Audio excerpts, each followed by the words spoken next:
health their best chance with Armra Colostrum. Discover the transformational health benefits of Armra. Drink anymore if I don't first have a ZBiotics pre-alcohol. That's how much of a game changer it's been for me, how well I think it works, and how well I think it will Stop work drinking. for you. So give ZBiotics If you need pre-alcohol shot. ZBiotics, stop With drinking. pre-alcohol, I can stay on track and not let winter travel and celebrations like Valentine's Day, the Super Bowl, and Mardi Gras throw me off course. Go to zbiotics.com/crooked to learn more and get 15% off your first order when you use crooked at checkout. The ZBiotics is backed with a 100% money-back guarantee, so if you're unsatisfied for any reason, they'll refund your money, no questions asked. Remember to head to zbiotics.com/crooked and use code crooked at checkout for 15% off. Let's talk about Elon Musk, the world's richest man and dumbest genius. Do we have to? He continues his Civics 101 education, which involves learning how government works before trying to illegally dismantle the services people count on and terrorize the public servants who provide them. But he is starting to run into some resistance with the courts. On Thursday, a federal judge in D.C. ruled that the Treasury Department cannot provide access to any payment record or payment system of records to Elon's Dogebags. Calling them Dogebags now. This comes as CNN reports that just days after the inauguration, the Dogebags tried to force the highest-ranking career official at the Treasury Department to just stop all payments to USAID. Just stop them. And when he refused, that's when he resigned. It has also come to light that USAID's Inspector General was investigating the agency's partnership with Starlink, a service Musk owns, to provide internet in Ukraine. Separately, another judge on Thursday also delayed the deadline for federal employees to decide whether they want to take Elon's fork-in-the-road buyout offer, at least until the hearing on Monday, when the judge decides whether to block the program, which around 40,000 employees have now agreed to. Charlie Savage at the New York Times wrote a piece rounding up all the ways that Trump and Elon are ignoring or contravening the law as they do all this. You're seeing the lawsuits pop up, federal judges starting to issue orders. You see this as a hint of good news? Systems, the guardrails are holding, or is it just too early to tell? I think it's too early to tell, but I think if you're looking for good news, and we should all look quite hard for good news these days. You really gotta dig deep. It's right, like a truffle pig for good news. You gotta get deep in there. But the good news is that Trump and Elon Musk and his minions are not going about this in a smart way. There are ways in which you could try to affect real long-term change and damage, frankly, the federal government in ways that are more legally sustainable. Right? There are ways to paper it over, to go through steps or process, to pause and think about it. But they're not trying to do that. They are looking for short-term wins, headlines. It's like Silicon Valley, move fast, break things. And in doing so, they are leaving themselves very vulnerable to legal challenges. Now, ultimately, either you're getting things stopped at the district court level. What's going to happen when it gets to the appeals court level, where you're going to have more of these circuits? They're going to be filled with Trump judges. And then, of course, what happens when it gets to the Supreme Court level? And the Supreme Court's going to have some pretty big decisions to make about how much power the president has. And like, they love Donald Trump. There's a majority that loves Donald Trump. He put a lot of them on that court.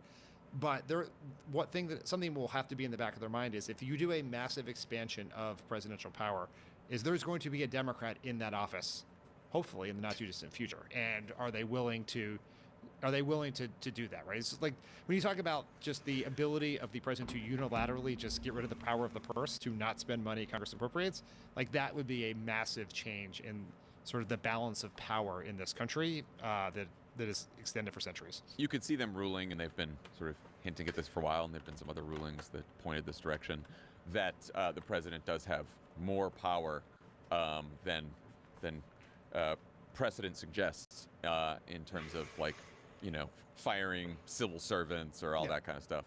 The Schedule F stuff.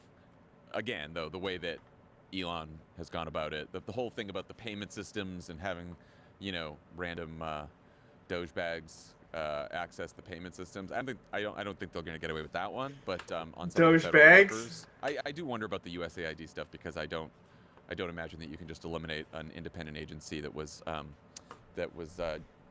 created due to a law that passed Congress. They're of course trying to get away with saying that they are reorganizing it, but just before we recorded, the news is that only 290 of the 10,000 USAID employees worldwide will keep their jobs.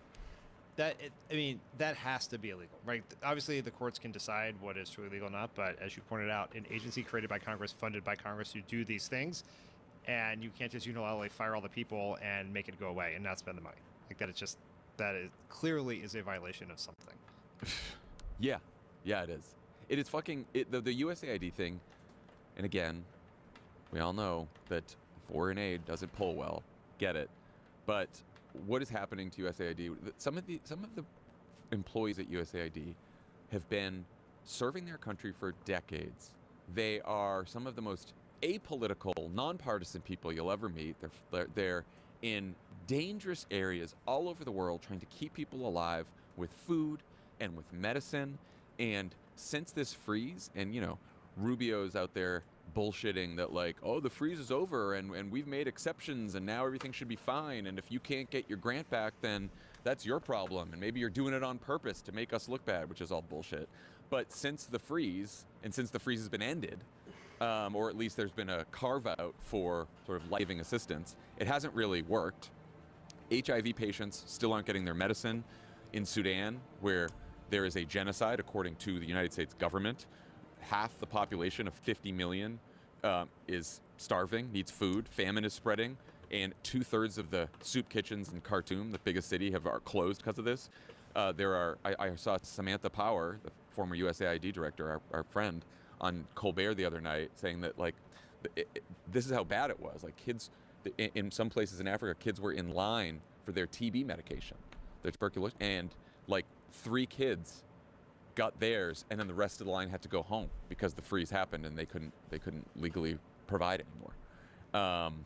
In Zambia, there's medical supplies to stop like hemorrhaging pregnant women and life-threatening diarrhea in toddlers, and those are all gone now. So it's just going to be like people around the world are going to die, and by the way, the money that it costs for malaria nets or some of these life-saving HIV drugs is like a small amount of money. We're not saving it as money that's already been appropriated. So like, don't fucking tell me that we're like going to take this money and now give people tax cuts in America, which most people still probably wouldn't prefer. But like, now this is just a waste now. And these USAID employees, like, they have families in foreign countries. Suddenly they've been told like, you got to go home. They don't know how to go home. They don't know who to contact. They're taking their kids out of school. They've like given their life for this. They are also, I've talked to some people at USAID, they are threatening to investigate the senior officials at USAID for some of this DEI stuff or whatever. And the reason they want to do this is to try to fire them for cause, so they can make sure that none of these people have a severance, none of these people have health care after they leave. So just like cut them off immediately and send them out the door. This is truly insane. It is a fraction of the government's budget. And you can argue about individual programs or whatever else. It is a fraction of the government's budget. And maybe the reason they're going after this is because Elon Musk is mad at the USAID Inspector General for investigating Starlink, or it may be because they recognize politically that foreign aid is the weakest of the herd, right? It's the easiest to go after, the hardest to defend. You get Democrats in a position where they're defending foreign aid. I think Democrats should defend foreign aid in this case. We should defend the point of it. We should defend the fact that we view it as our responsibility in the world to do good things. And it's just the way that it is ruthless, it is cruel, it's truly sociopathic the way they are doing this. Just like targeting these people who did nothing. Like this isn't even. USAID isn't even really part of some crazy MAGA conspiracy like the FBI or the DOJ. Like it's a new one. Absurd. They just discovered. They just you can understand if like as a scholar of Trump insanity or MAGA insanity, you can understand we're going after Jack Smith people or the FBI agents who've investigated January 6th, even if they were just asked to do so by the. Remember I was just saying that I couldn't find the brush I was looking for? It literally was right in front of me just now. I don't know when I put it there, when I picked it up again, or if it was there the whole time. If it was there the whole time, I have concerns about myself.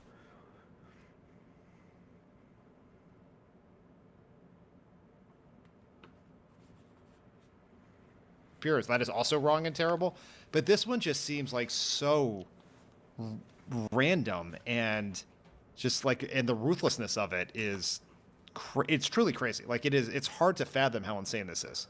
Another possibility is that Elon and the Doge bags are just they're looking at programs that they're finding online, and they are in some cases outright lying about them or taking it out of context, or they don't know what the fuck they're talking about, so it seems nefarious.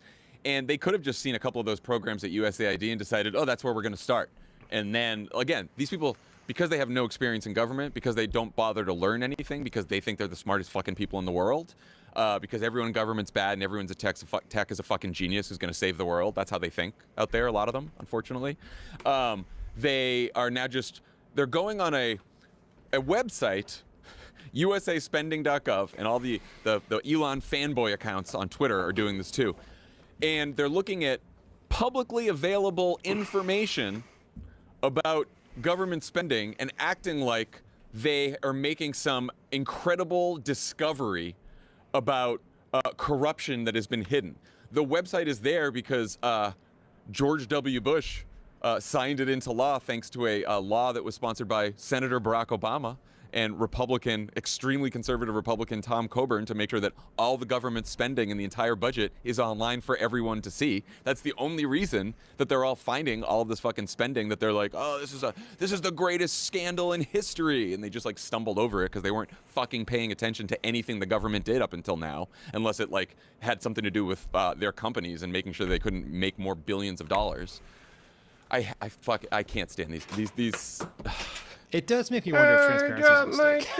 Like it is. It's just, if you have people with massive megaphones just pushing out of context misinformation to large swaths of people at a time which the media does not have the capability or the reach to push back, it's not particularly great. There's so many examples of this, but the one that really took off this week is a huge scandal. Huge scandal. Here's Donald Trump describing it at the prayer breakfast this morning. Did you see what happened yesterday, where they found hundreds of millions of dollars of money was fraudulently given to newspapers and, I guess, Politico? I don't know. They're here. Good. I hope you're enjoying your breakfast. No, they gave money to all this out of U.S. aid. So, again, huge scandal. Trump also truthed about it early on Thursday morning, saying that billions of dollars had been stolen, quote, much of it going to the fake news media as a payoff for creating good stories about the Democrats. What a scandal. What a scandal. I mean, think of all the good stories they wrote about Joe Biden. Money well spent. And just in case you think this is Donald Trump, no, the brain rot is now Trump, Elon Musk, just dozens of fucking MAGA Doge accounts online, Musk fanboys, Trump fanboys, like everywhere, right? They all think the right-wing media, they've got Fox, it's everywhere.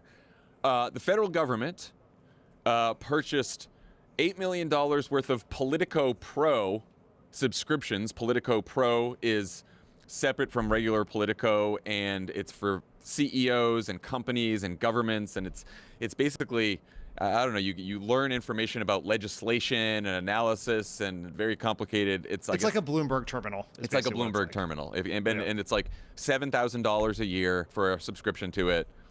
Pretty expensive. Look, if I saw a bunch of Politico Pro subscriptions in our budget, I'd be like, hey, do we really need that? Maybe we should cut those down. But like the idea that was turned into the government, USAID, is secretly funneling money to Politico to get good stories for Democrats. First of all, not getting their money's worth. Yeah, seriously. I don't know if you read Politico the last couple of years. Not getting their money's worth on that one. And there's also then they go through and all of these Republican Senate offices, House offices, also spending government money on a subscription to Politico Pro.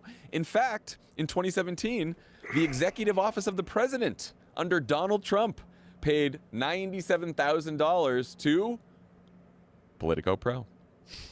You are missing one key part of this conspiracy theory that is very important. Oh, okay. Which is on the day this sort of came up, it was reported by Semaphore that because of a glitch, Politico failed to pay their employees. Yeah. So the theory is not just that the government was a coincidence? Yeah, right. Was giving all this money to Politico, it's that once Elon Musk and the Dogebags, which I assume you made up and it was quite impressive. I just on the spot, really, just because. Very good. That's just genius at work. You know what, guys? I'm just a little behind the scenes. Reed didn't want me to call them nerds because he thought that was, He said, and I quote, where he comes from, in his social circle, nerds are cool, is what he said. You know what, nerds? I was a nerd. Nerds are cool. Yeah, so yeah. I I'm get not it. Was? making fun of nerds. I get it, but fuck these people. Yeah. John. Yeah, the problem is not that they're nerds. You are It's a not- fucking Or that they're nerd. smart, or that they're like, great. I want young, smart people in government, and that's amazing. Want that. To go back to this, the point here is people believe that Politico was unable to make payroll because Elon Musk and the Dogebags shut off the fountain of money. And this one really is. This is like the chef's kiss apotheosis of perfect right-wing conspiracy theories. You have a shadowy government agency that helps foreign countries and foreign people funneling money to a Washington, D.C. based outlet that's owned by a German billionaire to write good stories about Joe Biden and Democrats and bad stories about Donald Trump. That is everything. It just, if you could just get Anthony Fauci's name in there, it would be just perfect. Like, you would be a 10-10. It's also perfect for like the anti-Trumps or the former anti-Trumps, Yeah. since they're all on board now, because they're all out there like, look, obviously the craziest conspiracy is wrong, but that is so much money, and the fact that everyone's defending this much money, it's like, no. If you don't like the government spending this much on Politico Pro subscriptions, go talk to your fucking Republican senators and congressmen. Go through the normal process. So talk to fucking, like, fine, cut it. I don't give a shit if anyone Yeah, if subscribes Donald to Trump Politico wants Pro. to cancel Great. all the Politico Pro, Great. that's his. Do it. Yeah, Fine. Better fucking do not cut those message box ones though. It'd be very No, clear. do not. I'm sure there's a lot of those in the federal government right now. One more thing about the Doge bags before we moved on. So of course everyone is like, what are these kids helping Elon who haven't been vetted, don't have security clearances? They're trying to I don't know, shut off millions of dollars of payments that have been appropriated by law. This is concerning. And then you get this from the Silicon Valley assholes who are on Twitter now, the Musk fans, and they're like, this is ridiculous. These are young, smart, brilliant people. I know this one, and he's brilliant, and he's a coder. But it's like, great, fine, whatever. That's not our issue. Well, Wall Street Journal, right before we recorded, here's the lead. A key Doge staff member who gained access to the Treasury Department's central payment system resigned Thursday after he was linked to a deleted social media account that advocated racism and eugenics. And you're thinking to yourself, well, what were the tweets? Well, what do you mean by racism and eugenics? How bad could it really have been? Well, here's a quote. "Just for the record, I was racist before it was cool," the account posted in July, according to the Journal's review of archived posts. Another one. "You could not pay me to marry outside of my ethnicity," the account wrote on X in September. Another one. "Normalize Indian hate." And then, this was in December, this was just a couple months ago, 99% of Indian H-1Bs will be replaced by slightly smarter LLMs, AI. They're going back. Don't worry, guys. To me, that's just that is the, right? We're going to replace immigrants, people of color, ethnicities we don't like, with the machines, with the robots. That's the vibe. That's the vibe there. I hate to tell this to this Doge guy, but who do you think the LLMs are coming for next? Look, there was another one. There's another one whose name had been out there, and I went to his Twitter account. It's still up. Like, he's retweeting fucking Nick Fuentes. I know he had dinner with Donald Trump, so I guess that's fine now. But like, what? It's unfucking believable. Anyway. All right, now it's time to talk about the Democrats again.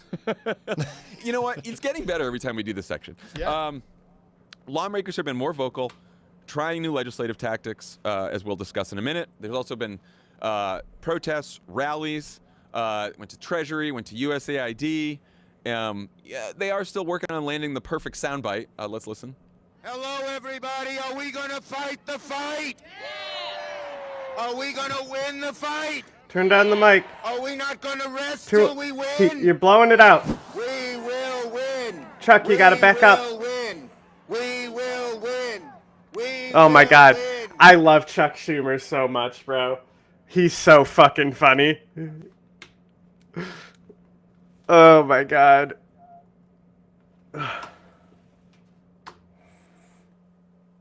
If you know about 099 and 764, they're fucking awful. 764 targets. I think 764 is probably the worst.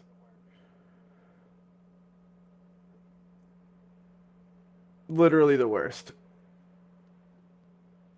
And plus, everyone in 764 is 09A adjacent anyway. They might as well be the same thing.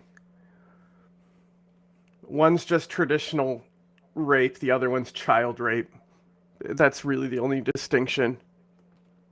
We won't rest. What do we need? We won't rest. We won't rest. We won't rest. Thank you, everybody. Okay. So, I just want to say, Epic. poor Chuck Schumer. He's gotten a lot of shit online for that. And yeah, do you cringe listening to it? Sure. Is Chuck Schumer? Chuck Schumer. You can't distill cringe any more perfectly into a man. And, because you might say, oh, Elon's way more cringe. But Chuck Schumer is like a respectable cringe, Elon is like bad. Eloquent speaker. Is he going to rile up a crowd? Probably not. Could you not understand what the crowd said when they said, "What do we want?" Me neither. But you know what? They're trying. They are out there trying, and they are doing their best with what they got. And I am gonna give them credit for that. And I realize it's cringe, and I realize it's not great. But you know what? It's all hands on deck right now, and everyone's just throwing stuff at the wall to see what sticks. And we're trying, and I encourage that. When we were on this podcast last week or the week before, or some other time in the 12 years in which Donald Trump has been president, we talked about how Democrats have to get out there and make noise, just start talking, stop worrying about what exactly it is you're going to say, and just be out there. That clip makes me question that advice, I would say. No, in all seriousness, look, is it perfect? No. Don't worry about everything you're going to say, but do say something. That's right. I mean, the clip of Maxwell Frost asking, what do we want? And then the party being unable to answer is kind of like the moment that will, if you put how we lost this election at Timecast, so that would be it. Yeah. But let's give credit where credit is due. Is they are out there. They are making noise. They are raising hell. We'll talk about it in a minute. They're fighting back now in ways they were not in the first couple of weeks, and we should give them credit for that. And just the mere fact that there is an opposition president raising hell about the bad things that are happening is a huge change from where we were 2 weeks ago, and it's a net positive for sure. And again, let's talk about Chuck Schumer. He's got this Democratic caucus. He's got, John Fetterman in the caucus. He's got some other people who are probably telling him, we want to vote for some of the nominees because that's good politics in my state, and he has to sort of balance all the needs of the caucus. And to Schumer's credit, they came up with a strategy this week. They said, can we stop any of these nominees? No, we don't have the votes because we don't have enough senators. And so what can we do? Well, we can slow them down. We can hold the floor and give a bunch of speeches so that we delay these nominations already. I think Kash Patel now is not going to be voted on for another week because of Democrats' delay tactics. So they're gumming up the works. They're doing what they can, and they decided to hold the floor Wednesday night into Thursday for the nomination of Russ Vought for Office of Management and Budget, the budget director. And Brian Schatz, who you're going to hear in a bit, talk to Tommy and Schumer's office and everyone, they reached out to us and said, look, we're going to hold the floor. We want to make some noise. You guys were talking about making noise. Well, how about you guys do a live stream and, we'll have all the senators who are on the floor, or a bunch of senators on the floor, Democratic senators, come talk to you guys. And, we did. It was great. And, they sat down. They were there all night. They popped into the live stream. And again, it's people are trying here. People are trying. And we have limited power. And that doesn't mean that people who aren't good or bad messaging, whatever, gets a pass. We can all improve, but they're trying. And so now Schumer has also got the whole caucus to oppose, or he's asking the whole caucus to oppose all of the remaining Trump nominees as a protest. Again, what about probably not going to do anything unless we get Susan Collins and Murkowski and McConnell and someone else to vote against them. So it's probably not going to happen, but good for him. And then Hakeem Jeffries, Democratic minority leader in the House, He had a letter earlier this week that made clear that House Democrats won't be helping Republicans deal with government funding or the debt limit unless they undo Trump's federal spending freeze and potentially other concessions. What do you think about that? That strikes me as the most effective move, because it's probably the one piece of leverage the Democrats have. Yeah, runs very counter to everything I've ever said before in my career, but Democrats should absolutely, in my view, hold the debt ceiling hostage. Me too. We're in a new time. But it is different. To be fair, before all the people who yelling hypocrite at us come at us, is Democrats are not in the same position that McCarthy was with Biden or Boehner was with Obama. Democrats don't control the floor, and there are enough Republican votes to extend the debt ceiling. Yep. They do not need a single Democratic vote. If Mike Johnson and Donald Trump are unable to get the votes they need and they want a Democratic vote, they're going to have to give us something very significant for it. This is on them. It's not. And by the way, we're not saying give us something like give us universal health care and we'll raise them. It's like stop fucking shutting down payments that Congress lawfully appropriated. Yes, Republicans this is a very and Democrats. important point. Stop letting 25-year-old racists access to the fucking Treasury payment system. You assholes. Yeah, there's some. This is not Ted Cruz demanding the defunding of the Affordable Care Act and like that. This is asking for the government to spend the money appropriated by Congress the way Congress wanted it to be appropriated in, mind you, bipartisan budget deals, right? This is not, we are not even asking, although we could, for Donald Trump to spend all the money that Hakeem Jeffries, Chuck Schumer, and Joe Biden sent his way. That's not even it. These are all deals signed off on by Mitch McConnell, Chuck Schumer, Hakeem Jeffries, Mike Johnson. Like, that's all we're asking. But no Democrat should vote for the debt ceiling absent a significant set of concessions from the Republicans. Yeah, you want the debt ceiling votes? Go talk to Chip Roy, who's probably not going to give you a yes vote on that because it doesn't cut enough, and which is for him most of government. Like go yell at him. Go talk to the Freedom Caucus. They're the ones who are going to vote no on this. Don't fucking talk to Democrats when you are like violating the law and refuse to be held accountable by anyone. I think Democrats should adopt as a general approach essentially a no layups rule. Everything you want to do, we're going to make harder. Yes. Right. Even if like you may see, like you guys did this live stream, the senators are out there. Okay, so we're officially in Republicans first. You know, when they say that the Democrats gets pushed to the right, I guess they were right. Now they're just anti fucking Obama Republicans. Clock, and you say, well, what did that actually get? He is going to get confirmed. You know what it gets us is every single minute that we're Donald Trump and the Republicans unable to do what they want to do, it's a minute they're never going to get back. Yep.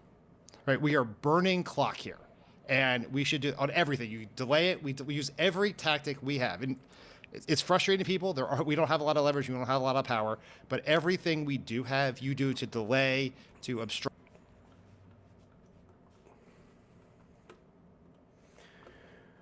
Yapping. Okay, that's about it. That's about as much as I can take from these guys. It's another show. That's the same show that it was a few days ago. Great job. Good evening from Washington, D.C. I'm Michael Steele, in for Chris Hayes. Donald Trump's war on the government is intensifying, and he has empowered the world's richest man, Elon Musk, to do the job. Musk and his minions are storming federal buildings and causing havoc. Protesters are hitting the streets and gathering outside government buildings to block Musk's access. That's the thing. It's just like, it takes so long for things to happen that like they have nothing to actually talk about. It's like, oh, we did a few of these things, and here's what happened on last show, and what happened last show, and what happened the show before that, and the show before that.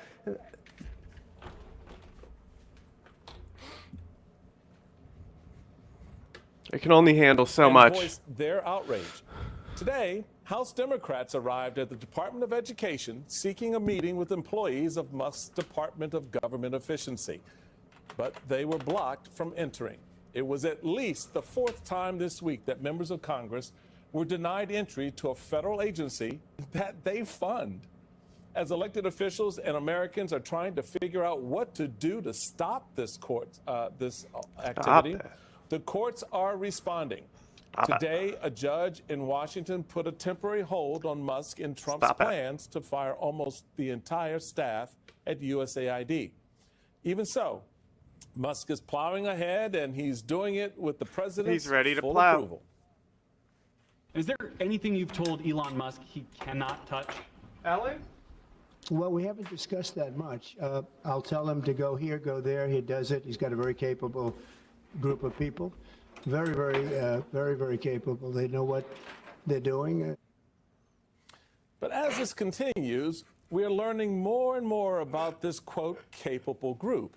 It was just yesterday when one 25-year-old Musk staffer who had sensitive access to the Treasury payment system quit his job when the Wall Street Journal connected him to a social media account full of racist hatred. He was apparently posting stuff like, quote, "I was a racist before it was cool, and you could not pay me to marry outside of my ethnicity, and normalize Indian hate." And get this, Elon Musk is mad that the staffer had to quit. Go figure. He attacked the... You know what's crazy? My first thought about this was like, oh, crazy, this is actually a white guy for once. You know? Because it's not like obviously there's tons of white guys like this, but like, it's like, I'm so conditioned because all these like big pages are all run by like, you know, like, what's the one that's, named after fucking Genoa? That one was so funny. Journalists even who wrote that story. You know, your average white Nazi isn't popular on social media but for some reason when they're not white and they're just pretending to be, skyrockets. Folks. Oh, but it gets better. J.D. Vance, you know him, the Vice President of the United States, posted that he agreed with Musk. And apparently, so does Donald Trump. One of the Doge engineers was fired for some inappropriate posts. Okay, so here's the thing, too. It's like, NBC needs to point out who's asking the questions, too. This guy has always been the worst guy in the room at the fucking press briefings. Bring him back. What do you say? Well, I don't know about the particular thing, but if the vice president said that, did you say that? I'm with the vice president. Thank you, Peter. Yeah, there it is. This is all part of an emerging pattern, folks. Today, reporters found that another Musk staffer reposted white supremacists online. And we also learned today that yet another one was fired from a previous job with a cybersecurity firm for leaking company secrets. And because all of this centers around Elon Musk, the guy Donald Trump dispatched to dismantle the government, Trump is supremacist online. And we also learned today that yet another one was fired from a previous job with a cybersecurity firm for leaking company secrets. And because all of this centers around Elon Musk, the guy Donald Trump dispatched to dismantle the government, Trump is having to answer a lot of questions about Musk. I mean, just look at the cover of the latest Time magazine. Elon Musk behind the president's resolute desk, holding a cup of coffee. And you would think cup of coffee in Trump the big would time. hate this kind of stuff, right? Well, because he has in the past. Because Musk is getting all the attention. Cup of coffee in the big but time. he appears to be taking it all in stride. Is Time magazine still in business? I didn't even know that.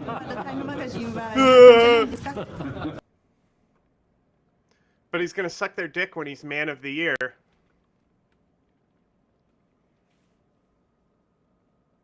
Did I play it back far enough? Because I was looking on other tabs. Did I skip back far enough? Do you want me to go back again? Here, 1 second, just to be sure. Posted I'm that sorry he for anyone agreed else. with Musk. And apparently, so does Donald Trump. One of the Doge engineers was fired for some inappropriate posts. The vice president says, bring him back. What do you say? Well, I don't know about the particular thing, but if the vice president said that, did you say that? I'm with the vice president. Thank you, Peter. Yeah, there it is. This is all part of an emerging pattern, folks. Today, reporters found that another Musk staffer reposted white supremacists online. And we also learned today that yet another one was fired from a previous job with a cybersecurity firm for leaking company secrets. And because all of this centers around Elon Musk, the guy Donald Trump dispatched to dismantle the government, Trump is having to answer a lot of questions about Musk. I mean, just look at the cover of the latest Time magazine. Elon Musk behind the president's resolute desk, holding a cup of coffee. And you would think Trump would hate this kind of stuff, right? Well, because he has in the past. Because Musk is getting all the attention. But he appears to be taking it all in stride. Is Time Magazine still in business? I didn't even know that. Elon is doing a great job. I had the name wrong. I thought so.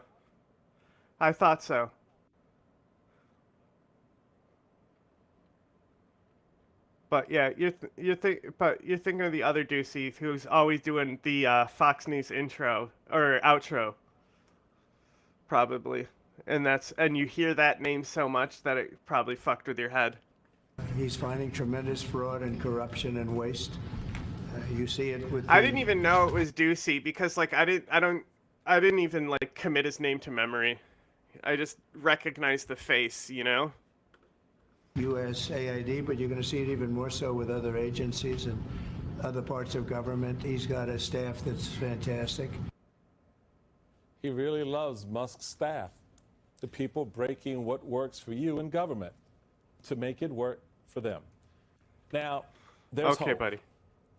because there are Republicans on Capitol Hill, and they're ready to stop this. No, I'm just kidding. No, they're not. They could, put up those guardrails for Trump and rein in the unelected billionaire, but they won't. We see this as an active, engaged, committed executive branch authority doing what the executive branch should do. Some of my colleagues are screaming like they're part of a prison riot. He's basically doing an audit, so I hope that he'll soon be issuing a thorough report to Congress and the public. This is a reform movement. And for all the outrage bingo that my Democrat colleagues and many in the legacy media are playing, they ought to pace themselves because it's going to be a long 4 years. Republicans are not just going to stand up to Donald Trump at this point. Forget it. They've had decades worth of chances, and now here we are. Susan Glazer is a staff writer at The New Yorker, where she recently wrote about Elon Musk's revolutionary terror. April Ryan is the Washington bureau chief and senior White House correspondent for Black Press USA. They join me now. Susan, let's start with your New Yorker piece on what this Musk purge is all about. You wrote, if cutting the federal government is what this is all about, then Trump and Musk would not be bothering with tiny USAID, whose estimated budget of some $40 billion is less than 1% of the federal government's. The point is not a policy fight, it's an execution. They're killing one agency to terrify 1,000 others. Those words are so true, and it is so obvious. Talk a little bit more about, from your reporting, what are you hearing and understanding what's really going on here and how these dominoes are starting to play out and fall out around the country across federal agencies? Yeah, that's right. I mean, look, I think it's really important. The Republicans, Elon Musk, Donald Trump, they think they have a strong hand. They think that nobody cares.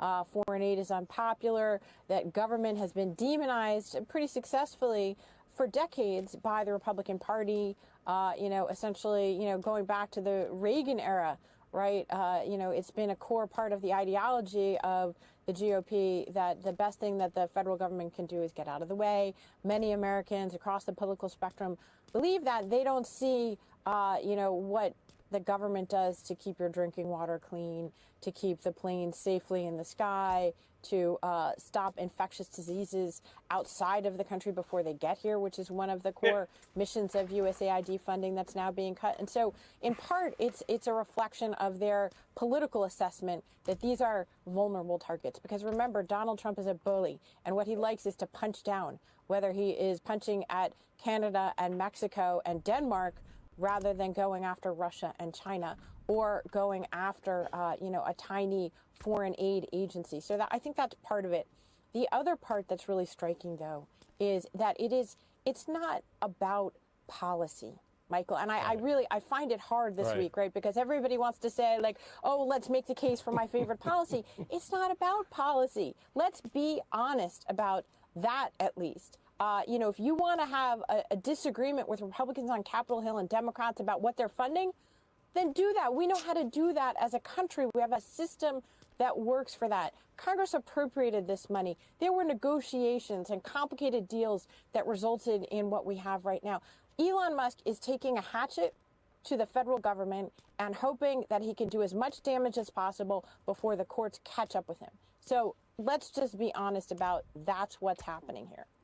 So in talking about being honest, April, there was this recent letter from the acting U.S. attorney for the District of Columbia, Ed Martin, who quite honestly may not actually be authorized to practice law in the District of Columbia, but it's the Trump era.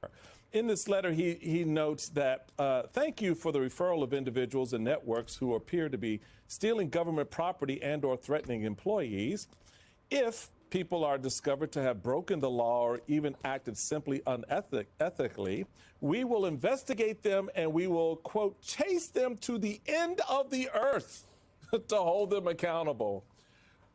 This is a prosecutor, D.C. prosecutor, chasing people to the end of the earth. What are you finding out there as you sit in those briefings at the White House, as you talk to members on the Hill?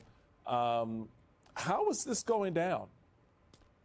And also talking to those who are in the Republican Party as well, how it's going down, what many who are working with DOJ are hoping for and relying on are for those who are in these agencies and in these departments to rat on their fellow colleagues.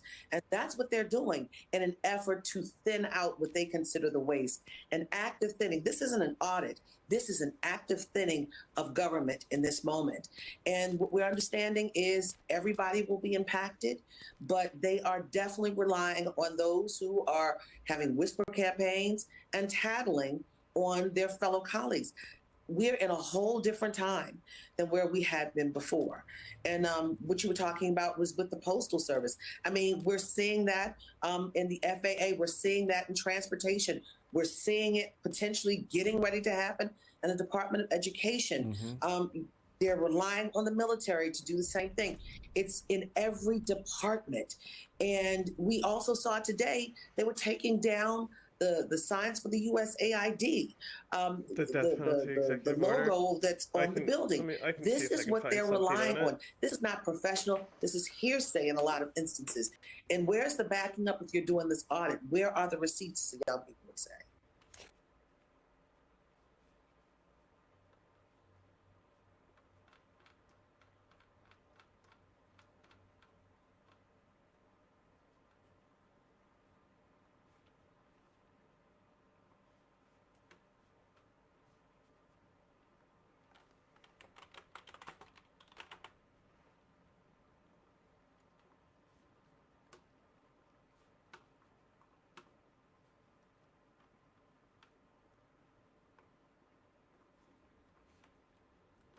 Welcome to Democracy Now!, democracynow.org, the War and Peace Report. I'm Amy Goodman. President Trump's imposed sanctions on the International Criminal Court over its war crimes investigations against Israel.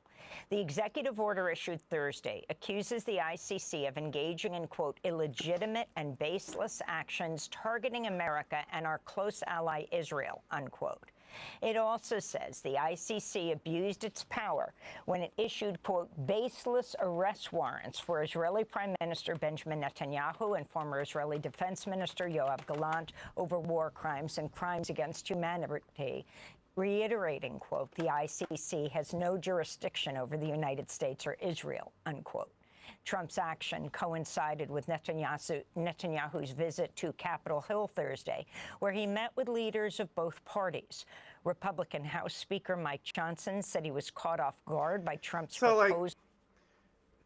Look, I assume what you're talking about is him basically the reason why, like, the firing squad was legalized in that state was because they couldn't acquire the drugs to do the death penalty.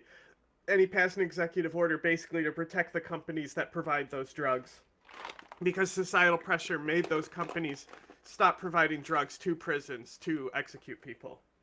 I assume that's what you're talking about. So, for anyone who doesn't know, that's the story. But I don't see anyone really talking about it.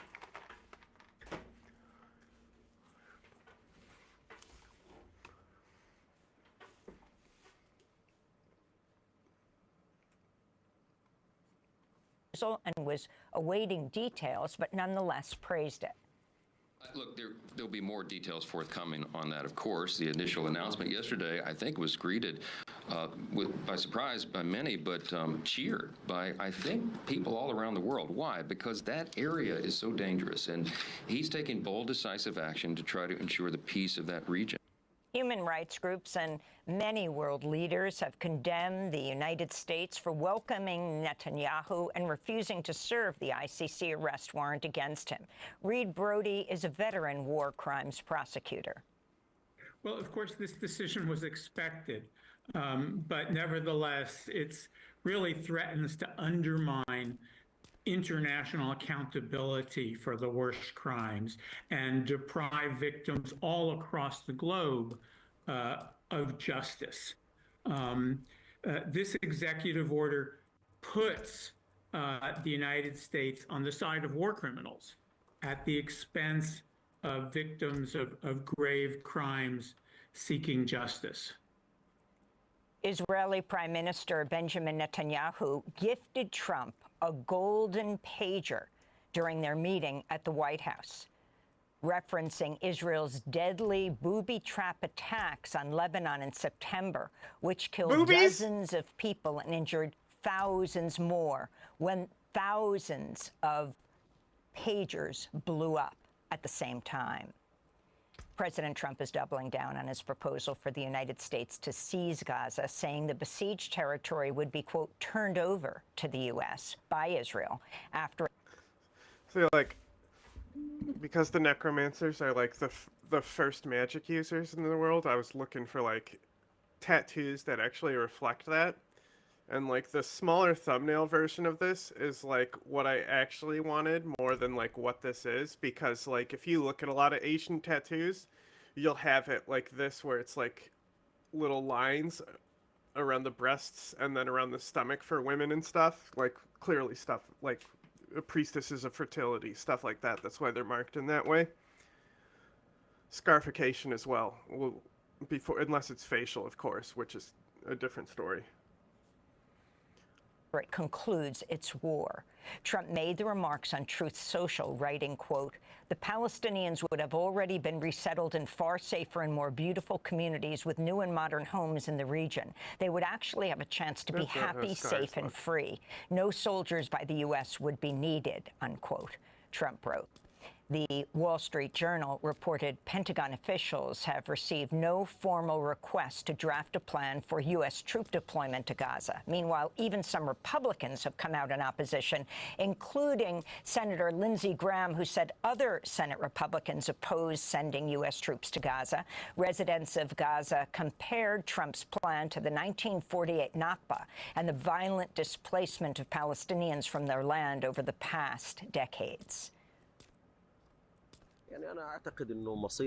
I believe that this plan is destined to fail. Why? Because since the occupation of Palestine in 1948, this project has been proposed by occupiers and nations that support occupation regarding the issue of displacing the population of the Gaza Strip, but failed due to the steadfastness of our people in the face of this decision. Of course, the occupation will also fail in this war of extermination that began on October 7th, 2023. Israel continues to violate the ceasefire agreement as Israeli soldiers shot dead 2 Palestinians, including a child, in southern Gaza on Wednesday.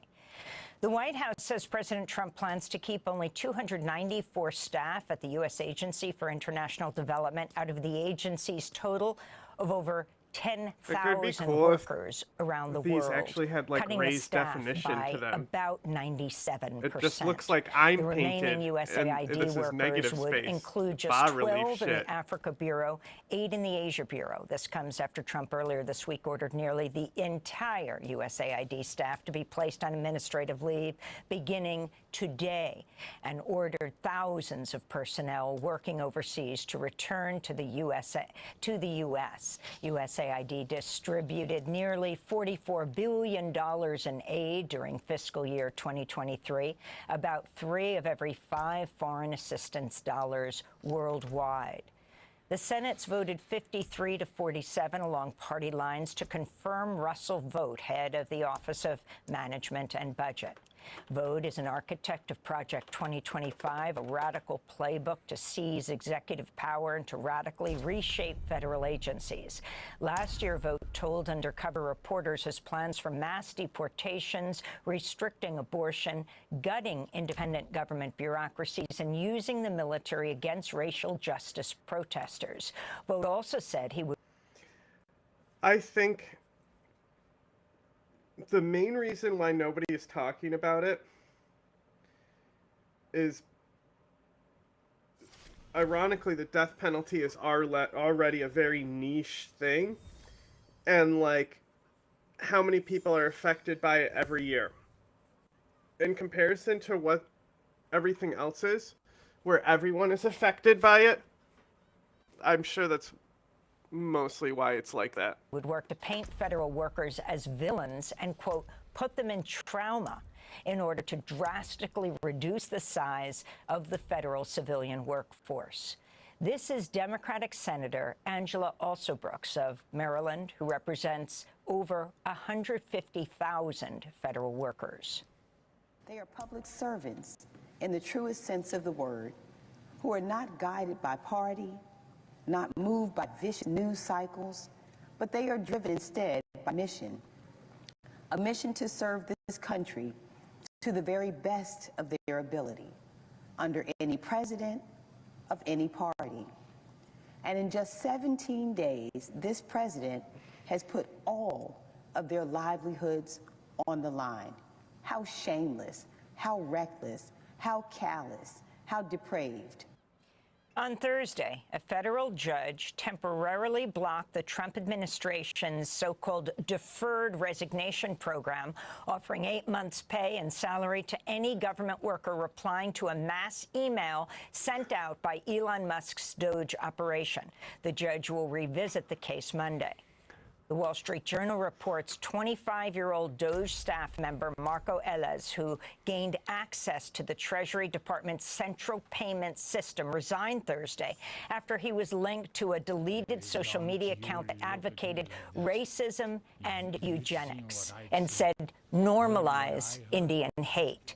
In another apparent breach of sensitive data, CNN reports Energy Secretary Chris Wright granted a 23-year-old former SpaceX intern and Doge staffer access to the Energy Department's IT system. On his social media site, X, Elon Musk has threatened reprisals, including journalists, after Wired magazine named 6 of his young associates at Doge who are between the ages of 19 and 26. Meanwhile, the White House is preparing an executive order to cut thousands of jobs at the Department of Health and Human Services, including positions at the CDC and FDA. This comes after as several dairy herds in Nevada have just tested positive for a new variant of the H5N1 bird flu virus, raising fresh concerns of a spillover into human populations and a new pandemic. God damn it. More than 1,000 people gathered for a protest outside the Treasury. Is it just me, or do y'all like hear like the clicks of the audio because it's pulling processing power too much away from like the actual stream? Like, because if nobody else hears it, then I don't need to fix it.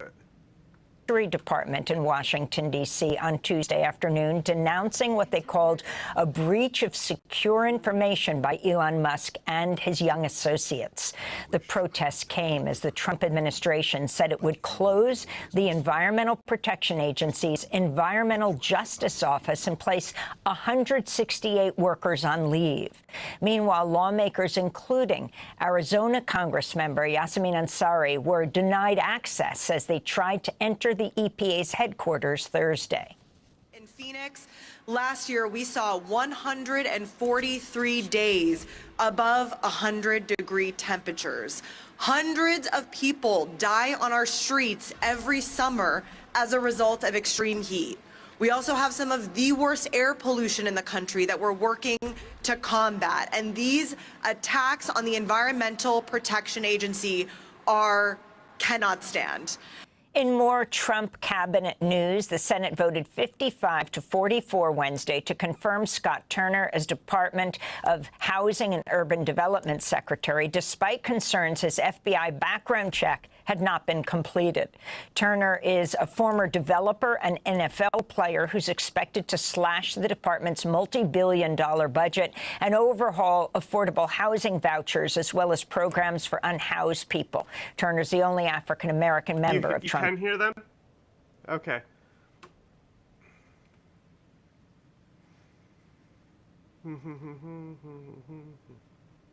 Okay, so to fix it, I'm basically going to restart my computer, but I still have my laptop, so I just have to flip to that real quick. Because, yes, last time when I restarted, I was like, oh, I'll just flip to my laptop, and then I realized, oh, I still have to do it on my command terminal.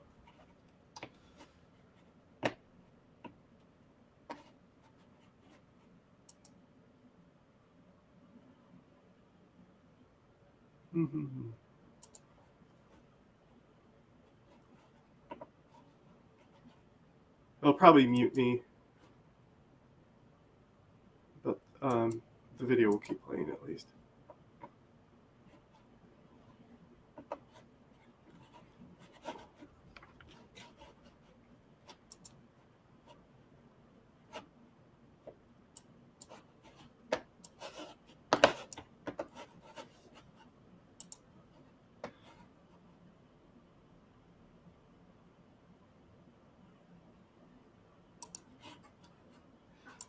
What? Our YouTube got a community guidelines violation?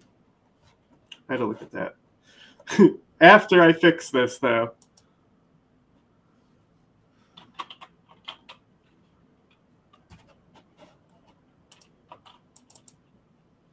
Wrong keyboard.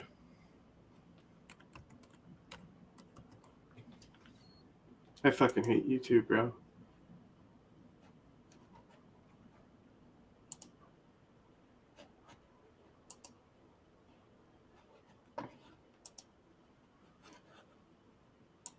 Yeah, after I restart, I'll let you know what they hit us with and why.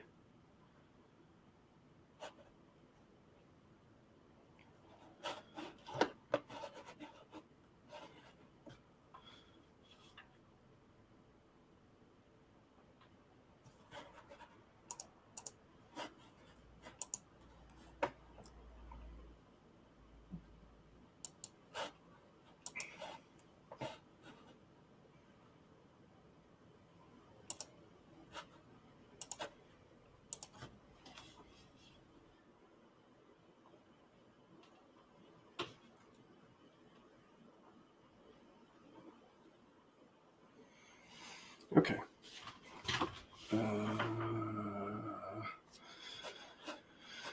No audio.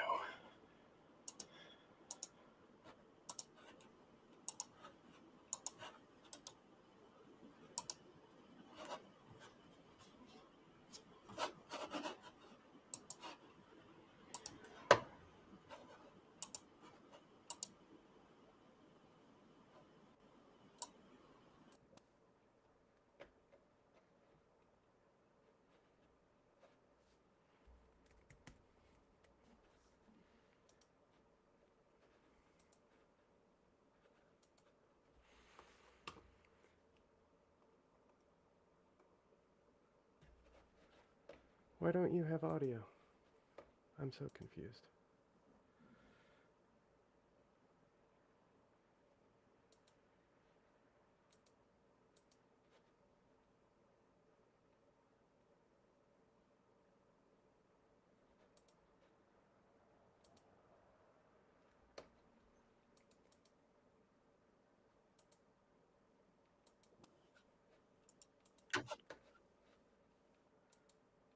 Can't win today.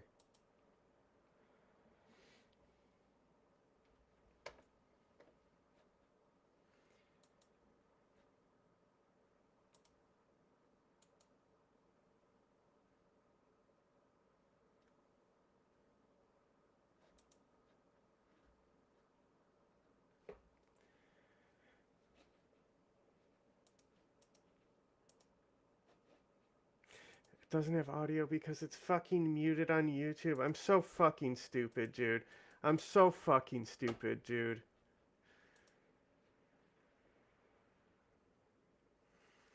Wow.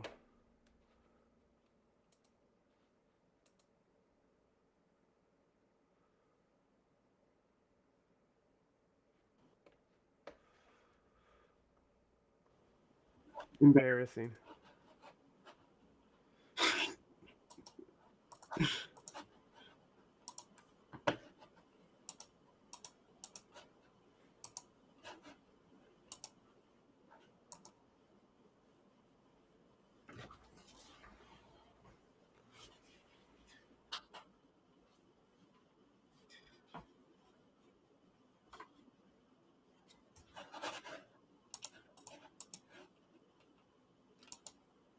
Oh no. It did. Hang on. Do my screen share, please. Oh no. I don't know if it's gonna let me, but at least I'll still be here with y'all. Gotta plug my phone.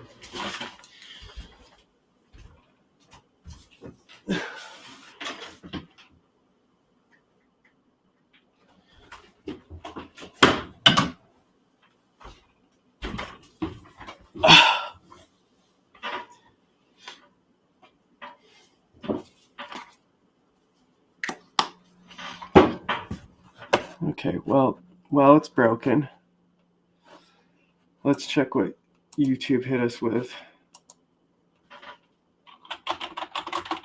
What do y'all think it is? Who's caused it? Me or Jack?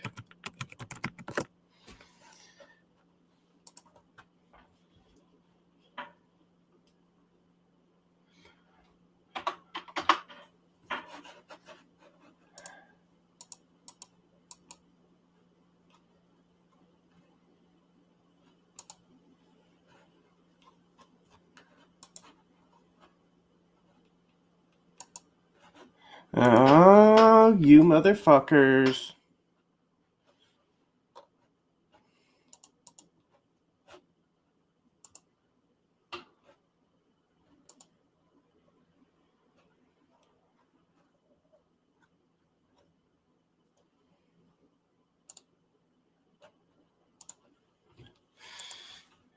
It wasn't because of content, it was because of copyright hits.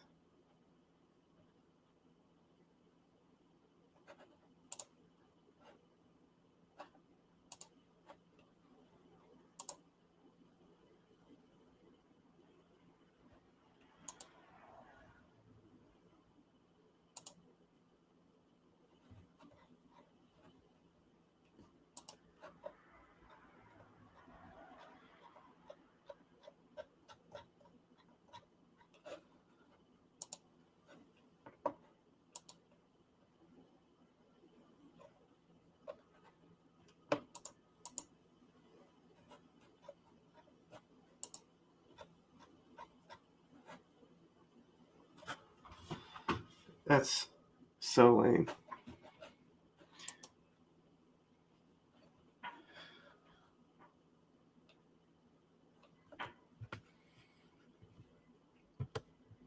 Probably can't hear me off of this either, right? It's okay.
Can't win today. You know, tried to set it up so it would stream on the other one, and nope. Go fuck yourself. That's not how we're gonna go today. Whatever. Now that I killed my fucking viewer performance, and I'm sure I was not being picked up on the laptop's microphone so nobody could hear me, but the fucking content report on the YouTube is a fucking copyright content thing, and it's somebody else's video, you know, where a song was played about Mitch McConnell that caused the claim. So it's like,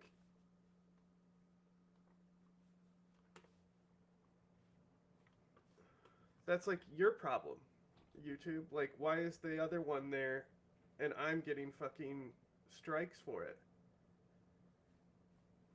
Fucking hate this company so much, bro. I'm so glad that like multi-streaming is taking off, because like, you know, eventually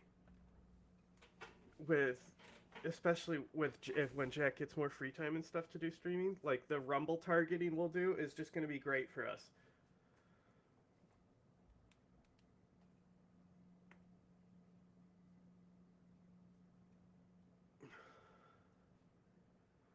Like, Rumble has a limited viewer audience, and they're already hyper-politicized, and they already are mad at libs. It's a dream come true, you know?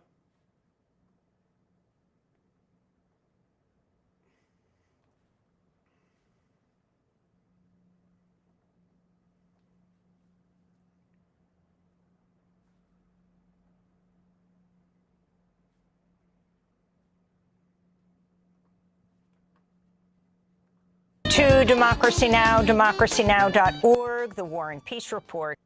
Was senior Pentagon post charged with overseeing deployments. Tata once called President Obama a terrorist leader. This comes as the Trump administration on Tuesday evicted former Coast Guard Commandant Linda Fagan from her home with 3 hours' notice, without enough time to even gather her personal belongings. She's a 4-star admiral and the first woman to lead a branch of the military. She was removed from her post on Trump's second day in office. Homeland Security Department officials cited Fagan's, quote, excessive focus on DEI, diversity, equity, and inclusion. The Education Department has announced investigations against 2 universities and a high school sports league for allowing transgender athletes to compete in women's sports. The agency, which Trump has vowed to dismantle, will be probing the University of Pennsylvania and San Jose State University, claiming the institutions have violated civil rights laws over their policies supporting trans athletes in college teams. Meanwhile, trans rights activists are condemning the National Collegiate Athletic Association after its board voted to ban trans women from sports, caving to Trump's executive order, which directs federal agencies to withhold funding for schools that do not comply. The World Meteorological Organization reports January was the warmest since records began, reaching 1.75 degrees Celsius above pre-industrial levels. The January data was a surprise to many scientists, coming despite La Nina conditions that tend to cool the globe. On Sunday, temperatures at the North Pole soared above the freezing point of ice, reaching 36 degrees Fahrenheit above normal for the date. This week, staffers with Elon Musk's Doge operation entered the headquarters of NOAA. That's the National Oceanic and Atmospheric Administration, to access IT systems. They're also reviewing the agency's diversity, equity, and inclusion practices. NOAA's National Marine Fisheries Service has ordered its scientists to stop all contact with foreign colleagues and contacts, including on international treaties and seafood catch limits. Meanwhile, President Trump has nominated Neil Jacobs to reprise his role as acting administrator of NOAA. An investigation found Jacobs violated NOAA's code of ethics in 2019 after defending Trump's false claim that Hurricane Dorian would hit Alabama, the so-called Sharpiegate scandal. The California Public Utilities Commission has received video and data evidence strongly suggesting high-voltage transmission lines operated by the electric power company Southern California Edison were responsible for igniting the Eaton Fire, which killed 17 people last month as it swept through the historically black neighborhood of Altadena, destroying 9,400 homes, schools, businesses, and other structures. On Thursday, mourners gathered at First AME Church of Pasadena for a memorial service honoring fire victims. Community members and civil rights leaders are demanding the same federal resources for recovery that LA's most affluent neighborhoods are receiving. They're also warning against shortchanging by insurance companies. Joining the call is Zaire Calvin, who became separated from his sister, Evelyn McClendo, on January 9th as he evacuated the fire with his baby and elderly mother. He returned to find his sister's remains in the rubble of her home. We want to be made whole. Black people always end up last. I'm just going to say it now. We always end up last. Can we just be first in line in this? This week, the insurance giant State Farm has asked California regulators to approve a rate hike that would see the average homeowner pay 22% more for their premiums.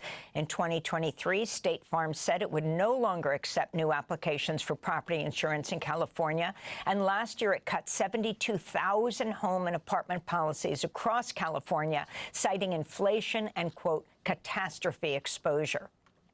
And in India, lawmakers held a protest outside the parliament Thursday, outraged by reports that some 100 Indian immigrants from the United States were Pay me for viewing. kept in shackles during a 40-hour profits work. U.S. deportation flight back to India, including during bathroom breaks. This comes days before Indian Prime Minister Narendra Modi is expected to meet President Trump at the White House. And those are some of the headlines. This is Democracy Now!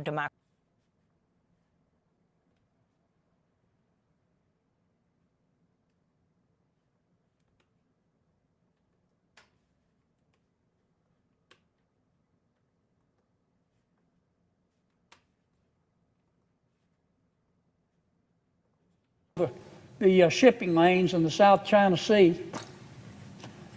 This is the Chagos Islands right down here. Years ago, the Chagos Islands were owned by France. France ceded the Chagos Islands to our friends in Great Britain, UK. Okay. And a number of years ago, the United Kingdom and America got together, and we built, mostly with American dollars, by the way, we built a military base in the Chagos Islands, on one particular island called Diego Garcia. And it's a really important military base. For one thing, it's very close to the Bay of Bengal and the Indian Ocean. The reason why it's important is because this is like the main fucking criminal shipping route is in this region. And when we're talking to a criminal, I'm not just talking about illicit substances and smuggling and things like that, but just like people who are avoiding anything for any reason. In China, so we can watch them. China. For another thing, it's where it's one of the only bases where our nuclear submarines can dock. Hugely important. Well, the United Nations got mad at the United Kingdom. They said, fuck, I clicked Civ 6 Great instead Britain, of Diablo 4. you're bad people. The icons are similar. You used to be colonialists. You acquired other countries, sometimes freely, sometimes by force. Every country I know of in the world of any strength has done that. Doesn't mean we ought to be proud of it, but it's part of our history. But the United Nations said, shame on you, UK. Shame on you. Bad, bad, bad, bad. You have to give back the Chagos Islands and the military base there. And the UN doesn't have any jurisdiction over the United Kingdom. But the UN said, not only do you have to give it back, but you don't give it back to the people of the Chagos Islands. You give it back to another group of islands way down here called Mauritius. Mauritius used to own the Chagos Islands when France ceded them to Great Britain. They were run by Mauritius. But the people of the two island groups, archipelagos, the people don't have any affinity. Now, what's Mauritius say? Of course we'll take it. But they want to start charging the United States and the UK £9 billion for a 99-year lease. So we can lease our own military base. All because the Prime Minister... $9 billion for 99 years and you're complaining? That's probably less than the fucking upkeep on the base itself. That's probably like what you would pay on like taxes if you had a regular business that was doing the same thing. Of the United Kingdom feels guilty because somebody, some tofu-eating wokarati at the United Nations says they're bad people, bad colonialists. Oh my God. Well, and the Prime Minister of the United Kingdom, he's going along with it, but he says, I'm negotiating with Mauritius. And the people of the leader of Mauritius just issued a press release, said, yeah, he's negotiating. He's increased the price. And he's shortened the leash. Now, you know who's loving all of this? China. China. Because China has a close relationship with Mauritius. Okay. Do you think China does more shipping through there, or do you think the United States does, bro? Like, come on. And you know what? It's going to get a lot closer. It's going to get... This is insane. This is cell deep stupid. This is... So let me get this straight. The U.S. is allowed to control the Suez Canal area, okay? But when boats from China are going around Africa and want to make deals with nations in this region, that's absurd. This is bone deep down to the marrow stupid. Because the United Nations wants the United Kingdom to feel guilty, they want to give our military base and their military base to Mauritius. The United Nations wanting to make people feel guilty. Can you imagine? Now, the Prime Minister of the United Kingdom can stop this. And Marco Rubio, our new Secretary of State, is against it. And I haven't talked to him directly, but I think President Trump is against it. The United Kingdom is our friend. So you're speaking I went for to school him? there for a while. I love him. And I want to see the Prime Minister do well. But he needs to put down the bong. Oh my God. He needs to put down the bong. Amazing. This makes absolutely no sense. And it's going to be a big part of his legacy if he gives away this island and our military base to, in effect, what will eventually be China. So I would say to the Prime Minister tonight, I don't mean any disrespect. I want to say this respectfully. I shouldn't have said the bong part. I take it back. Oh my God. Oh Please, my God. Prime Minister, don't do this. This is so good, bro. This is fucking gold. This is fucking amazing. Oh.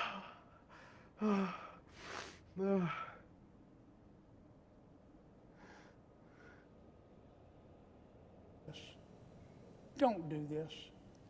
We'll stand with you in telling the United Nations who's upset with you to go fill out a hurt feelings report, because we're not doing it. We'll stand with you. Do I want to brainstorm more? Yeah. I think we said we're gonna reschedule next Friday. Let me know if that's incorrect. Please say no. Don't give our military base away. It's going to really hurt the relationship between the United States of America and the United Kingdom. I know Donald Trump pretty well. I know Marco Rubio pretty well. They'll forgive, but they'll never, ever forget. Don't do it, Mr. Prime Minister.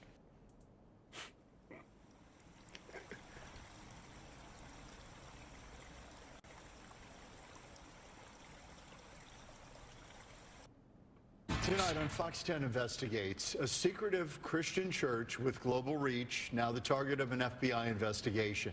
The religious group is known by multiple names, most commonly the 2x2s. An outcry of child sex abuse allegations aimed at this church now coming to light. Fox 10 investigator Justin Lum spoke with former members about what's been described as a cult and its ties to Arizona. Yeah, well, I just shut off Discord just now because I'm like trying to like stabilize my connection and stuff. So like, I'll try to shut down all my background programs a lot. Tempe police, search warrant, come to the door. Nothing. I think he said Keir Starmer's name, but then just kept saying Prime Minister after that. But I'm not sure. In your hands. It's the morning of September 6, 2022. Tempe police are here for Raymond Zwiefelhofer. Hands up. Hands up. Put your hand up, please. On your head. All right, go ahead and step out. Step out. Keep your hands on your head, sir.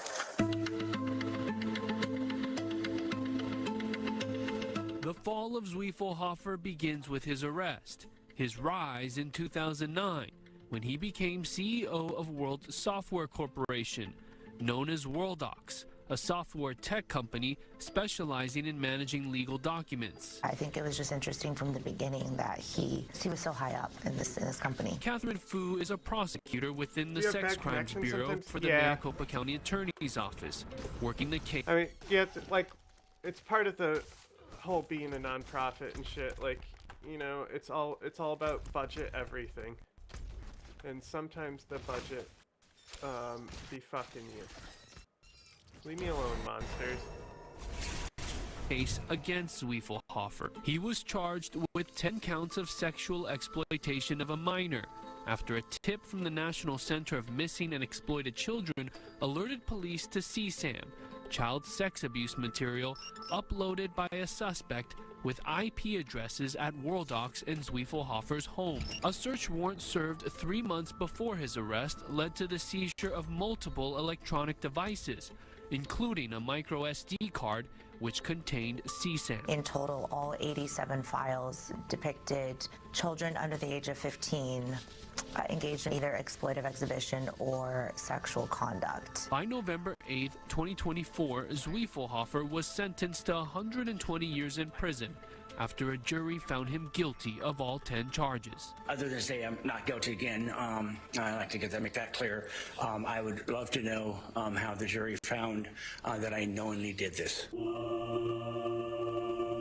Fox 10 has spoken to multiple sources with ties to a secretive Christian sect accused of widespread child sex abuse and cover-ups, known as the 2x2 Church, the Way, the Truth, and the Church with No Name. Sources within the church confirm that Raymond Zwiefelhofer was a member, specifically an elder. We want to be clear, his crimes did not involve members of the 2x2. My name is Sarah Black. I was born and raised in the 2x2s, in the meetings. I'm 48 now. I left in my late teens, early 20s. Sarah Black lives in the East Valley, but grew up in Portland, Oregon, going to weekly gospel meetings. No, it's just because I'm fucking poor, you know? And so, like,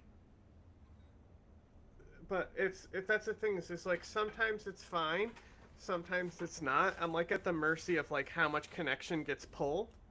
And I think just because it's like 5 o'clock, I don't know, maybe it's being pulled a little bit harder from the server, so they're prioritizing like other users. You know, I don't know if that's how it works or anything, but... System that is very legalistic, lots of unwritten man-made rules. I grew up without a TV. Most homes didn't even have a radio. I was with progressive parents, so I had a radio. I was also in a very musical home, but I watched my friends not be able to do certain things like participate in band activities at school. Black's parents have also left the church. She describes the Christian sect as well hidden, with an established hierarchy, overseers at the top, followed by ministers called workers, and then elders along with the rest of the church, known as friends. All this importance on what these workers speak in these meetings. So the doctrine becomes whatever you hear every week.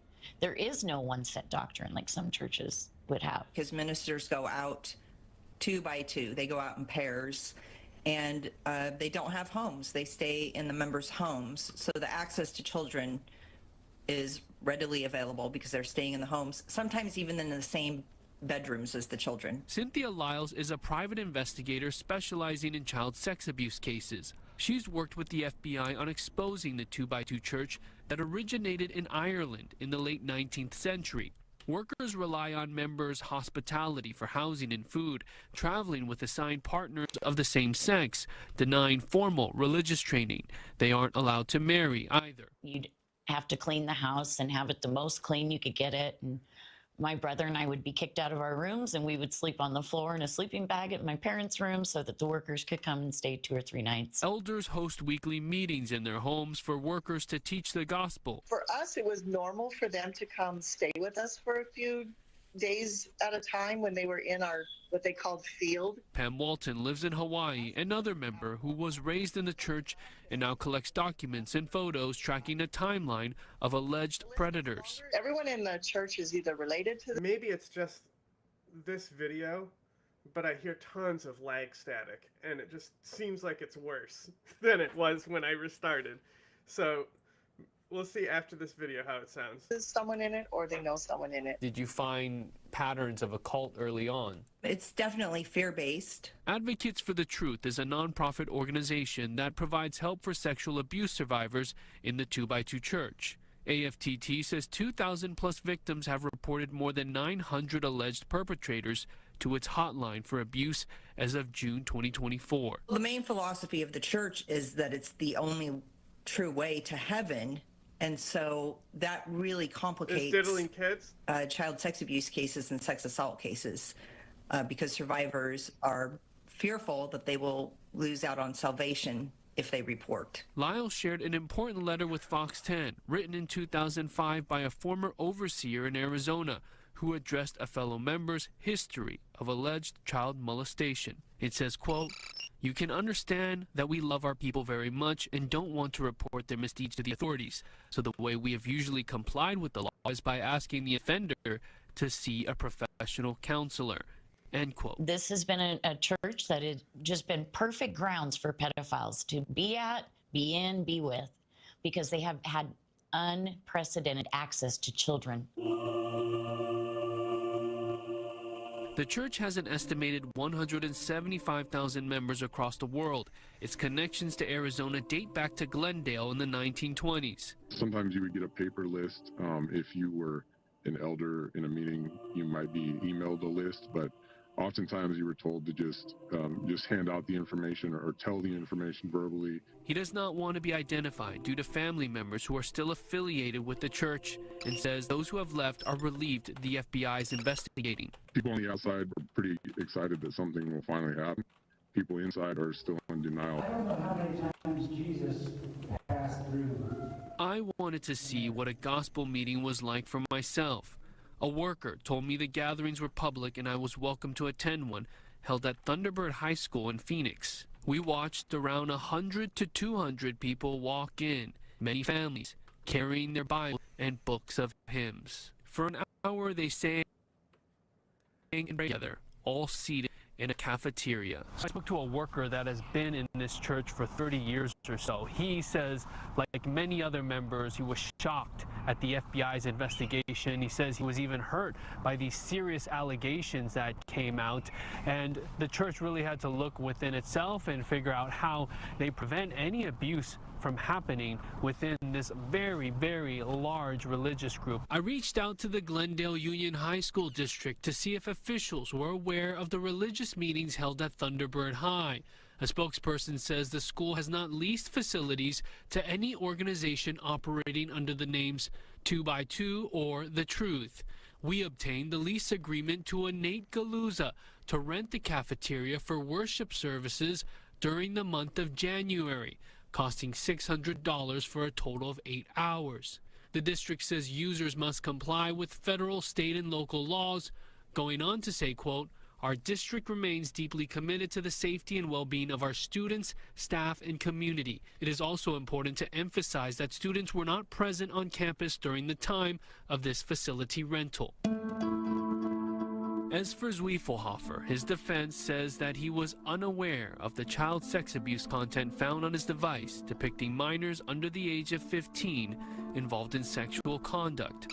Prosecutor Fu also says the entire Windows system on his laptop was deleted before Tempe police executed that search warrant at his home. We've reached out to his attorney for comment and have not heard back. Do you think he was someone that thought he could get away with all of this?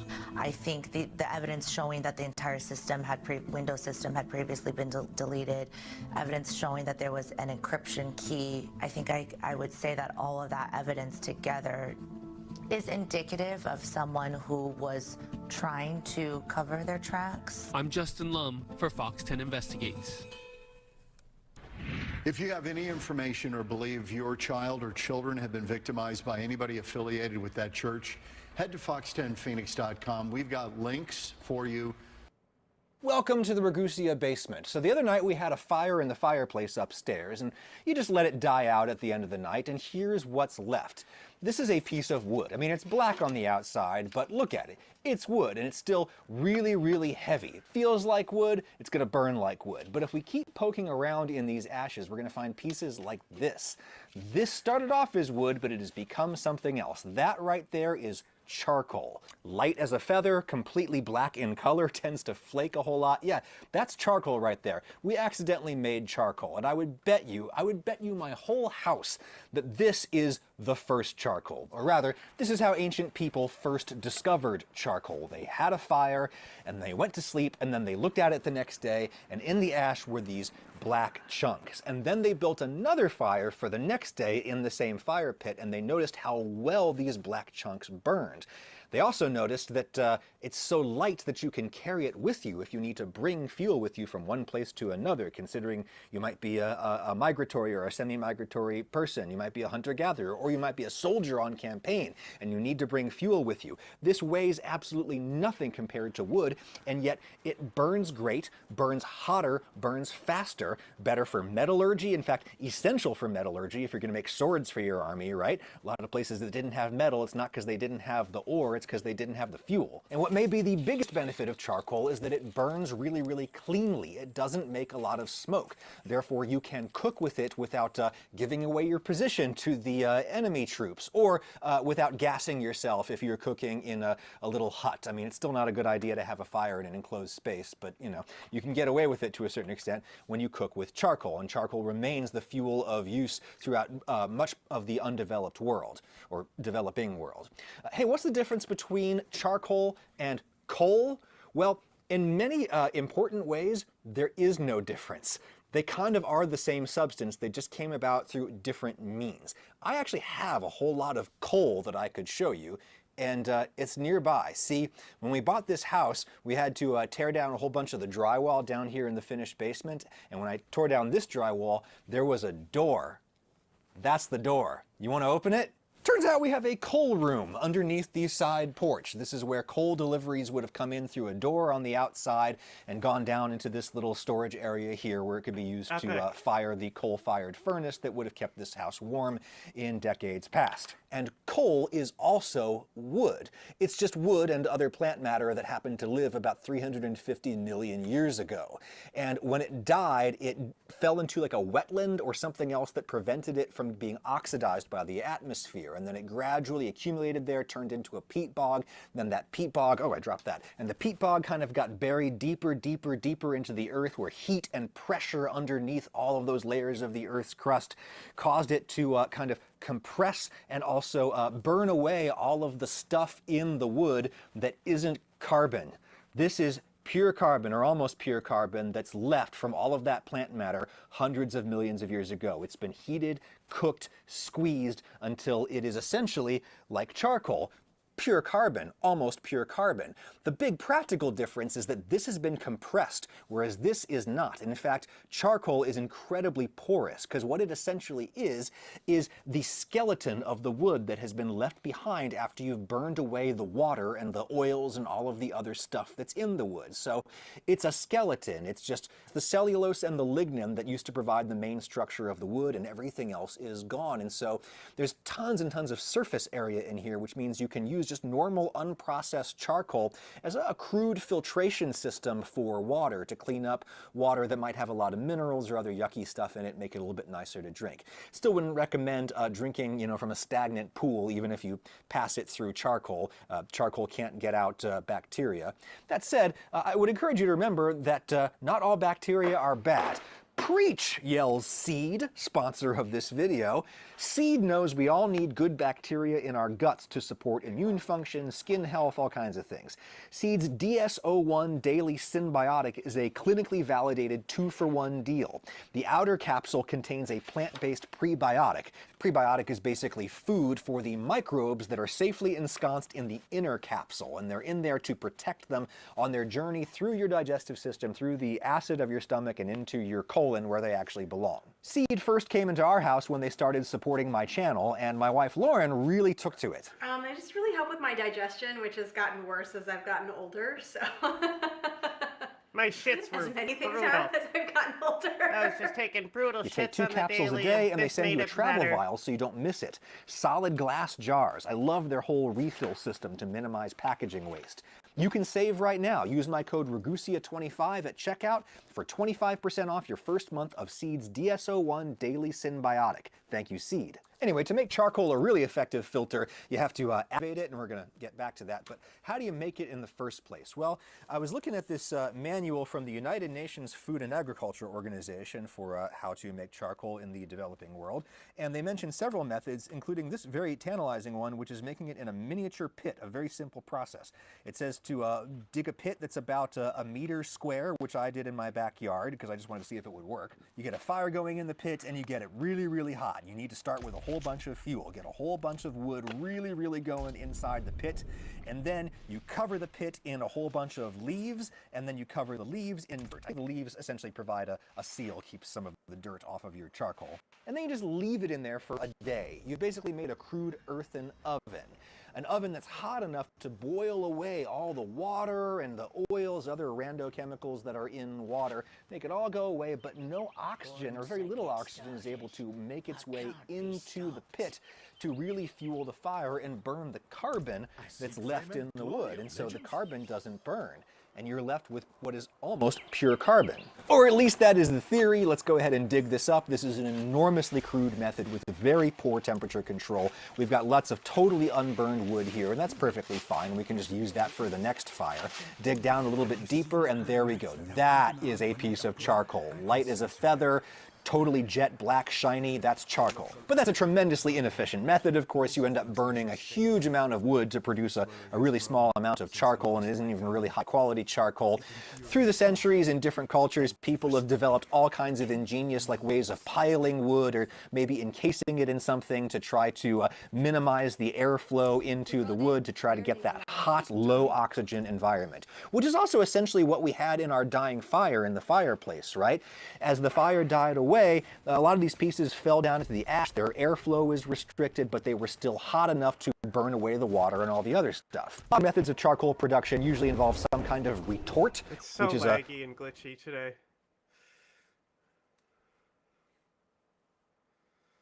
It's got to be just because it's like 5 o'clock, right? I'm doomed to only stream at 3 a.m. because that's when it will work fine. a closed space that can only let out a small amount of gas.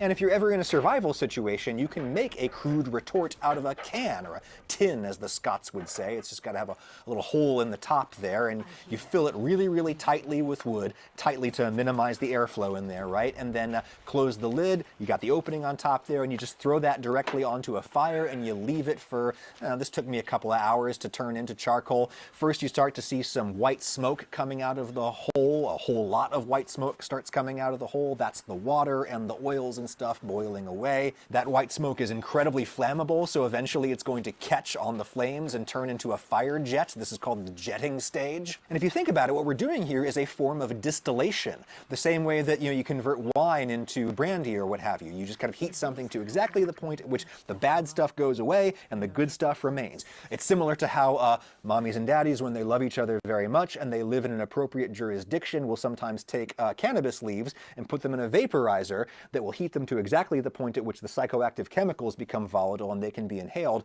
but there's no combustion of the actual plant matter that's left behind, and so you don't choke on the smoke. By the way, smoke is probably the main reason why we cook on charcoal today as opposed to wood. Wood makes a whole lot of smoke, especially when it's in that really roaring fire burning stage. It's sending up tons of smoke and ash and creosote and just gross stuff that just ends up on the food. Doesn't taste good. The way that you normally cook with a wood fire is you cook it down to coals, right? You burn the wood down to that stage where all that's left is hot coals, and that's this nice, really clean, super hot fire that's really good for cooking. Anyway, you want to open up the box? You gotta let it cool first, otherwise it might burst into flames upon touching air, and there you go. That is beautiful, beautiful, light as a feather charcoal. Crude, but also easier to do at scale yourself would be to just burn a fire in that same pit. Get a great big fire going, burn a whole lot of it down to hot coals, and then cut off the flow of oxygen, either by covering up the hole, or you could quench it with water, right? The water immediately cools down the coals so that they don't burn away. It washes away some impurities, and if you don't use too much water, it's all going to get boiled off almost instantly, and you're just left with nice, handleable, dry, beautiful, clean charcoal. And here's something that I'm wondering, and I'm sincerely asking y'all about this because I was not able to find anything scientific about this. I wonder if that might have been the first activated charcoal.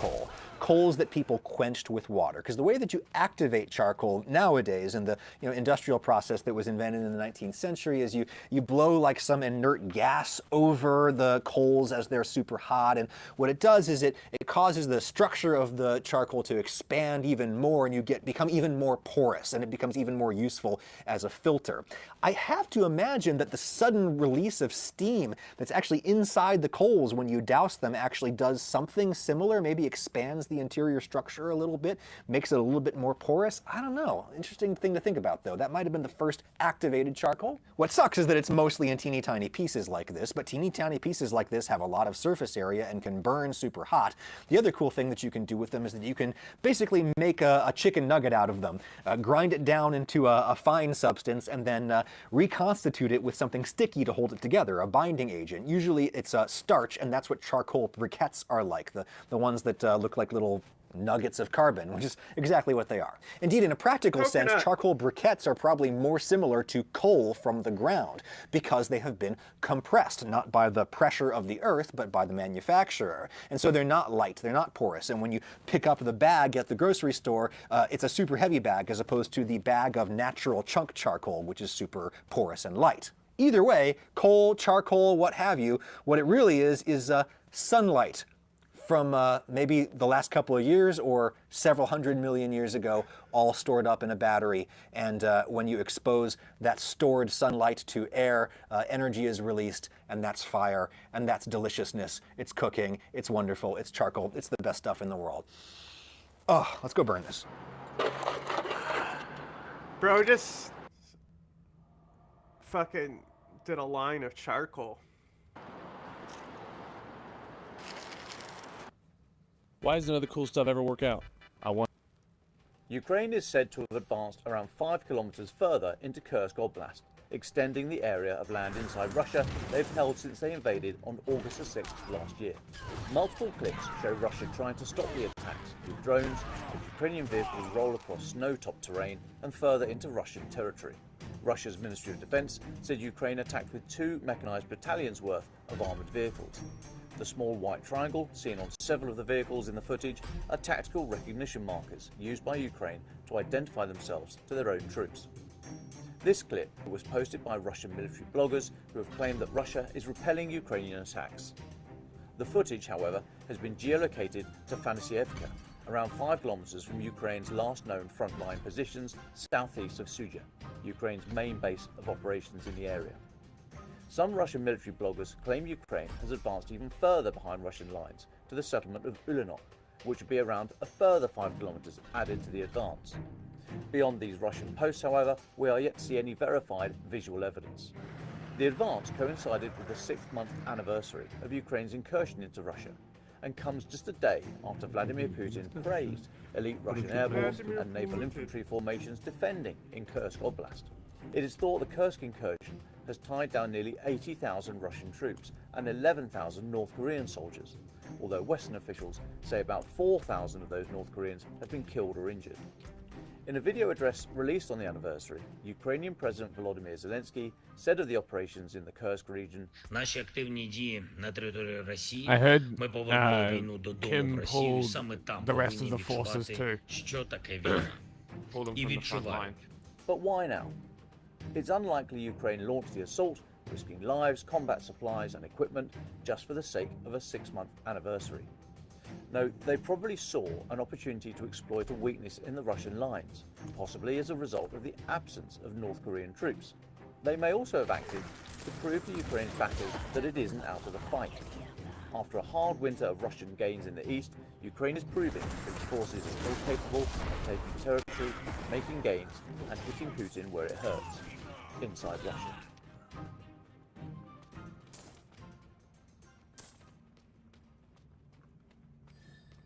Democratic lawmakers joined protesters on Capitol Hill this week to melt down over the Trump administration's efforts to cut wasteful government spending at USAID. And they specifically took aim at DOGE director Elon Musk. Watch. God damn it, shut down the Senate! Hell yeah! Abolish the Senate! Elon Musk. Elon Musk took Let's control go! of our country's financial nuclear codes. This is the shit I'm talking about. Let's go. Abolish the Senate. We are going to be in your face. We are going Get to him, be Jasmine. We will see you in the courts, in Congress. Back off the mic. You're too loud. Elon Musk is a Nazi nepo baby. Nobody elected your terrorize this country. We've got to fight back. You've got to be on the streets tomorrow. The billionaire tech executive and his Doge team are even facing public threats. A Boston University employee posted photos of 5 of Musk's Doge staffers on X, saying they were, quote, wanted, dead or alive, for carrying out a coup. A U.S. attorney telling the Boston Globe the post is being investigated. The Musk fired back on X. Here's what he wrote.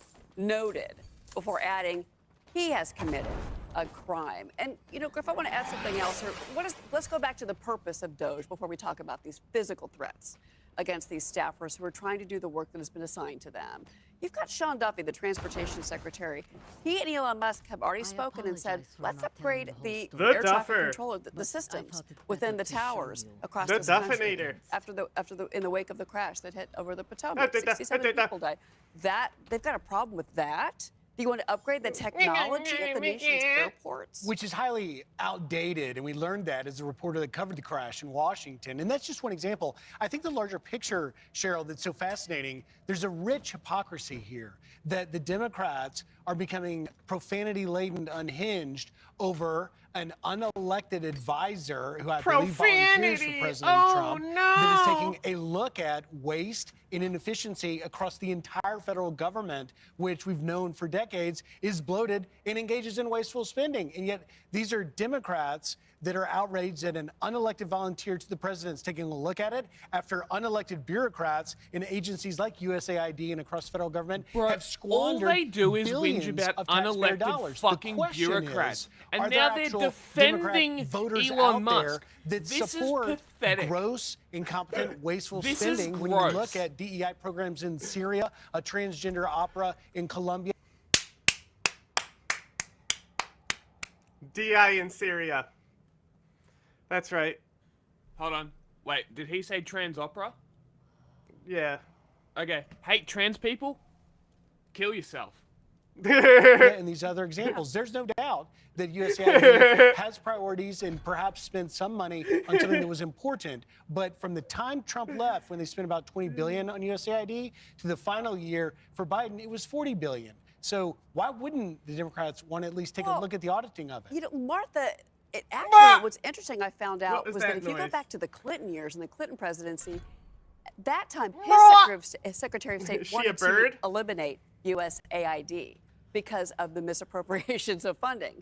It got shot down. It never happened. See, I think they are purposely trying to say AID always because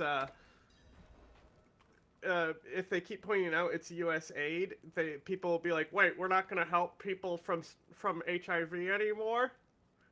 You know, they detach it.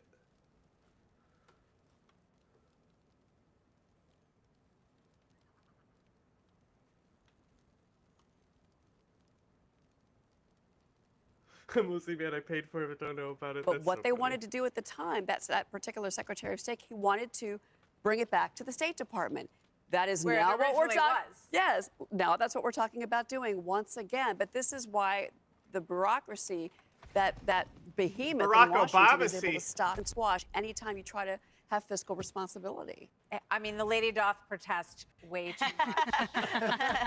I mean, when you are screaming about holding on, you know, bloody murder, screaming on about hanging on to every last bit of the bureaucracy that exists. Okay.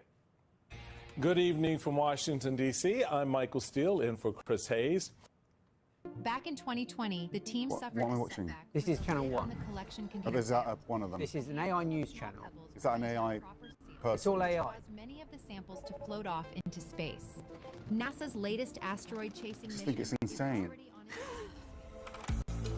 With audiences disappearing online and revenues quickly following, traditional broadcast news is facing an existential threat, and the landscape is becoming more polarized and less trusted as a result. Recent poll shows 69% say they have little or no confidence at all in the news media. Around the world, artificial intelligence is Double increasingly nice. being used to bring low-cost news and propaganda to the masses. Arriving into this turmoil is Channel 1, aiming to personalize the viewing experience at scale through its own use of generative AI. So, like any self-respecting video journalist absolutely terrified about what that'll mean for me in the future, I've come to LA to audition. Please call Stella. Ask her to bring these things with her from the store. 6 spoons of fresh snow peas, 5 thick slabs of blue cheese, and maybe a snack for her brother Bob. Awesome. Maybe try one where it's a little more sort of like, Okay. you know, Super emotive energetic. and Almost fun. like Yeah, a lighter news kind of feel.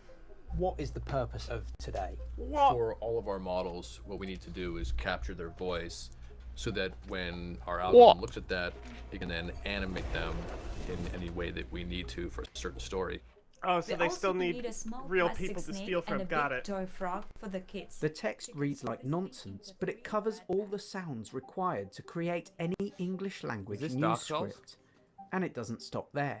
Yes. English is one of over 30 languages currently being tested.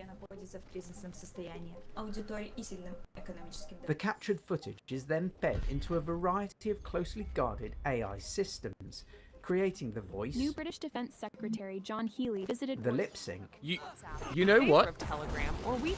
and the animated performance. I'm not of opposed the to this. dialogue. If And they're paying these people for these voice lines, I'm not the news opposed to story this. itself is also scripted and edited by Every AI use of that them, draws on they pay trusted the original newswire voice sources for capture. its information, with the anchor Yes. imbuing the story with Yes, its own it has to be like personal commissions, slant. yes.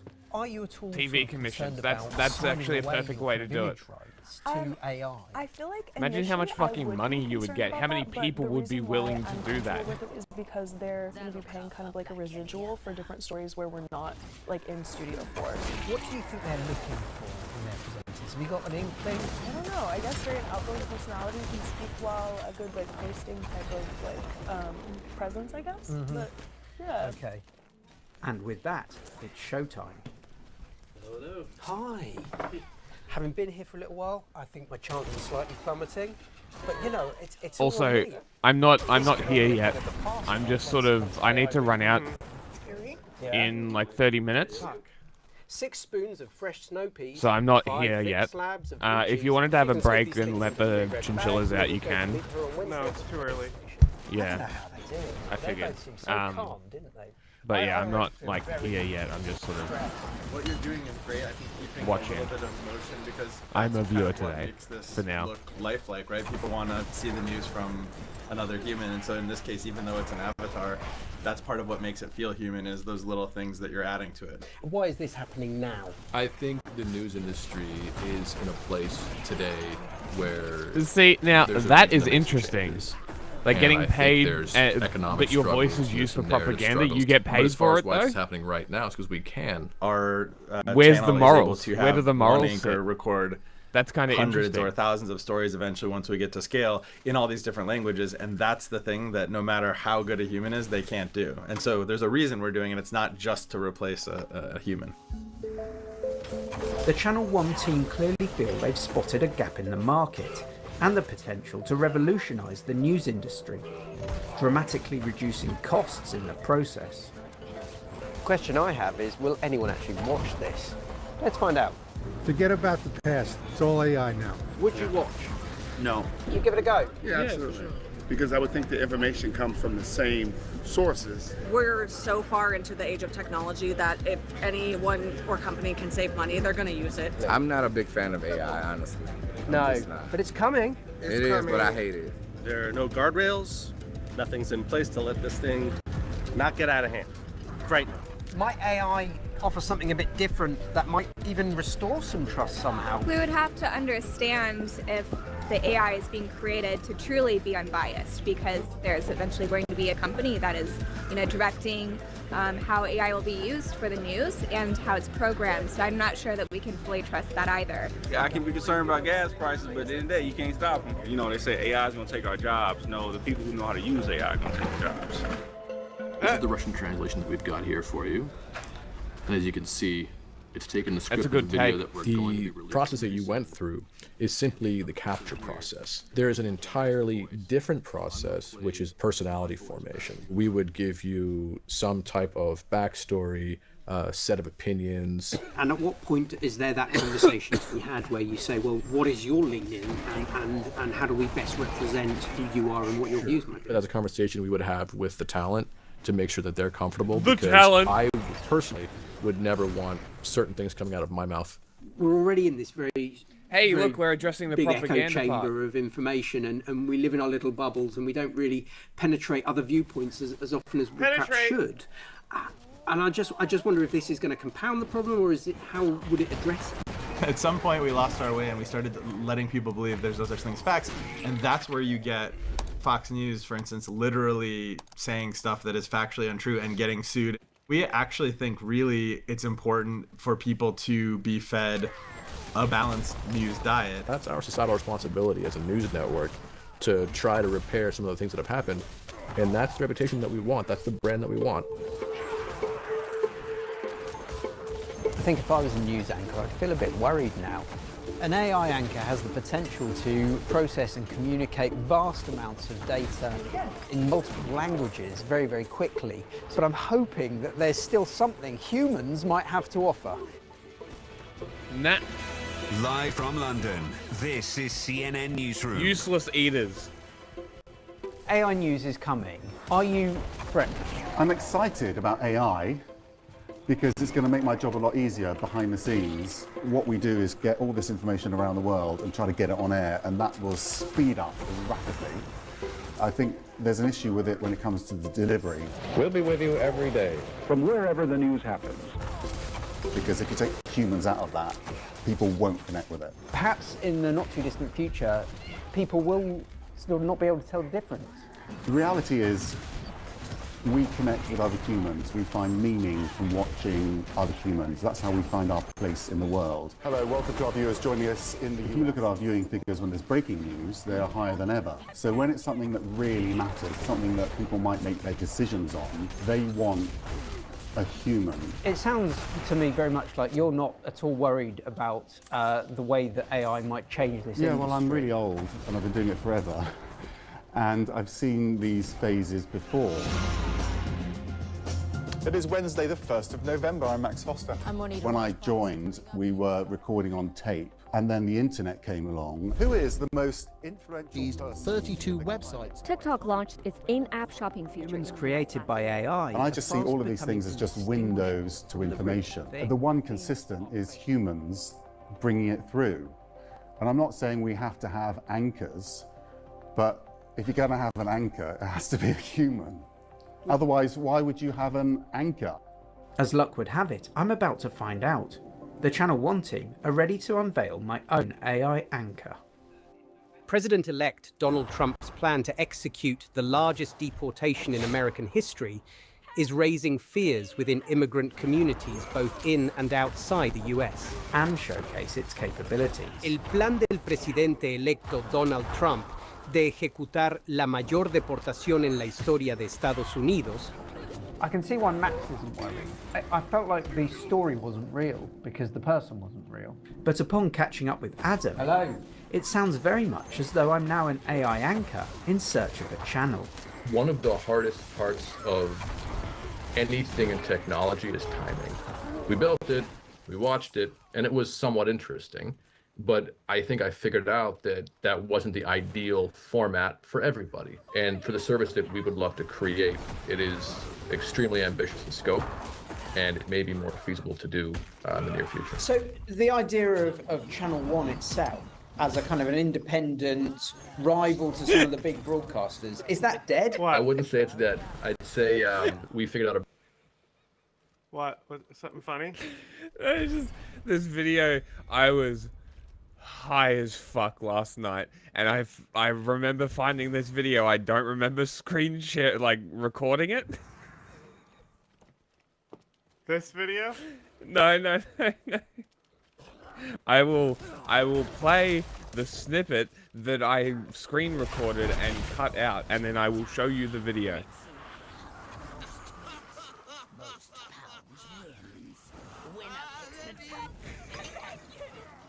This is the video.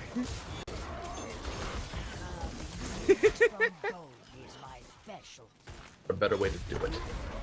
This new so way fucking is funny. offering bespoke AI packages with and without virtual anchors. It was like to existing 2 minutes broadcasters long of this already guy taken just up by talking networks through a in hole. Sweden and Turkey. It's another example of AI's creep into our lives by the And he back laughed door. a couple times. I'm like, that's such And a while funny the future video of AI to just news like seems up for post. grabs, I'm left with one burning question.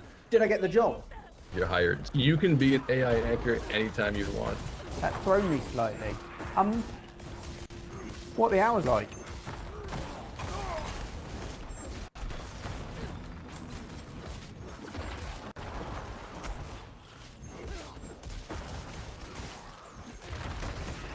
Hey guys, it's Amanda. Welcome back to my channel. Today I want to talk about a not at all controversial nor highly debated subject. It's a conversation starter that has a special way of bringing everyone together, no matter their socioeconomic status, race, or political affiliation. When dinner table debates get a little rowdy, this is the topic that turns everything around. Today we're talking about affirmative action. Wait, who the f wrote this? Obviously, affirmative action is such a triggering topic for so many people. White students use it as an explanation for why their black peers were accepted into prestigious universities. Asian students say it has allowed colleges to discriminate against them. And for Supreme Court Justice Clarence Thomas, well, affirmative action is his villain origin story. To right-wingers like Clarence Thomas, affirmative action is the enemy of merit. They claim that it boosts unqualified minorities into jobs and classrooms where they otherwise would not have been welcome, arguing that it undermines meritocracy by prioritizing race over qualifications. Thomas, in particular, perceived affirmative action as a stain on his Yale law degree. He felt that his classmates and potential employers did not take his credentials seriously because he was black. He assumed that they thought the only reason he was there was because of his race. This, he believed, would cause irreparable harm to his career, and apparently it did a number on his psyche. In 1980, Clarence Thomas said at a meeting of black conservatives, "You have to prove yourself every day because the assumption was that you were dumb and didn't deserve to be there on merit." The irony, of course, is that before affirmative action was introduced, university admissions were far from meritocratic. Students were routinely denied admission to schools precisely because they were black.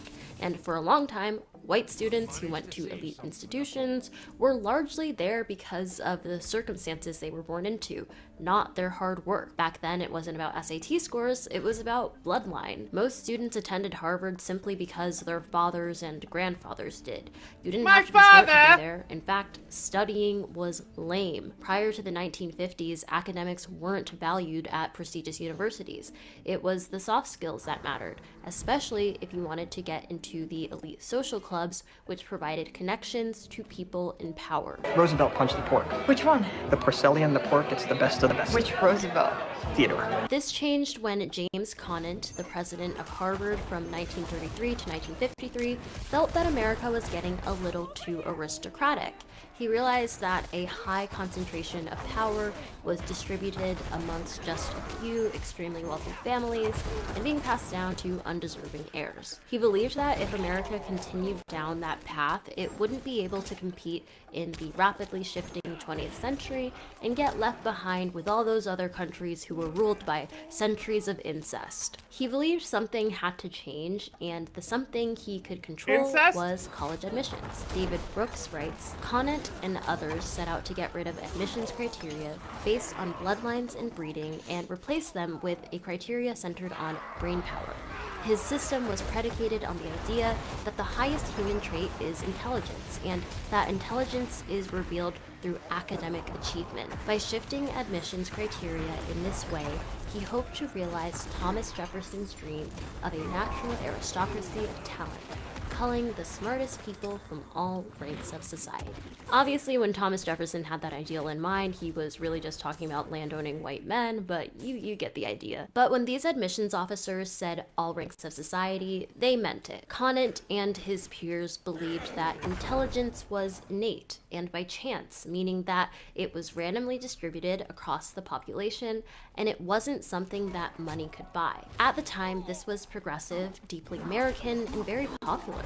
People liked that they could have agency in their life outcomes, or at least the life outcomes of their children. Middle-class parents especially started prioritizing academic success in child rearing, as it was the most clear path towards a more prosperous life. In 1967, the sociologist David Bell noted that the leadership in the emerging social order was coming from the intellectual institutions. Social prestige and social status, he foresaw, will be rooted in the intellectual and scientific communities. Colleges and universities were seen as progressive institutions that upended rigid social hierarchy and promoted equality and social mobility. The kind of status a degree conferred was earned. Gone were the days of prestige participation trophies handed out to those with the foresight to be born into the right family. Intellectual institutions continued to be progressive leaders in this regard by adopting affirmative action.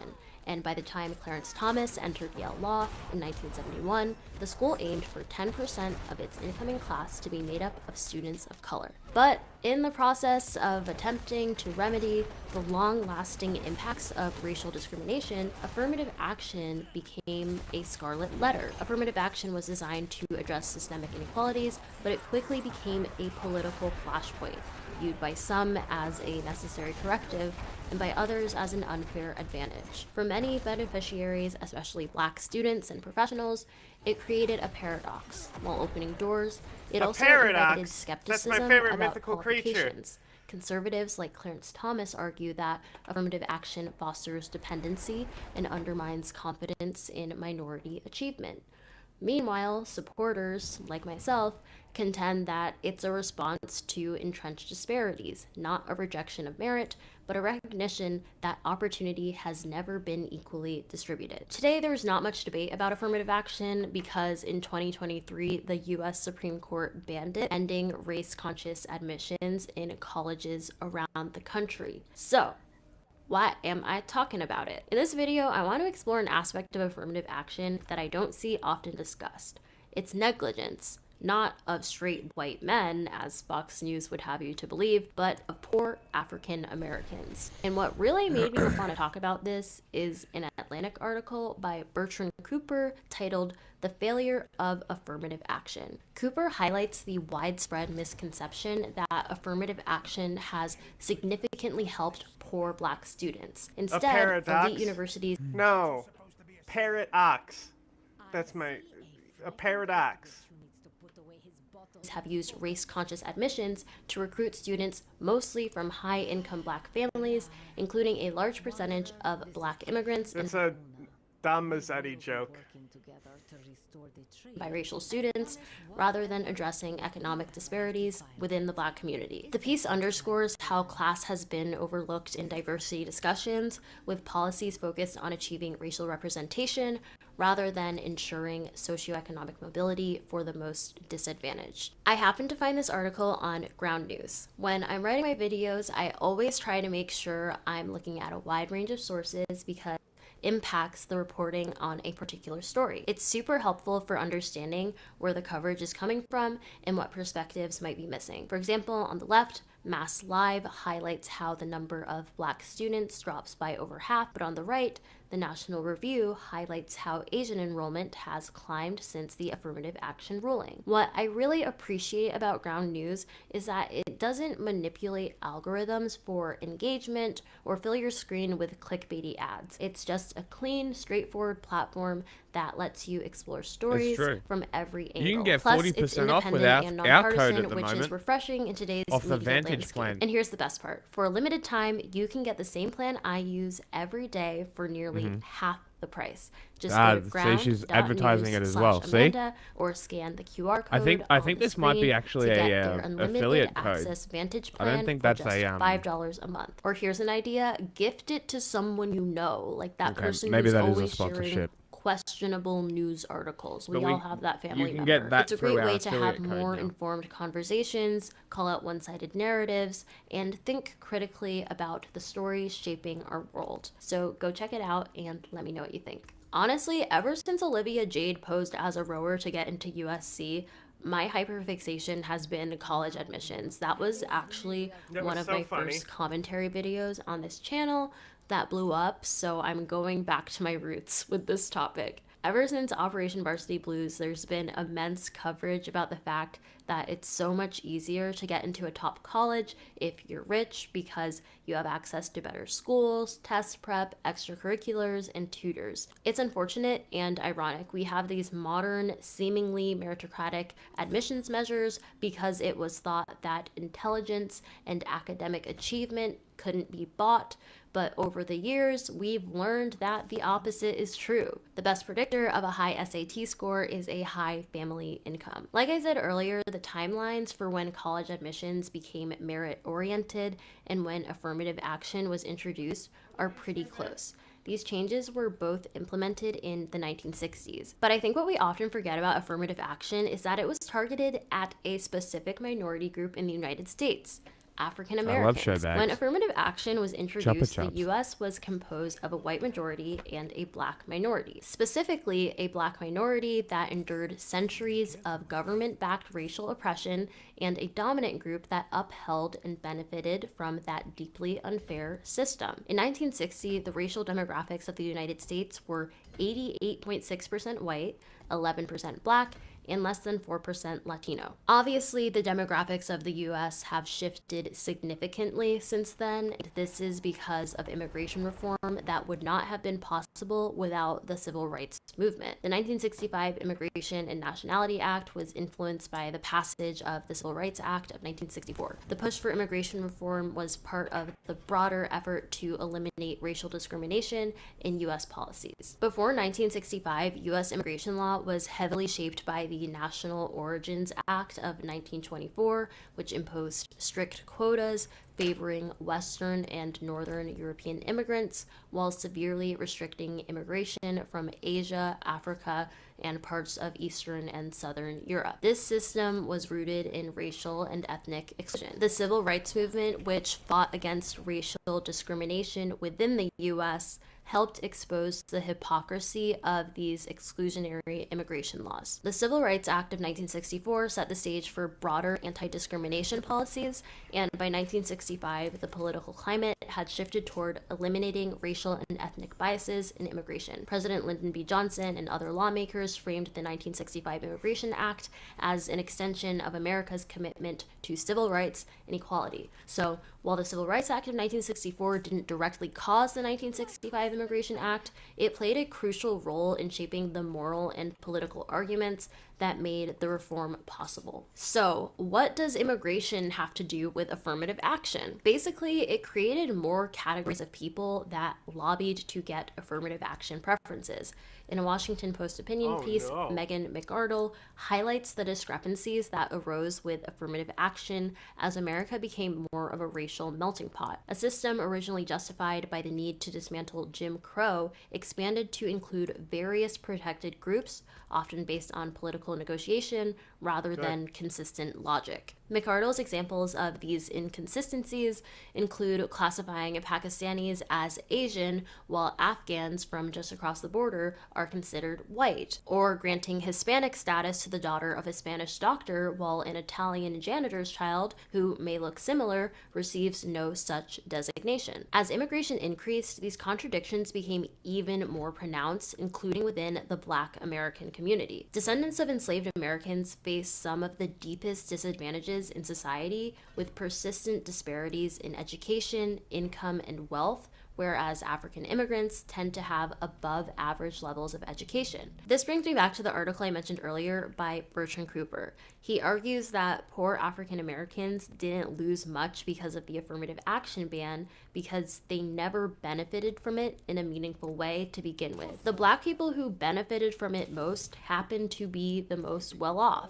And according to a 2015 study from the Pew Research Center, Black immigrants are the highest earning and best educated subset of Black America. Cooper cites a few key examples. First, in the 2007 American Journal of Education, the Princeton sociology professor Douglas Massey observed that 40% of Black students in the Ivy League were first or second generation immigrants. He also references Henry Louis Gates Jr., a director of the Harvard University African American Studies Center, who once estimated that as many as 2/3 of Harvard's black students in the early 2000s were the fortunate sons and daughters of black immigrants, or to a lesser extent, children of biracial couples. As for anecdotal evidence, he cites a black woman who is a senior at Harvard in 2004, and she told the New York Times that there were so few other black students whose grandparents had been born in the US that they began calling themselves the descendants. I'm really glad that I found this article because it confirmed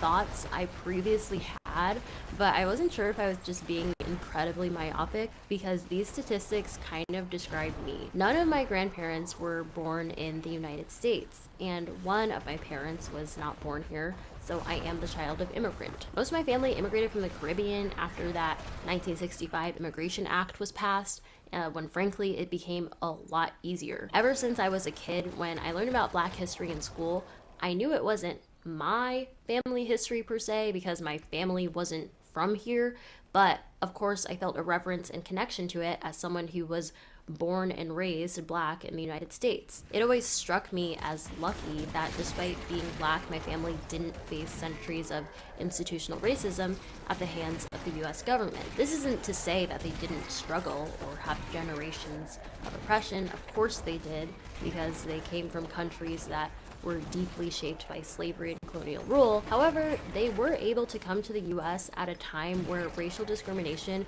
was illegal and affirmative action was still kicking, so they were able to benefit from this, and subsequently, so was I. This didn't really hit me until I was in college. I realized that so many of the Black people I met, even though they were from all over the country, were also the children of immigrants. I really wanted to point this out and make this video because it is Black History Month, and I don't think African Americans and the civil rights movement get enough credit for enabling so many immigrants, especially Black immigrants, to thrive in this country. In fact, it's like the opposite. Unfortunately, anti-African American rhetoric is common in so many immigrant communities. There's this sense of like, we pulled ourselves up by our bootstraps, so why can't they? Without acknowledging that there would be no bootstraps to pull if it weren't for African Americans who fought against racial discrimination. As a side note, I was like in a town 20 minutes from Springfield, Ohio in like October when Trump made that statement, like Haitians are eating dogs and cats. I was taking an Uber and my driver happened to be a Black immigrant, and I don't know, we were just chopping it up, chatting, and he was like, yeah, the African Americans here are so lazy, they don't do shit. And I'm like, sir, not too much, because we wouldn't be here. Come on. Black people are not a monolith. African Americans are not a monolith. Clearly, people like Clarence Thomas exist. But I think it's important to acknowledge the fact that affirmative action was introduced with the assumption that it would benefit disadvantaged African Americans, but in college admissions, it has disproportionately rewarded upwardly mobile Black people, a lot of whom happen to be immigrants. This isn't the fault of African Americans for not working hard enough, nor the fault of immigrants for being too good. Ultimately, the system of affirmative action wasn't specific enough, and I don't think one policy would ever be enough to remedy the innumerable federal measures that routinely denied African Americans the same opportunities as whites. Though many Black people didn't adequately benefit from affirmative action, the fact that it has been banned doesn't help us either. In fact, schools across the country will probably spend a lot more money trying to recruit diverse classes now that they can't use race-conscious admissions. This brings me to the end of the video, and the final question I'll ask is like, who is really benefiting from banning affirmative action? I think it kind of comes down to the fact that way too much value has been placed on colleges, specifically extremely selective colleges, to act as a way to level the playing field amongst people, especially when we know that investment in early education programs and schools really helps kids so much more. I do feel a little bit like, well, what now? And honestly, I don't know. Affirmative action is already struck down. Trump is continuing to attack DEI programs. So like genuinely, like I don't know what's next. And I wish I could end on a more hopeful note. I would love to hear all your thoughts below, and I'll see you guys in my next video. Scientists are closely watching a recently discovered asteroid that is being called a potential city killer. The asteroid, known as 2024 YR4, was first spotted December 27th by the El Sauce Observatory in Chile. NASA's Jet Propulsion Laboratory calculates there is a 1.6% chance it will hit Earth on December 22nd, 2032. Astronomers say based on its brightness, the asteroid is between 130 and 300 feet wide. So we have a handy graphic on your screen to compare. So the asteroid that struck Earth 66 million years ago and wiped out the dinosaurs, well, that one was just over 6 miles wide. For more, let's bring in CBS News space consultant Bill Harwood. Bill, good to see you. This asteroid is now rated a 3 out of 10 on the Torino Impact Hazard Scale. So what does that mean? Is this something we need to be worried about? Well, not worried particularly. It just means we need to pay attention to it. You know, this scale goes from 0 to 10, 0 meaning there's virtually no chance of an impact, 10 meaning a climate-destroying, world-destroying sort of impact. Never seen anything like that since the dinosaurs, obviously. But there is a slight chance this one could come by and hit us in 2032, as you said. The tracking is not very precise yet. They'll get another chance to really nail down the orbit when it comes back by Earth in 2028. And by that point, hopefully, the numbers will show that there's 0 chance of hitting the Earth. But right now, you know, they're certainly paying attention to it. They want to make sure they can nail down this orbit in time to do something if necessary. I don't like talking doomsday, but if this asteroid were to strike Earth in 7 years, where could it hit? How much damage could it do? Well, we don't know where it could hit yet because the trajectory is really not nearly well defined enough to make a prediction like that. But the kind of impacts we're talking about with a body of this size and its possible composition, you know, back in 1908, an asteroid hit western or eastern Siberia and leveled like 830 square miles of forest. So it's a big deal. If something like that came down in a populated area, on a big city, for example, it would be truly catastrophic, but it would be a local catastrophe. It wouldn't be something like the rock that killed the dinosaurs. It wouldn't affect the global climate, but it would certainly be a disaster of epic proportions, so we're all hoping that doesn't happen. NASA's ahead of this. They're ahead of everything. In 2022, a spacecraft successfully pushed an asteroid off course during NASA's first DART mission. Could scientists do this again if they have to? I don't know. I thought about that. You know, they definitely demonstrated the feasibility of diverting an asteroid, nudging it slightly off course. Of course, the thing there is you want to do it when the asteroid is far enough away that a relatively small nudge can have a big impact on where it ends up going. Whether they could do that in this case based on whatever they learn in 2028, I'm not sure about that, but they would certainly have advanced warning of an impact if it came to that, and could warn people away from any affected areas in plenty of time. I'm not saying that it still wouldn't be a bad day if it hit, but it wouldn't be like it was hitting out of the blue. There would be warning. You know, every time we see you, we got to ask you about any new information regarding Sunny Williams and Butch Wilmore as well. Of course, they're on the International Space Station. Do we have any idea on when they're coming home? Well, we're starting to. You know, they've had some meetings this week to try to nail down exactly how they're going to do this. And it looking like they're going to be able to get down around March 19th. That's a few weeks ahead of schedule. Basically, it's because they're moving the next crew to the station to a different Crew Dragon vehicle to speed things up a little bit. And if that happens, then the Starliner astronauts and their 2 station crewmates could get back to Earth in a best-case scenario around March 19th or shortly thereafter. So, you know, it's looking a little better for them to get home, but it's not going to be too much longer now, we all hope. No, we'll be watching that. Bill Harwood, thank you. Do you really want to spend the rest of your life watching ads? Yes, just download Pi. It's a free Google Chrome extension, and it basically blocks ads for you. I don't trust you. And it actually gets cooler because if you do see ads, Pi legit pays you to see them. I had no idea these were even ads, but I made money off of them. Shut up. We only allow ground news ads here.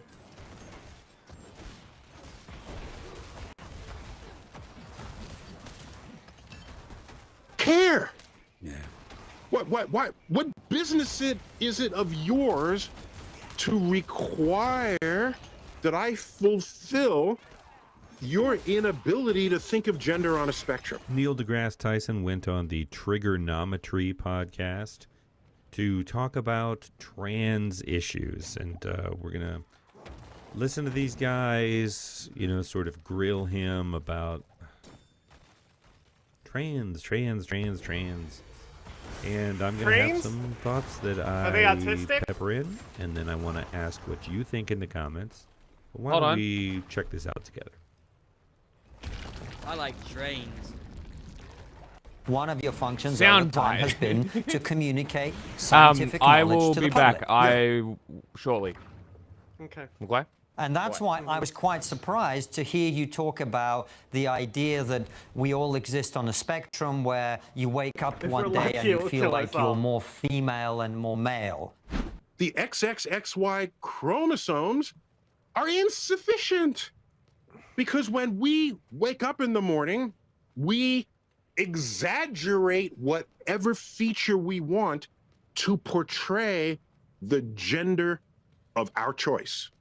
Suppose no matter my chromosomes, today I feel 80% female, 20% male. I'm gonna put on makeup. I'm gonna do that. Tomorrow I might feel 80% male.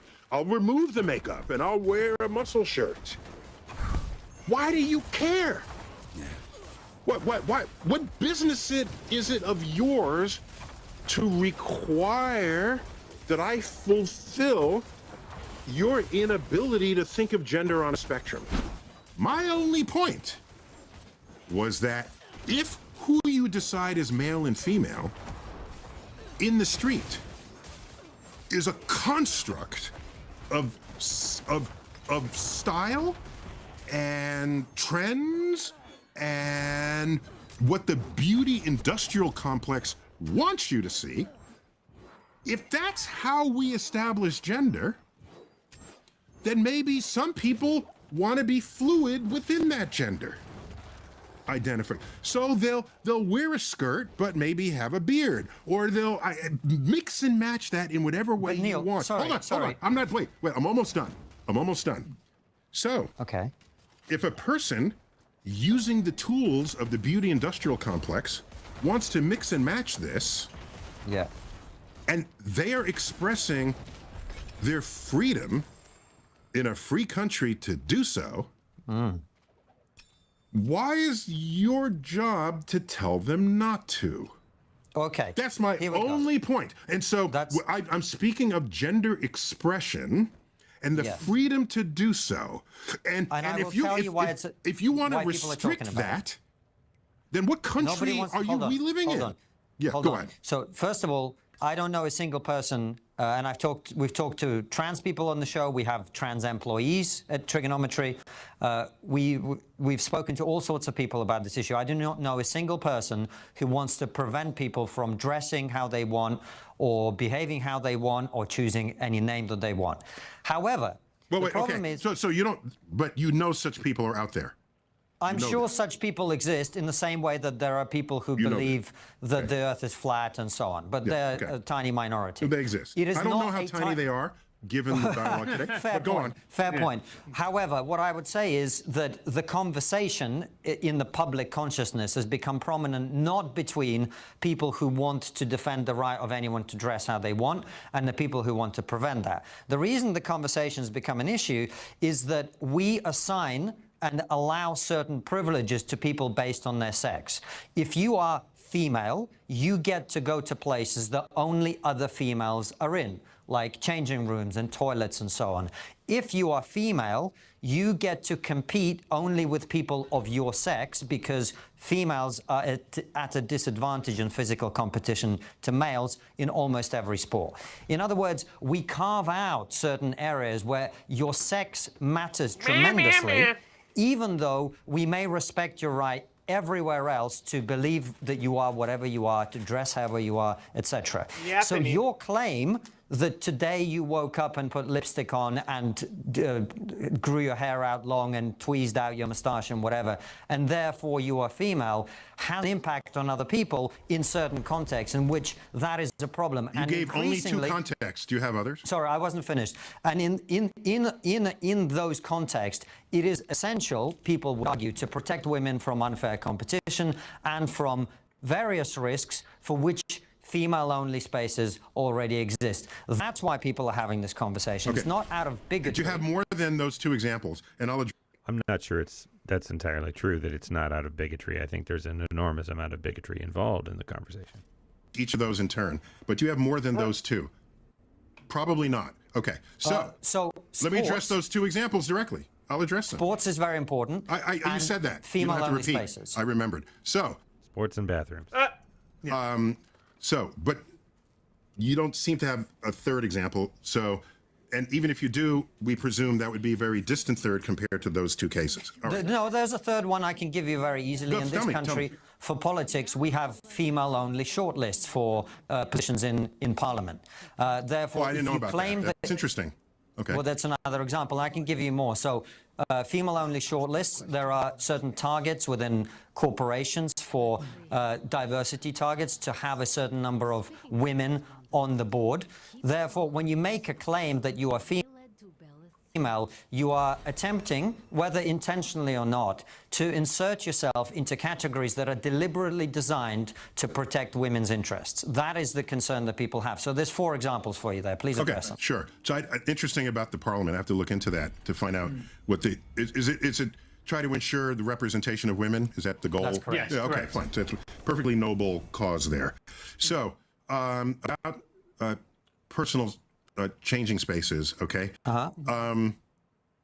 That's a solvable problem, of course, and we basically accomplished that here in Manhattan, where I live. Practically all bathrooms are either multi-gender or solo bathrooms, so only one person at a time, or you walk into a space and there's stalls that are closed off, but then you exit the stall and you come to a communal sink. Okay? Yes. So it's a solvable problem where everyone has a private space rather than for themselves, rather than having a gender private space. Okay? It's solvable on a level. By the way, let me give an example. We have a school from the early 20th century in New York, and I just saw it the other day. There's an entrance here and an entrance there, and this entrance says girls, and this entrance says boys. It's like, what the fuck? What? You separate them just to enter the school? I can look back on that and say that was ridiculous. You guys, what were you thinking? But back then, I'm sure it made complete sense that you're going to send the girls through that entrance, and there's an elementary school, and the boys through that entrance, okay? So it is possible to look back on whatever you were doing and say, my gosh, that was really short-sighted, and look at the solution that was proposed and implemented. That was a good idea. We moved on from that. Okay, so I remember boys' rooms where you come out and you whip it out and we'd all be peeing into a trough. Okay, we don't have those anymore. We do because we're technologically very far behind. Yeah. Okay. So then we had urinals just lined up on a wall that was a little more private, and now those urinals have little small but real dividers, so you're not like looking over. So there are solutions to the privacy problem, and we've all but solved that here. I can't speak for every state in the United States. Definitely here in New York City. The bathrooms, it's not all right. There's that. Second, with sports, very interesting. There was a case where a woman wanted to be they wanted to disqualify her from an event. And she had very big muscles, and she had naturally high testosterone levels. Okay, and she was genetically female, but unusually high testosterone levels, and so that weirded everybody out. So I'm wondering whether the future of those sports is you don't contest gender with gender, you contest hormone ratios. Well, hold on a second. What but do the you think of the differences physiologically between men and women are not just hormonal. Women have a different hip angle. They have different heart capacity. They have different lung capacity. I mean, there are profound physiological differences, different bone density. We've had... Okay. Yes. But I think that Neil deGrasse Tyson's point is you can try and keep everybody in the boxes that they're in, or you can look for ways to solve emerging problems, right? And the bathroom example is one of those. Well, the infrastructure. Yeah, sure. It's going to involve some change. It's going to involve some change. But the alternative is basically to say, all right, well, you can wear your hair long and you can put on nails or whatever you want to do, but you can't go in the bathroom. I mean, somebody eventually is going to be the arbiter of where those lines are drawn. And you're doing that because you don't want to make any change to existing systems. In sports, I'm going to let them finish talking about it. Athletes on the show to talk about it. I don't have a problem with that. So then you find ways to slice the population so that whatever the event is interestingly contested. So, for example, I wrestled in my life. I was captain of my high school wrestling team. It would be unfair for me at 190 pounds, which is what I was back then, to wrestle someone 120 pounds. Hold on, it would actually be unfair for you to wrestle someone who's also 190 pounds but female. Let me work my way there. Let me just work my way there, because you're fine. You are. I respect how active you're. That's so funny because wrestling is like the sport that I see girls wrestling boys at like the lower level, like really, really, really young. Like that's where I will see a lot of girls wrestling boys in like mixed wrestling because, you know, we're talking like below 13. You know, I'll see a lot of stuff where girls are wrestling boys. Your brain is. But I've thought about all this, and just allow me to speak it at the rate that I do. Okay. Go for it. So it would be unfair. So they have in wrestling. They said, let's make weight categories. Okay. So we make weight categories. So I don't wrestle the 120. I wrestle 190 pounder. So a wrestling match is not just this one person against the other person. It's 10 matches, and each one is intensely interesting because they are matched. Okay. So what the trans conversation is foisting upon us is the need to find ways to slice the athletic universe such that we still have interesting, fair matches. And is it a combination of, did you go through puberty as a male and then transition? Did you have puberty blockers? What is your hormone level now if you want to compete? So it requires more creative thought. Rather than saying no to it all, let's be creative about this, as we were with wrestling, as we are with practically any other sport. In rowing, there's a heavyweight rowing and there's lightweight rowing. They don't compete against each other. Somebody came up with that to resolve the problem because more than one category of person wanted to compete. So I agree with you, it's an unsolved problem, yes, but it's not unsolvable given what we know about human physiology. So why not rise to that occasion and solve it rather than take your older view of the world and force modern emergent conduct of people to fit that? Okay, well, can we just come back to the female shortlist and other opportunities that women are afforded by virtue of being women, and them now being excluded from that because males are entering that competition? Yeah, so a deeper problem, thank you for bringing that up. A deeper problem there is, why were women underrepresented to begin with? What kind of bias exists within Parliament or among the voters, maybe even the female voters, that prevented the representation from being there in the first place? That's a whole other social question that maybe can and should be answered at a deeper level than a quota coming in after the fact. Oh, I'm not a fan of quotas, but if they exist... That's how I would address that question. Hold on a second. That's not addressing the question at all. The question is, female shortlist exists. Should biological males be allowed to enter those female shortlists? That's as simple as the question is. Yeah, I'm saying I would ask why you have the short list in the first place. It's because there's something deeper that's wrong with society, that women are underrepresented in governance. So that's an interesting point, because it does scratch how gendered our society is. And you could say, well, that's because there's men and women, and that's just the way things are. But I get really skeptical when that's just the way things are argument comes up. certainly. You can tell it's an there are ass spin some because of the differences way it is. between men and women, very broadly speaking. I'm not denying that. But it's also silly to deny that there are social norms that are stringently pushed and reinforced for a variety of reasons that aren't there simply because there's a biological difference, right? So both things can be true at the same time. And yeah, it's interesting to look at those systems in this context. So to say now, to protect that now and not try to get to the root of that problem, I think is the cart in front of the horse. So I would go deeper to that problem. So But you there don't are even have women to have that question. whose opportunities are being curtailed today because they are being forced to compete, whether in sports or elsewhere, against people who have some kind of advantage over them. We're in a transitional period, so we have to figure that out. But the way to figure out things that require solutions to progressive change is not to regress it to how things once were. If that were the case, I would still be drinking from a segregated water fountain, okay?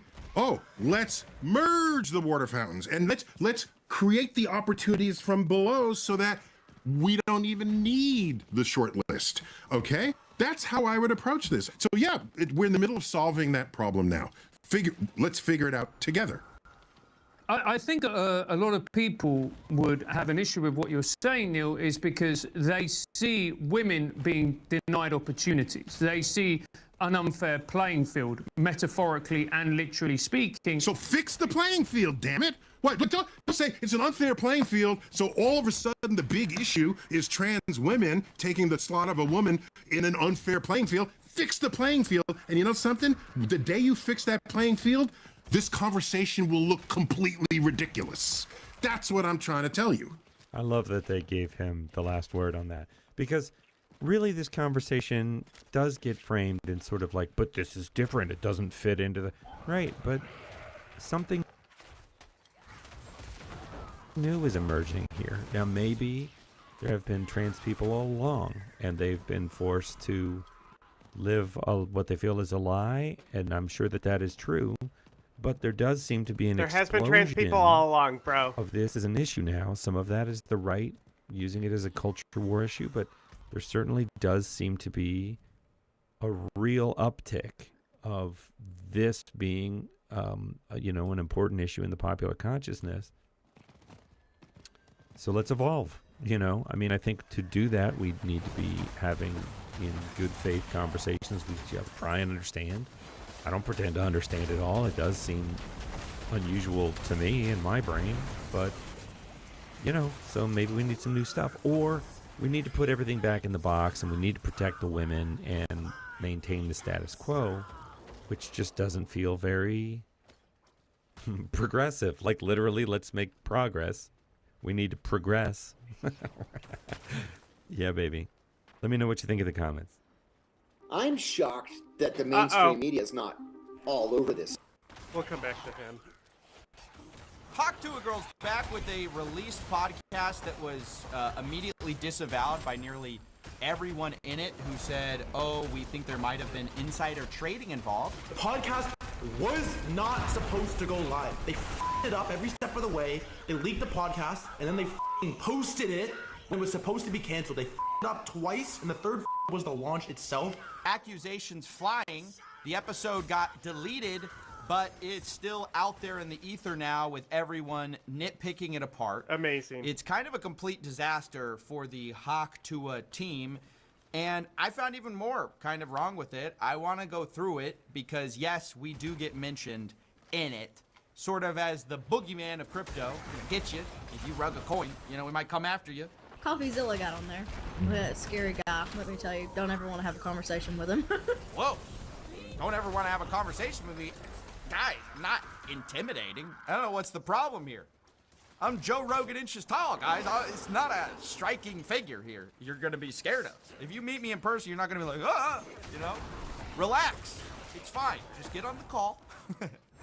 Let's have a conversation. I don't understand. And I also thought this was weird because Haley Welch's lawyer invited me on the show. In fact, like, really, really wanted me on their show and kept telling me how much Haley Welch liked me. Hence the t-shirt, you know. I used to like Coffeezilla until he wouldn't come on my podcast. Then he is, you know, Voldemort, and we can't mention him. Scary. Watch out. Don't talk about Coffeezilla. He's intimidating. Here's the message I got from her lawyer. Haley would like to have you on as a guest on her podcast. You'd be the first guest since the failed crypto token launch and would get significant amount of views, would be very friendly. This guy must not know me. She really likes you. Wow. I thought she didn't want to have a conversation with me. What gives? You know? What happened in only a few weeks? You know, I turned into, you know, the most scary man in the world. Now, I denied it. I said, look, I'm not a fan of what she did with Hawk. I have so many questions. You know, I need details. And then this guy says, I understand your position. I think the more details come to light, you'll understand she was a victim in this. She does care about her fans and others that have lost money tremendously and is cooperating with all authorities as well as Berwick Law Group. This has all been very traumatic for her. And basically come on the show, please. You are the podcast's top priority for the first episode in 2025, guys. Me, the boogeyman, I was honored. To be honest, I was like, wow, I could be on the Talk To a show. But, of course, I don't want to rehab someone's image who scammed people. And I really felt that questions had not been answered that should have been answered, such as, what was the agreement with Haley Welch and with Doc Hollywood? Very simple question, right? Basically, Haley Welch's position is, oh, I was a victim. I didn't know what I was doing. I didn't know how much. I was barely going to make money. 125K plus, like, you know, half of 10% of the tokens, locked for a year. Like, this terrible deal I got taken advantage of by these monsters. Like, that was kind of their position. And all I wanted to know was, you know, give me the contract. Show me that that is true. And unfortunately, they were not able to give it. He's not in a position to share it, he says. I'm sorry. I said, can't verify anything you say then. Even what you told me about the 50% split, which I had heard Hawk to a Girl was going to make 50% of all the profits. And he kind of told me, no, that just applies to the tokens. So I was like, oh, well, maybe she's less of a stakeholder in this than I thought. I don't know. I even pinned a comment on it, which we'll talk about. I said, no idea if that's real. He says, come tape the podcast and I'll let you read it. I thought this was really skeevy. I thought that's weird. And not even like let me post it, but just read it. That's super weird. And in general, I find that in these situations, going on people's podcasts where I've reported on them, they are highly likely to do sketchy editing, to try to kind of control the situation so they look as good as possible, obviously. But I'm just not in I don't think that ever makes sense. Like for me, reporting on a scam to then like go on their podcast. It doesn't work. So I say no. No thank you. I appreciate it. Well, they bring FaZe Banks on because FaZe Banks is like the closest thing to doing what I did as well on the live stream. He also confronted Doc Hollywood, and so he was sort of one of the people that broke the news. So I thought, okay, that's a pretty natural guy to bring on your podcast. Now, FaZe Banks reached out to me and said, hey, I'm probably gonna do this podcast. Do you have any questions that you'd like to get answers to? I said, yes, I do. I'd really like to see that contract. Now, spoiler alert, FaZe Banks didn't get to see it either. They didn't get to show it. But he also told me, look, we're gonna tell everyone, do not talk about the show. It doesn't work if you talk about it because people are going to front run the coin. That's sort of how you guys got into this mess. This would be a disaster if you do that. So our only stipulation, these guys are very positive about crypto, much more like, we kind of wanted to like rehab her image basically in the crypto space. So it's like a dream gift for Haley Welch. Like this is amazing for her. And because FaZe Banks is basically going to like make it be like, oh, well, you didn't really mean to do that, right? But, you know, he's going to ask some questions, whatever. Well, turns out that didn't go so well. Because when this podcast went live, I thought maybe things went well. Turns out it didn't. Because Banks released this. He said, I agreed to do our first podcast back. I had heavy stipulations of not letting the market get manipulated. I think that's basic. her team finding a real solution regarding the money she made. Those were non-starters. These people leaked or insider traded the token. We noticed a random spike in volume on the coin the day we did the podcast, along with random messages asking if we did the podcast. So are you guys getting this? Somebody front ran the podcast to buy up all the coins because they knew, ooh, everyone's going to like it when they release this podcast. Let's front run the coin, which is just horrible. It's like, what, do you want to re-victimize people? So they call off the pod. They're like, look, even the people most charitable towards Hawk Tuah say, we're out. We're done. But today, the episode got leaked. Apparently, there's an agreement. The podcast is never going out, but today it got leaked. I say that because some of the accompanying clips that got clipped seem to be good for Haley Welch. Like where she cries, you know, about the rug pull, and people were saying maybe they kind of felt bad for her, right, from this leaked show. Here's Dexerto saying Haley Welch broke down in tears while talking about the alleged rug pull of her. I want to start by saying thank you to all my true fans and all the people that actually watch my stuff and they keep up with me. We're trying to sort out all the pieces and stuff to like get all this figured out and make everything right. Oh my God, I'm gonna cry. No, don't cry. Don't cry. Don't cry. Everything's gonna be good. We're gonna be good. No, you're not. FaZe Banks canceled the episode. Are you guys getting that? He was like, I can't be a part of this, and they posted the clip. I can't believe it. That's unbelievable. Do y'all understand how insane that is? How this idea got brought to me, it was supposed to be like a, what do they call it, a long-term coin. And the guy that ran the account, he was like, oh, we're going to change like the way everybody thinks of crypto. Crypto is going to be a good place. And I feel really bad for all the people that got affected by it. And it just didn't go the way I planned. That's right, guys. Haley Welch is very sorry. She wants you to know she did not intend it to go that way. And that podcast clip, yes, it wasn't supposed to go out, but it just leaked. We don't know how. I approached, of course, the guys behind it, and they said it was an editor mistake. Oh, oops. Yes, the guys who interviewed us thought we may have insider traded the coin, but this guy says he vouches for the internal team, saying it was none of them. And Better, which is Jake Paul's team, I guess, no way they would ever do something like that, guys. Believe us. We will likely never know the info leak. The clip posting leak today was an accidental by Better's editor who had the episode in the YouTube queue waiting on approvals to release. Now, I don't know if this is true or false. I thought the weird thing about this video is that like everyone has had anyone in media who's like had a sensitive episode recorded. You don't like do all the work if you think it might get canned. Like obviously, right? These people not only edited the show, they put an ad in the leaked version of the episode. Okay? So Okay. I'm not saying it didn't leak. That's so fucking awesome, bro. I'm saying it's highly convenient. This started. Game Time believes in me, y'all, and I believe in them. Game Time's more loyal than most of y'all's mans out here. Yeah, some of those guys just leave it the first opportunity they get. Not Game Time. Not Game Time, guys. Game Time wouldn't leak an episode on you. So that's just the start of this atrocious episode.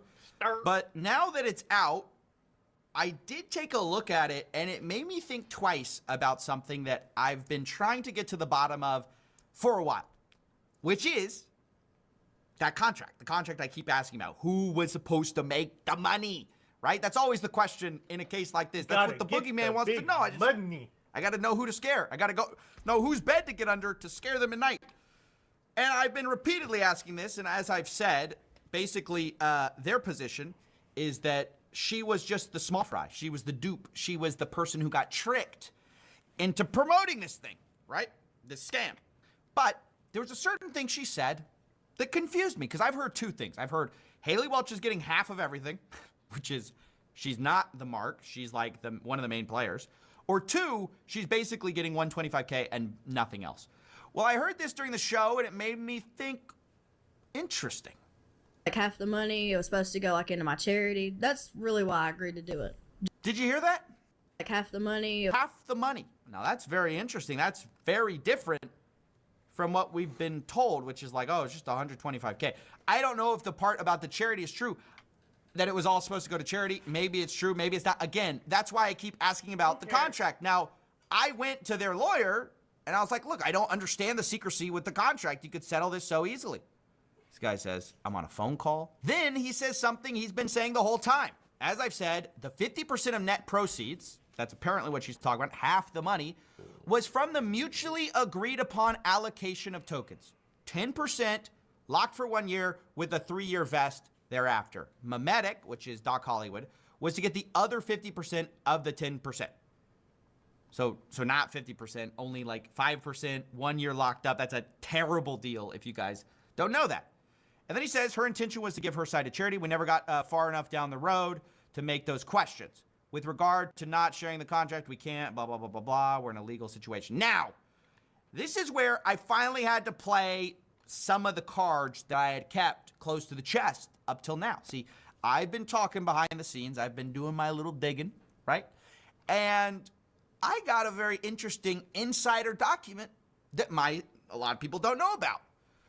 This is from Doc Hollywood himself, which, if you remember, is like the key guy. Here he is saying, we'll do best to make it as simple as possible. The pre-sale raise is 50-50 Project Haley. Fees for market making and LP is split between us and Haley 50-50. Now that's a very, very different story than I've been told up until this point. It wasn't 50-50 pre-sale. Like, that's millions of dollars pre-sale. The fees were millions of dollars, okay? Or like $1 million. And that's what I say. Story's very different. This guy says, I think you can safely distrust anything coming from Doc Hollywood's mouth. He's denying it. He's saying, that's not true. And then he says, look, I just can't have the contract published online, willing to let you see it with your own eyes, and saying that's why he was going to let me see it on the podcast. I said, well, these messages were prior to the failure of Hawk Tuacoin. So I don't understand why would Doc lie? Like, this isn't him saying it to cover himself later. It's him, like, talking in a chat with other insiders back then. So, once again, Christian denies it because he's not right. Contrarian? What do you mean? I said, I don't understand your position. You want me to not trust internal messages from before the launch and trust you who refuses to produce evidence. This guy says, look, I can tell you what I think, but I don't have any way of proving this. I then say, you said on the podcast you negotiated the contract personally. I negotiated the contract with the company. I don't get why Haley would benefit from such a bad contract if what you said is true. And this is really how I feel. Half of 10% of tokens plus 125K makes 0 sense for someone who's bringing in all of the name recognition. Like, you're bringing the whole thing. PoE 2 is not out yet, is it? I don't think it's out yet. You have to pay for it right now. Like, I'm not going to pay for it when it's coming out for free in a few weeks. And you're getting this, like, measly piece of the pie? It doesn't check out. Like, 125K is a lot of money.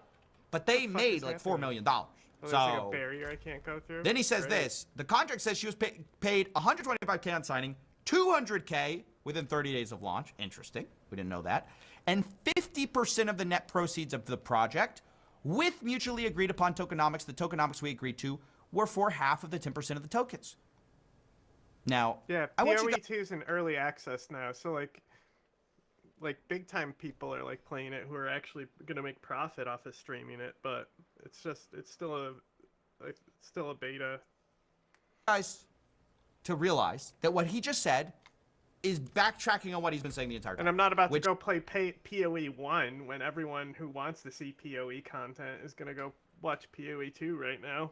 She's been saying the entire time, oh, it's just 50% of the 10%. 50% of the tiny amount of tokenomics we're going to eat. No. What he's saying here, finally, he's giving us the real story. It's 50% of the net proceeds of the project, period. That is completely different from what they've told me. And so I say 50% of the net proceeds does not mean half of 10%. It means 50% of net proceeds, which is market making, pre-sale. This is like $4 million that they talked about. And I don't know if he's just trying to play dumb here, but he goes, we were told by Memetic that MM fees and pre-sale funds were going to be used to run the project.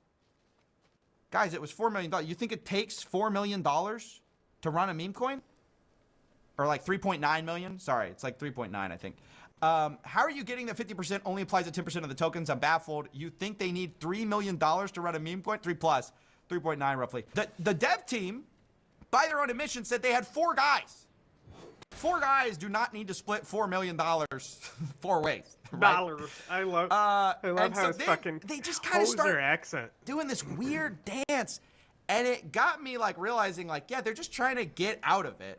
Like, if you think for a second, they would have said, oh, we only want the 10% if this project succeeded, you're mistaken. They would have asked for the millions of dollars. Now they're saying it because that money's getting them in trouble, right? There's a lawsuit about that money. So they're saying, oh, we weren't entitled to that. No, that's not us. Christian Baker said, we didn't even know the amount of money raised from the pre-sale until launch. I say, yes, but you're entitled to that per the literal contract. Also, we were told Meteora was on a de-escalation schedule from 15% down to 1%, and that would happen one after launch. Obviously, that didn't happen. And he said, my understanding is that a large tranche of the... There is no official release date. No. I mean, it's early access. They haven't actually set a release date, but it should come out soon. Pre-sale money was put in the LP. We didn't have the access to the dev. We don't know what wallets. We were also told pre-sale tokens would be on a 1-month lock. You know what's really cool about PoE 2? All the money you spent on PoE 1, whatever features, cosmetics, stash tabs, whatever it is that you bought on PoE 1 is transferring to PoE 2. You get everything you paid for between games. I've never seen a company do this. So I'm super excited just to like play it and stuff just because it's a fucking great company who like is like spitting in the face of like these fucking capitalist slobs who are destroying art. Fuck! 1-year vest! That didn't happen either. And once again, this is where I have to play some of my cards. Because like I said, I've been investigating this. I'm being told, oh, we weren't going to make any money. And I'm just trying to say, like, you guys aren't the victims. I hope you guys are understanding that this is kind of my feeling in all this. They're trying to be like, oh, we barely made a dime. And that's just not true. Like, that's not what they stood to make. I said, what do you mean? You told me I could disregard what Doc said. Remember, he said, oh, you can disregard it. But y'all literally had a contract for 50% of net proceeds. Doc himself said the project was going to cost a few $100,000. If that's the case, pre-sale $2.8 million, fees $1 million, made almost $4 million. Y'all are contractually owed like $1.6 million. And then I shared another insider text I have from Doc Hollywood, where he says, what we can do is put a hard number to the side for the project as cost. Like we spent a few $100,000 on the project already. That money will be paid back to us off top. Then the profit is paid out. If a few $100,000 is what it costs and the profit's paid out, who's the profit entitled to? That trouble me. Hawk to a girl. That's who it is. And we're all being gaslit about like, oh, I'm the victim. I stood to make no money. Wrong. You wanted to make no money after you realized the money is like being scrutinized and being sued over and possibly being looked into by law enforcement. Like, we don't know. So this literally drives me crazy. And then he goes, where is this from, if you don't mind me asking? I say, well, it's an insider chat, allegedly between Doc and the team members. And then he says, you're right that as it stands, she may be entitled to whatever amounts. However, she was supposed to have mutual approval on tokenomics. Her not being given the opportunity to approve the transaction fees, SAFs, and pre-sale identities led to the end result. So literally, he's admitting that he's been not telling the truth about how much money they stood to make. You're right, she may be entitled to millions of dollars from a scam? Like, what? I can't believe they said this. It's insane. So that was a huge revelation. We finally got that out of them. They've been saying this whole time. They even said it during the pod. This guy kind of did this whole thing of like the back end. Oh, the back end, it's only like 50% of 10% locked up for a year. And when the managers take their cut, it's like this tiny amount of money. Back end, there was a 10% allocation of the token that would be on a 1-year lock and then a 3-year drip after that. Of that 10%, half of that was supposed to go to the company that created the project and half was to go to her. So out of 100% of the token, she would have had 5% at the end. Obviously, she has lawyer, manager, business manager, so even that 5% would have been cut down by over a quarter. I just found this unbelievable. They're playing the victim. And that's kind of my problem with this whole thing. Look, I can believe a lot of plausible stories here. Now, I really don't believe anything they tell me at this point, but I could be convinced that this might be the case. Maybe it's the case that Hawk to his team was under the impression that all these pre-sale investors were locked up for a month, right? That's what they told me. Again, I don't believe them necessarily, but it's plausible, right? I asked him, when did you learn that the insiders had 0 lockups? He says, when they started dumping. I was told all along the SAFs had a 1-month lock, 1-year linear vest thereafter. I can tell you what I think happened, but I don't have any way of proving it without seeing the SAFs. I have the SAFs, so I can tell you what happened. The pitch deck did say it was a 1-month lockup, okay? And then you get the SAFs, the actual token agreements with like the real investors. No lockup. That's how it all kind of went down, fellas. They lied and they deceived people with fake investment lockups. Like they gave a pitch deck that was not really what the pitch deck ultimately turned out to be. Whether that was a last minute change, whether there's some great way to explain it, I don't think there is. But look, you can believe that, right? But Haley Welch's team this whole time has been acting like so unbelievably dishonest in how they're framing all this to try to make her look like as sympathetic as possible instead of admitting, like, actually, we did have some complicity in this. Maybe we should have asked more questions. We did stand to make way more money than we've let on in a lot of these interviews and with journalists, and we haven't been exactly forthcoming about that. So it makes it hard to be charitable, which kind of they're wanting you to be if we can't see these contracts, if we don't know what they knew, right, at the time when all this stuff happened. And it clearly was a scam because the pitch deck said one thing, they said it was a lockup. The SAFs said it wasn't a lockup. But it's hard to be charitable, right, when this is kind of the way they're interfacing. Even with the FaZe Banks crew, who wanted to be charitable to her pretty explicitly. Like, they were like, look, even when they talked about me, they're like, hey, it's not going to be that bad. We're not going to be like CoffeeZilla. Yeah, scary guy, let me tell you. Don't ever want to have a conversation with him. We're a little bit more charitable than Coffee. I think Coffee kind of has a little bit of disdain for crypto in general. Us, on the other hand, we live and breathe it every day. We want to see crypto succeed.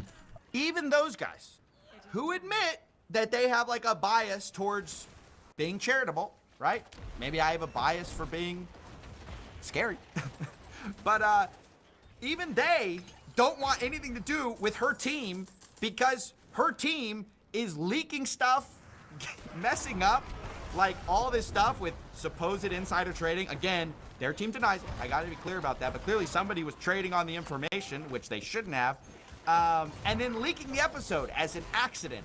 So, yeah, I just wanted to cover this story, just explain how bad faith they've sort of been throughout this, some of the revelations we've learned since then, and also admit there's plenty we don't know that I hope will be revealed in this lawsuit. Which is happening about this coin, fighting for this money, that clearly Haley Welch's team is like, oh, we don't want that anymore. We just want to, you know, we want to say we're not entitled to any of that. And so I do hope in that lawsuit things actually come out and victims get their money back. But yeah, I just wanted to cover this story. Now that the Hawk truth is floating around on the interwebs, I wanted people to get a more clear, holistic picture of what actually happened, both on the screen and behind the scenes. Okay, see ya. Is there further discussion, Representative Zephyr?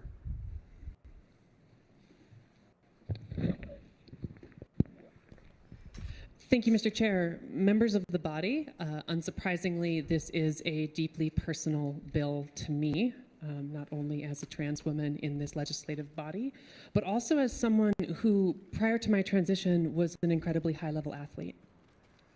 I have 5 state championships in wrestling to my name. I was a multi-sport athlete across high school on several state-level teams. And I want to take this moment to talk first about, to me, this bill's fundamental misunderstanding of trans people and trans bodies. You know, it is incredibly difficult to be a high-level athlete.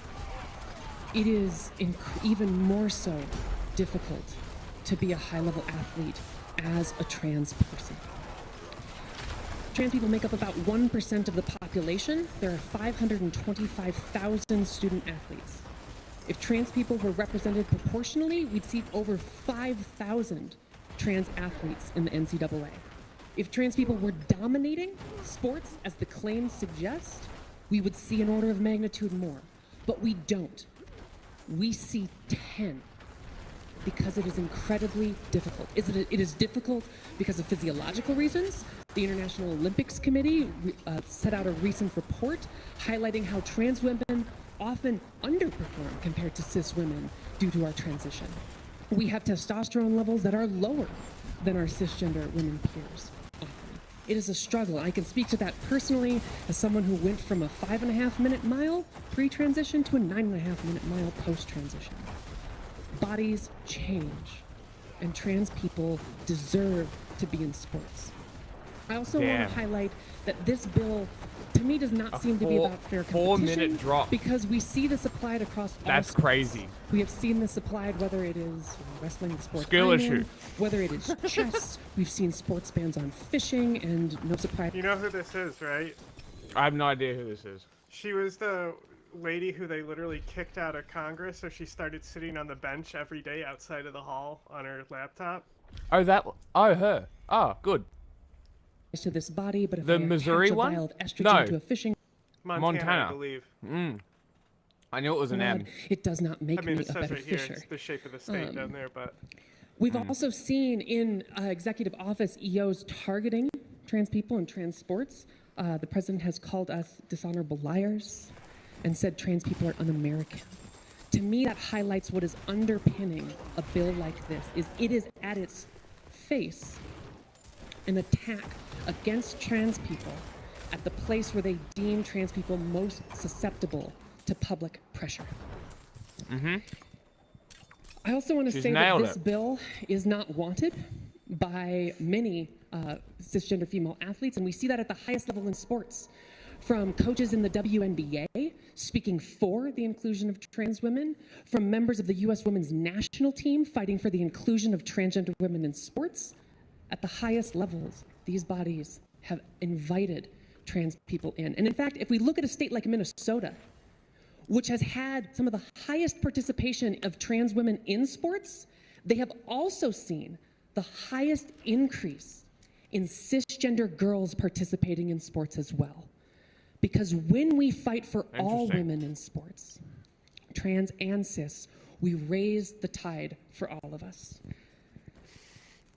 Lastly, I want to talk about the real harm that this bill can do beyond just trans people. When we talk about enforcement, one of the things that was brought up in committee was a reference made to an Algerian boxer in this Olympics Hell who was yeah. accused of being trans and was later found to be cisgender and was accused and put under 1 minute. immense public scrutiny. That's what these bills do. They allow for heightened scrutiny of all bodies. And what we saw in a news report just today was a soccer coach asking all 11-year-old girls to, quote, show him their genitals to confirm whether or not they were abiding by policies. No fucking way! That is the real risk. No of a policy way! like this. It does not help our students. It does not help children. It endangers them and puts them at risk of real predators from causing harm. Please vote no. Is there further discussion? That was fucking amazing. Let's talk about the Empowerment Control Act, what we've seen with the Office of Personnel Management. Holy shit. Today's jobs report not only showed the pace of hiring slipped slightly in January, adding 143,000 jobs, it also revised down jobs numbers between April of 2023 and March of 2024 by nearly 600,000, the largest annual revision in 15 years. To help us make sense of all of this, we're joined now by Austin Goolsbee, President and CEO of the Federal Reserve Bank of Chicago. Austin, welcome back to the NewsHour. Good to see you. Yeah, thank you for having me. So let's start with today's numbers, shall we? That's so 143,000 fucking funny. jobs added, a bit What? lower than expected. We also saw unemployment tick down to 4%. Wages also What rose time was that? 4.1% from the That needs to be clipped. What? Oh, the show me your genitals thing?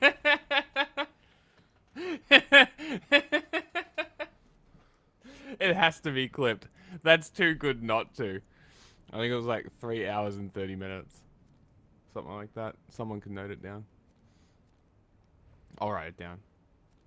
Yeah, you go. can go clip it too. You can create clips. How to do that? I don't know. Revy knows how. Prior year. What do all these numbers put together say to you about where we are? Yeah, there's a lot of numbers, and you always want to be careful over-indexing on 1 month. Remember that the payroll jobs created number is plus or minus around 100,000. So it was 150,000 plus or minus 100,000. I think most measures of the job market have been pretty solid, and they're largely saying the economy's kind of settled in at something like full employment. Always in January, you have these big revisions, and this was the biggest revision in some time looking back on the previous year. But we've had a lot of variability. Just the last month's number got revised way up. So we're just going to have to look for the through line and not overreact to any 1 month. And that big revision down, though, there's some technical reasons here as well, but does it overall in any way say to you that maybe the economy's actually been growing much more slowly than we previously thought? I don't think so, because, as I said, we have a lot of measures of the job market, the unemployment rate, the number of jobs. We can look at the ratio of how many job vacancies there are to how many unemployed workers there are, hiring rates, quit rates, are there layoffs, and That doesn't account for people not looking for work. Those measures, it looks to Did you know that? pretty much Yeah, they're not applicable. looks to be a kind of a stable arrangement. That said, I do think we had the experience over the year, because this recovery has been so much different coming out of COVID than in previous recoveries. A lot of the adjustments that the Bureau of Labor Statistics has to do to when it comes up with the numbers, as they got the real data, they led to bigger revisions than we normally have. So let's talk about what all this could mean for the future. Obviously, you and your colleagues at the Fed watch all of this very closely. You are a voting member this year. We've seen inflation trending down. It hasn't quite hit that 2% target we know the Fed wants to see. And the next decision, we believe, on interest rate cuts could be on March 19. So as of today, where are you on the possibility of a rate cut? Well, I've been saying, I said in the summer that I thought where we were going to end up in the relatively near future, let's call it 1 to 1.5 years, was the rates would come down because the economy was looking pretty solid. The job market had settled in about where we thought it would settle, that inflation was coming down to 2%.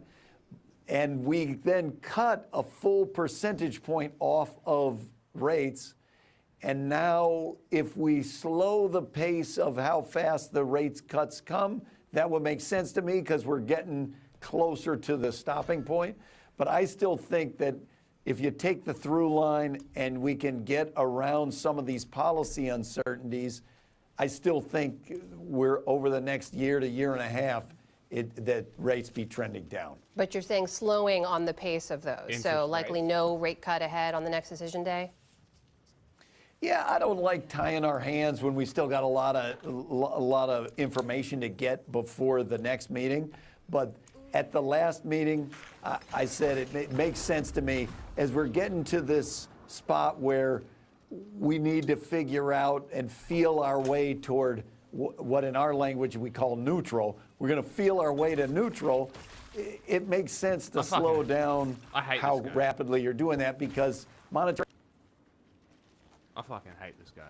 The U.S. will take over the Gaza Strip, and we will do a job with it, too. We'll own it and be responsible for dismantling all of the dangerous unexploded bombs and other weapons on the site, level the site, and get rid of the destroyed buildings. We have an opportunity to do something that could be phenomenal. And I don't want to be cute. I don't want to be a wise guy. That's but the the biggest Riviera word he of knows. the Middle East. This could be something that could be so bad. This could be so magnificent. the Riviera of the Middle East. Magnificent, Well, he says. after that, his aides tried to soften his makeover dreams. But he is serious. In short, he is proposing that Palestinians be forced from their homes, the U.S. would take over, would build what sounds like hotels, condos, oceanfront shopping, and everyone lives in peace. Oh, and he would also consider sending American boots to carry it out. Now, this is the same American first president who vowed to stop the endless wars. So, I don't know. I mean, is this an example of the madman theory at play? You just don't know what he's going to say next? I think keep everybody on their toes? So I think it's a bit of that. You've seen a response from the right, especially on this notion of the Riviera of the Middle East or whatever. You've seen a lot of people, conservatives, saying, no, this idea that we're going into, the Middle East, Trump is supposed to, he's not an interventionist in that same way. I think that you're probably going to see more people saying no to that. But this overall Mad Men strategy, we've seen that Trump has been able to get some wins, some modest wins when it comes to tariffs and other things like that. So that's part of Donald Trump's negotiating strategy. I mean, I want to take that seriously because I see you chuckling, but seriously, I mean, there are a lot of people who say that in the Middle East, they understand Trump. They get how he works. They understand how to deal with him. He was able to deal with them on the Abraham Accords and get something that actually didn't necessarily put the Palestinian viewpoint front and center, but achieved something nonetheless. Is there any truth to the idea that in this particular region, it might be working? I'd separate these two things out because the Abraham Accords was an enormous diplomatic success for which the Trump administration deserves a lot of credit. The madman theory is the opposite side of that spectrum. It's not about diplomacy at all. Remember, it was called. The Kennedy Center put out a statement saying they have heard about the social media post, and some of the board members have received termination notices from the administration. There are many questions here, as usually there are, about whether this even can be done, because Kennedy Center Board is a congressionally authorized entity. They serve out 6-year terms. Trump has some folks on there, Lee Greenwood, Paolo Zampoli, and Pam Bondi, all on the Kennedy Center Board. Why does he want this? Does anybody know? I think that what it sounds like, at least the structure of the Kennedy Center, is similar to a lot of independent agencies. So you have independent agencies where statutorily you have to have a number of both Democrats and Republicans on. That's just what this sounds like, I think. And I haven't checked into this. It may be the case where some of those board members, their terms are getting ready to expire, and Donald Trump is just saying that, hey, I'm going to replace them. That's not really what he said, though. This isn't about governance. This isn't about board governance. In America, and the Kennedy Center has been a Wow, very nobody at important the place to panel liked what you had to American say, bro. culture, and I think the right recognizes I don't know. that I think maybe culture you should generally shut the fuck up. Extols lefty values and are made of liberal people, and this is an attack on that, and saying like we're going to put our own sort of cultural figures in place instead. Well, the Kennedy Center did not welcome them. It was not a welcoming place for Donald Trump when he was president of the United States, and I think that they need to accept responsibility for that. But whether or not Donald Trump is president of the United States, probably being chair. I think that that history between Trump and the Kennedy Center has a lot to do with some of the people that the Kennedy Center honors, artists, actors. Robert De Niro famously doesn't like Donald Trump, but he's also a very famous, celebrated actor. They can't control people's views, nor should they try to curry favor with the president just to make him happy when their job is to address the culture. I mean, I don't see why they is it just leftist culture? Well, hold on a second. This Kennedy Center is named after a president who valued public service, intellectual collective curiosity, inviting artists in. What do artists do nationally and globally? They challenge those in power, even countries throughout the Middle East, conservative countries. They hold their poets sacred. They're the only ones who are allowed to challenge authority. This has nothing to do with board governance. This has nothing to do with a grudge. This is a protection of what is ultimately going to be, I fear, a propaganda machine for the right. Well, it wouldn't be a Donald Trump first 100-day move if it did not involve drag shows, because he says one of the reasons he's doing this is because last year the Kennedy Center featured drag shows specifically targeting our youth. This will stop. Well, first of all, it's how abnormal this is, right? Ronald Reagan didn't do this. George Bush Sr. didn't do this. George W. Bush didn't do this. No one comes in and just fires the entire board. And, you know, I've gone actually from having anger at some of the things that Donald Trump does to just sadness. How we've fallen. I mean, John F. Kennedy inspired the world. Every person looked to America, including my parents who were going to immigrate, saying, wow, we want to go to America. They're leading civilization. They're leading the best of humanity. And now you have a president when there's a plane crash who can't even talk about the grief of families. How have we fallen to this point? Tony Kirshner once said, how can a country that produced Abraham Lincoln produce Donald Trump? And I think he asked the most profound question. But we're going to come back. This is just a terrible moment in our history. We're used to having people who have amazing values like JFK, right? Who are president. We have somebody who is petty. And I'm sorry, guys. You guys are in a bubble. You are so in a bubble. He doesn't act that. Why do you think they put him back into office? Because he doesn't do things like every other president out there. That's what you guys are missing about what the rest of the world outside of the Stella corridor, New York and D.C. Everybody thinks it's like living in this bubble where, oh yeah, we should just keep things the way they were. But here comes Donald Trump. That is not how the rest of the country thinks right now. How does this help the country? We can talk about tax cuts if you want. Hold on. Let's just stay focused on the Kennedy Center, which the whole objective is to center art and to push boundaries on our collective curiosity. How has Donald Trump, and what do you believe Donald Trump will do to protect that? But also, I mean, it's not going to stop doing. He's not going to be running operations. He's the ultimate TV producer of all time. Maybe we'll get. Watch him do that, and then you eat crow. P.F. Chang's is hosting a chef's What is going on with ads? Course meals starting at under $20 per person. Shut up. Something broke.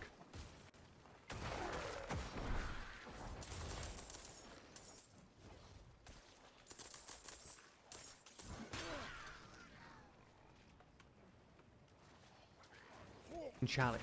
After nearly 14 years of civil war, the impact of mass displacement, violence, conflict damage, and international sanctions have been devastating on the country. From the outbreak of the war in 2011 to 2023, Syria's economy contracted by an estimated 85%. UN agencies estimate that more than 90% of Syrians live under the poverty line, and millions don't know where their next meal will come from. Major currency depreciation has also fueled inflation and significantly eroded Syrians' purchasing power. The country's population also drained, with more than 5 million Syrians having fled. And last month, it was reported that Syria's central bank had just $200 million left in foreign exchange reserves.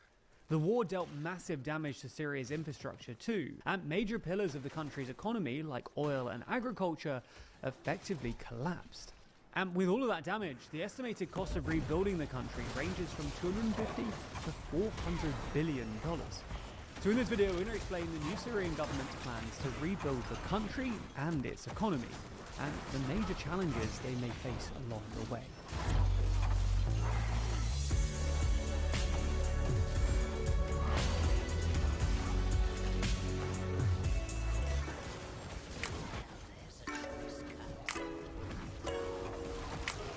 Never miss an episode and always feel in the loop by subscribing and ringing the bell. An important early step to recovery for Syria is securing relief from international sanctions currently imposed on the country. In response to then President Assad's violent repression during the civil war, Syria was slapped with significant sanctions from the likes of the European Union and United States. These sanctions include oil and arms embargoes, export and import restrictions, strict financial limitations, and more. Adding to the complication is the fact that the Islamist group at the helm of Syria's new government, former al-Qaeda affiliate HTS, Jihadist, is still designated as a terrorist group by much of the international community. So far, the country's new leaders, including transitional president Ahmed al-Sharaa, have all been saying the right things, promising to build a well-governed Syria free of oppression that respects the rights of all, which has helped push the international community towards some cautious sanctions relief. EU foreign ministers have agreed on a roadmap, beginning with the suspension of restrictions on sectors like energy and transport. However, they've insisted that these measures will be swiftly reimposed if the wrong steps are taken by the new government. The United States, meanwhile, eased some humanitarian aid restrictions in December and removed a $10 million bounty for al-Sharaa. And new U.S. Secretary of State Marco Rubio has hinted that sanction relief That's unfortunate. could be cautiously used too. One thing that's clear is that Syria will need significant international assistance to aid with its recovery, though. Can't Under cash in Assad, that bounty Syria's anymore. only main international allies and the Assad regime's lifeline were Iran and Russia, which exported food and fuel to Syria, allowing it to rack up significant debts to Tehran and Moscow. However, rather than seeking to repay that Assad-era debt, the new Syrian government looks likely to seek reparations for years of war. For example, last week saw the first visit by a Russian delegation to Damascus since Assad was toppled, and a Syrian government statement said it, quote, highlighted Russia's role in rebuilding trust with the Syrian people through concrete measures such as reparations, reconstruction, and recovery. As an aside, the new Syrian government has a decent amount of leverage over Russia at the moment, as the fate of the strategically important Russian airbase at Hmeimim and naval facility at Tartus is currently the subject of, quote, frank discussions between Moscow and the Syrian government. And this is the naval facility. Anytime I'm advising people, I'm telling them, make sure to go look at the satellite imagery of all the assets stacked up there and track them. Now, Syria's economy under Assad was subject to stringent government control and evolved into what looked a lot like a closed, corrupt narco-state, with the government becoming a producer and pusher of an amphetamine-like stimulant called Captagon, which, according to the AFP, was Syria's largest export in 2022. However, Syria's new government has started to outline its own vision for the system that it wants to build. The Syrian foreign minister told the Financial Times that the government plans to privatize state-owned ports and factories and open up to foreign investments, including exploring public-private partnerships for investment in things like airports, railways, and roads. And there have already started to be layoffs as the government seeks to shrink the size of the public sector. Now, it's worth pointing out that opening up the economy and carrying out privatization is not a fix-all solution, and actually comes with some significant risks. For starters, layoffs are unsurprisingly going to anger those who are losing their jobs. And Reuters Assad reports is that the first Captagon. layoffs have already triggered protests from government workers, including over fears of a sectarian jobs purge, something that could further inflame inter-community tensions. And any shock therapy like rapid market reform risks spurring, at least in the short term, recession, unemployment, and societal suffering, similar to what happened in post-Soviet nations in the 1990s. Nevertheless, Syria's new authorities are clearly on a push to drum up international investment, looking towards the Western and Arab worlds rather than Russia and Iran, with the foreign minister visiting Saudi Arabia, the UAE, and Qatar in early January, and then appearing at the World Economic Forum in Davos, where he reiterated that Syria's economy will be open and will open the road for foreign investment. Turkey is also expected to play an important role in Syria's economic recovery. The Turkish foreign minister met with the new Syrian authorities in December, and later agreed on a roadmap to revive bilateral trade. According to Chatham House, Turkish companies such as construction firms are well placed to secure major contracts as Syria's state-led economy transforms into a free market. But it's important to remember that the rebuilding effort is not just a question of numbers and investment. What will be absolutely crucial to post-war reconstruction is political stability, unity, and inclusivity. For starters, only a genuinely inclusive political transition will secure the lifting of suffocating sanctions, and investment is unlikely to come flooding in without stability and security. And then there's the fact that despite Assad's ouster, Syria remains fractured, literally, with the Kurdish-led SDF still in control of much of northeastern Syria, and therefore controlling most of Syria's oil and gas, which could play a crucial role in financing Syria's recovery. There are ongoing tentative talks between the Syrian government and SDF over the future of the autonomous region, with al-Sharaa saying that he does not want bloodshed and wants to give time for negotiations to find a middle ground. Exactly how this resolves is the next big question, though. There's uncertainty over how SDF's well-armed fighters would be integrated into Syria's security frame, how the territory would be administered, and so on. Adding to this complication are the security interests of outside powers.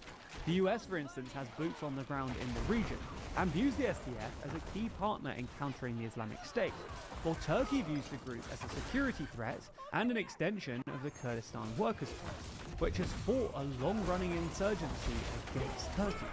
So ultimately, finding some kind of peaceful and inclusive settlement in Syria, while a daunting task, is a crucial step to national reconstruction. That's not the end of the story though, with 2025 already shaping up to be a rather busy year for news. In fact, there's so much going on that we don't even have time to cover it all. Just in America, there's everything from the question of whether Trump's becoming an imperial president, to America's wild history of territorial expansion. Welcome to Pink River Ranch. The small farm in Wisconsin is attracting people from nearby big cities, but not to work, to relax. The draw? This vintage Airstream trailer that ranch owner Britt Thompson has turned into an Airbnb. We raise livestock and do farm dinners and are really focused on bringing people out and having them a connection to agriculture. Thompson is just one of many farmers turning to agricultural tourism as demand for rural experiences grows and farm income declines. Their crops are used to make food, feed livestock, and produce vegetable oils. But turning a profit is becoming ever more challenging in an increasingly unstable agricultural economy. Corn and soy prices sank to 4-year lows last year. Steady revenue from her short-term rental has helped Thompson endure this volatile commodities market.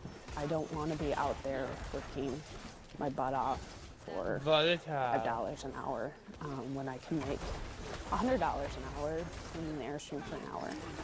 Farmers have long offered pumpkin patches, hay rides, and corn mazes to rural customers. But aided by platforms like Airbnb and camping websites like Harvest Hosts and The Dirt, agritourism has boomed as urbanites look to spend time in the countryside. Consumers are looking for more authentic experiences for the most part. Ryan Pesch is an agricultural business extension educator at the University of Minnesota. It's one of those strange things about modern lifestyles. We are uber connected via our phones and devices, yet at the same time we can feel very lonely and feel very disconnected from the land, from where our food comes from. Gathering with half a dozen people on farm, eating food that came from those fields, that can be a magical experience, and that's really what I like about it. Agritourism producers are looking to conjure up. The trend has picked up since 2020, when people were initially drawn by social distancing. The number of U.S. farm stays on these platforms increased by 77% in the last 5 years, says data firm AirDNA. That's roughly twice the increase in overall listings. Nationally, about 7% of farms offer tourism opportunities, according to research from the University of Vermont. And many have boosted their revenue by $25,000 to $100,000 a year. Some can make upwards of $1 million. The added income is a welcome boon. Low crop prices, high interest rates, and steep costs for seeds, fertilizer, and labor are all adding pressure, farmers and industry experts say. The U.S. Department of Agriculture says farm income has dropped 23% from 2022. That's one of the biggest declines in history. And the American Farm Bureau says the agricultural economy is in a recession. I know what you should do. Guarantee you'll pay for their This year could cheese. also bring further financial pain if U.S. President Donald Trump's trade wars Considering with we're Canada, bringing back Mexico, and China shit are American prolonged. policies. Yeah, it's a fantastic. Why don't we bring that way back? to create Let's stability. bring back government Catherine cheese. Topol runs Smoky Mountain Fuck yeah. Mangalitsa, a hog farm in North Carolina that sells its pigs to restaurants. It started hosting campers as COVID struck and eateries closed. Well, 1 minute, you feel like you have too many, and the next minute you don't have enough for your market. I mean, it really is a very bizarre and uncertain world with livestock anyway. But the camping has certainly contributed to the stability for them and for us and for keeping the farm a farm. Not all farms nor farmers are suited to hosting paying guests overnight, and navigating costly government regulations can be a headache. But for those able to jump the hurdles, diversifying their income can help families maintain ownership of their farms. Some said they can pay off debt and provide jobs for younger generations, who often prefer building websites and managing rentals over working the land. Helping Well- others connect with nature while raising children What's in gonna a happen rural when they setting die? also provides motivation. We still want to enjoy the lifestyle. We still want to do agriculture, but we're less willing to make sacrifices to do it than we used to be. And joining me once again here in studio, Katie Fang, attorney and host of The Katie Fang Show. So here we go. Many of the president's actions of these last 3 weeks are facing legal hurdles. As they should. But many of them are merely temporary to pause them. So I'm curious if you can pinpoint any that are clearly unconstitutional or could lead to a constitutional crisis, as opponents are suggesting. Okay, so I want to make it clear, I'm answering this question within the framework of the reality that we are in a constitutional crisis. And the reason why I say that is there is a brazen disregard for the law, as well as norms and institutions that have kind of created that safe space of our judicial system. And this has begun from the first administration of Trump. I call it Trump 1.0, and now we're in Trump 2.0. But one of the most layup easy answers for you is the birthright citizenship executive order that Trump has tried to force down the immigration throats of so many different people right now, and that several federal judges have told him you cannot do. And the reason why is it is blatantly unconstitutional. But we're also seeing judges that are saying to Trump and Elon Musk and people that are working for Elon Musk, what you are doing is not legal. And so there is a power in going to court. And that's why I want to remind people that they can get some reassurances that the legal system still works, because Trump lawyers show up to court. It's not like you have people like the attorneys general suing about the Treasury Department. And it's not like they're going to court and nobody shows up from the Department of Justice or nobody shows up on behalf of Doge. That's not happening. So there are things that are transpiring in front of judges right now. There are orders that are being issued. The big question that all Americans have, including me, is, are they basically saying to hell with it? Are they looking at these documents and saying, this is what I think about the order, Judge? Because nobody is did actually she rip minding paper? itself, meaning we're not This having woman is on reports to these fire. judges saying that you're having compliance with these orders. So I think the next step is judges need to make sure that these orders are being abided by. And if they're not, haul people like Trump and Scott Bessent and Elon Musk to court and say, why should you not be held in contempt of court? But here's the thing. Is he testing, Donald Trump, is he testing his executive authority in the hopes that this ultimately makes its way up to the Supreme Court? Donald and Trump then he can is an invite idiot. or at least expect these conservative justices, 3 of whom he's placed on the bench, right, to support his rather unbridled view of executive power. So he doesn't have to test his executive power anymore because, courtesy of SCOTUS, he's already been told he's a king. He's already been told that certain conduct that's done within the framework of his job in the executive office is protected. Nothing he does conduct. is illegal. And so that is why you see him saying, yes, maybe I want to push the envelope a little bit, Alex, when it comes to certain things like birthright citizenship, which we all take for granted because you look and you see it's an actual amendment in the Constitution. But he's already going and cloaked with the presumption that what he's done is legal and valid because the Supreme Court has told him that. So what is he doing? He's basically trying to create a fact pattern that he can make.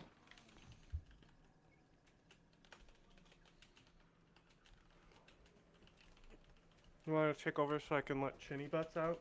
Mm-hmm. Did you download Marvel?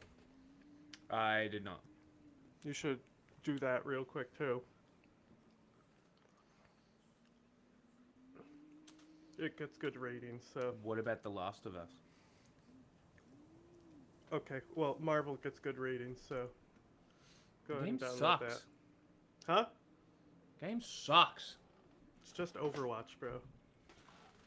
It's literally the same game as Overwatch. So just play Overwatch. Overwatch isn't popular right now. Marvel Rivals is huge right now. Overwatch is always at the top of Twitch. Not as big as Marvel Rivals right now.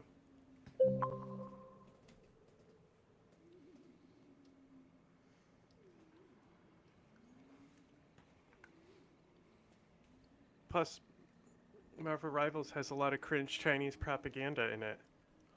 Great. Not really. Like, I think they do say Lunar New Year, not Chinese New Year, but it's all like, whatever, what is it, tiger themed or something? Yeah, they got all these Lunar New Year bonus. A lot of games do this, though. Like, Destiny will have a Lunar New Year thing, too. If they can sell cosmetics, they're going to celebrate that holiday. Mm-hmm.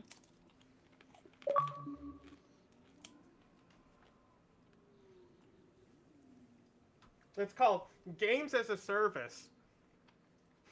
Yeah, great.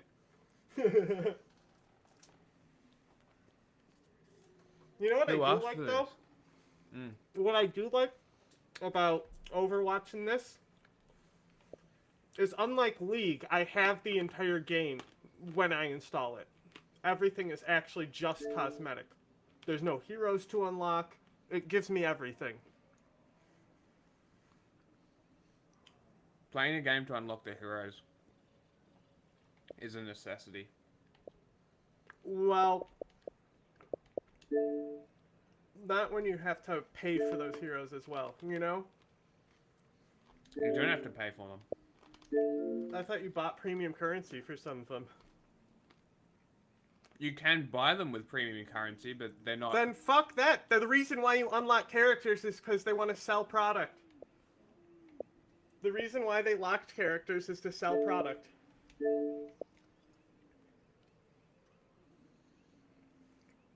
I mean, the idea that they really go with is that people will buy the launch skin, and if they don't have the character, they buy the character with the skin. But if you're normal and not an idiot, you would just play the game and unlock them normally.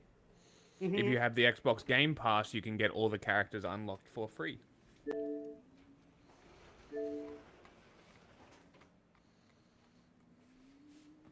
Fun fact.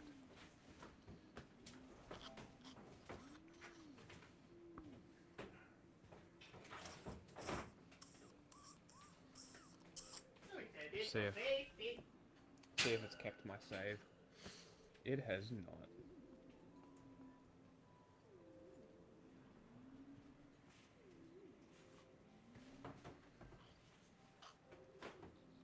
Level 50? That looks about right. 60 hours.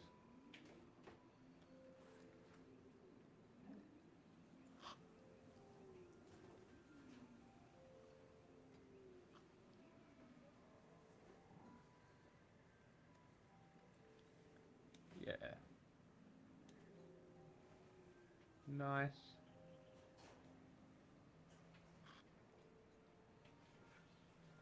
Nice. I got my save game. Absolutely. Extra Final Fantasy VII content. I'll download that. Okay. Start What? streaming video though. Well, you told me to download the fucking game. I know, I'm just saying. You said you're talking about save files. Yeah, because I'm looking at the PlayStation at the same time.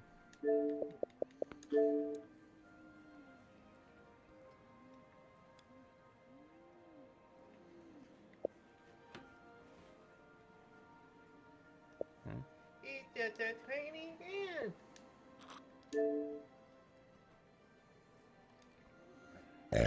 How much? How big is this stupid game? It's pretty small. It installed pretty quick. If anything, it's the launch that takes forever. Once you actually have the game installed.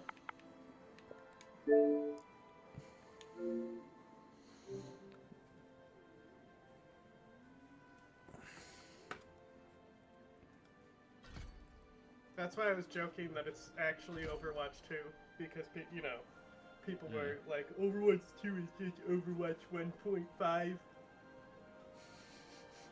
I mean, it You know basically those is. people?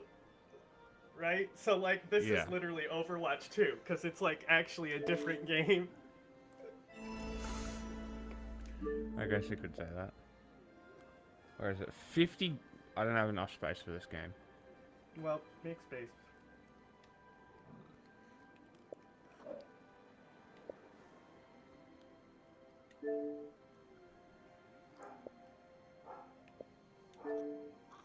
And, like, I actually really liked it, considering I fucking hate a lot of the, games that be popular as fuck. The question is how long they'll hold on to the popularity. Yeah, it won't. I don't know, Marvel is a pretty established license, so...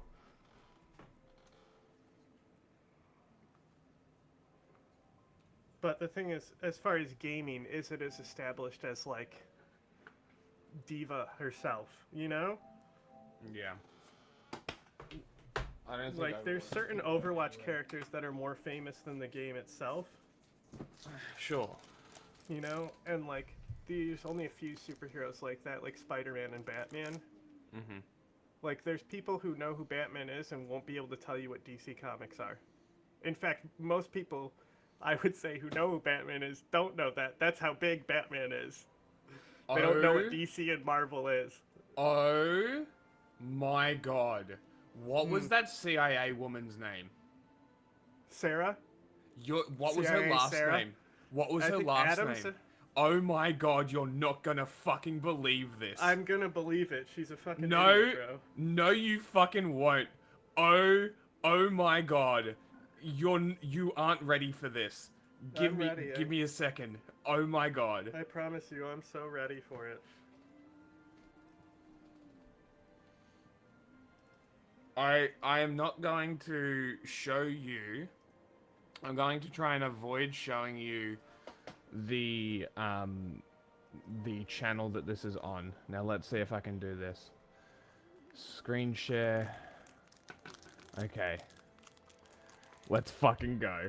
He really tried to damage the United States and our national security, and he is a traitor, and he's lucky he's not in the United States, because I would think he deserves a death penalty. It's not even an OSINT war. There's basically a war between the MI5 and the CIA over Hamza bin Laden, and the CIA is not being honest he's alive in the future in their dream world, a part of the caliphate. That means they're going to take us over. You know, they're going to change the way our government works, the way our system works, so we can... Possibly. Did you drop connection? Might be me. Her eyes possibly are like be me. really colored, you know? Look Uh-huh. at how much they pop. Do you want to see what channel this is? Have you figured it out yet, or should we keep going? Will I know what channel it is? You'll absolutely know. become an Islamic society, and people need to understand that is the goal. The attackers are in country, to include the suicide bombers. The suicide vests are in country, and the weapons are in country. Just to maintain terrorists in the United States for that long, not get them caught or thwarted, is complicated, it's expensive. So we do believe still the intent is for the attack to occur in 2025, and they are ready to do it, and they're well trained. There are pipelines up through Mexico, so they're actually mostly run by China and Russia that Al-Qaeda is using through Mexico. Sarah Adams is a former CIA intelligence analyst and targeter, senior advisor to the U.S. House of Representatives Select Committee on Benghazi, and co-author of the Know Thy Enemy series, which offers in-depth investigations into the infamous Benghazi, Abbey Gate, and October 7th terror attacks. Now Sarah is issuing an entirely new warning, a warning of the most perilous security environment the world has seen since 9/11. An imminent attack on the United States homeland. Oh my god. And how America's enemies, so ranging from terror groups like Al-Qaeda. Okay. Anyway, do you see that channel? Do you see that channel right there? Louder. I assumed it was going to be Crowder. Yeah. But I didn't see him yet. That's what I assumed. Well, I'm not sure if it is him, because it seems like it's this other guy. It's probably his network. Yeah, so it's on his Crowder his is channel. not gonna waste his time with her. She's not big meat enough for Crowder to waste his time talking to. He's pretty small fish when it comes to things. But again, the only thing worse than a CIA officer is an ex-CIA officer. Okay?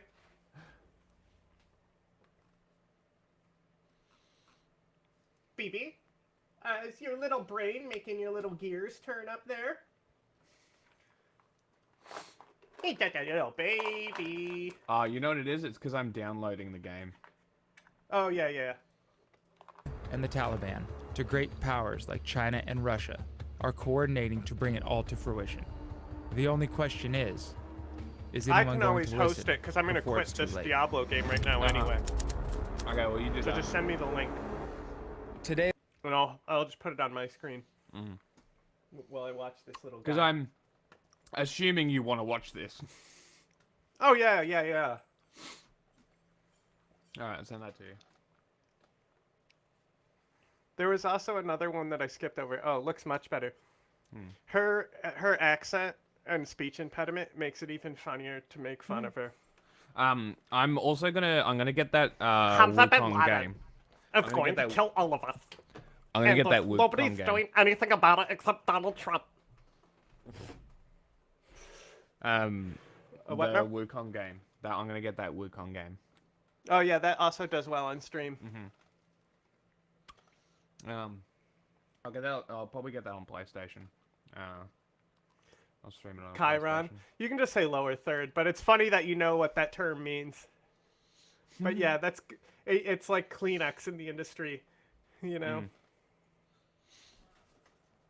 Today we have Sarah Adams. She needs no introduction. But to get started, if you don't mind, I've become quite a fan of your X account recently, and I want to read I bet you have. one of your recent posts because I think it really encompasses a lot that's going on that people might not be fully aware of. On your X, you posted, both Al-Qaeda and ISIS are fully operational Afghanistan, Pakistan border region and pose a greater threat now than at any time in the last 20 years.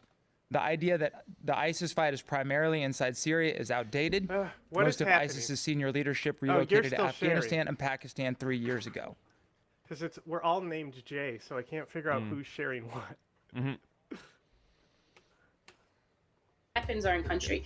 Just to maintain terrorists in the United States for that long, not get them caught or thwarted is complicated, it's expensive. 2 minutes, 39 So we seconds. do believe still the intent is for the attack to occur in 2025, and they are ready to do it and they're well trained. There are pipelines up through Mexico, so they're actually mostly run by China and Russia that Al-Qaeda is using. She made a mistake, but also the correct decision by totally ghosting us and not coming on the show. Because we would have made it look stupid. I would have said things like, I don't believe you. Oh. And when she says, I'm the source, I'm going to go, okay, I'm going to need more than that. Yeah. Oh, you're just gonna annihilate her credibility. Because I know a source who will tell me Bigfoot exists. True. That's true. Through So Mexico. that would have been the idea, is just Sarah Adams annihilate is her a former credibility. CIA intelligence analyst and targeter. No, no, I wouldn't be malicious at all. It's just that when certain things are said, I'm gonna say something, you know? Yeah, okay. Like, if we could have Scott on, and he could objectively come do the same thing that she would be doing, talking about Hamza bin Laden, Al-Qaeda 2.0, he'd be able to do it just fine, and I wouldn't challenge anything. I would help him, I would expand on what he's saying and things like that. With her, she's gonna make it about how illegal immigrants are actually Al-Qaeda and all this other fucking garbage, and how fucking all these people being elected to Trump's cabinet are actually fucking good choices. Yes, yes. Like, get fucked. Yeah, okay, I get you. Like, you can't trust these CIA fucking ex-CIA. I don't know a single one that... There are ones that I know that are good who are ex-CIA. You want to know why they're good? Because they don't have fucking podcasts or appear on podcasts and shit like that. They're fucking retired and they're doing their own thing. You know, they got kids. Senior advisor to the U.S. House of Representatives Select Committee on Benghazi and co-author of the Know Thy Enemy series, which offers in-depth investigations into the infamous Benghazi Policy, right? And a lot of nefarious actors came in, not just terrorists. So we are at our least secure point since 9/11, in my opinion. Okay, then let me back that up a little bit and make it more specific. Since January 20th and the inauguration of Donald Trump, do you feel that Americans are more secure or less secure, especially when you consider his cabinet picks like Hegseth at the DOD or Rubio at State, Ratcliffe for the CIA? Are these decisions that are going to put Americans in a better position in your belief, or are we backsliding? I think we're going to be in a better position because I think they're being a little more honest about the threats. But as you can imagine, when you ignore something for 4 years, it's festered and now it's a much bigger problem. So they can't fix everything quick enough. And what are the biggest challenges that this administration is going to have to face? What are the fixes that need to be made, kind of from ones they can do quickly to ones that are going to take more long-term strategic planning? Yeah, I mean, quick fixes are tough, right? I think the near-term issue is going to be a major terrorist attack because, as you can imagine, when that happens, it throws your whole agenda off. So I think that needs to be a near-term focus. Obviously, the biggest issue is the border, but that's a long-term. That's going to take 30 years to fix at this point. So we have a lot of issues going on, and then we still have our near-peer problems, right? We have the Russia problem and the China problem that we have to deal with, but we've done a bad job of dealing with all the threats simultaneously, right? We're kind of like a dog chasing this toy and that toy and that toy, and we need a better strategy to counter all of it. Here's my question, Jack. And you can try and answer it. What does Al-Qaeda gain attacking the United States?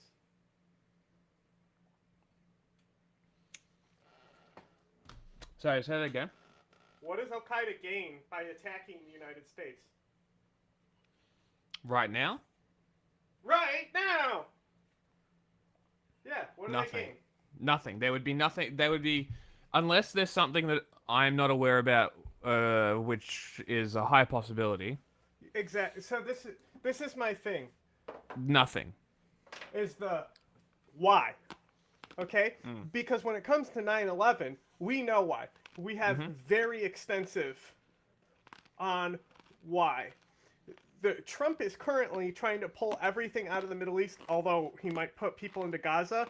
If they're pulling out of the Middle East, which is Al-Qaeda's goal, was to basically overextend America until they withdrew and then take advantage of the instability when they leave, right? I mean, look at West Africa with France right now. Yep. Al-Qaeda and ISIS, their vision is prospering there. Why would they then do a fucking homeland attack to bring Americans back in? To put them back in? Exactly.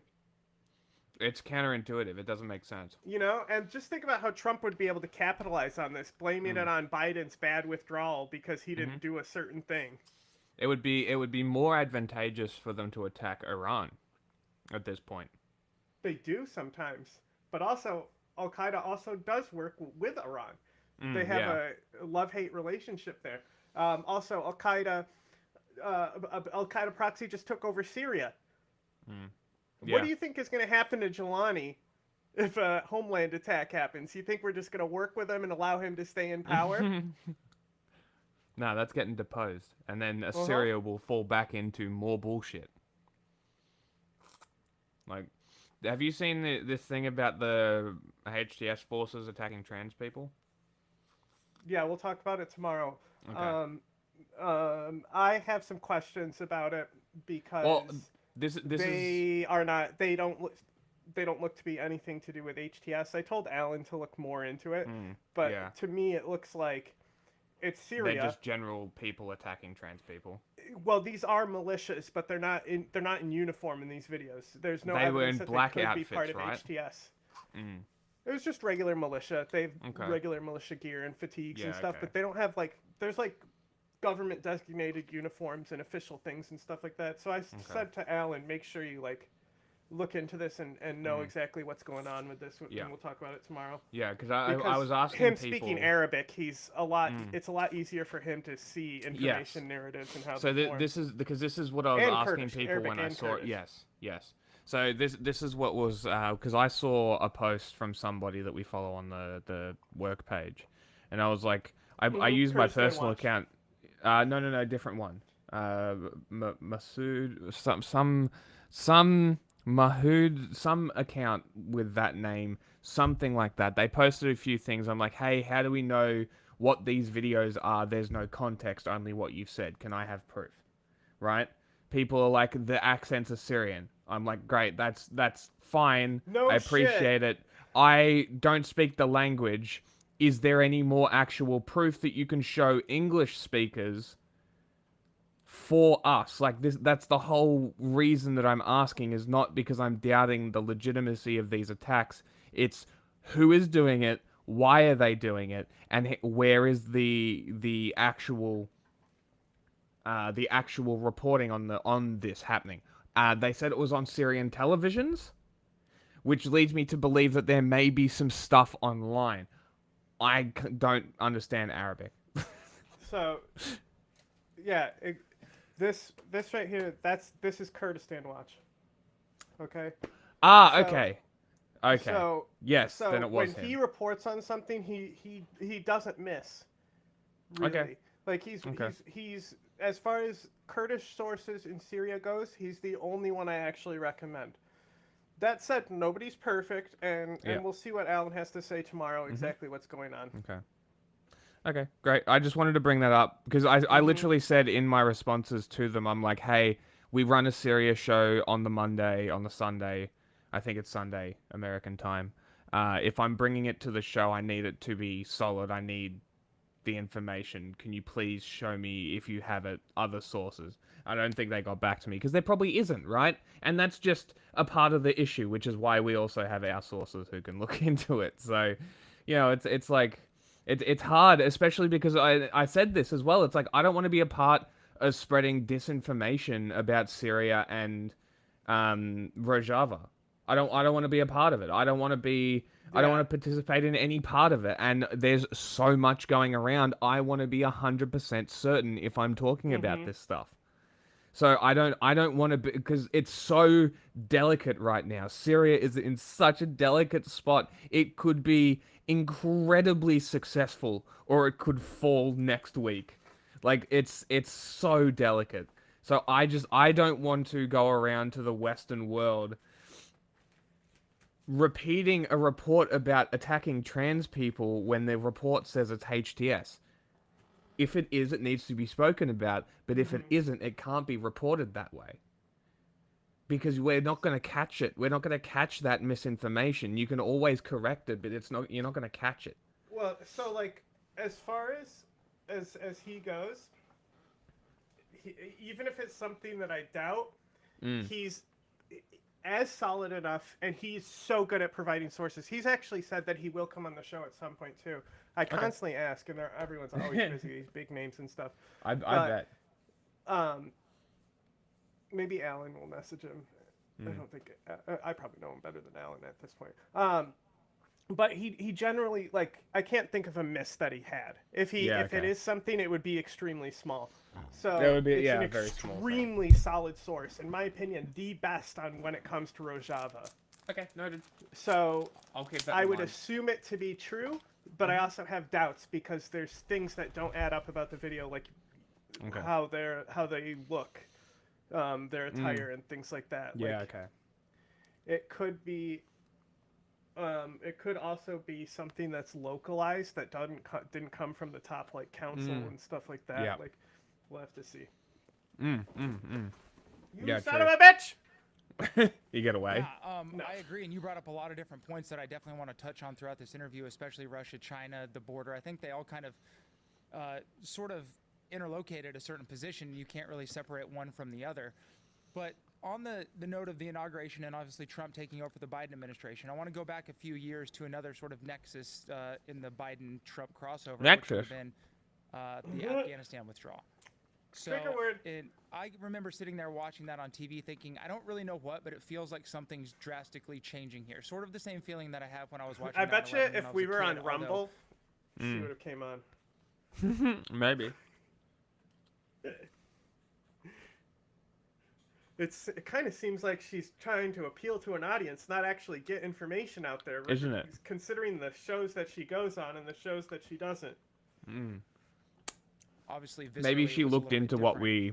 Maybe she looked into the LTEX. No shit. which is honestly even better. If that's actually what happened, which is likely what happened, that's an even bigger testament to the content that we produce than anything else. Because she was totally down to do it. James came in and said, you should definitely do it as well. Backed me up saying it. I said, message me on my work page so we keep it separate over there. And then she never responded once we had that first exchange on the little hello, let's plan something. And then she didn't respond. Why don't you go send her a message? See if she's Hey, we saw you on talk. Steven Crowder. You want to come on our show now? We're going to tell her it's like we're officially launching on Rumble and would love to have you as our first guest on our fucking first Rumble launch. The effects of that will be so. Wait, because we pay for premium, we can stream to more now, right? Yep. Only 3 Facebook is another one that I'm Well, I want us to stream too, because Facebook boomers. Yeah, okay, 2 out of 3. So we can only do 3. So we could stream to the other Twitch page now, again, if we wanted to. You know, sort of viewpoint, where does the fault lie in our failed withdrawal? And given that we can all sort of agree that it was a failed withdrawal, how has that event changed the security outlook for everyday Americans?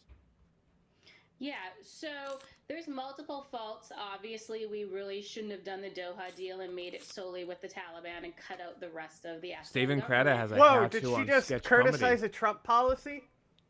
No way.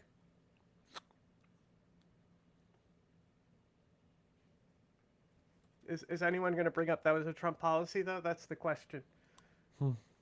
But in the Doha deal, we had red lines, right? And if Taliban crossed those red lines, the deal would be ended and we would keep troops in Afghanistan. And even in the deal, it wasn't clear we would pull out of Bagram. There was still going to be a number of troops that stayed in Bagram. So the deal wasn't even followed to the T. The Biden administration quickly wanted to pull everyone out. They set an arbitrary date of 9/11, and they didn't even start planning an actual withdrawal of people until August 15th. So think about that. They gave themselves less than a month to even do it. The attack happened, you know, at Abbey Gate, and then they basically closed down within days, right? So the withdrawal, as you can imagine, shifted the balance. Boy, would it be fun asking her about Abbey Gate and all the evidence of Marines killing people there. Yes. Yes, it fucking would be. That would be extremely interesting. We may get our first rage quit, maybe. No, because I'm sure there's I do want to see evidence that counterdicts the reporting on the ground, because I don't trust either side reporting on the gate. I don't trust anyone. Very sus Power occurrences. to the enemy. Now, in Afghanistan, it shifted the power to the enemy to the terrorists. But Russia saw this as weakness, right? And it's why they thought now is an opportune time to do Ukraine. And then the terrorists in general, especially Iran, saw this as a weakness. Stop blaming the withdrawal in Afghanistan and why the fucking Ukraine war happened. Shut up. Shut up. And that's why they pushed forward really strong using Hamas, Al-Qaeda, and the Taliban to do the attacks, you know, in Israel, you know, in 2023, right? So this has been a continued catalyst of failure. And then we had the Syrian Blitzkrieg, obviously, in November, another aftermath of the fall of Kabul. So when I was reading some of your work, Okay, so now the reason why Syrian Mujahideen jihadist groups won the Syrian civil war is because of Biden withdrawing from Afghanistan. A lot of fucking... Remember the PSYOP thing where it's like big That's a lot of conclusion, rage. small evidence? That's a lot of rage. continuously shocked me how interrelated all of these different groups were.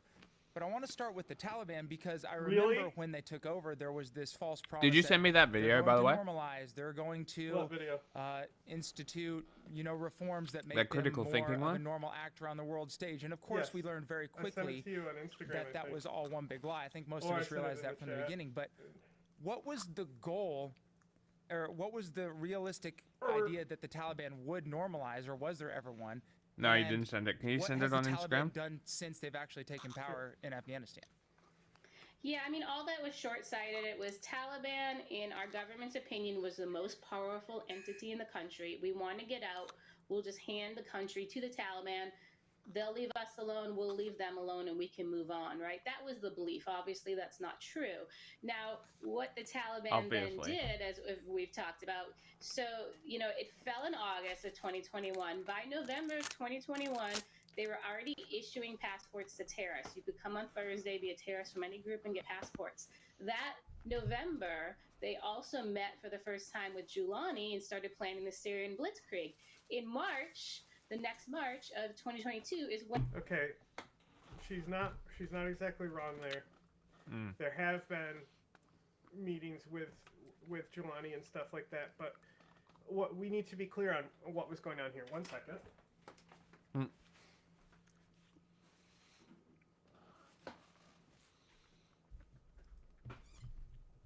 Show me your genitals.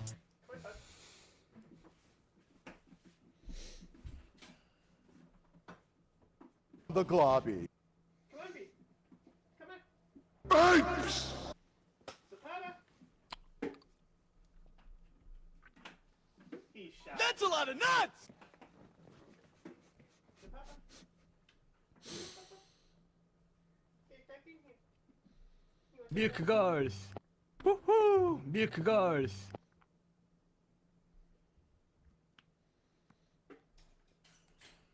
I cannot believe you committed suicide. I am a Stegosaurus.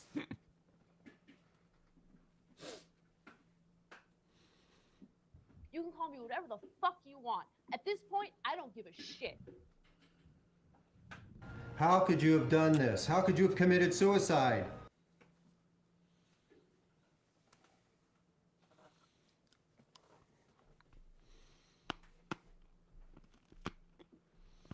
Show me your bag of secrets. Cyclops there. Cyclops there. Oh my holy crap, surveillance does. Okay. I hate those. Anyway. Show me your bag of secrets. As we have talked about extensively, there is a huge part of the Syrian Mujahideen that are foreign fighters. These foreign fighters are also the most extreme. This includes like weaker Al-Qaeda, for example. Many different groups, okay? These groups are Al-Qaeda affiliates and things like that. Now, as we've said, there is a similar contractor type facilitation of terrorism that happens. You know, this is how the Haqqani network built themselves up, not just drugs, but facilitating these mercenaries. Sure.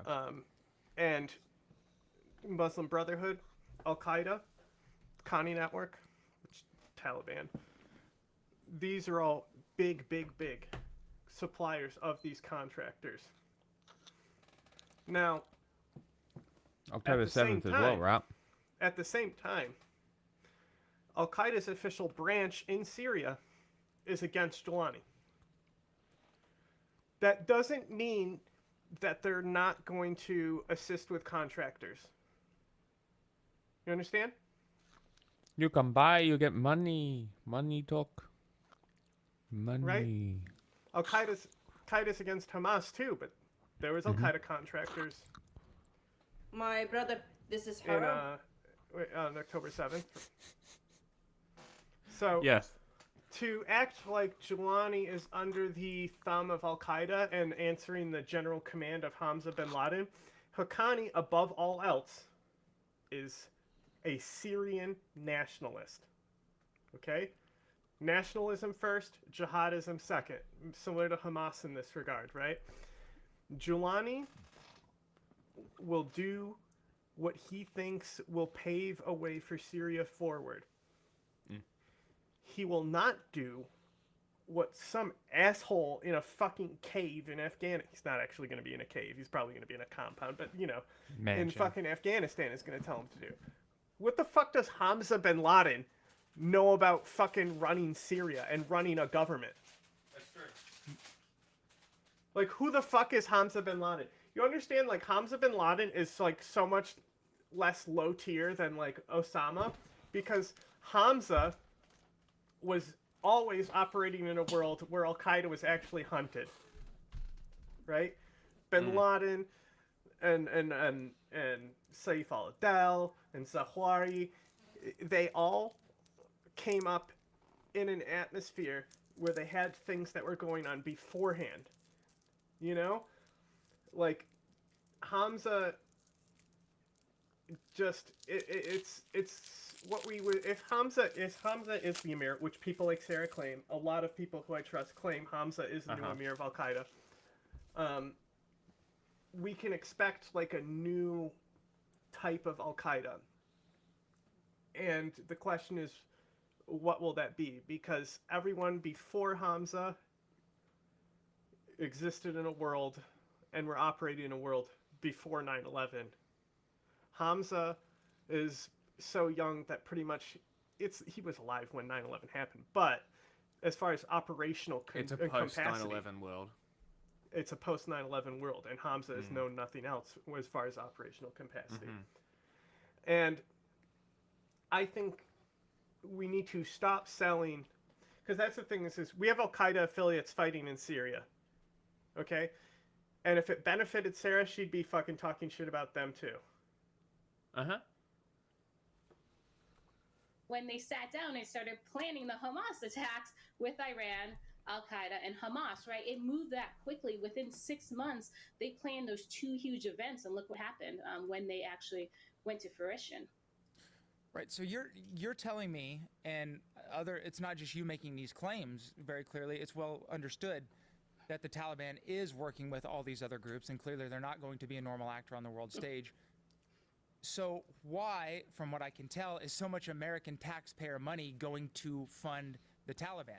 And we know this because you can finally see some senators trying to do something, right? Senator Sheehy in Tuberville proposed a bill to stop it, and the West Virginia Senator Shelley Moore Capito also just recently introduced legislation that would stop American taxpayer funds from going to the Taliban and then going to other terrorist groups. Why is this still happening? You know, we do this everywhere, which is really unfortunate, right? We throw money at a problem. We even throw money at our enemy. And with Afghanistan, there's 2 pots of money that are a problem. We send humanitarian aid that we say is going to help the people who aren't being taken care of by the Taliban, but it's going to the Taliban. And then we send... Okay, let's think about how stupid this position is. Okay? Mullah Omar, the main reason he hated bin Laden and kind of wanted him out of the country was why? Say that again. The main reason Mullah Omar, the founder of the Taliban, didn't like Obama, didn't like Osama and wanted him out of the country. What was the main reason for that?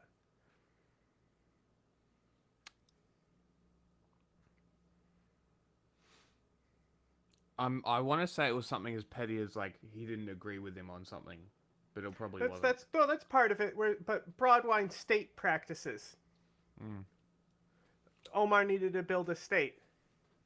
What do you need to build a state? Loyalty, generals. More than that.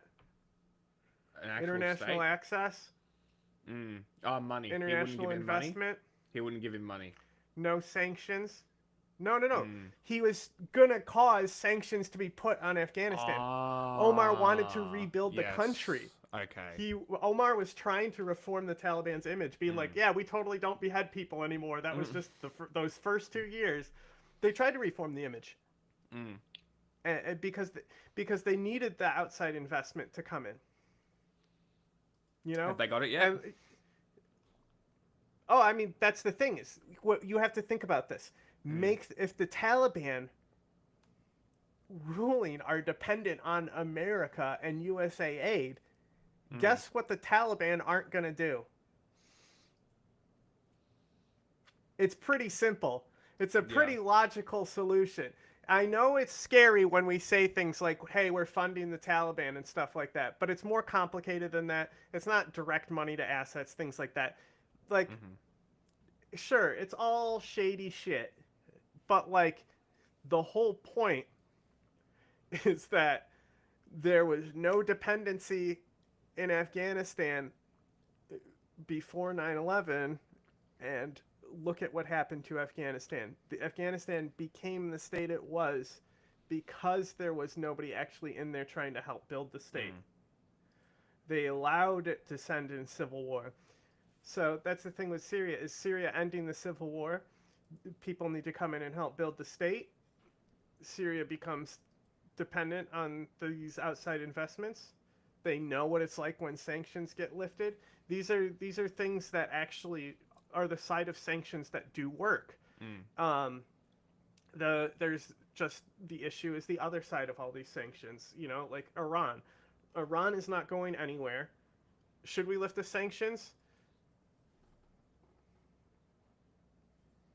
Like, the regime isn't going to fall. No. But we've seen that they still get the chips for the Shahed drones. China getting limited on chips. They still bit this AI and lied about the chips that they're using. They have, like, modern chips to fuel it. So, that's the thing. It's a war on drugs type perspective. How much does trying to limit these things actually limit? and Yeah. how many people die from poverty and starvation as a result. You know, you have to think about it in an end justify the means type perspective. But a reactionary person, which this type of person profits off of, is just going to go, did you know Biden gave bags of money to Iran? Uh-huh. Every time. It was their money. We had no right to take that money. It should have been released. Like, that was, like, I fucking hate Iran, and I still agree with him giving them that money. Counterterrorism dollars to the Taliban for this fake ISIS fight the CIA and the DoD have. The Taliban to them is their key counterterrorism ally against ISIS. It's the biggest joke. ISIS has grown threefold in the last 3 years, but they're lying and saying it's their key ally. So you're saying that the Taliban is funding groups like Al-Qaeda and also Hamas, but then they're also claiming to help us on the counterterrorism fight with It's weird ISIS. how nobody wants to talk about how we do this in Yemen with the Houthis to kill Al-Qaeda there. Isn't it? With the Taliban, That is weird. everyone has to focus on that one. Isn't Yes, it very the United well States will believable that work some of with that money terrorist groups from to kill that we're other giving to the terrorists. Taliban's ending up directly in ISIS's pockets as well? It is. We actually followed some of the money, and it went straight from the Ministry of Interior building in Kabul to ISIS training camps in Afghanistan. And even our government is lying and saying there are no ISIS training camps anymore in Afghanistan. They were closed down. Actually, the biggest camp, it's really funny. Do you remember when we dropped that? Also, as James would tell you, anytime there's an attack, it's ISIS-K. Sure. Sure it is.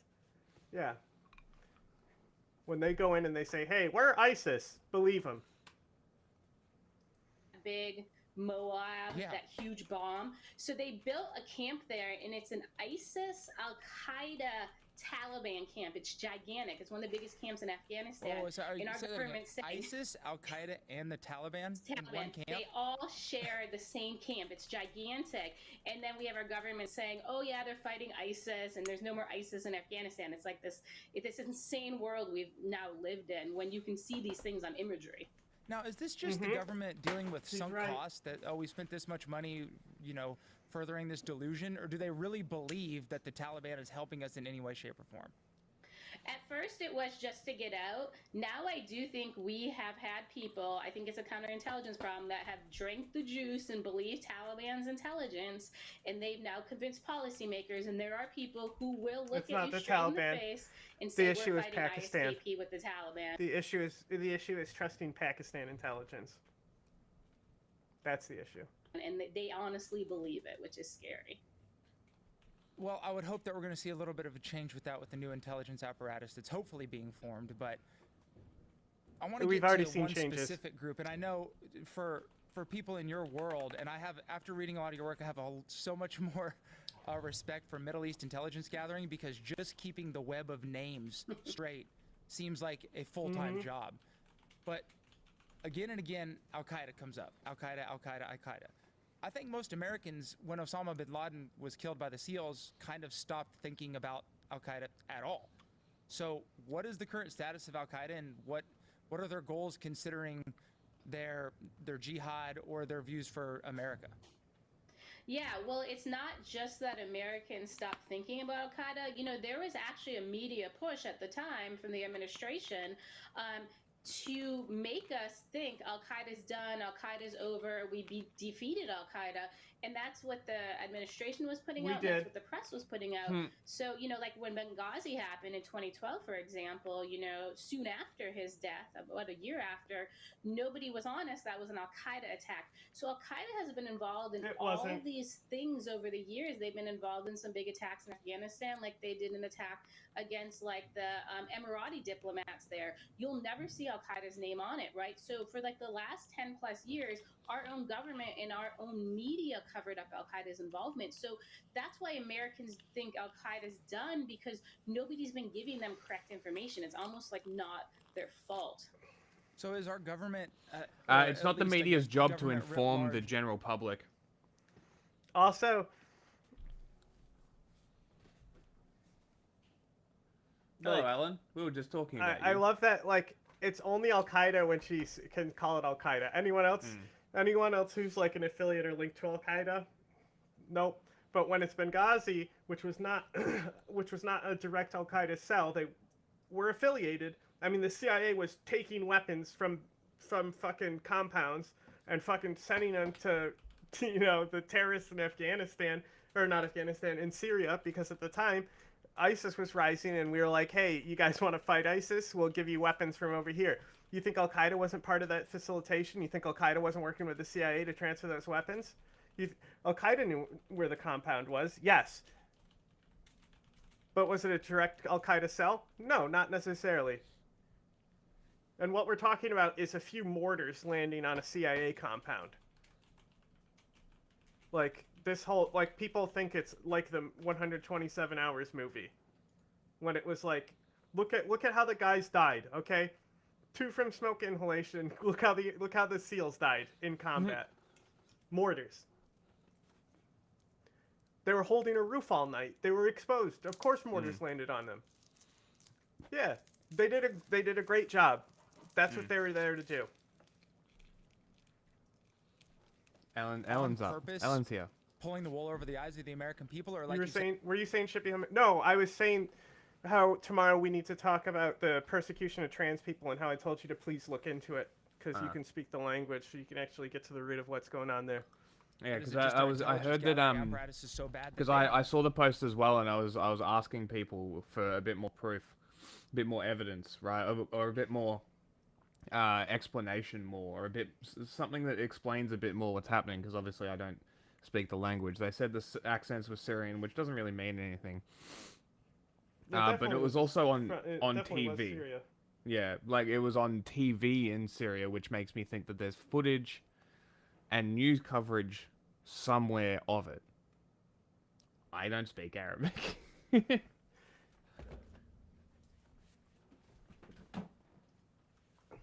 Okay. What's going on? Yeah, it's twofold, right? They're lacking collection on Al Qaeda, and instead of just being honest and saying we don't have a collection, they're just saying Al Qaeda is not doing anything. And they want the counterterrorism fight to focus solely on ISIS. And so they say that's the only goal, that's the purpose, that's the enemy, and they're not even being honest. Then Al Qaeda and ISIS are working together, right? So the enemy is beating us on the narrative, and then we're not actioning the enemy in the way we should, or going after the senior leaders or terrorists we should. Even like I told you, our operations right now against ISIS are in Syria. There's also plenty of ISIS and Al Qaeda guys killing each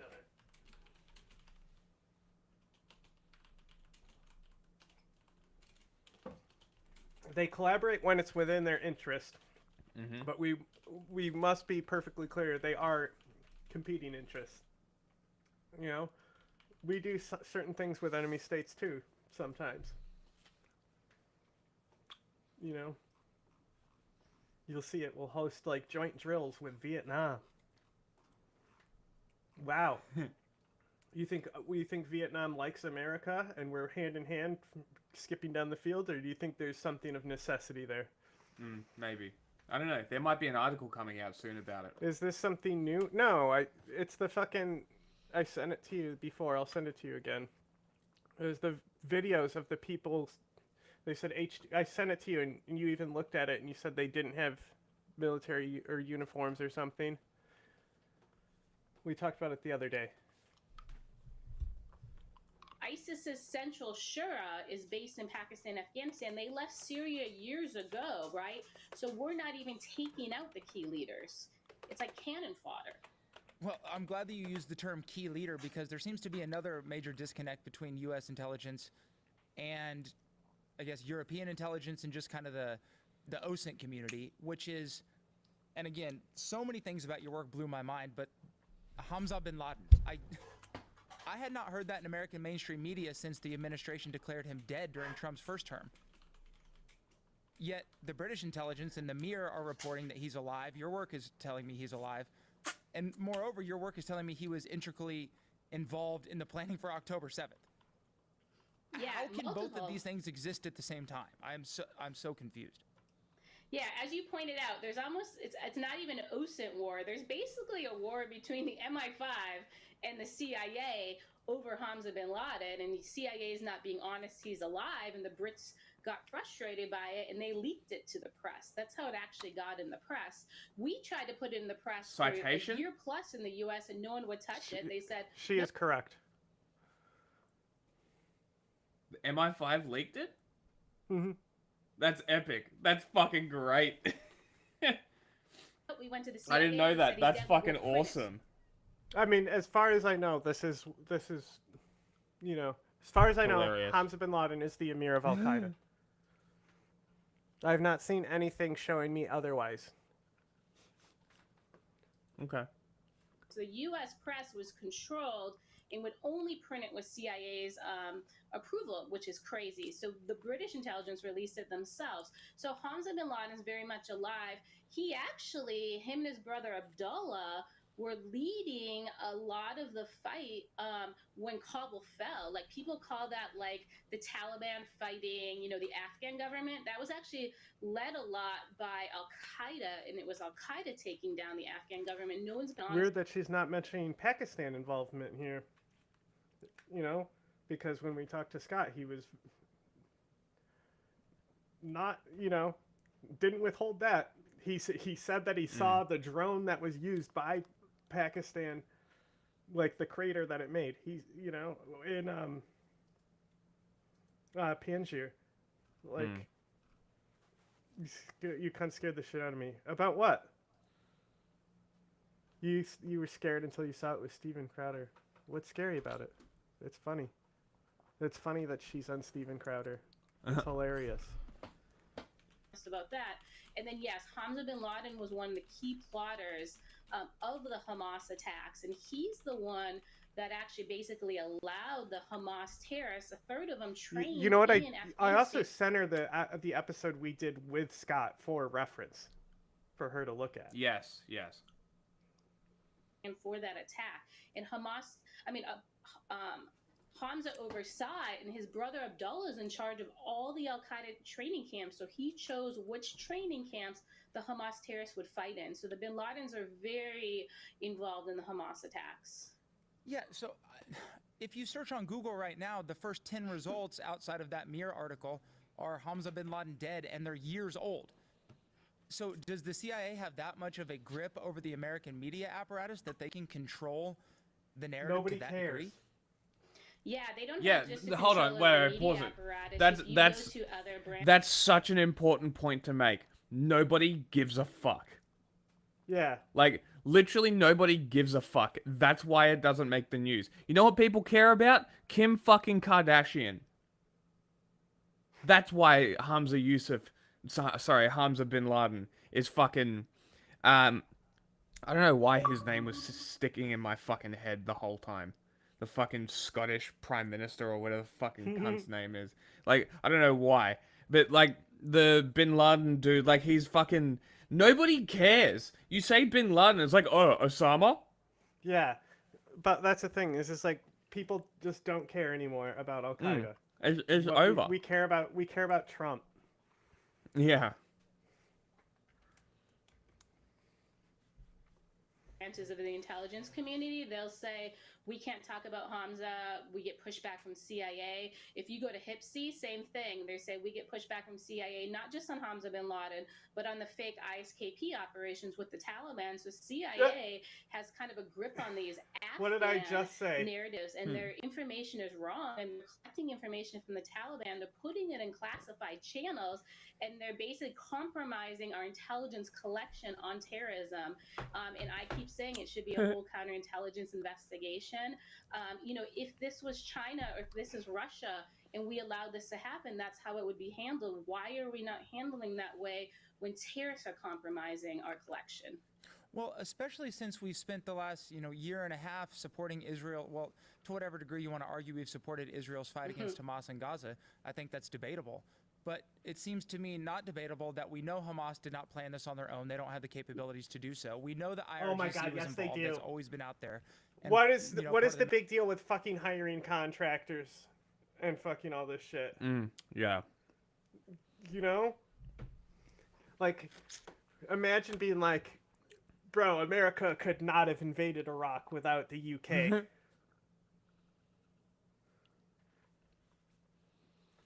Mainstream narrative. But when you look into it, and the work that you've done makes it quite clear that there were other scrupulous actors involved, including the Taliban and Al-Qaeda. The Taliban who were funding, and then Al-Qaeda who is apparently led by Osama bin Laden's son. How does that escape the... and forgive me if I'm feigning ignorance here, I don't know, but how does that escape the narrative in America that that is going on? I think it's the fact that our government does control a lot of the narrative, right? So if they're not giving this to media outlets, if they're not giving it to New York Times, they're not giving it to Washington Post. Yeah, it's journalists. Not going out when it doesn't go out Notoriously on those known for just like doesn't go being out on the given small stories. local news as well, right? So it's not proliferating down to everyday Americans, so they don't know these things. I mean, just if you talk about They don't care. Yeah, it's literally that simple.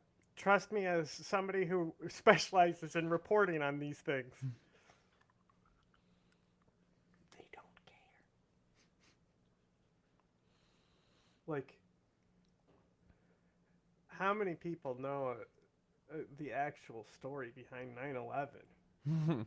It's either Not many. It was fake, or just 100%. You know, appeared out of nowhere. Nobody is at fault except for the people who flew those planes.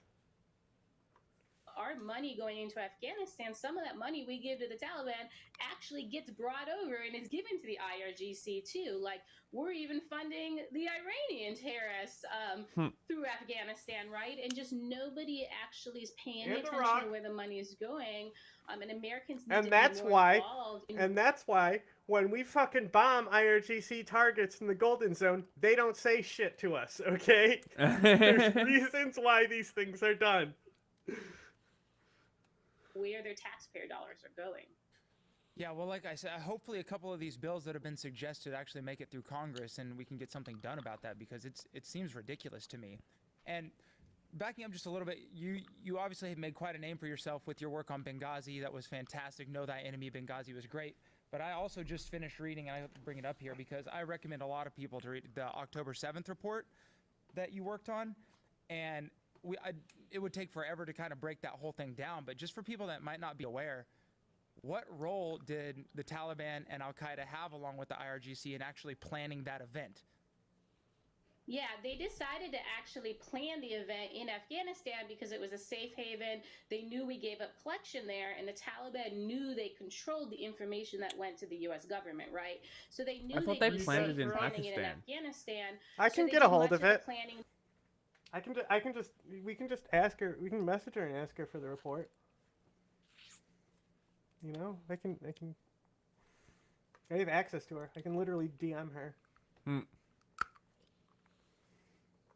There, the initial meeting was there, kind of the second strategy meeting was there. A lot of the planning actually was over Telegram.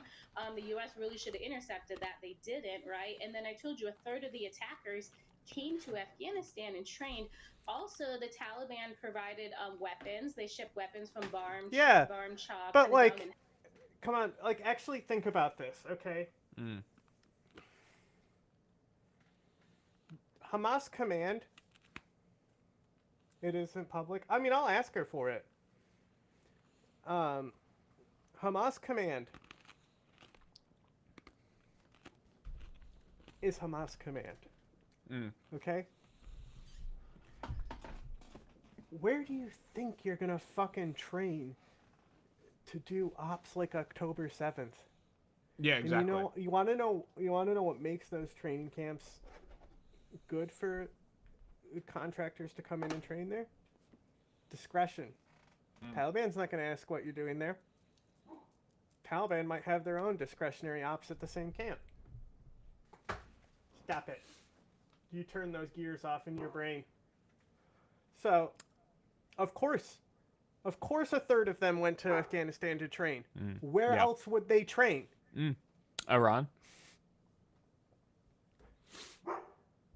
You know, like even then, there's not like training camps for this type of shit in Iran. No, not really. You know, they just fucking have them outside Iran throughout the Middle East and IRGC ops and stuff like that.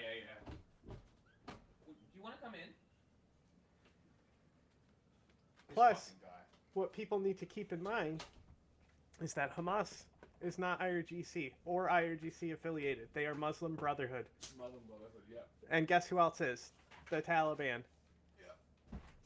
Helmand to Gaza in advance of the attacks, right? So they were very integral. And now what a lot of people don't understand is, so Israel's been fighting Hamas since that time. They have killed a lot of Hamas members. Rand is but fine. instead- You know, I've been using Gone.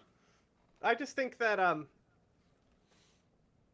I try to verify what I can, you know, and like I try to always acknowledge that whatever I'm reading is likely done through some sort of bias and stuff like that. But I have no problem with Rand. I would use them as a source at any time.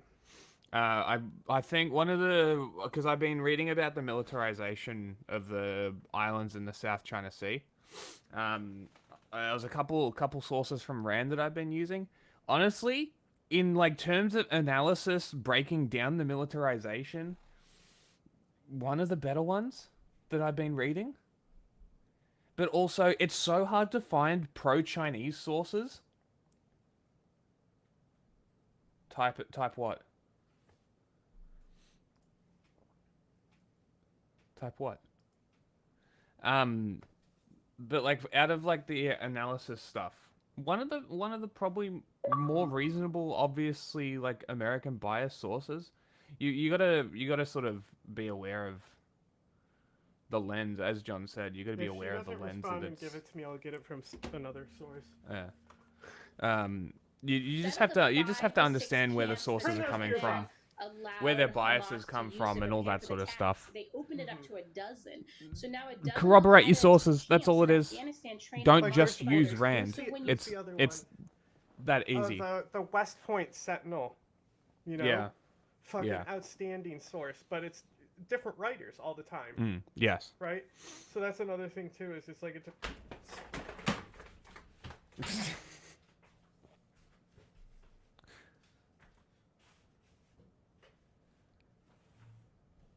You know how when they put on the belt with the bombs on them, and just before they get ready to go off, they say "Allahu Akbar." Yeah, Bellingcat is fine. I don't see a reason why Bellingcat would be dishonest in an analysis. I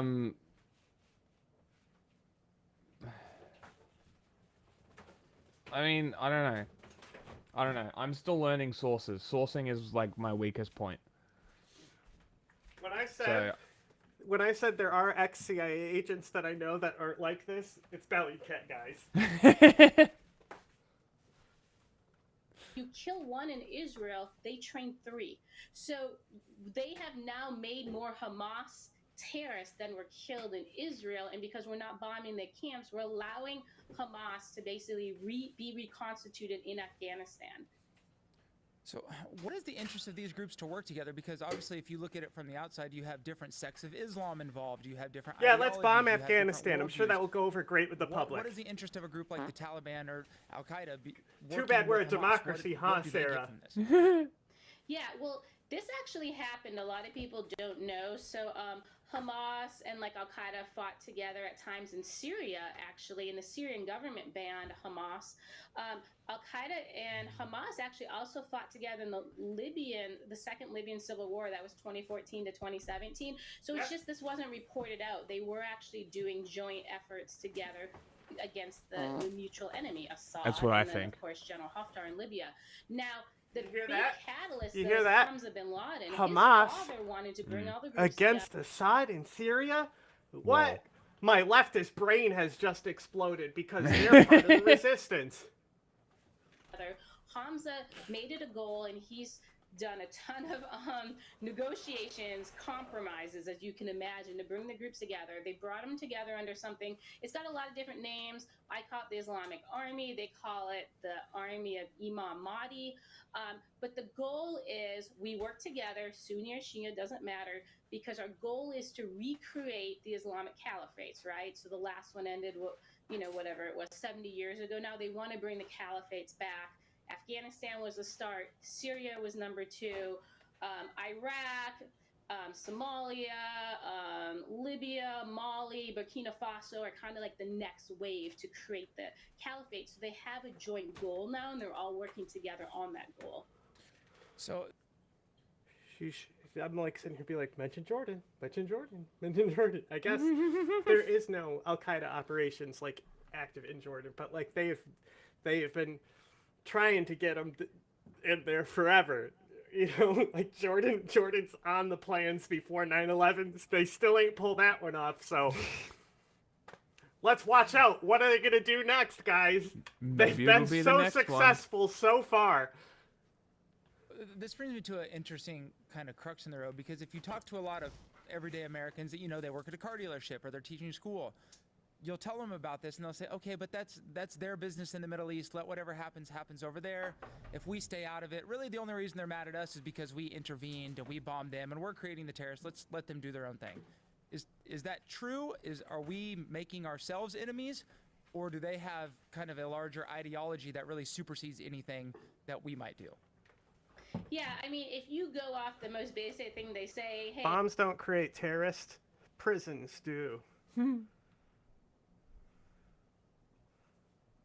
It's not inaccurate. That's a typical battle of... Yeah, that's the thing. Is like... So here's the issue. Here's my biggest issue with her, is that when we're on exactly what she specializes in, and this information is really public. Everything she said right now is very accessible if you know where to look. Well, that's the problem, isn't it? The big one, one of the really good archives of it is that like Al-Qaeda 2.0 account on Twitter. They've reposted a lot of this stuff as well, and you can go through their account and you can read a lot of the data and where it comes from and stuff. They're a pretty good account for this type of stuff. But generally, people don't care about this. But the thing is that she is a very interesting type of grifter. Because she is able to use like her professional credibility on topics that she knows about to then go about and do apologia for like terrible Trump candidates and terrible policy that's going on and all this stuff. You know, her political bias is integrated into her reporting, and she's able to use her status and her experience to frame herself up in conservative media landscapes. Like Sean Ryan's podcast is like, she loves them. You know, she's always looking for a chance to go on that because she does so well on there and sells so many books after. Yes, exactly. Hey, if you get off Muslim lands, It's really anytime she deviates from what she should be talking about is when she starts talking about stuff that makes me want to fucking just you know, pop her one. Real quick, no blood. leave you alone, but that's actually not Just true. a reminder. The caliphate exists, and the U.S. becomes a piece of the caliphate. It's really interesting. So the caliphate actually exists with China. So China can have its empire and its world, and then there is the Islamic Caliphate. But in the Islamic Caliphate, the U.S. is a piece of the Islamic Caliphate. We don't leave the Middle East and they leave us alone. They'll leave China alone, but we are going to become, you know, in the future, in their dream world, a part of the Caliphate. That means they're going to take us over. You know, they're going to change the way our government works, the way our system works, so we can become an Islamic society. And people need to understand that is the goal. So why is this Quranic teachings, or is it something that's evolved? How does China become exempt from this caliphate, where America and I assume Europe falls squarely within the borders of that? Yeah, I mean, obviously Spain is the biggest piece they want to retake as the caliphate once they finish off North Africa and they go up to Spain, right? So Europe is a huge piece of it. It's really the... Yeah, Al-Qaeda, the one thing we know they don't care about is Muslims being put in black sites. Al-Qaeda and ISIS attack China all the time. The issue is that China is such an authoritarian fuckhole, they can't really get ops done in country. Exactly. Guess where they attack China? Outside of country. Guess where they're going to attack Americans? Outside of country. This homeland attack idea, I don't fucking buy it. And if it fucking happens, I will eat crow. But I'm doing my Hassan moment now. If it happens tomorrow, I'll look like an idiot. I'll be blown away if it does, honestly. I'll be shocked. Yeah. Mm. But to think that they're like, yeah, China's cool. You know what also they know? They know when they attack Chinese, China's not going to send missiles in response. China's just going to bury it and say, nothing happened. China doesn't seem like a very good operational target in that regard. But also, China's persecution of Uyghurs has also been essential to Al-Qaeda. Al-Qaeda in Syria, basically because of China, had a rebirth. Because China fucking was like, here, have all our Uyghurs.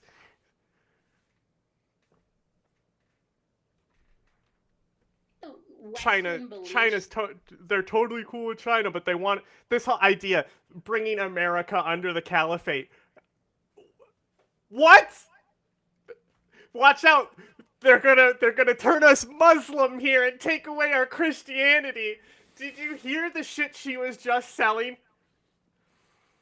This whole thing, this Islamophobia shit, with that we're gonna fucking have a Sharia state in America. No, amazing. We're not. Okay? Don't you know? Are you excited? It's like, even the Protestants can't accomplish their fucking goal here as a fucking Protestant state. Jesus Christ. They want to... You'll notice that these people never talk about Al-Qaeda's goals of overthrowing the monarchies. No. Their opposition to America is that they support these fucking regimes that they want to overthrow too. What? Build their caliphate. So they say, yeah, they want to build the caliphate, and that includes us. They're gonna come rape your daughters and make you speak Arabic and worship the Quran and attend mandatory beheadings. Shut up. Kind of mute. So they think it's kind of the Western view of the world, right? Who helped create Israel, in all those issues, right? If they don't get rid of the Western view and the Western belief that comes from the U.S. government, the British government, the Israeli government, they'll keep having that problem, right? So they need to eliminate us. They don't get those issues from China. They don't view China in that same way. They view them as someone they can coexist with in the future. Yeah, I guess that reminds me of something that you mentioned a couple times before, is the historical lens that they view the West through is very interesting, because you pointed out that the October 7th date was chosen for a specific reason, and that has a lot to do with, Western behavior in the Middle East or around Israel. Could you just explain why October 7th was picked in the first place? Yeah, so it was picked by Saif al-Adil, who's basically the head of Al-Qaeda's external operations right now, and he's also the mastermind of Al-Qaeda's homeland attack in the U.S. that's coming up. So he chose October 7th because that's the day at the time President Bush called and made the announcement of the air bombing campaign. I think this is the same person who said October 7th was like a gift to Bin Laden and stuff like that. I've also heard this stuff about the significance of the date. Okay? Let's just use our critical thinking here, okay? Saif al-Adil is the one known top Al-Qaeda guy who opposed the 9/11 attack. He's the one in charge of the homeland attack? Get the fuck out of my face. The guy, we literally can pull up letters of him saying that 9/11 was a mistake. This was a bad idea. All these people that I trained up have died in months because of you. Literally telling KSM and Bin Laden, this, like, go fuck yourselves. These were my guys that died, not yours. But he's gonna attack America. Sure. In Afghanistan, and it was primarily in Kandahar, which was Al-Qaeda's stronghold, and that's when we basically carpet bombed Kandahar, and that day is very important to them, and so that is why they chose that date to get at us. So a lot of Americans don't understand, like... You know what's the funniest part about this? Mm-hmm. Do you know that October 7th was delayed because of weather, right? I did know that, yes. Wow, that that narrative sure quickly falls apart when you acknowledge the weather. The attacks in Israel were the dress rehearsal, and the dress rehearsal for the U.S. attack, right? So they did the attack in Israel. They're learning from it. They're growing from it. They're going to attack us. Imagine. Okay, so you want to know why October 7th was possible for it to happen in Israel? Because Gaza exists. You have, we do not, we like, are they going to build up the forces at the border and then fucking jump over the border and attack Texas? What do we talk, the dress rehearsal? And as I've said multiple times, if you actually look at successful terrorist attacks, it's just using an AR and killing people on the street. Mm-hmm. They're way more successful than all the attempted bombings and all that shit, right? So I believe we could see that. People with ARs who end up doing like targeted killings and kill a few dozen people. Mm-hmm. But hundreds, how many people did Hamas need to pull off that attack? How many rifles? How many bullets? Right? And guess you know how if this was going to happen, how we would stop it? Yeah. Stop doing dumbass Texan policies that are like about like fuck gun control. We're the free state. You're like, we know where the fucking cartel arms come from. Texas. If anything, Texas should be invoking gun control, and New York should be like getting rid of it. You know what I'm saying? Yep. Like, it's not because of American freedoms. It's because the arms flow over the border, and that's actually a serious problem. And Republican policy has helped fueled the cartels. And she only has good things to say about the Republicans. So, you know, maybe they should stop creating the environment where this supposed Saif al-Adal-led homeland attack is going to happen. And it's going to be bigger and better in their mind than what they did in Israel. No. So when I hear you say that, it brings kind of two emotions to me. It brings confidence because we have someone, you know, on our side that knows this so well, but also the assurity with which you say the attack is going to happen is quite frightening, to be honest with you. What makes you so sure that this attack on the homeland from Islamic terrorists is going to happen?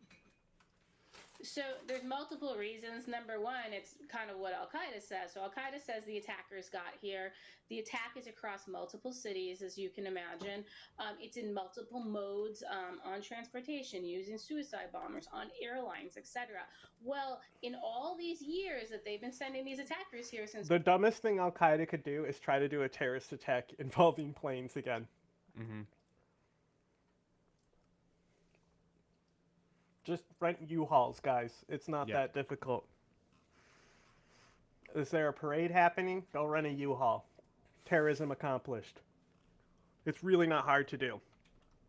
It's 2021. No, not really. The U.S. has yet to catch one of these attackers, right? So we haven't thwarted anything. Almost like they don't let's exist. Say we even get 10 of the attackers, right? Well, there's huge pieces of this plot we're failing to disrupt, right? So the attack is going to happen because we haven't thwarted it. In the past, some of the big plots, like the big airliner plot in 2006, thanks to British intelligence. Okay. 9/11. You know the hijackers didn't know each other? I didn't know that. That's interesting. Some of them did, but let me see if I can find a connection web.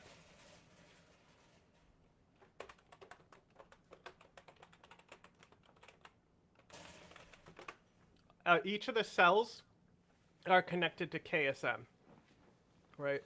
Okay. There's one that's even colored. Yes, perfect. That took 0 seconds to find, bro.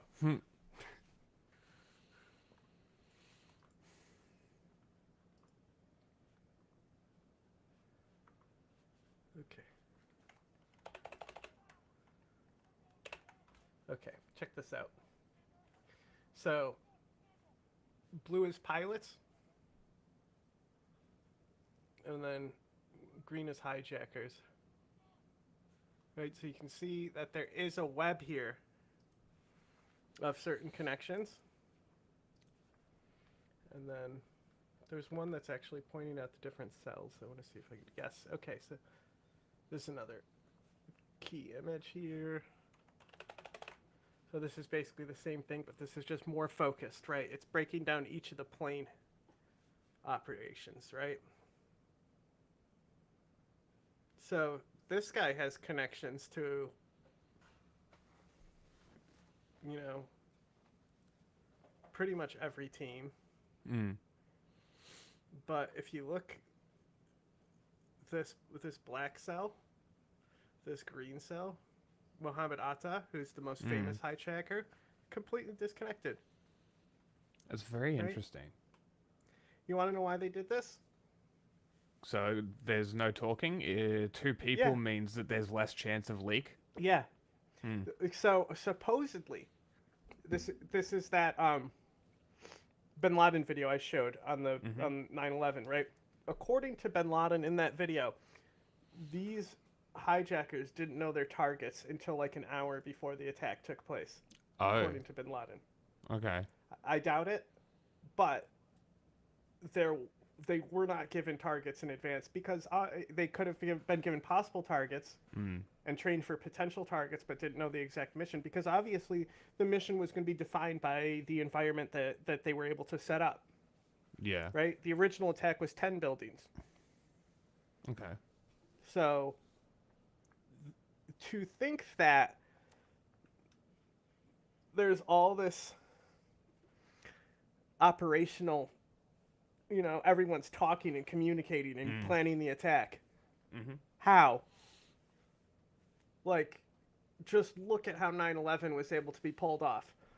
If you're hearing stuff like this, it's almost like it's being put out there, and it's called feeding you, right? Yeah. Al-Qaeda knows you're hungry, and they're ready to feed you some bullshit. And you'll go on shows like this, and you'll make people go, oh, Al-Qaeda's powerful again, I guess they're cool, right? Like this, what she's doing is actually benefiting Al-Qaeda. If you think about it, she's rehabbing their image. She's making them seem more powerful than they are. It's true. Intelligence. We thwarted that. What I'm right? saying We don't is, have the intelligence when collection this anymore. Homeland attack happens this year, Sarah's fault. Just her. Just her. Just her. Nobody else.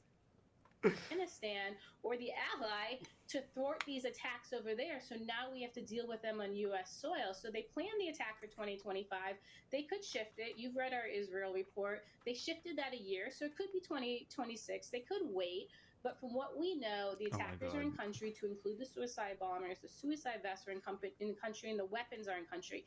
Just to maintain terrorists in the United States for that long, not get them caught or thwarted, is complicated. It's expensive. So we do believe still the intent is for the attack to occur in 2025, and they are ready to do it, and they're well trained. And what'd you say the number is you think that are here currently? So there's different estimates.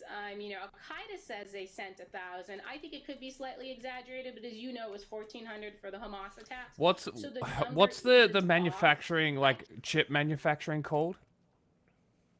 Like, what's the type of manufacturing? The high, like high. No, like it's a high something.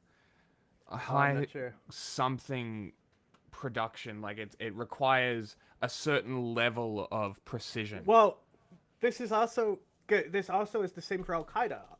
Like, Boko Haram is called Boko Haram specifically because the West is a good villain. I mean, there's mosquitoes down there that are bigger terrorists than Boko Haram. You know? Boko Haram did not do 9/11. That was Al-Qaeda. You know what Boko Haram means? I got no idea. It's basically West Haram, as in the West is bad. Interesting. Right? That's literally what Boko Haram means, is West bad. And that's their propaganda narrative, is like the Jews are coming in and they're trying to take away our culture and stuff. Al-Qaeda wants to make people think that they're still fighting Americans because the useful idiots that will join Al-Qaeda on the ground are joining to fight America and Israel. The fucking car bomb Haqqani is going to strap him into is going to probably hit, like, Pakistan or something. But hey, Those will show those Americans, huh? Wait, I had to respond to this fucking that Lord Bebo cunt posted something about military costs of like metals and screws and shit. And I'm like, hi, this guy is a literal Russian agent. These are likely high tensile, high precision parts that cost a lot due to manufacturing requiring expensive equipment and expertise. Russian agents wouldn't understand. Because Russia wouldn't understand. Pretty accurate. So I do think we just need to deal with the fact there's going to be an attack. You know, I don't care if it's 200 terrorists or 400 terrorists, right? Our community has never even had attacks where there's like I love this idea. I love this idea that post 9/11, there's 200, 400, or 1,000 terrorists in this country ready for an attack, when like 24 guys is what happened for 9/11. Yes, who are 24. completely disconnected. And somehow we have this interconnected giant web of people who are, of course, they're illegal migrants sneaking over the border. And it's Biden's fault for having an open border policy on why Al-Qaeda is coming in. Like, do you know why the right-wing terrorist attacks never actually, like, materialize? It's because they're dumb and they talk. You know, like, literally, like, every single time a right-wing terrorist plot is foiled, it's because they talk, and there's more than two people. Every time a successful mass shooting happens, it's a single person or it's two people. I wonder why. Maybe there's a trend here. Perhaps a CIA agent would be able to comprehend something of this magnitude, which is actually basic logic. Like, it's really not that hard to put together.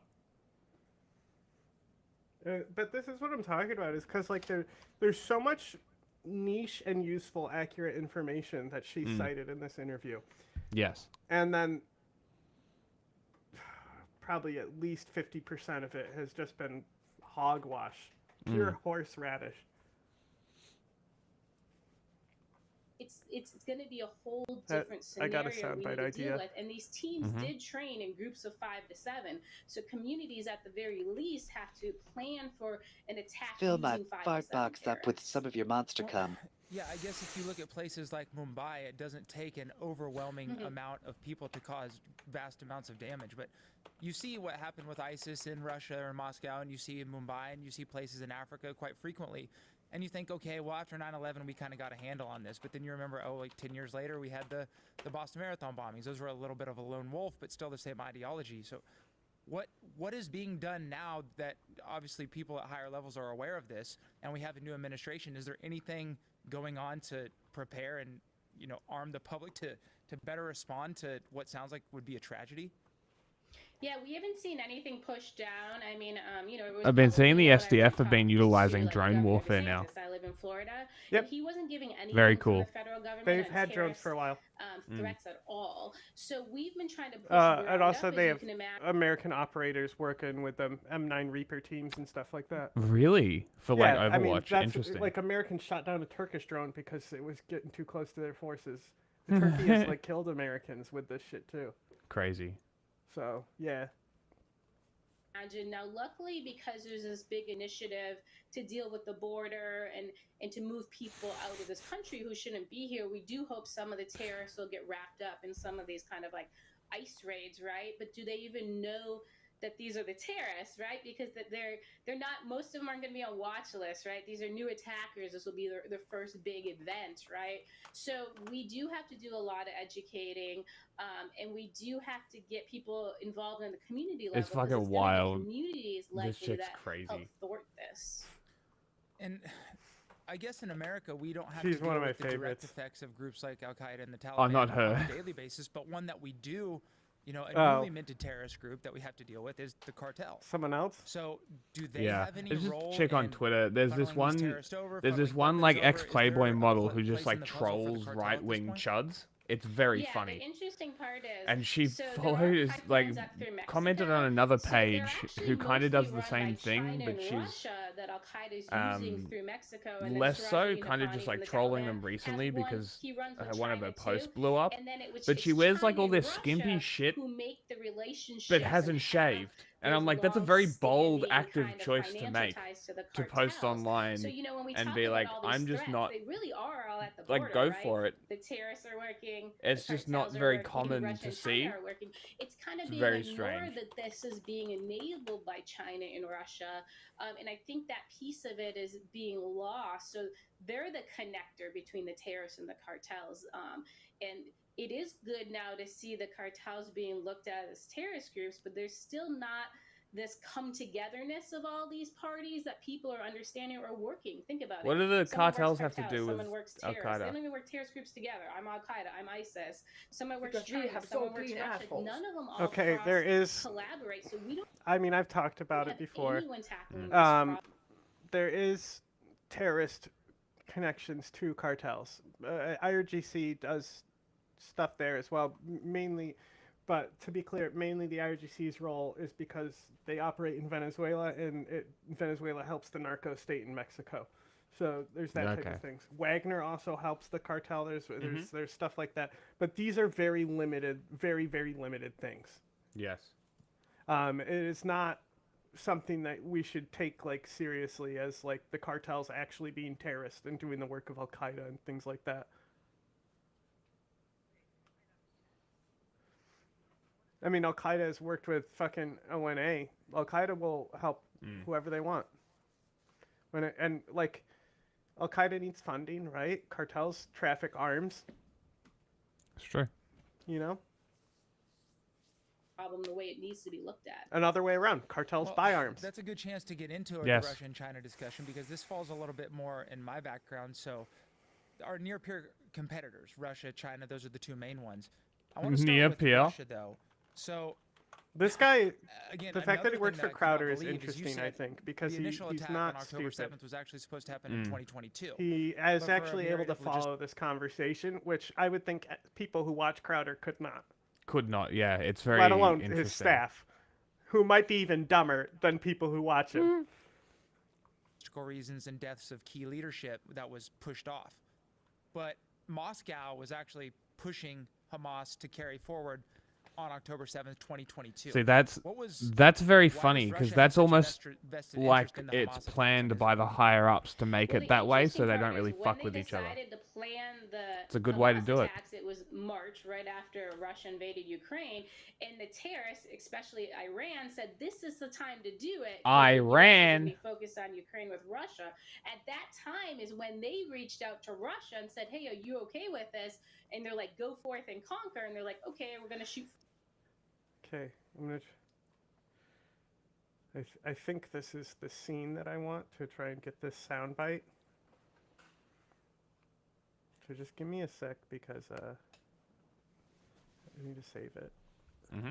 For October, and then as you know, it started to get pushed. Well, that's when Russia kind of circled back and like, hey, We'll circle back. war The in globby. Ukraine didn't go as fast as I thought it would, right? We're losing lots of bodies, etc. And as you saw, they didn't just lose lots of bodies. They had problems with Wagner, and Wagner felt, hey, you're using us as cannon fodder, and there's almost like a moral injury between Wagner, the military in Russia, and then Prigozhin, and that was a Wait, you mean the grocery store that Dr. Oz went to get a crudité was involved here? She definitely what? said Wagner. She didn't say Wagner, that's for sure.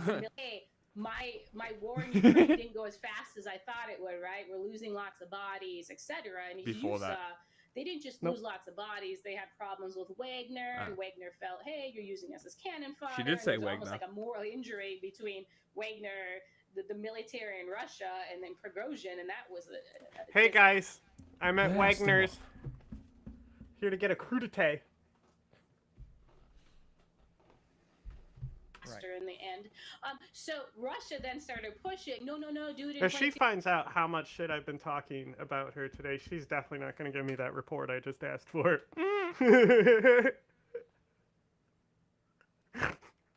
2022, 22 because it helps us. So yeah, so Russia ended up getting more involved than when, yeah, you have a blessing, go forth and conquer. Now, since Russia has gotten extremely involved within Afghanistan, they're fixing a lot of the equipment we left damaged or weren't working. They got like the C-130s up and running again.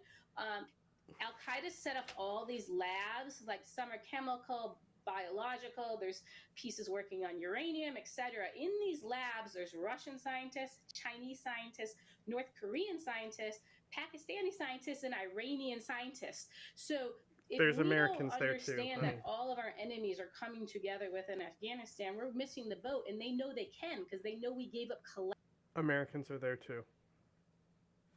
Were they? She's implying that, like,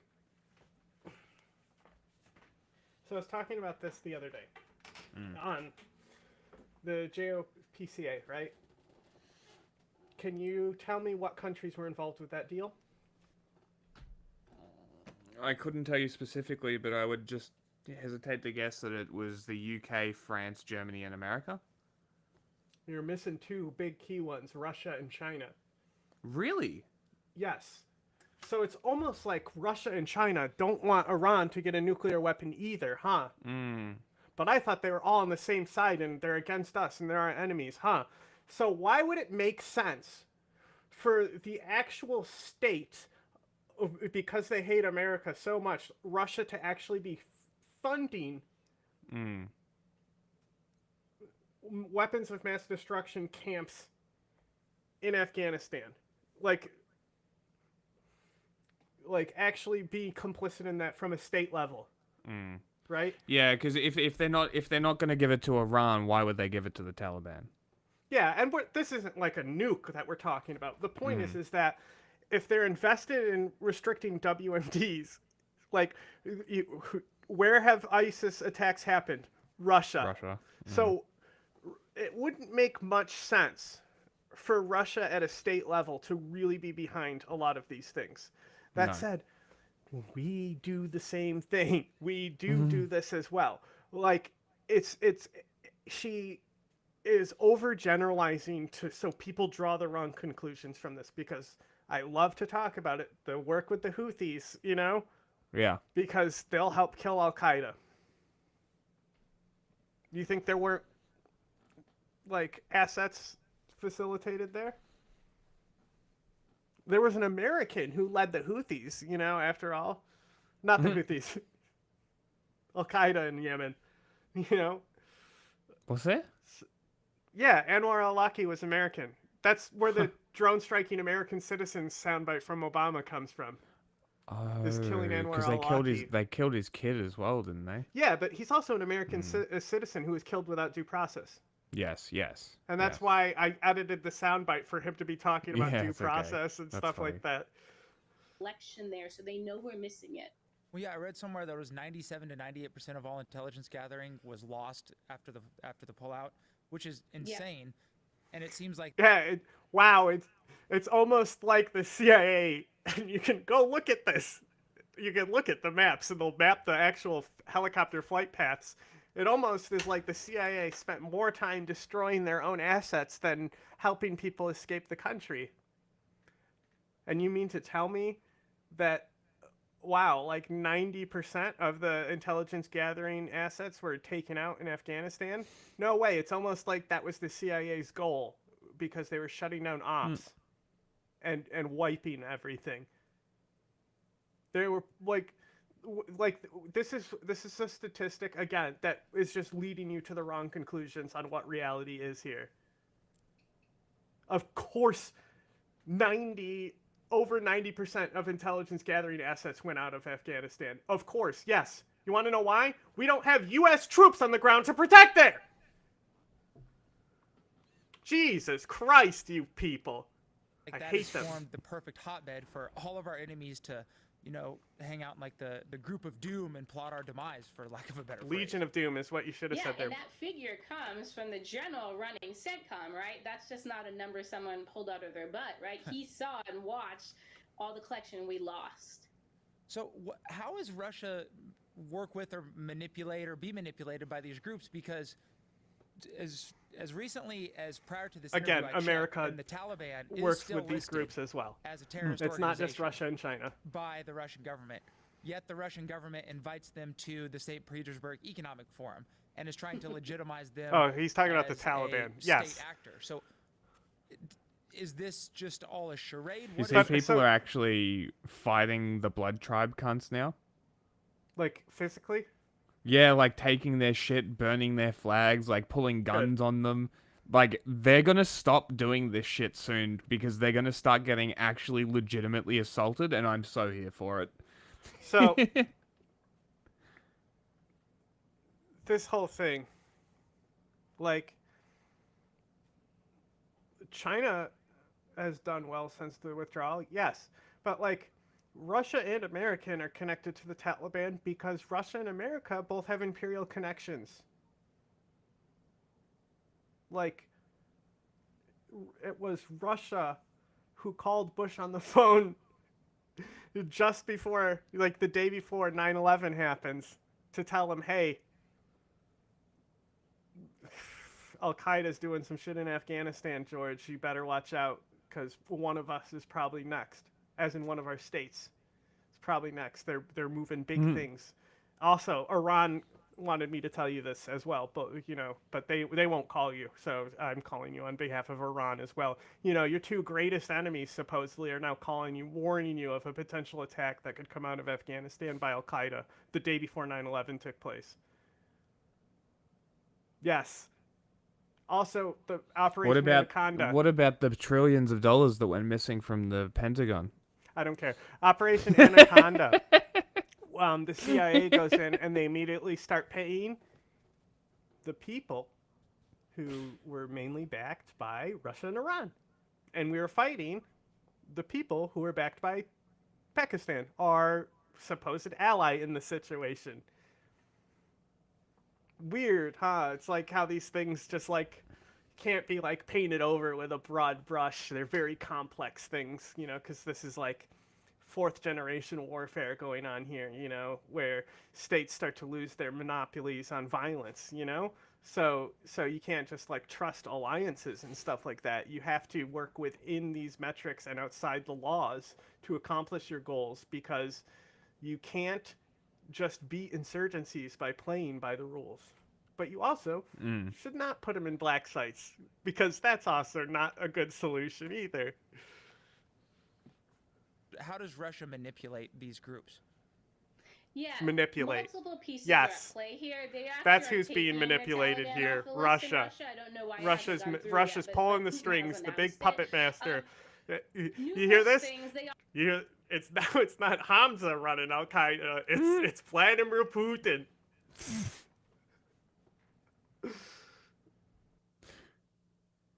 obviously want just 1 second, because I'm gonna edit this real quick.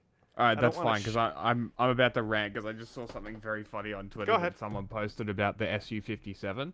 So they're like, oh, the Su-57 doesn't have cross-section scramblers when flying around air shows.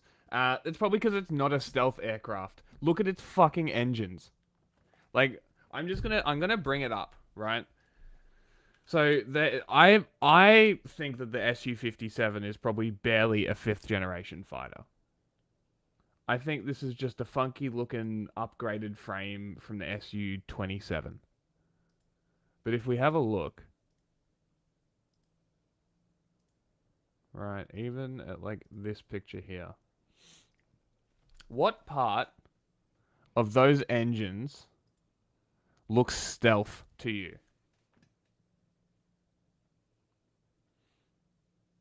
Like, yeah, okay, it might shoot back a smaller cross-section because it's got these funky angles and shit. I doubt they have the coding that China has. I doubt they have the coding that America has. I doubt they have... I doubt China even has the fucking coding that America has on the F-35. There's no fucking way. It's so expensive to produce. Like, the engines are half exposed. You're not gonna be stealth, and half of the job of a stealth aircraft is to operate in denied areas. How the fuck is this aircraft supposed to operate in denied areas, my dudes?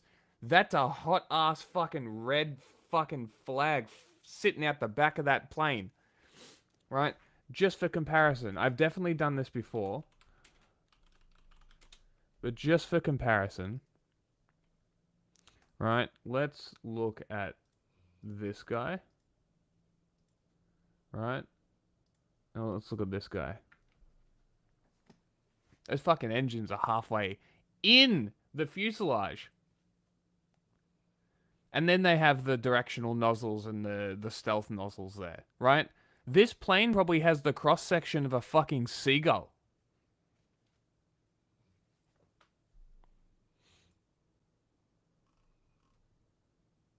Like, are we really trying to make this argument that the Russian plane is a stealth plane?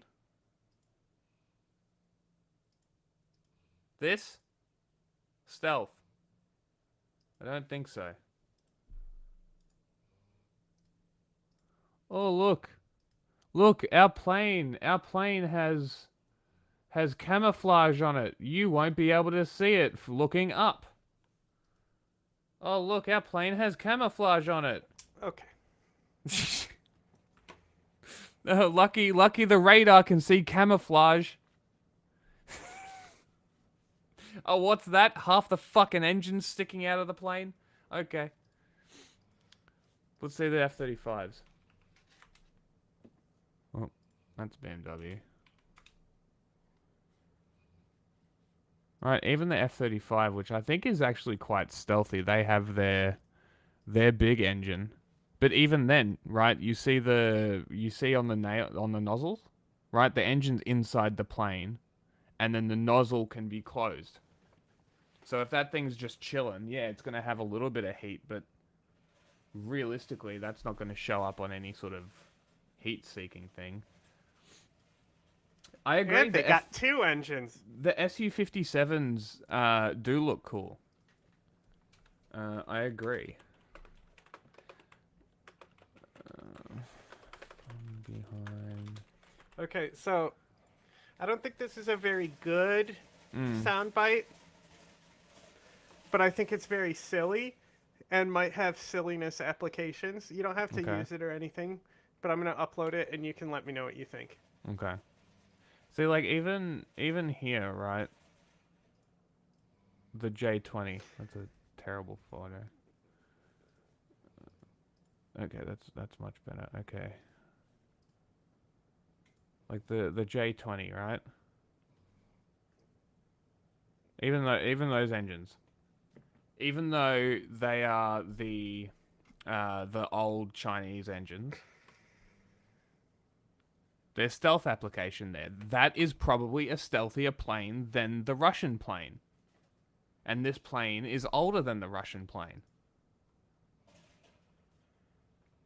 China has likely overtaken Russia. Just based off looks. Like, this is just based off looks. But if we're talking about stealth and 5th generation fighters, I'm going to say China has them. Russia probably doesn't. The Su-57... Oh, you think China's planes are better than Russia's? Yes. Hot take. I think it is. I think that is a hot take, but genuinely, I think they might be. Because so if we look at even like Russia's design philosophy, okay, you want to know where Russia has the advantage? It's not in planes, it's in missiles. Missiles, right? So Russia always spent way more time developing their missile than systems, they did. Yeah. Like their actual like hard assets and stuff. Like even back when it was the Soviet Union and stuff. So I would say that China, who, you know, like we don't really see them prioritizing missiles like the Russians do. So I would say that they would probably pour more state assets into things like airframes, you know, and the Chinese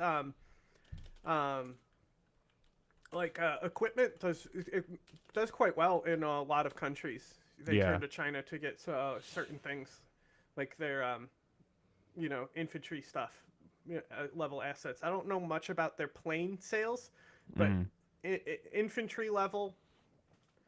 Not just like arms, but like armor, all that stuff. Artillery is a huge one. You know what? You know the rocket artillery where it's just like barrels. You know, it's like a square block and it's just filled with rocket barrels. Yeah. And they like literally are on wheels that you can hook to the back of a truck. You know, and you just plop them down and fucking launch the missiles off, and they fucking. Well, they're rockets. They do a trajectory, you know? Yeah. Big time. China doing lots of sales on those types of things. Interesting.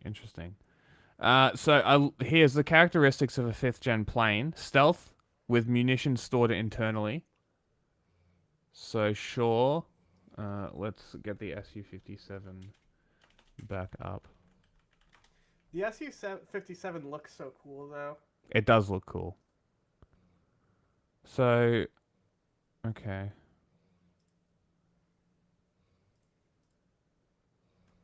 That just took me to a Reddit page. Great. All right, let's do this one.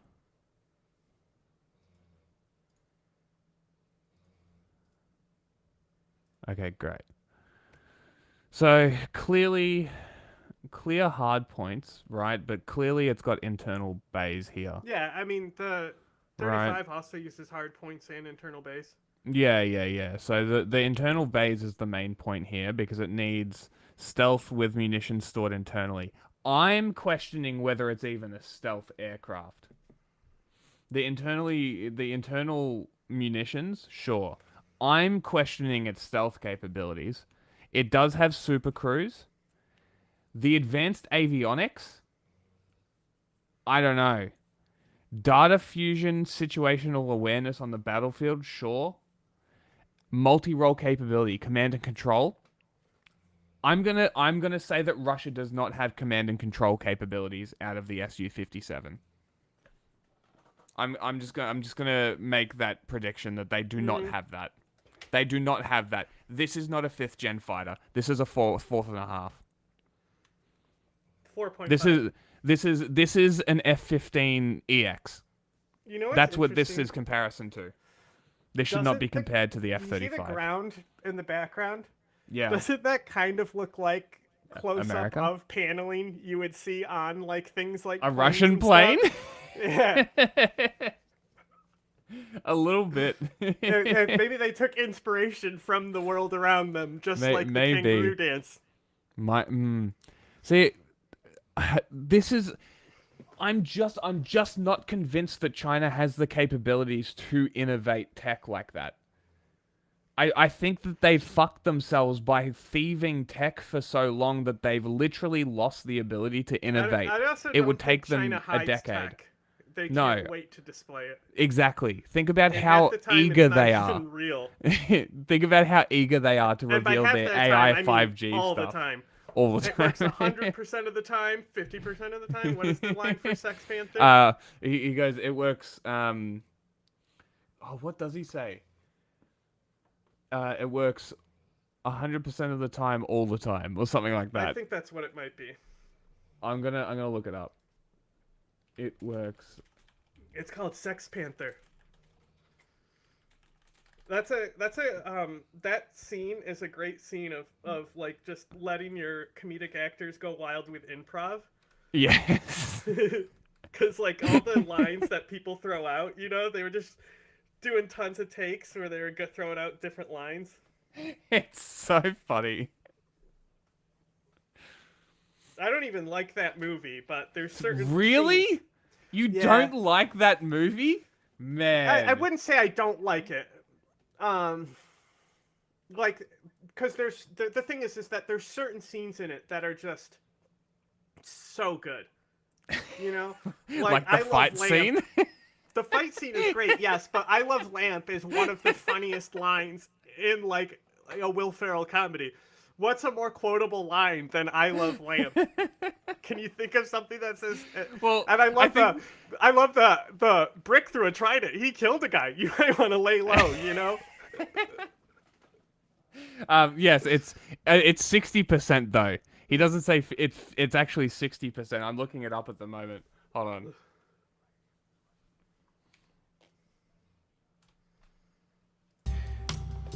It's called Sex Panther by Odeon. It's illegal in 9 countries. Yep, it's made with bits of real panther, so you know it's good. It's quite pungent. Oh yeah. It's a formidable How the scent. copyright hits us. It'll be fine. It'll be fine. It's only a little bit. It's transformative. Here, look, we're big. His So face. another example. So like, at the time, when Baxter gets punched off the bridge and the next scene cuts to him screaming in a phone booth, at the time, fucking hilarious. But like nowadays, I just am like, oh, this scene's so annoying of him screaming in the phone booth. You know? But like I acknowledge the first time I saw it, when it hard cut to him screaming in a phone booth, I fucking lost my shit. When he's like San Diego. He punted Baxter! It means a whale's vagina. No, it doesn't. I don't know that one. Was it that one? No. Wait, what does he say? No, that's a different line, I think. I might be mixing it up. He's in the car with her, and he's fucking talking about San Diego, doing the man thing, explaining San Diego, and he says San Diego. It stands for, it means something. I can't remember what he says. I'm pretty sure he says it's a whale's vagina or something like that. It stings the nostrils. In a good way. Yeah. Brian, I'm gonna be honest with you, that smells like pure gasoline. They've done studies, you know. 60% of the time, it works every time.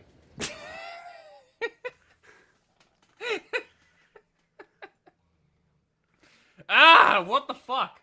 Jump scares. Alright, you guys didn't get the jump scare, I did. Where are we? Did you stop sharing? Uh-huh. Okay. I just did. Because I'm getting ready to transfer over to... I'm launching... The ongoing ethnic cleansing of Palestine. Donald Trump made some comments during the visit with Netanyahu that sort of spoke to this, Rania, that have caused, major diplomatic ructions all over the Middle East. this. I think we may have a clip of Trump's. It's impossible to have a bad take criticizing this. This is why I haven't really showed them talking about it. Mm-hmm. It's impossible to have a bad take criticizing what Trump said. I mean, not impossible, but you know what I mean? They're not going to sit here showing their ass. By the way, in the H3 content nuke, one of the things he put in there was Eugene. Really? Yeah, and I'm watching it, and I was like, oh my god, that was Eugene, because he was saying, like, listen to what this guy says, that, like, because Hassan showed that video of him at doing a rally or something. I don't remember exactly the context of the content nuke, but I was fucking laughing my ass off that Eugene was there. That is and because like nobody knows, Hassan doesn't know what Eugene is. No. You know? I was listening to a podcast, and it was a guy who said he was a Marxist-Leninist, and he described, he's like, there are no socialist communist parties. There's the Party for Socialism and Liberation, or whatever the fuck that is. Because, like, clearly actual people who work on the ground are aware that PSL is a fucking agent front. Like, it's very funny. Who is Eugene? Oops. Eugene is the guy on the left. He's he's PSL. Founder of PSL. One of them. Yeah. Yeah. Comments that I'd like to, some of Trump's comments I'd like to play, and then get into some of the implications of this. He also helps states apologize for genocide. Yes, routinely. Hold on, I found it.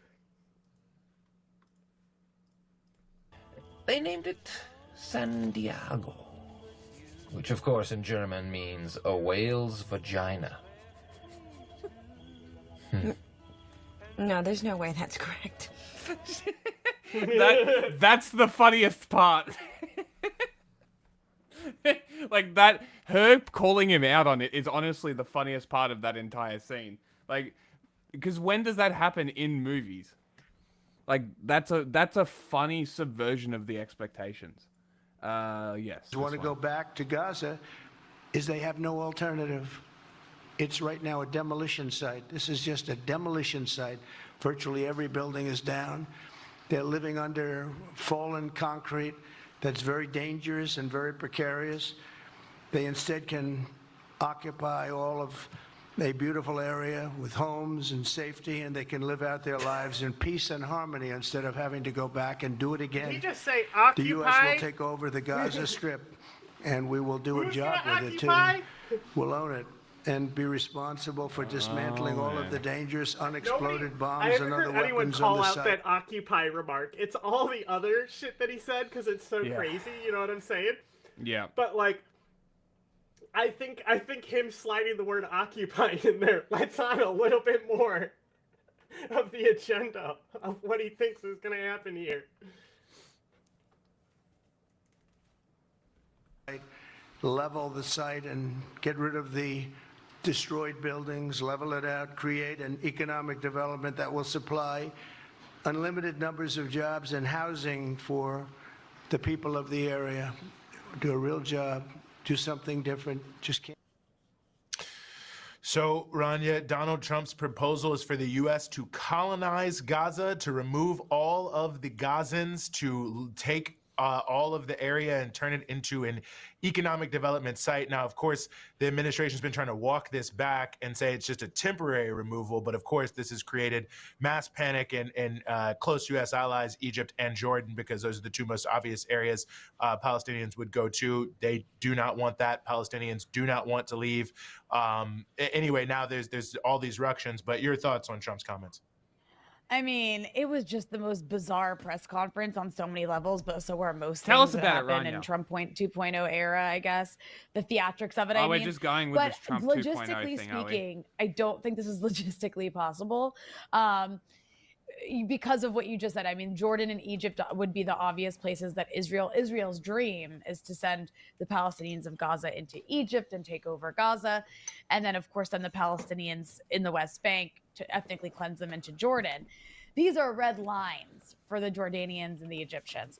Biden actually tried to sell that policy to the Egyptians when the genocide in Gaza began. And they said back then, they said, no, I mean, I don't think there is any amount of money you can give Egypt to accept ethnically cleansed Palestinians into their territory. Not because the Egyptian government cares about Palestinians. Obviously they don't. They have normalized with Israel. You don't even have to download it. Just go play the soundbite on the drive and let me know what you think. Like I said, it's not a funny one. I just think that it's super silly, and its use can like pick up where it gets funny because it's so silly. I think it's like pretty dumb. And we already have a pretty tight soundboard. I just good question. Where is it? Where did I put it? I just throw it on the drive half the time. It says it's in somewhere. I can send you this next one.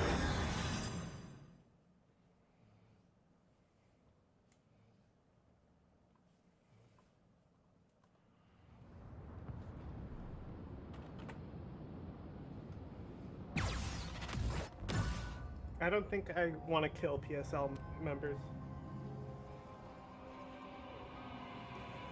That will help them. Yeah, probably. Plus, they're just youthful idiots. You know, Eugene is evil. Yeah, like the leaders are bad. They are obviously aware of what they're doing, who they work for. But I think that most of the people in PSL are probably just misguided.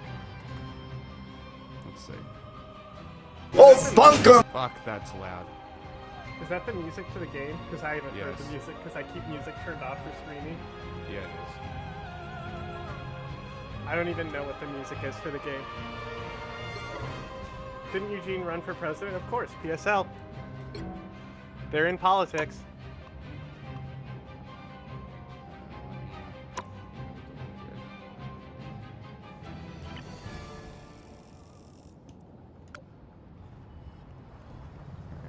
Oh, bunkum! Hogwash, pure horseradish!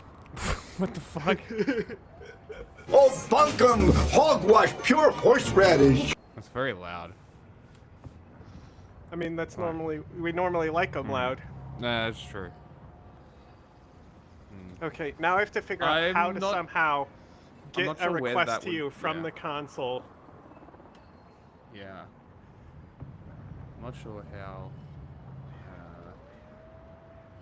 that soundbite might work. I don't know where. Yeah, it could be applicable. I just don't know where it would go. It's also that we're gonna have. At least we can change the server right on the menu. But that's another thing too. Is once we figure out how the cross-platform, how I get an invite cross-platform. Once I do that, we have to figure out what server will work for both of us.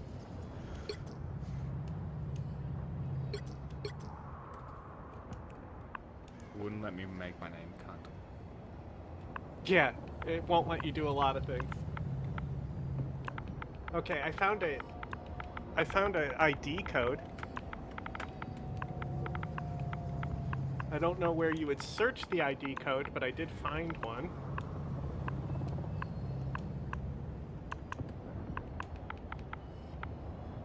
Probably just enter here and I send this ID code. Probably. Let's see if this works. Yes, that's how it works. Okay, so on your character profile career overview page. It worked. My name in this game is got it. So it's right here, the code.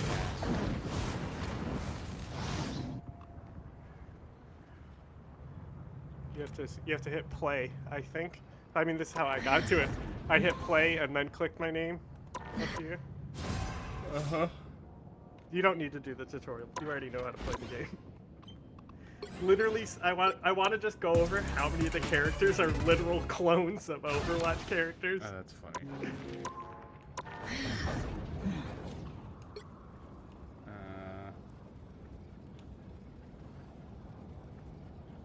What's your name?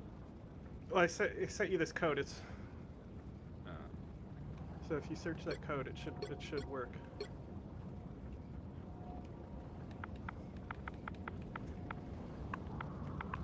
Like, I've only played like literally about 4 hours of Overwatch, so I don't remember all the characters.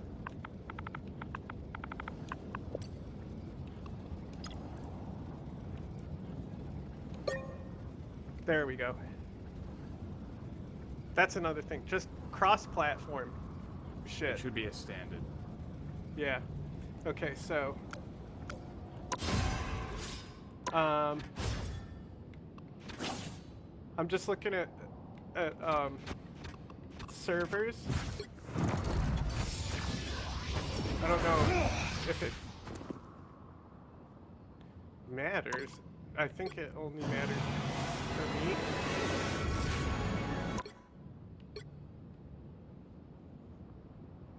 By the eye of Agamotto! Uh-oh, Doctor Strange. I'm just saying. I'm not sharing audio right now, so you'd have to add your game capture. Okay. But I just want to go to the actual explorer. I could have gotten it to the other screen. But hey. I purge the darkness!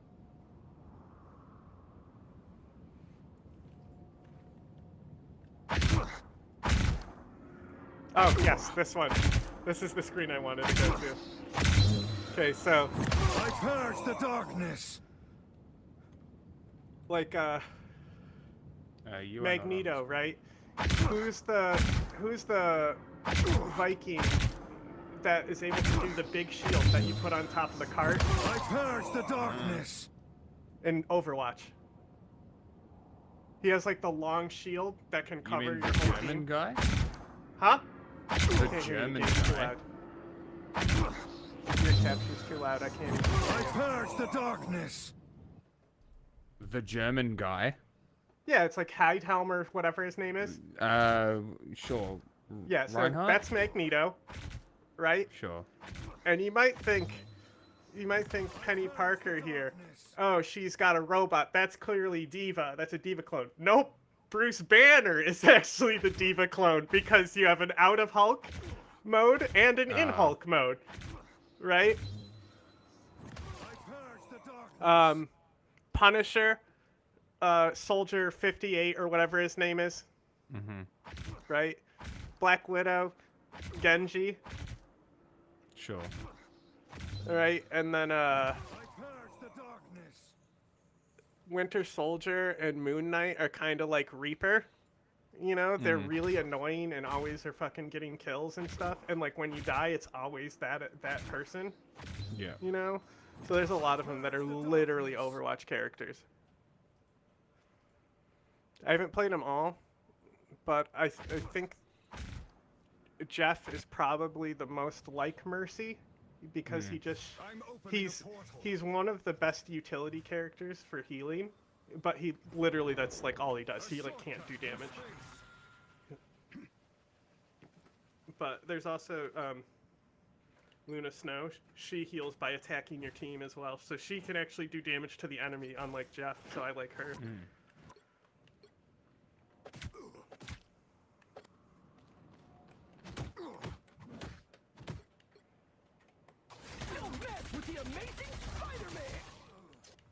Okay, I'm just gonna play. Yep. Let's go. Well, we should. I started a little practice room. Okay, Just to see just start the match. Well, I don't know how the matchmaking exactly works. Okay, if we're gonna link up, so we'll have to run an experiment here real quick, and also we'll need your game capture because It's already there. Oh, okay. So get rid of this. No, wrong button. Stop. Okay, it says we're both in. Okay, so I assume if I just press start, it'll launch us together, and it will just work, right? Theoretically. This clears. Nice. That's perfect. Now we make it big, and we can have our video playing at the same time. Do we want that? Do we want video playing at the same time? Yeah, I tried to turn the game down volume really low and the video volume up It's a higher. dictatorship funded by the U.S. to suppress its population from doing anything that challenges U.S. hegemony and Israeli hegemony in the region. But they do see Palestinian refugees inside their territory as a potential security threat, especially if their leadership is Hamas, who they see as an extension of the Muslim Brotherhood. So it's just not something that Egypt is going to allow. They see it as a destabilizing force. And the same goes for Jordan. And you've seen them reiterate repeatedly since Trump has been making these comments over and over again that they will not be allowing the displacement of Palestinians into their territory. You even saw Saudi Arabia release a statement after Trump made these comments, signaling that they would oppose this as well.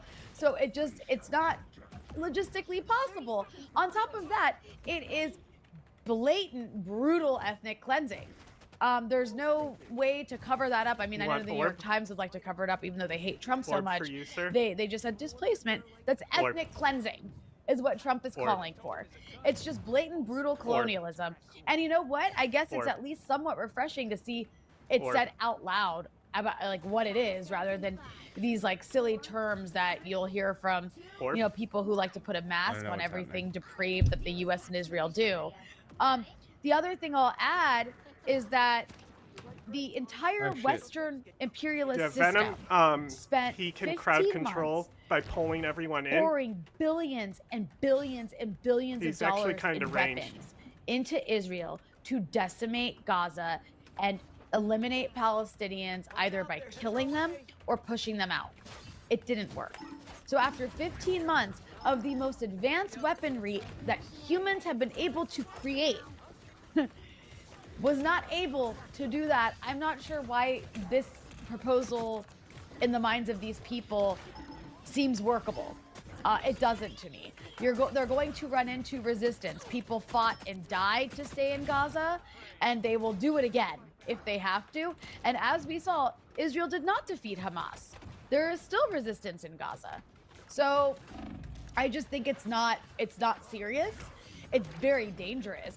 If Trump and his administration and the Israelis were to try to impose this final solution, because that's what it looks like. That's what it is. Yeah. Final solution in Nazi But terminology onto Gaza. basically got The them all repercussions would be attacking me. completely unpredictable, but incredibly destabilizing for the entire region. They're not even.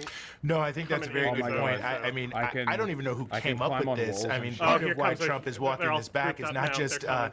the allies of the United States in the middle, in the West Asia, and North Africa, but even Alright, I can inside of climb the on Republican walls. Party, That's Lindsey exciting. Graham, who has been one of the most pro-genocidal individuals over the entire course of the Israeli genocide there in Gaza, you know, of course, basically justifying the Israeli actions by comparing them to the atomic bombing of Hiroshima and Nagasaki. So giving you a sense, like one of the most genocidal people. He actually stated that no senator of either party supports this, that it was a total non-starter, that obviously would require Americans to go fight, which nobody wants. I don't like this guy. You know, yeah, you can. It's pretty easy to change.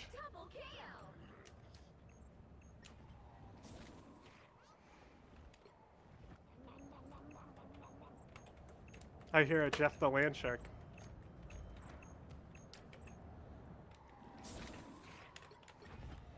When science failed me, magic was there. A shortcut through space. Moonlight's mysticism wasn't your team's capture progress has passed the hatch. Fuck. Killed me before I got that ult off. Doctor Strange is cool. He can create portals for your team, No, I know, so I you can saw get that. shortcuts into the fight. So you can create them like at spawn. Vis-a-vis the offshore oil and gas that is being increasingly found in the Mediterranean in a lot of these different areas. So in and of itself, that plays its own role. So a lot there, but I think you said it well, Rania. I wanted to get your thoughts on another issue. That's, you already mentioned this Trump USAID, attacks on USAID, which have brought a lot of different types of opposition, but it's also brought into the conversation some of the more sort of regime change type elements that are under USAID. Chris Murphy, the senator from Connecticut, actually has been one of the #1 people sort of promoting this. Before we get into this, I want to just play a clip of Senator Murphy. So Congress writes a law that dictates how USAID spends money to make sure that we're countering Chinese influence inside Africa, to make sure that we don't lose access to critical mineral supplies, so that we're fighting back against Hezbollah in Lebanon. So that Well, there it is, Rania. You know, I think there's a few things to say about this. You know, the first thing I think that's important in terms of framing it is it's at least finally proving what many of us have said for many years, that USAID is a form of imperialist soft power, and that it does many things which many people find unobjectionable. That's why it's soft power, because, you know, some of the things are giving people food, tell you people this in famine, themselves. things like that. But that nestled under that, it's always been a vehicle. I love that this started as CIA. This started as Trump bad gonna plow Gaza to he's actually good for getting rid of USAID to shape the narrative in countries in a more pro-US direction. So that's being proven true. But you know, the thing about it, Rania, that is notable to me is the very fact that Chris Murphy and others feel this is the way that they have to defend USAID lets you know that Donald Trump's attack on USAID are in a way about something different. And I think that's what's important to note about this. Like, the way you look at how they're attacking it, it basically is designed to bolster many of the already existing narratives of the Trump administration to back their billionaire agenda, specifically by using racism in a divisive way. Like when you look at in-your-face melee character who can like close the distance, so she's like hit and run, so she'll like run in and like hit you a bunch and then like get out real fast. She's a pretty interesting character. The battle starts in 5. Jeff the Land Shark, though, is probably like the favorite character of the game, though. Everyone loves him. All you need to do is capture the mission area. Got it? Yep. I'm back again.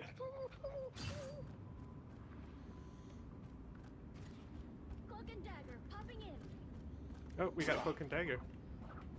Enemy ahead of us. I got you. A sniper. Such cowardice.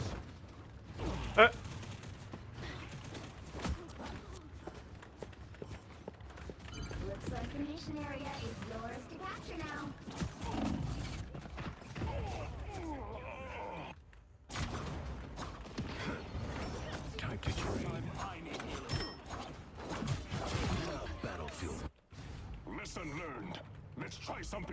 the White House press secretary when she's running down the list of USAID programs that are bad, that they don't like. By the way, some of them weren't even USAID programs. But that being said, it's all about DEI, you know, so it's building into that narrative.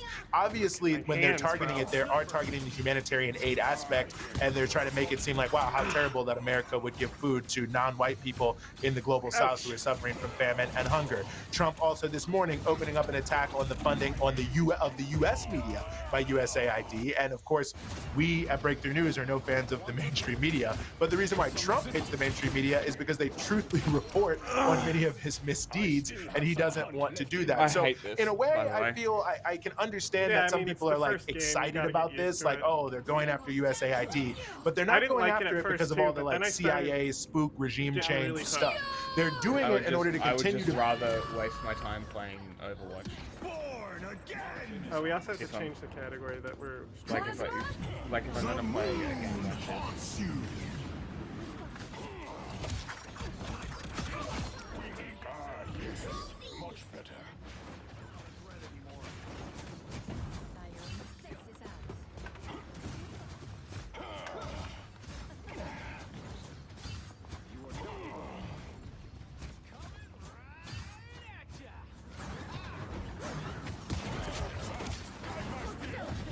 Cycloak in the zone.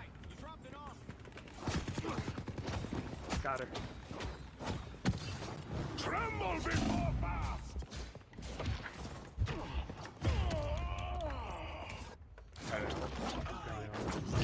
Yeah, I don't like a lot of the brawlers.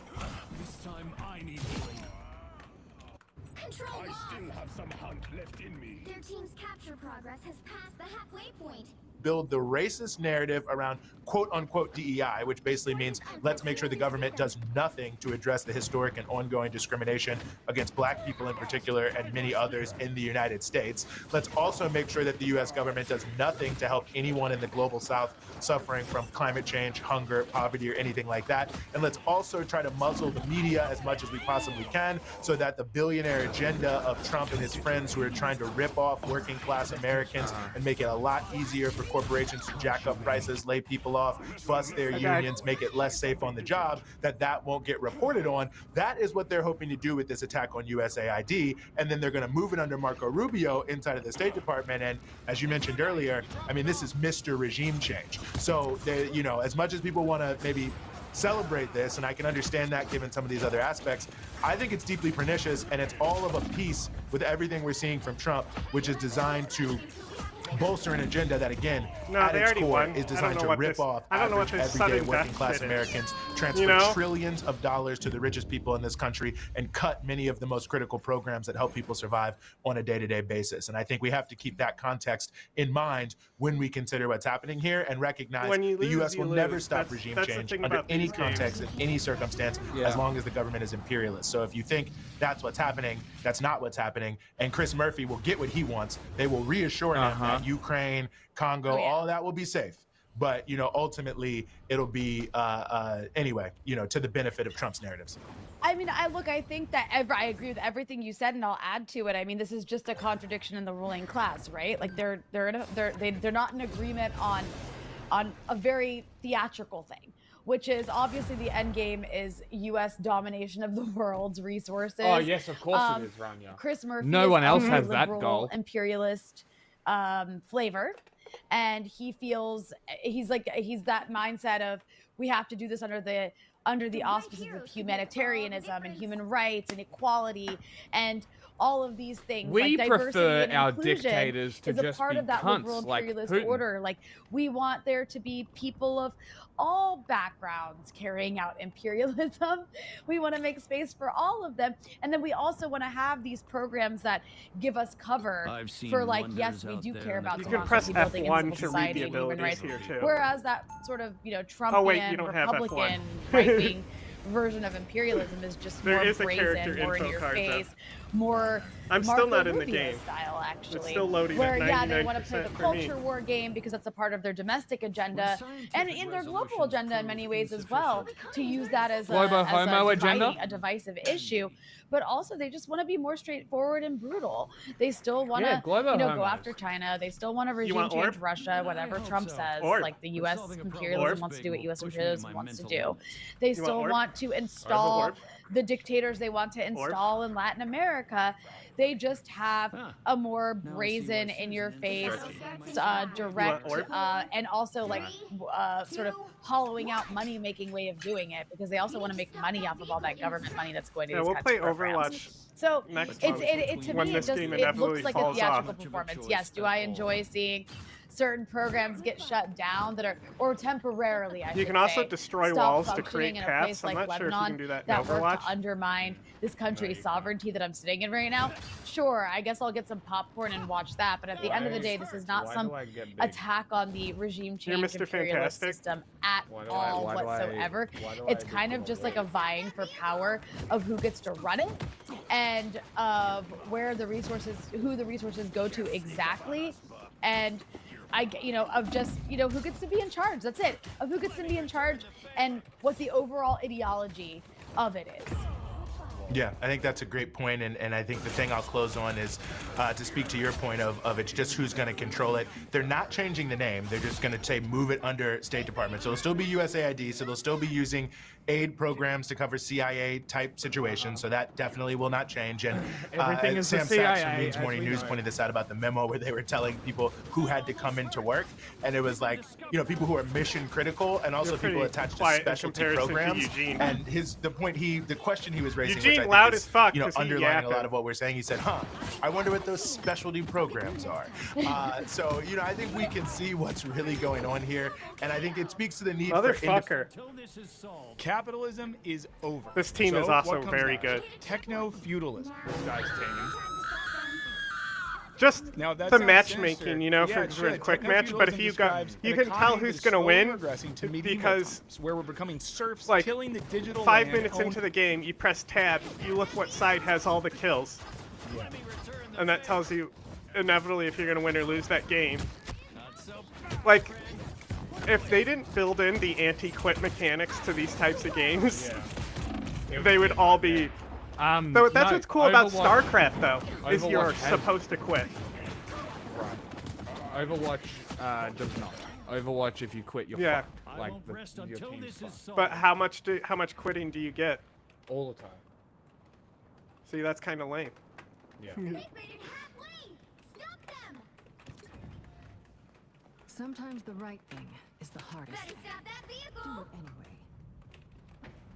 Tremble before Bast! owned by our Silicon Valley feudal lords. And the end game of this project is replacing democratic governments with privatized and non-democratic digital spaces.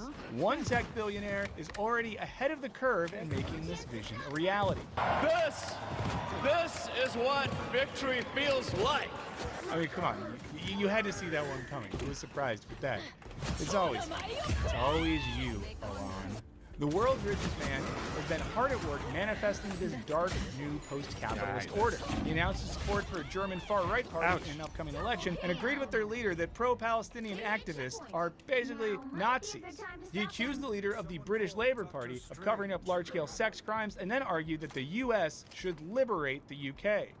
British friends, shout it out in the comments if you want me to come liberate you. I'll be on my way. And he's been acting like Trump's assistant regional manager, living in a $2,000 a night Mar-a-Lago bungalow and running a made-up government agency. Oh, and he's also using the social media platform that he owns to do hate speech. Now, it's easy to attribute this bizarre behavior I just want to get to the general point billionaire where it's like, okay, But can that we just risks win missing so I the can point. start a All of game his where it's actions actually connect to like a larger fun? project of using digital space to subvert governments and command increasing control over our lives. Okay, so what is techno-feudalism? We're not stopping How the are folks vehicle. like Musk using their influence to The push team not has just the already United won. States, but the entire world in this direction. Now, to understand, I They're first was winning. talking They're about pushing the feudalism, cart. which is a pre-industrial They're just system in which you were either unstoppable. born, We're waiting landed for this gentry, game to end you know, at this meaning that point. you owned Practice land, with the or a character you serf, want to play meaning that next. You worked the They all land. suck. And because land was something you inherited, can't there was hear you. no way to climb the ladder from serfdom into gentry. You know, no bootstraps in that world. There was no market price on the land. But with economic changes in the 19th century, land became a more valuable commodity on the emerging market. So landlords All the kicked characters serfs out suck. and Their abilities invited are them shit. to come back and exchange their labor for money, creating whatever goods were desirable on the beautiful market. Now this marks the creation of enclosures, in which peasants were kicked off the land their family had worked for generations, fenced out of their previous homes. You know, they now worked for wages and had to pay rent. In other words, it was bad. capitalism time. Now, while we're Bad ability not sets. moving back onto Very parcels bad. of land owned by feudal lords, much of our lives is spent on apps and in other digital spaces that we Even do Squirrel Girl? not own. If you do own a digital space, Well, I however, haven't played a single consider signing character up with for a our good Patreon. There's a link in the good description. We would love to moveset take yet, your money. so- Now, this often involves Yeah. digital forms of enclosures, and we're creating value for the Like owners of these literally, I enclosures can jump every in. I time jumped we into read the Overwatch news, catch first up with time, right? friends, or order Playing Overwatch first time, right? Pick Tracer, fantastic. Dash, dash, dash, fucking rewind time, awesome, great. Simple, fantastic, great. This is a mess. There's so much going on. Like, Overwatch works because there is a lot I think going it's on, more but it's simple. simple. I think it's more simple than Overwatch. Overwatch... See, I can't play with Overwatch with you. I can't play anything with you, because you're either going to complain or yell at me the whole time. So...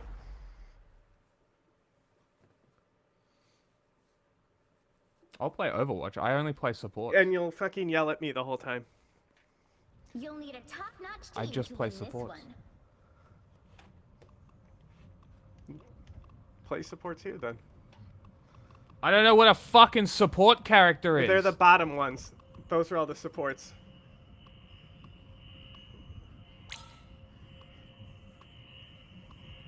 Jeff is the good healer. We are Cloak and Dagger. We are hope and fear. I haven't tried them, but they're interesting. She switches between the two forms. Without Ty, I wouldn't know the real power of the Light Force. Cringe.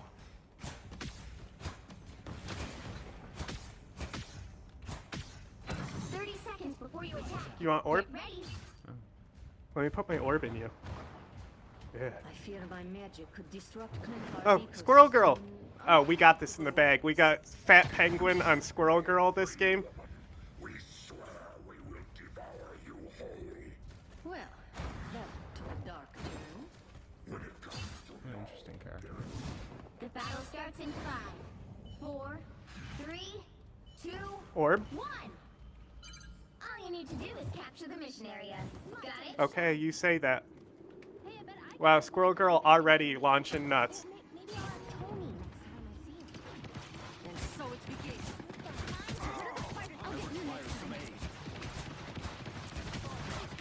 Lights out. Hey, folks. Out from the shadows.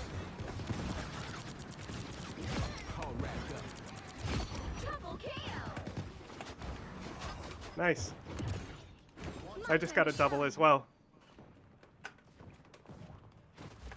I'm playing with no audio. I only hear your game. Welcome to the yeah. Dark Force dimension. My time to shine. Light to this forsaken world. You are not alone. Soulbound. Why did I shoot? I don't know what that means.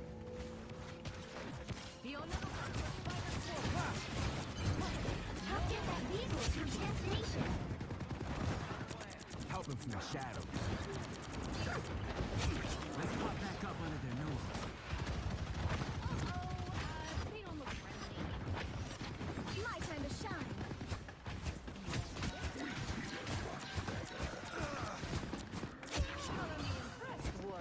I require some aid. That's cold. For dinner, techno-feudalism describes this cloud-based way of life where we've become serfs who live on the terrain of Silicon Valley billionaires. And much like the serfs before us, we don't really have a choice, as so much of modern existence requires use of these digital spaces.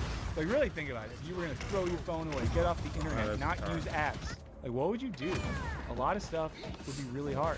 If you've done Is that, this a support don't character? let us know, because you're not here, because Yeah. you wouldn't be watching. I don't know how they According work, to though. McManahan, Strachan, Okay. and Forno, They're better than techno-feudalism every suggests other that character I've preferences played. are no longer our own. They're Yeah. manufactured by machines. There's definitely certain It's underpinned characters by that the are theory better that than the cloud others. has created a feedback But also, loop that removes I- our I- agency.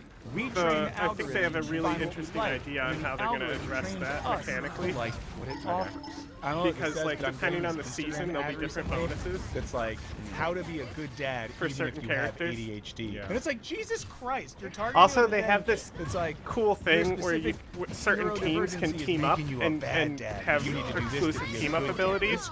It's crazy. Like, Not only are we dependent Rocket on can get on cloud-based Groot's networks, shoulders, but the for more we example, and engage it's with just them, kind the of more cute. we need them, and the more they sort of own us. Now, you might think that President Musk's recent political activity indicates a desire to use traditional systems of government to gain power, but it's actually the opposite. He's using the government to undermine the very power of government. You know, Trump's even promised him his own government agency, DOGE, or Department of Government Efficiency, with the precise goal of eliminating wasteful government spending. And this plays into the recent trend in which governments are giving up more and more of their power to private tech. There's Jeff. Get Jeff. This increasingly looks like previously public services, everything from transportation up to the post office, libraries, education, I got becoming Jeff, but Storm enclosed by ulted me. private corporations. And this isn't an exclusively right-wing move, as the guy who really Do you have married something big that tech to heals me government entirely? none Is that other you than healing Barack me entirely? Obama, because he hoped that we I'm like could about to change die, and then all of a America sudden I'm at to full be a health. Silicon Valley hellhole. It might Lucy be me. Green I have a writes little that thing there was that I a can push revolving door forward. between the Obama administration I and think tech her giants. ultimate is A host of different ex-Obama depending staffers if she's went on to work cloaking for or Lyft dagger and as other well. Silicon Yeah, Valley the giants. abilities Some seem to helping craft change. legislation that basically favors digital landlords while taking rights from the new serfs. In other words, it gives like companies a lot of power and makes it where if you're a Lyft driver, you don't have real labor rights. It's established an incestuous relationship between government power and tech industry. Hey. Green writes that Silicon That incest. That actually piques my interest a little bit. went on to work for Lyft. Because I What, kind incest? of no, I kind of want to take Uber to court over poor work practices. To be Over completely incest? honest, sure. Over like really bad business practices, like not paying, like despite taking a contract for a delivery, not paying the drivers for the time if they don't pick up the order or it's cancelled on them. That's fucking unacceptable. Literal wage theft. Fuck, I die any time I try to use my ult. Because Scarlet Witch screams and lets people know that she's gonna do it.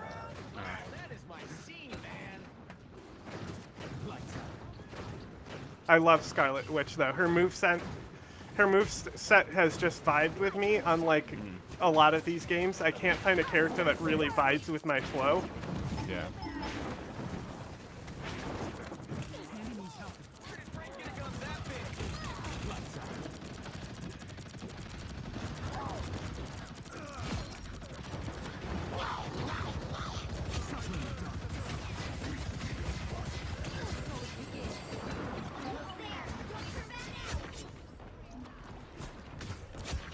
Fuck off, Jeff. We got this. That essence. So dark. Feel the wrath. The vehicle reached a checkpoint. Checkpoint. We are undefeatable.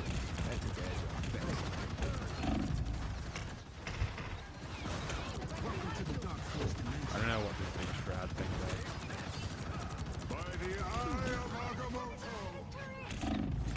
Oh, I got stunned. Okay. Cool. I died. Other Silicon Valley giants, some helping craft legislation that basically favors digital landlords while taking rights from the new serfs. In other words, it gives like companies a lot of power and makes it where if you're a Lyft driver, you don't have real labor rights. It's established an incestuous relationship between government power and tech influence. Green writes that Silicon Valley is now better positioned than most industries to wield political influence, and in ways we have not seen before. It is at once government vendor, collaborator, sponsor, advisor, communicator, rival, and enemy on any given day. More and more government contracts are going to Silicon Valley, especially in military and communications technology. Consider how NASA, rather than investing in its own R&D, now buys Musk's rockets and satellites. You know, this turns the agency from something that is Their at least fucking in healer theory isolated about the themselves public and I good hunted them to a down. mechanism for enriching Musk. According to Green, tech companies are exacerbating all the pressures on the government, which is both eroding revenues and undermining their strength. And Yanis Varoufakis notes that as with the original enclosures, some form of fence will be necessary to keep the masses out of such an important resource. In the 18th century, it was land that many were denied access to. In the 21st century, it is access to our own identity. This is because just to participate in this new cloud-based kingdom, we're constantly trading our identity and personal data for admission. You know, this data is collected whether you're driving your Tesla or you're posting on the app formerly known as Twitter. And My hand! Ah! They imply that if you have ADHD, you can't be a good dad. This means that Musk is completing Hey, how a did I die? project The that fuck? was initiated and endorsed by Obama and a whole bunch of liberal politicians. So don't say woke crack or anything, guys. I'm saying bad stuff about Obama and those guys. Then you'll just be mad at that. You guys are hard to please.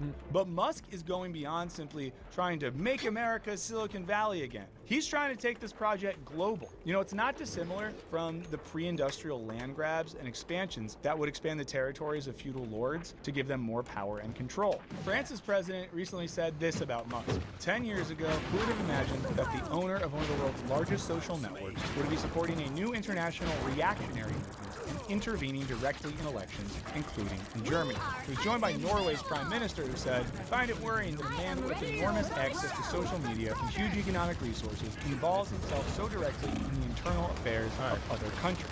Sort of like the unmarried friend who gives you like marriage advice, or the person without a kid that tells you how to parent. It's like, just chill. Just chill. It's not your role. Musk has been a major power player in the Russian-Ukraine war via his Starlink satellites, which Ukraine relies on, and which literally give him the power to undermine their war efforts. In recent months, the most alarming part of Musk's European tour of terror has been his support for the far-right Alternative for Germany party. He recently warned the German people. Only AFD can save Germany.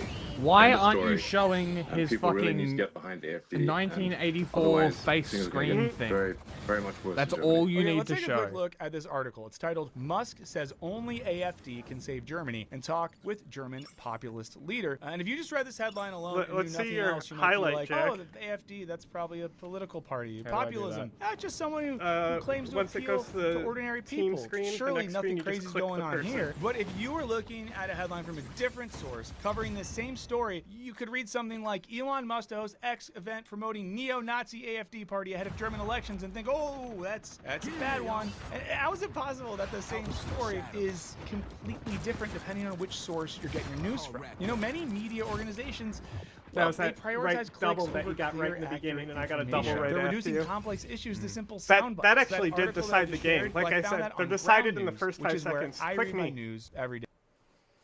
I'm Scarlet Witch. The red bitch.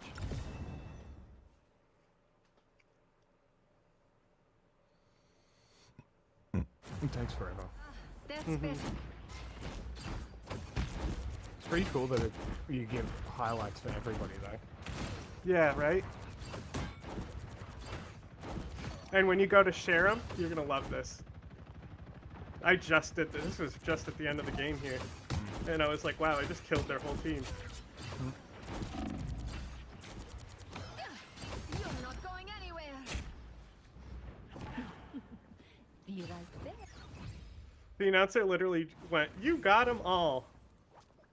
So, there's a thing that says like view and share highlights. Do you have that? It might just be on me, because I'm on PC. It's probably just you. It's not there. Okay, so you want to see something? This is one of my favorite things. So, if I go here, and I press X to view and share highlights. Hang on.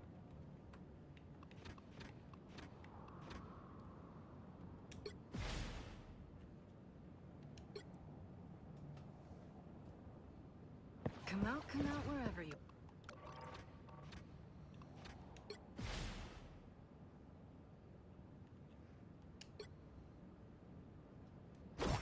Lol. Yeah, isn't that fucking great? It's cute as fuck, bro.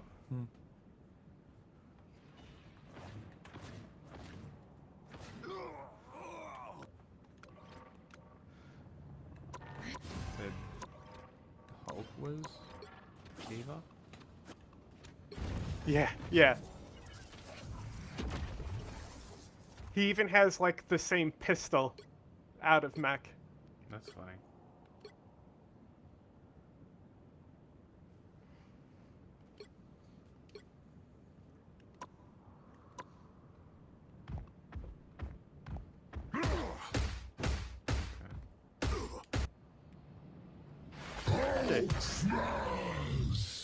Look at, you see? It's like, hey, you can view and share highlights, but look where it's the only place you can share them to. Amazing. That's fucking great. I told you, bro. There's very subtle Chinese propaganda things that I've picked up on. And that's one of the main reasons why I was like, bro, you gotta get this game, because when you see it, you can't unsee it. The fact that you got King of T-Square is so funny, though.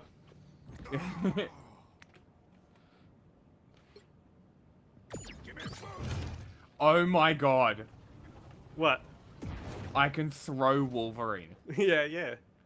The what do they call it? Atomic Special? Sure. You can also buy actual comics with in-game earned currency. Yeah, that's pretty cool, right? Sure. I gotta chop up too. But I gotta say, the character design, awful. Awful. Yeah. Look at the Punisher. Because they've tried to go with an art style. They've tried to go stylized as opposed You know what to just they've doing actually? Marvel. It's very Chinese in art style. You'll see it. You'll see a lot of things that are clearly Chinese. You know what? You make a good point. You make a very good point. Yeah, like I said, it's if you know what we know, some of these things stand out, and it's very funny. And that's why I love these people. Like, get politics out of gaming. Like, okay. Yeah, okay. Get states out of gaming. How about that? I'm not sure. Actually, maybe because I have Titanfall 2 on PC, maybe we could co-op campaign Titanfall 2. If I don't I need it though? You would need it, but it'd be like $7 or some shit. Surely. I'll check real quick. I'll double check whether that's actually a possibility or not. Because if we could co-op Titanfall 2 campaign, that's a great thing.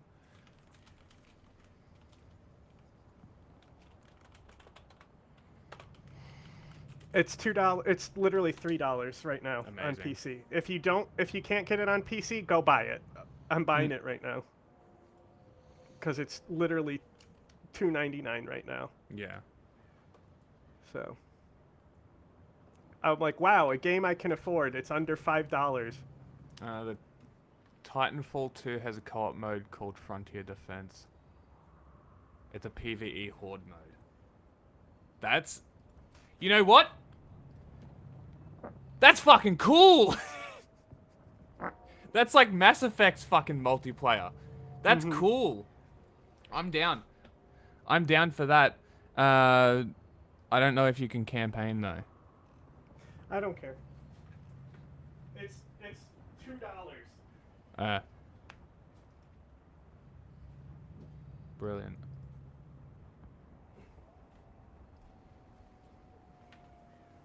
Okay. Yeah, they're the sponsor of today's video. Their app and website pull stories from across the globe into one place, and it gives you the full picture on every story. This story has been reported by over 300 sources, and we can check out where each one leans politically using their bias distribution chart. You can also check the factuality rating, which scores the reliability of reporting, and even lets you see who owns each source. These factors shape how stories are framed, letting you compare how bias impacts coverage, like we saw in the articles mentioned earlier. Now, one of the things I love about Ground News is their blind spot feed, which highlights stories that are disproportionately reported by either side of the political spectrum. I don't know about you all, I can get a little trapped in my bubble, following certain people on social media, talking to friends who have similar views as I do, and this feature really helps me step outside that bubble. Okay, but while we're here, actually, QR code.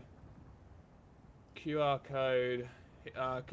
you make a bigger one for our one so that whenever somebody's doing a Ground News ad, we can put our QR code on screen? I think that would be fucking funny. Like if you could make a bigger one, so I can put it on the bottom third while they're running the ground news ad, that's fucking hysterical. And both discover stories I wouldn't see otherwise, and also see how stories I know about are covered differently. Now, if you want to check it out for yourself, you can head over to ground.news/wisecrack and give it a try. If you use this link, you're going to get 40% off the Vantage plan and get unlimited access to all the features that are going to help you get all the information you need to navigate the news in this increasingly newsworthy time. Now, I think Ground News is doing important work. I do hope that you'll check them out. But for now, let's get back to the show. The party's leader, Alice Weidel, used their conversation to equate Hitler and the Nazis with contemporary communist and socialist, even though Hitler actually put communists into camps. So he was nothing else than an anti-Semitic socialist. Yeah. And we are exactly the opposite. We are a libertarian conservative party. We are wrongly framed the entire time. This isn't just more of Elon being oddly Nazi adjacent, it's an active continuation of the techno-feudalist project. And this was noted by the Green Party candidate from Germany, who said, with his billions upon billions of dollars and unbridled media power, Elon Musk's support for the AfD is not some ignorant whim. He's emboldening those who want to weaken Europe and its rule of law, the very regulations that limit unchecked power. Now, some of you Musk fanboys might argue that all he's doing is encouraging a more libertarian spirit and a sense of free speech absolutism. But according to political philosopher Gwilym David Blunt, Musk and co. aren't libertarian. They're authoritarian. They're primarily interested in shielding themselves from regulation. They're overlords, wanting to be free of constraint like feudal overlords of the past as divine right of kings. They view themselves arbitrarily as geniuses, and we are buying into it one click at a time, affirming their power. And it makes sense that Musk would work to destabilize Europe with its historical social safety nets and more aggressive regulation of tech companies, including the recent Digital Markets Act, which bars companies from monetizing data collected on mobile apps to help advertisers better target individuals. But you might still be wondering, how does any of this end capitalism? Well, let's think back to the transition from feudalism to industrialism, when the enclosure of land turned everything into market relations. The early open access and publicly funded internet was, over the course of the 90s, sold off for commercial interest, and eventually enclosed by tech companies that consolidated services to extract maximum data and profit from users. But now the shift to techno-feudalism has more to do with power and control than it does market viability. Now, according to Varoufakis, techno-feudalism is qualitatively distinct from capitalism, and thus, as a word, it illuminates crucial aspects of the real world in ways that rentier capitalism or platform capitalism or hyper-capitalism cannot. In other words, techno-feudalism breaks from the pure market logic that has driven most tech development until recently. And just like how some of Musk's seemingly erratic political behavior makes more sense in light of the techno-feudalist project, so does his own use of and general encouragement of hate speech. Now, Varoufakis when they're writes, on it, they're on it. Yeah, but when they're not, they're not. Well, that's why I was laughing that he said they call themselves woke crack. What is that? Deep Rock Galactic is also under $3, and I haven't really played it or looked at anything about it. But I know that people who play Helldivers also love that game. And it's like a team game. You're dwarves. You're dwarves. Mm-hmm. I know it's about mining, but it's a shooter. Weird. You know what I'm saying? It's not Minecraft. Yeah. That's very strange. But yeah, it's under $3 as well. I will look into that. Just let me know, because if you buy it, I'll buy it. Yeah. But it's one of the ones I have on the list for us to co-op stream. Yeah. because techno-feudalism's algorithms are known to reinforce patriarchy, stereotypes, and pre-existing oppressions, those who are most vulnerable, girls, the mentally ill, the marginalized, and yes, the poor, suffer the outcome most. In other words, if recklessly using R words and N words and F words on social media reinforces the strength of these platforms, then hey, why not encourage it? And in case you Frank, hey, sup, fellas? I love discussing politics. What's up? Cool. Us too. We love it. He did the R one. I'm not gonna say it. but he did it. We recently saw this with Mark Zuckerberg pulling diversity programs so, like, out of Meta, when along I with their first content. played this on stream like 2 days ago, Yeah. I was like, who serves the most cunt? And I played all the characters. I didn't think any of them were really like, you know, Scarlet Witch is okay, but like I didn't think any of them were serving cunt the way that Bro, they should. And then I played Cloak Magneto, be and I was like, thick. there's the one. There's the one who's serving cunt. Magneto. Of course it's Magneto who serves the most cunt. You want to know who's thick? Look at Squirrel Girl. She's a thick, short stack goblin. Oh, really? They've done that? Yeah. Look at Yeah, her. fucking Cloak be thick as fuck. But she got those long legs. I don't know Go why to the- people design characters like this. Look at the Punisher. He's the worst. There's a thing. It's like heroes. Don't do the team ups, but yeah, this menu. Squirrel Girl, pull her up. She do be thick. How come nobody's saying this is DEI nonsense that they put a thick girl in? I didn't. Squirrel Girl doesn't have a tail, does she? She bounces on it in this. I don't know much about superheroes, bro. I know Squirrel who, Girl I is know a very DC new more. character, I'm pretty sure. She's for the furries. Psylocke. They put Psylocke in this game. Yeah, I hate her design. It's She should be awful. in like, you know, she should be in a thing where you're like, how does her pussy stay in that? You know? Yes. That's But I exactly see, what Psylocke like, it's is. fine if you're gonna do a more clothes-on design. I guess Ninja, but you can see how Chinese of a design this is. Yeah. Even though But it's also, like, what's interesting, you should be able to go to the costumes there at the top bar. yeah.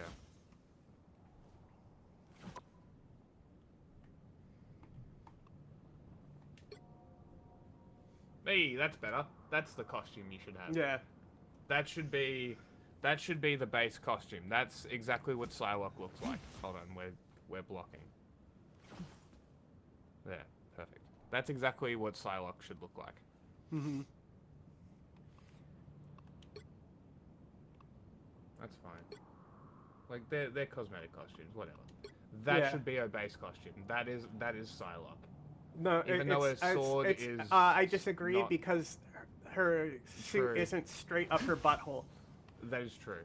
Psylocke needs her butthole. Basically, you need to see the outline of the butt. You know when girls wear those like G-strings that are so tight you can see the outline of their butthole? Yeah. Uh huh. Outside, you can literally see it on the edge of the string. That's Psylocke. I need to see. I need to see whole. Yeah, look at the Punisher though. I Olivia really Munn. hate his design. Olivia Munn's costume was fantastic. Her Psylocke. Olivia costume. Munn is just This fantastic. one. Hold on. This one. I love her. Look, beautiful.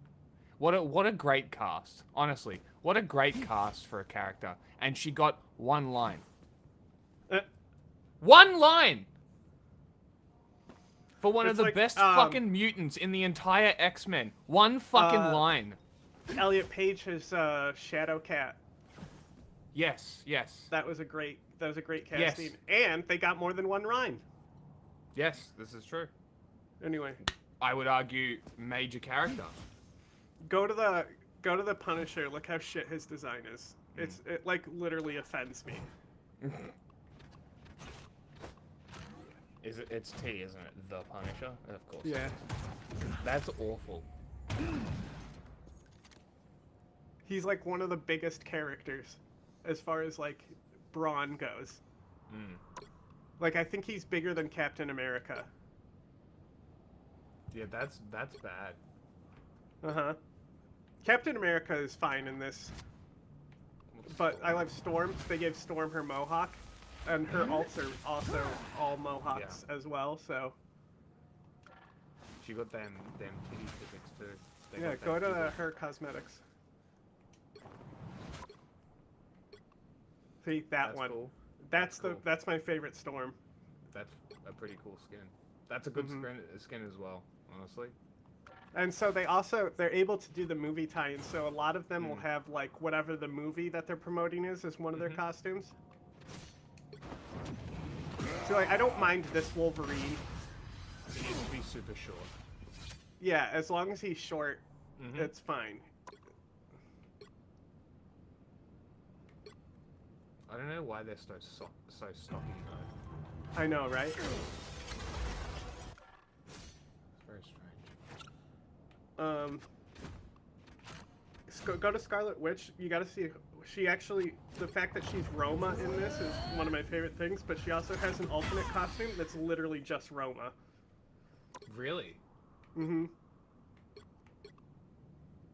What's that? See, that's the movie one. See? That one? Hmm. Yeah. Isn't that, see, that's a fucking great costume for her. That is really cool.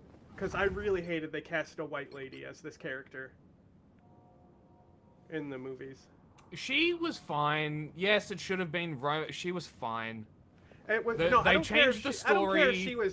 if she was tan and just said that she was Roma and wasn't an actual Roma actress, I wouldn't care. It's just that because she was white. Yes, so Look, she there's was a certain fine race cast. swapping that I don't think is good to race swap. Yeah. Okay? There's certain characters you can, and there's certain characters you can't. Black Panther can't be white, you know? No, absolutely not. You could do Warmonger, could be white, but you could do like adopted. But like also Storm, like that's an Yes, African Storm superhero. needs to be But for African, yes. example, Iron Fist, he can be white, Asian, black. Doesn't matter. Any doesn't matter. I'm Yep. trying to think of a character with, like, that I think should only be white. Batman, Magneto. Superman, Magneto must Spider-Man's. be white. Yes. Also Doctor Doom. Doctor Doom needs So- to be white. He can't not be I'm white. not whining about race swaps. Just only certain characters where. Yeah. Because it's X-Men. X-Men is woke. You know. Yep, Like the background Literally. origins, the persecution of these characters matter to the characters. What was themselves. the X gene was what was the there was a substitute for AIDS in the comics at one point as well. Was there? Yeah, for the mutant storyline. There was like a substitute for AIDS. They were very proactive about being making people aware of these issues through the comics. But the funniest thing is like people are talking about how Professor X is going to be added. Have you seen the Batman Arkham wheelchair mod? I have not. Okay, so people will be like, yeah, this is going to be Dr. X's gameplay. I'll pull it up real quick. Please It's do. I'm so so funny. interested. And then do you know about the time when Xavier made Magneto relive the Holocaust? No. So that's people were joking as that's what his That's funny. ultimate should be. Ooh, hello. Yeah, she's so fucking annoying, bro. Her ultimate is like really fucking good in comparison to Scarlet Witch's. She's always sniping me.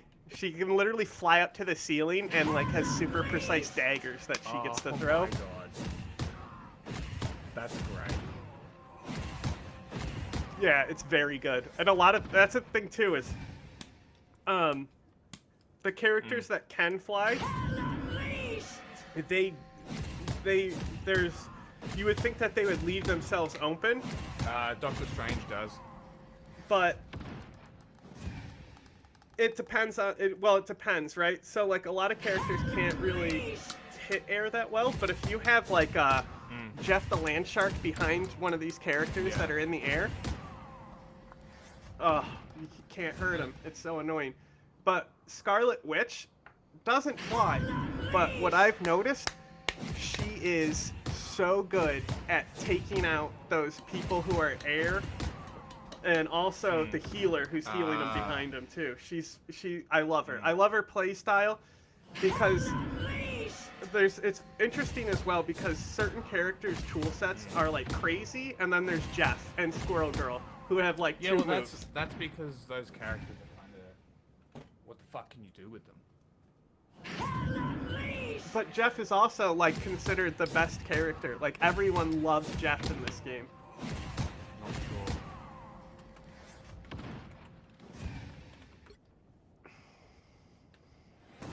And he's cute. He's like a dog.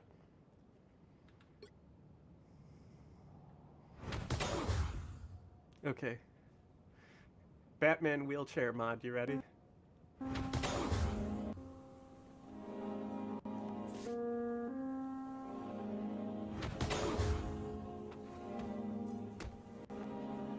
That's amazing.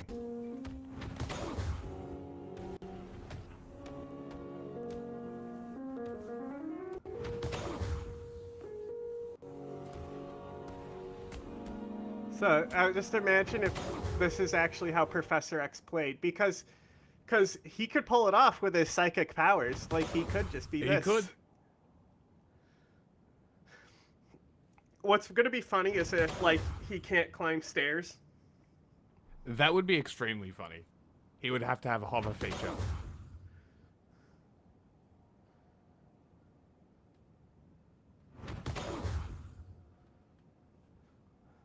But yeah, check out Luna Snow and look at her alt costumes. I think that's the one that has some propaganda. Maybe not her. One of them do. I don't remember which one.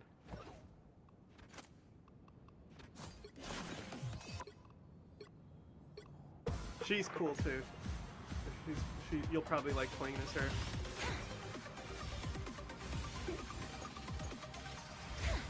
Okay, it's not that one. I'm trying to think who had the fucking... I hate that, by the way.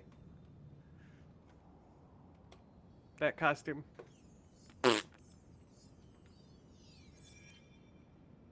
Duty. Can we play as Nazi Black Widow? Oh my god. Black Widow? Black Widow has one of the costumes I was thinking of, and not only that, it's clearly a ripoff of Tracer's costume.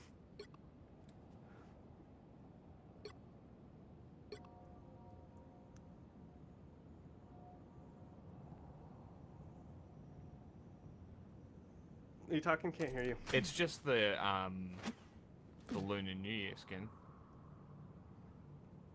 I know. It's That's no what's big deal. funny, though. I know. It's just funny because it's a... But also, you can tell Tracer is just the inspiration of this costume. Well, it's more Widowmaker, honestly. Yeah, 100%. You think? I don't know the Widow's the heroes sniper, that much the- from... Is she more Widowmaker than Genji, you think? Because she's got this. Because she has the Yes, but baton she that does knocks have people the- back, so I didn't think Widowmaker had strikes. No, but she has the sniper that turns into an assault rifle, which is kind of cool. Isn't Genji a sniper? No, Genji is a ninja. Genji has throwing stars. Man. Okay, so yeah, I guess she's more like Widowmaker. I don't remember the characters. Have you got Overwatch downloaded? Let's play Oh, Overwatch. sick, bro. Okay, there's a Malice costume for Invisible Woman. Now that's what I'm talking about. A what costume? That's a good costume. Invisible Woman. Yeah, what does that matter? I can't see it. Aha! Why would I buy a skin for a character I can't see? Aha!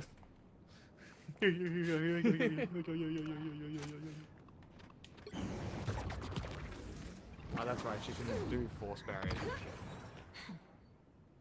I always forget about her powers because she's so underdeveloped in the Fantastic Four movies.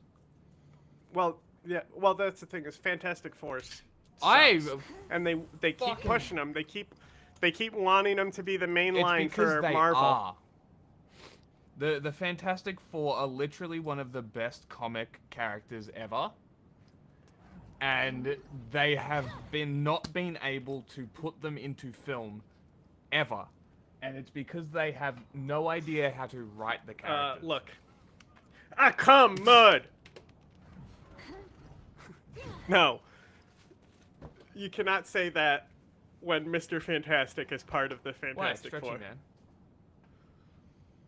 Yeah, it's fucking Well, cringe. look, it's the problem. The problem is that Although- they're old. Although They're old characters. I betcha he can get up I in bet her he guts. You think she's into large penetration stuff where she just totally destroys her hole? and then pisses all over the place after. Maybe. Who knows? You know how it be. Who knows? You've been there. Who knows? She looking pretty thick there.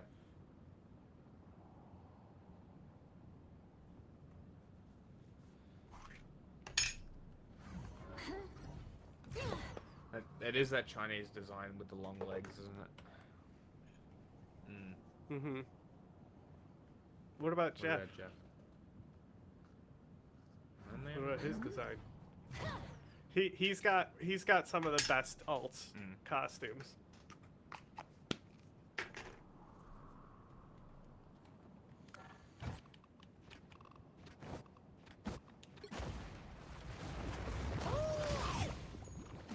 Why is there a shark in the game? Why does he have feet? It's Jeff. Law. He's a dog shark. I think he's from Guardians universe. Followed his way out of the ocean. Yeah, but see, anyone Collector. Who's crossed Jeff's path can tell you that behind his sweet little bark is one nasty bite. After getting captured and displayed in the Curiosity Collector's theme park, Jeff broke free when the time stream entanglement scrambled reality. Now is a chance to prove. I've never heard of this character, but he's hugely popular now. Oh His my alt god, is there's one a of the lot best of lore. alts Wow. as well. Good lord. Mm-hmm. Which is what I like. I would like, you know. Oh my god. Told you, man. Aren't these Yeah. great? I could. You can see why Yeah. everyone loves him. Mm. Oh, so yeah, his ability, he literally he drops bubbles that other people can walk through to heal, and then he also has the mercy stream where he can Okay. just soak you and pee all over you to heal you, but that stream doesn't hurt the enemy. Oh, so no physical attacks. No, he does.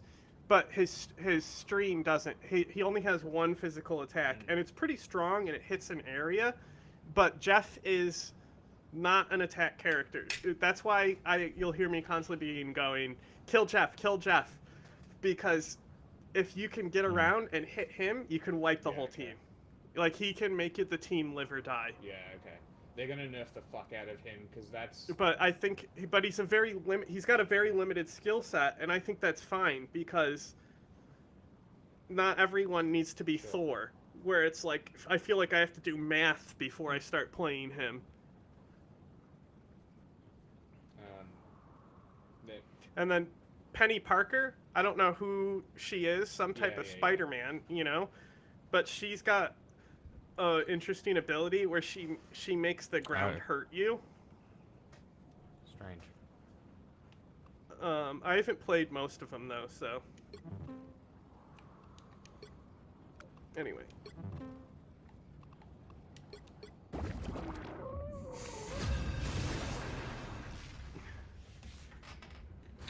He also has good mobility. Shin Shibuya. Why not just say Shibuya? Shibuya rope call. Who did I say I was gonna play? Oh. Still not in. I'm at 40% loaded. Science solves problems. I'm a nerd. I'm a big loser. I love it. It's like the game is starting. I haven't even loaded in.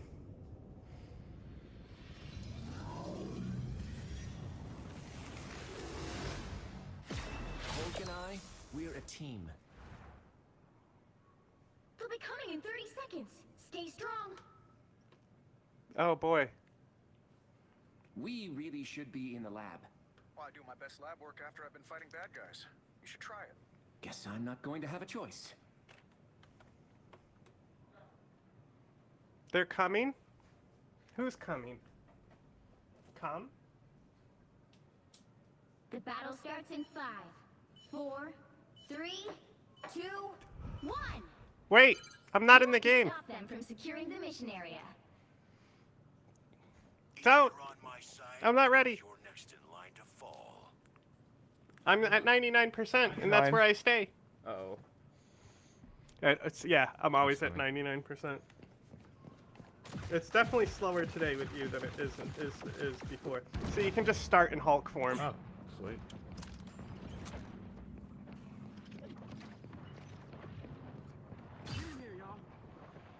I'm still low.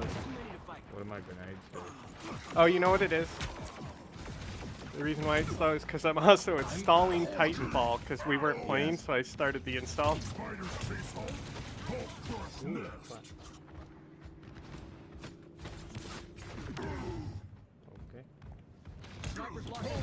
His Thunderclap is super accurate. I don't know if it's called Thunderclap, but that's what I'm gonna call it. Are you protecting a little car? You got a little clown car to protect? I'm still at 99%.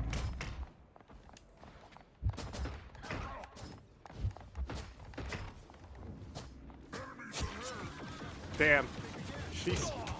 See, that's what's cool about him too, is you technically get the redeem when you become banner. You can gamma grenade yourself to charge your Hulk meter as well. Yep. You need to stop that vehicle in its tracks. I didn't know that's what it was. What damage does it do? It does do damage, but it can also help. I think it heals you, damages them. But I'm not sure.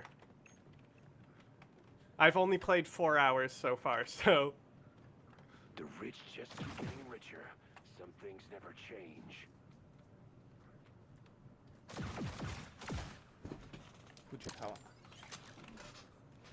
Better stop that vehicle. Look, these are basically just reused assets from Overwatch. That's funny. I told you. It's a Chinese company. They stole the work. Oof. Got big hit there.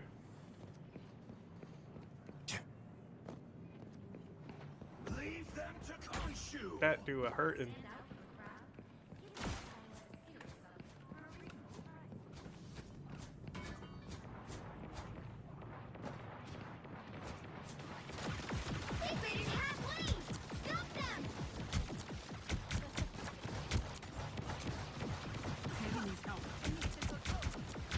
Enemy sniper is cancelled.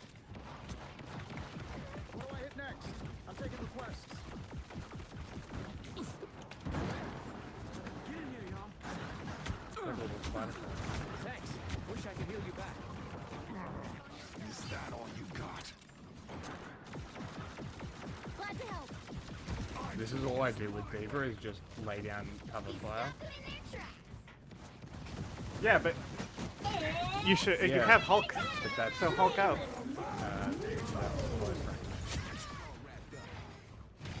Why would I do that when I can just I just flanked them, and I only killed one of them, but I literally held 3 different team members trying to kill me in a small room on the side just now. So it was like, you know, that was a sacrifice to the greater good. Right my there. jump is Y.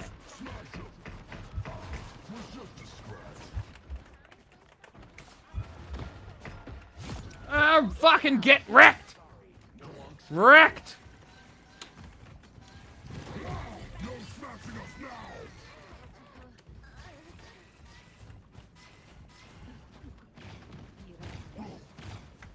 Ooh, I can charge my jump. That's cool.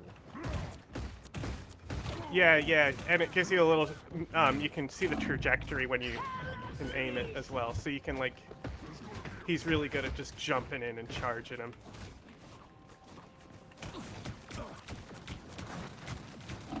See, Hill is up here trying to throw daggers at me right now. That's how it's done, Hilla. That's how you use your fucking ultimate. 2 healers and 1 person to kill me. Fucking losers. Yeah, so you pulled 3 people away from the objective. That's what I always am trying to do as Scarlet Witch, is pull them away from my team. So I want 4 guys to team up on me instead of focus on the objective.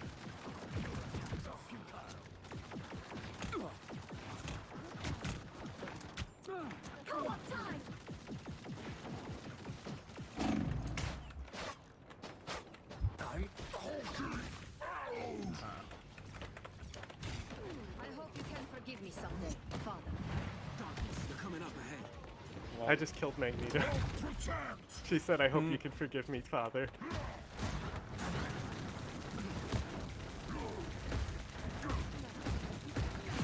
Stop them. Boing. Kill me. Strong again.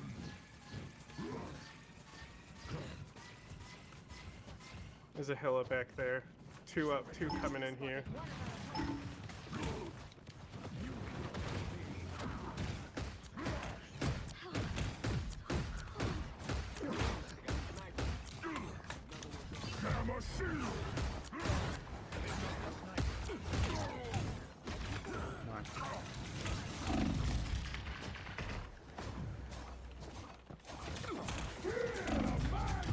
Fucking healers, cunt.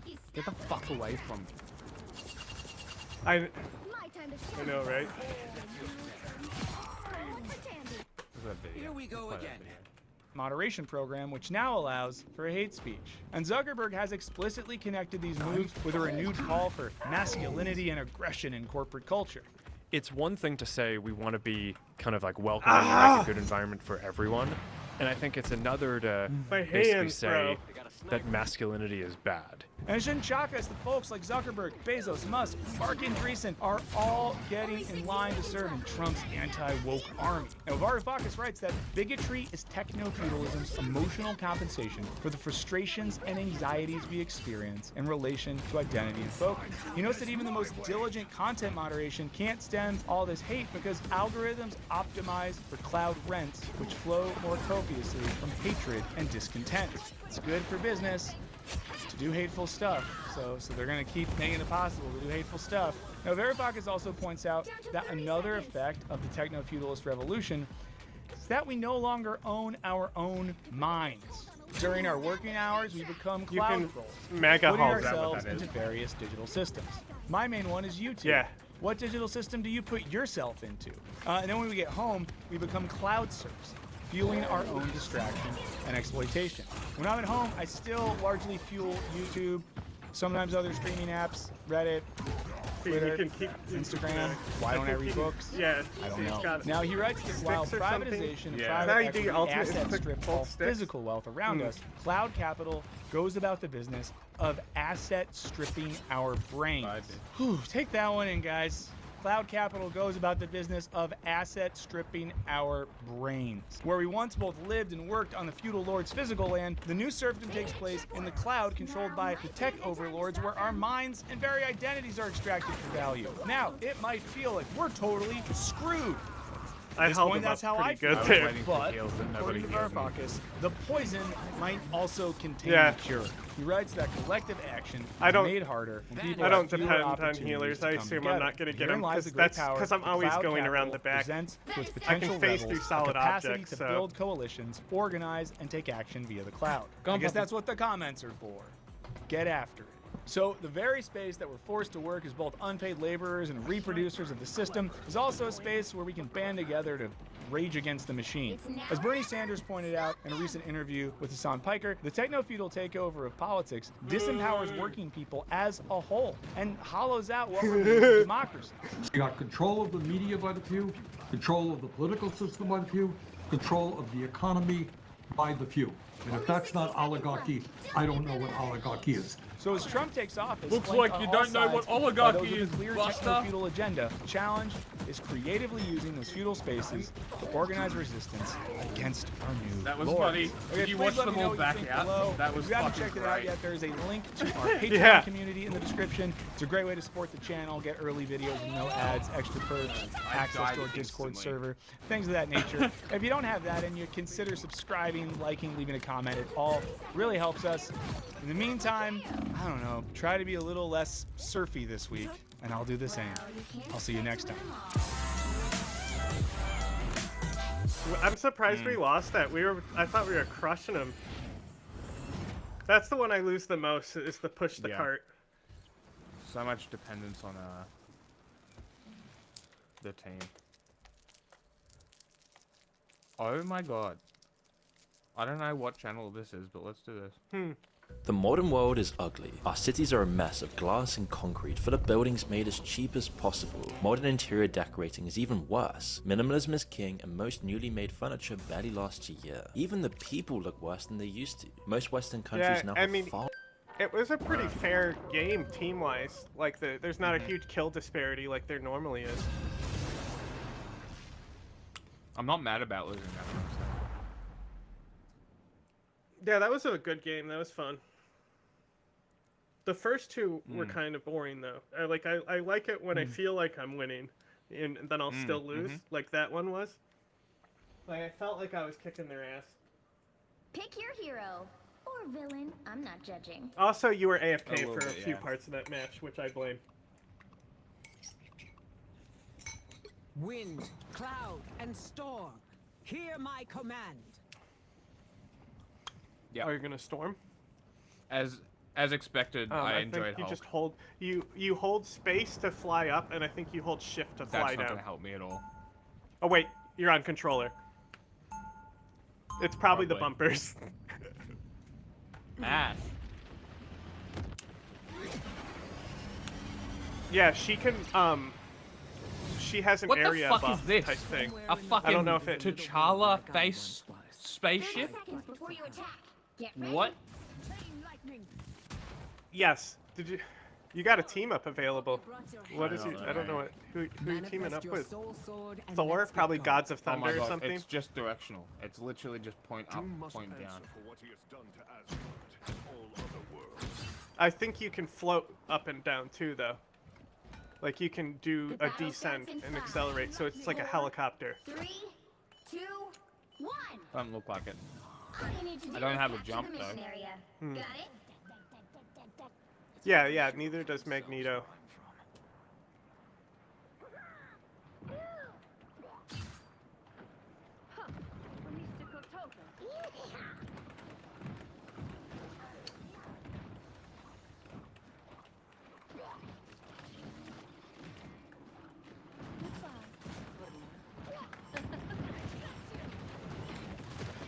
Looks like the mission area is yours to capture now.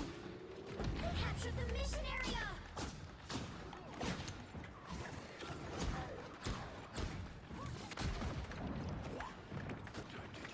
Be wary until we destroy this ark. Thank you, Jeff. Thank you, Jeff.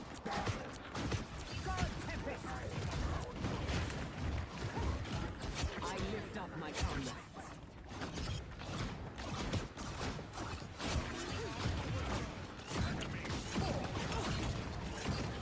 Jeff. They got a Jeff.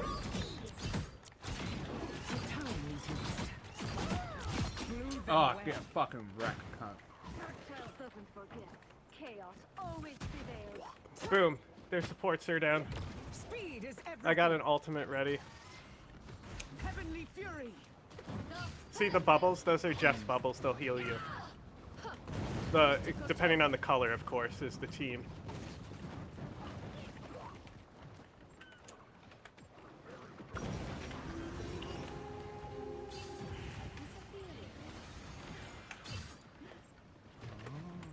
Heavenly fury. Okay.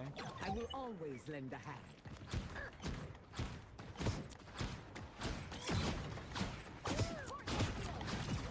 Disappear! Let's end this.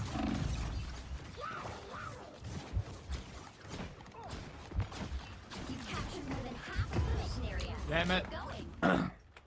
I like Storm. Storm's cool. Yeah, she looks cool. She looks like someone I'd also like. Control Now the thunder is coming. There has to be a way to go up and down. Ascend, descend, left trigger, left bumper. Ah. I told you. My guess was a bumper. Okay. I can't. If it's shift in space, it would make sense to have those be the buttons on PC. You know what I'm saying? That's fine. I can deal with that. That's fine.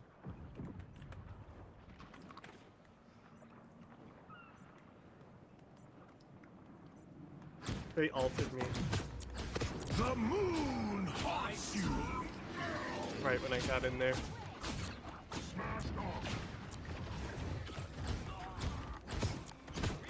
Her, she does like a tornado that you can move around freely as her ultimate, I think.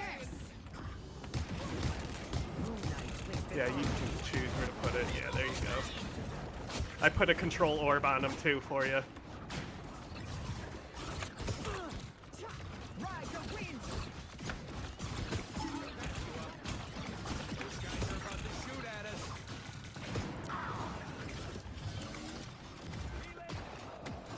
Nailed him. You'll have to keep fighting until we have a winner. I lift up my comrades. See, this was we got hurt here too. Oh my god, I'm like stuck on a spring right now. Ow.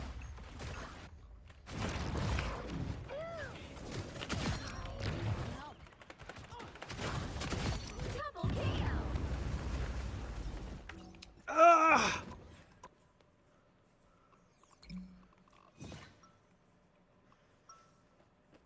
I blame that loss on you too. I am a mutant and proud to be one. My fucking hands, bro.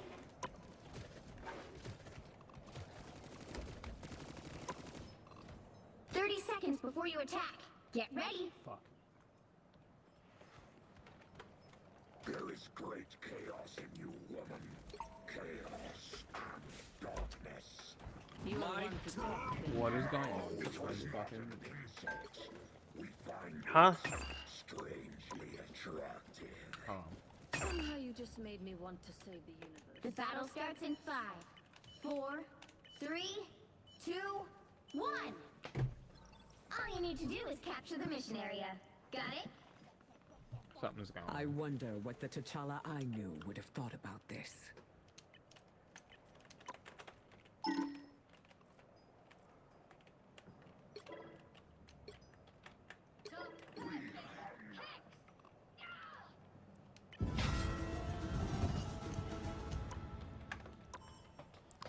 I don't understand why it won't let me find those buttons.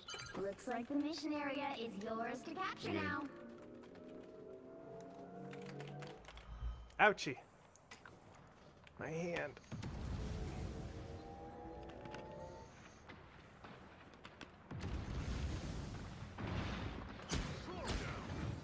Hey, T!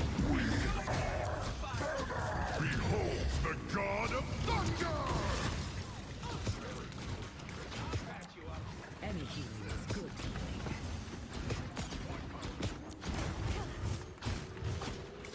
Capture the mission area! The moon haunts you! An arc. Step carefully.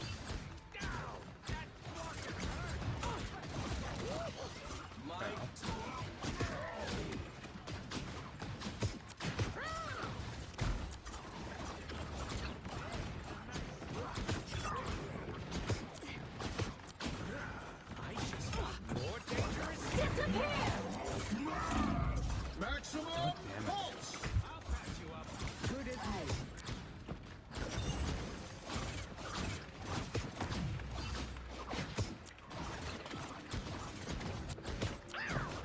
Feel the wrath of the goddess!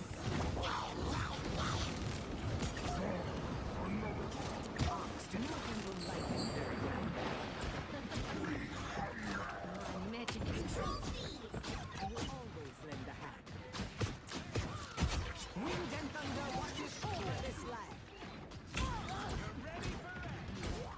Bad guys, watch out! I just got more dangerous. Any healing is good. I need to switch my key bindings after this too, because it's really because of the buttons I all have to press at the same time is putting my hand in a claw position. Yeah.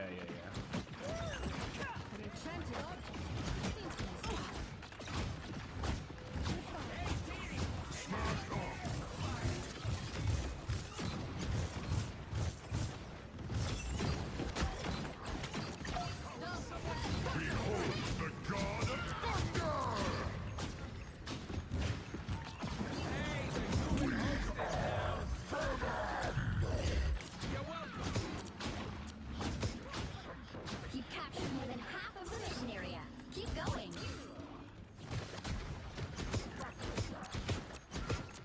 The moon haunts you.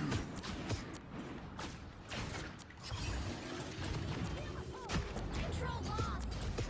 Their team's capture progress has passed the halfway point.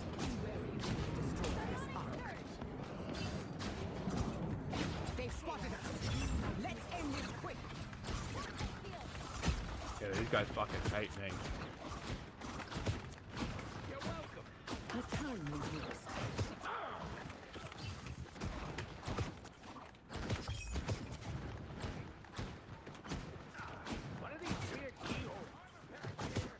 Got I'm him. always trying. Anytime there's a Jeff, try to get him. Yeah, I've been trying. Yeah. The other healer. See, keeps- watching Jeff and killing Jeff will get you in the Jeff gameplay mindset.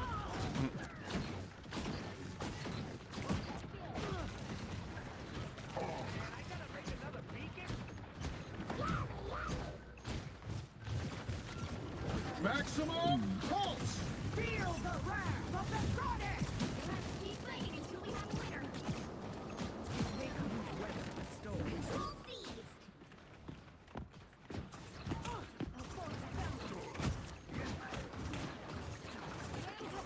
Behold the god of thunder. Watch out.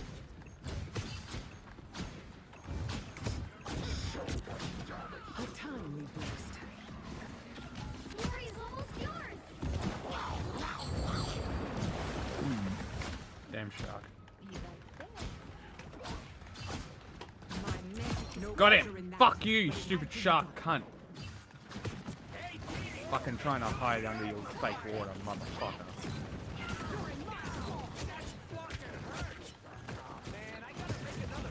You'll have to keep fighting until we have a winner.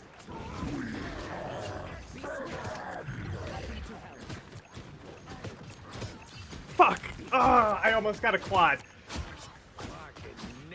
Literally a sliver of health left on that Venom, and I would have gotten a quad there. Got him. Fuck yeah.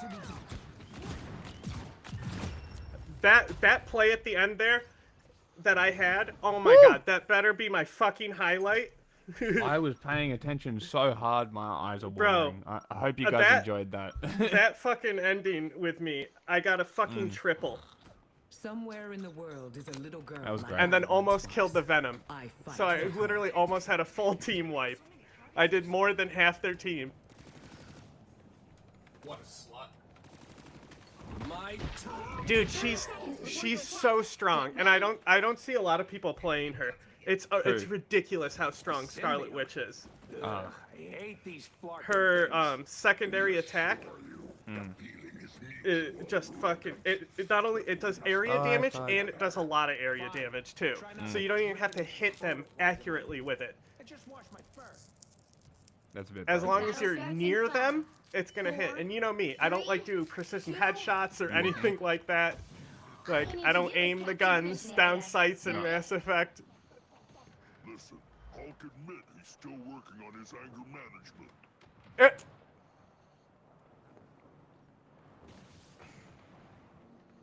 You think it's if you run, is it faster than flying? I don't think I can do that. She can only fly. Yep.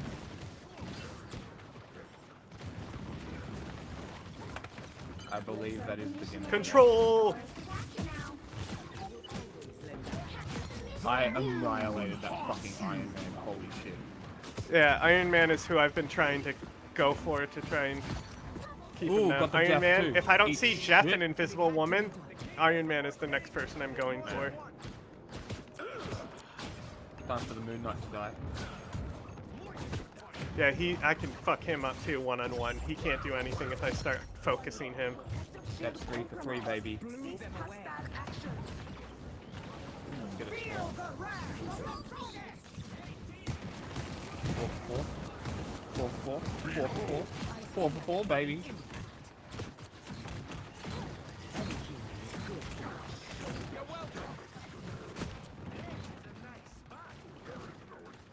I will always lend a hand. Whoa! Did you see that green? I want one. Maximum pulse!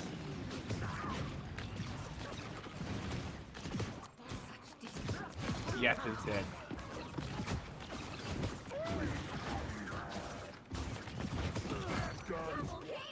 Moon Knight is dead. An arc. Step carefully. Thor That is guy dead. is dead. Iron Man is dead. I have an alt. I basically don't hold mine at this point. Got him. Vaporized Venom. I hit him perfectly with my alt. Jeff and Invisible Woman are right here. Control orb on him.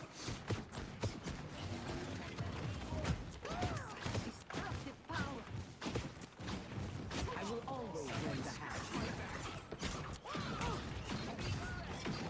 Any healing is good healing.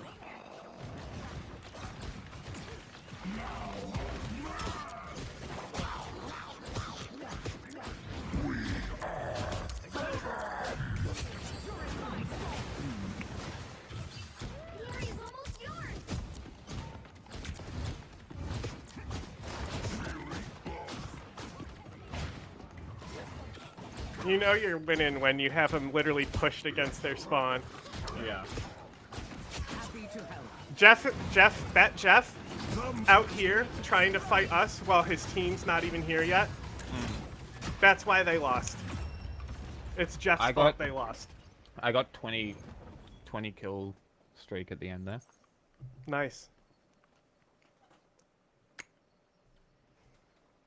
Yeah, Storm's like super Storm. good at just picking them off too. Yeah, huh? Oh, you got Got an an onslaught achievement. achievement. Yes, bro! That's what I'm talking about. I said I better get MVP. In this highlight, it shows it better be the second game when I fucking almost wiped the whole team. That's my first MVP, bro. Oh, really? Yeah. Well done.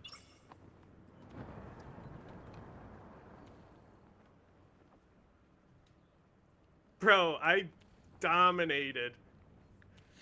Damn. Oh, you got more kills than I did. Well done.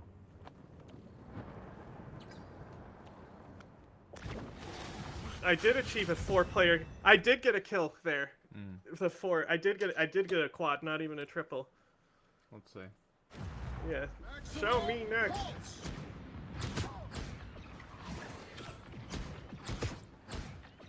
Good hunting. Nice. Fuck Jeff. Yes, I was here too. We were killing them together. Right here. That wasn't and then even the Iron the one. Man. Yeah, that wasn't even the The one. Iron Man at the end here was the only Yeah. one left, and then we killed them together too. That literally See, there wasn't was even me. the best play I did. Like, what the fuck? That was a game-winning play though. After It that, was, we had them yes. pushed against their gate. It was, yes. This better be game 2. Or It better not be the round same 2. thing. Yep. Be right back. My magic is growing. See if you can see me throwing shit from the sky.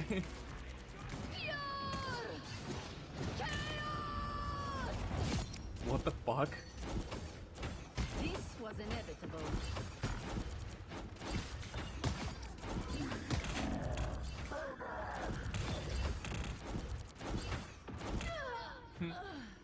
I did get a quad, and I almost got Venom too. I almost got the whole team. Almost. Not bad. Okay, I gotta fucking change my control before I fucking lose my hand. Oh, match panned. Oh, I are more actually had to overweight find and one obese more. people than That's healthy the problem. ones. I I got thought too that into was- that game. Forgot to play. Yeah, if there's not an obvious quit button, that's the issue. That's how they get you to keep playing. Yes. Do we want it up on the side? No, it has to be up. Left, I don't right. know. I'll keep it. Well, I there. like it when we can put ourselves above it, and it's in its own window. You might be able to shrink the scale of the. Well, I've been of the other trying. This capture. is the scale that we get. I mean, for the background capture, so it has more background showing. Yeah, see? And then we can also be a little bit bigger then. A bit bigger? I'll bigger it.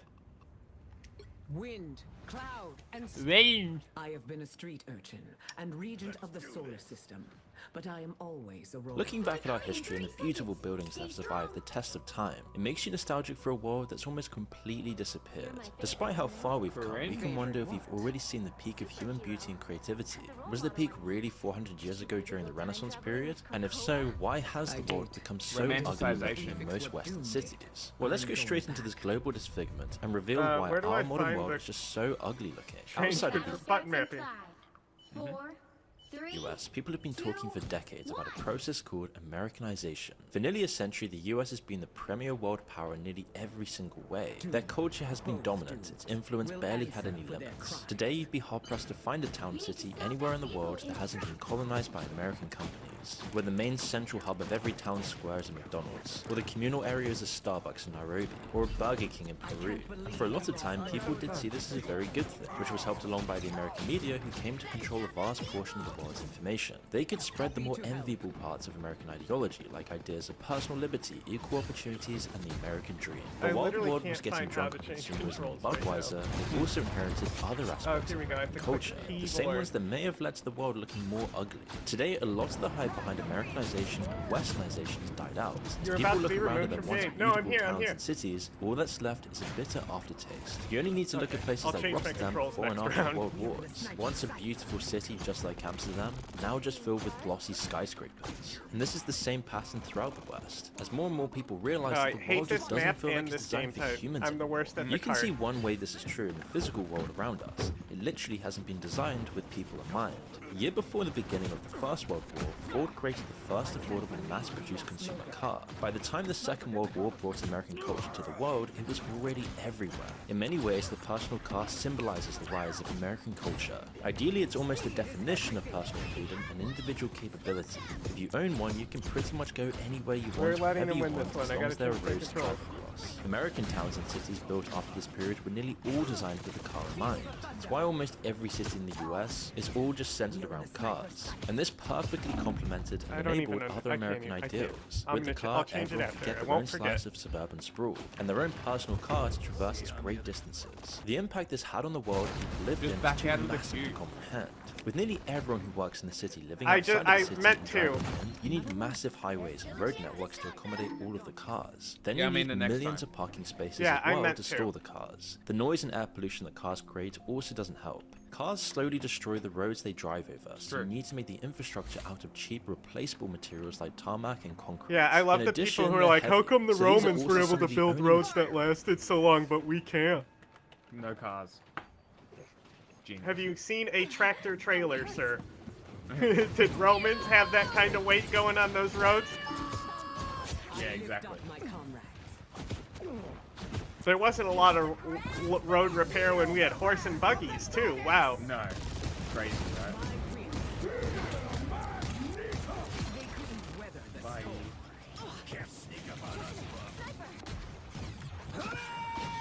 There's a widow.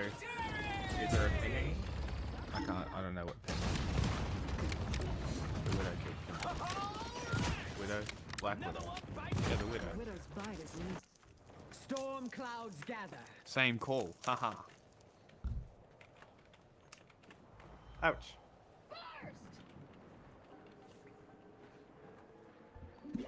Ride the winds. They hit a checkpoint. Now might be a good time to stop them. If I had $1 for every time you are the Your mouth is facing the opposite direction of your microphone, bro. What do you mean? You're literally like this. I looked away from the screen, and of course I'm dying. I still killed that bitch. You're thunderstruck.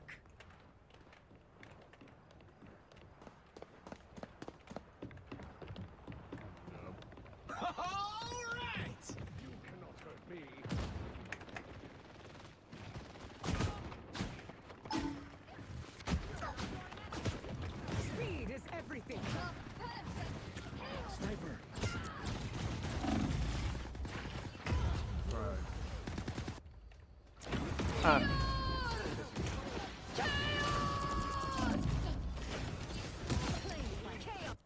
A storm is brewing. They've made it halfway! Stop them! The key to this game mode is working with the team. Let's end this quick. Yeah, So this is that's what wove the normally fabric of when the I lose, universe. is when they're really good at sticking together.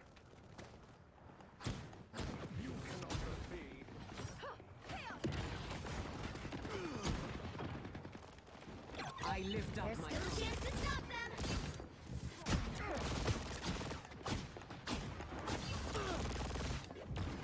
Everyone is shooting at us.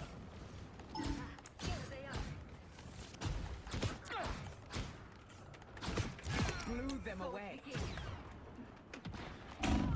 Oh fuck. You stopped them in their tracks!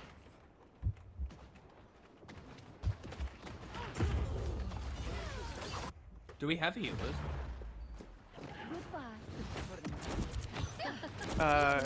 We have Lunas now. This storm You can never switch to a truly healer. ends.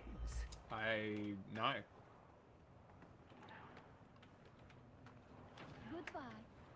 We don't have a Jeff though, they do. Well, me healing the retards on our team is not going to help our case. See, this is why I can't play Overwatch with you. I just play support. See, but that's exactly what we're gonna hear. You yelling at me, calling me a retard. I'm not talking about you, I'm talking about the other people. I'm a retard. Everyone is. I will not make the They same hit a mistakes checkpoint. again. Now might be a good time to stop them.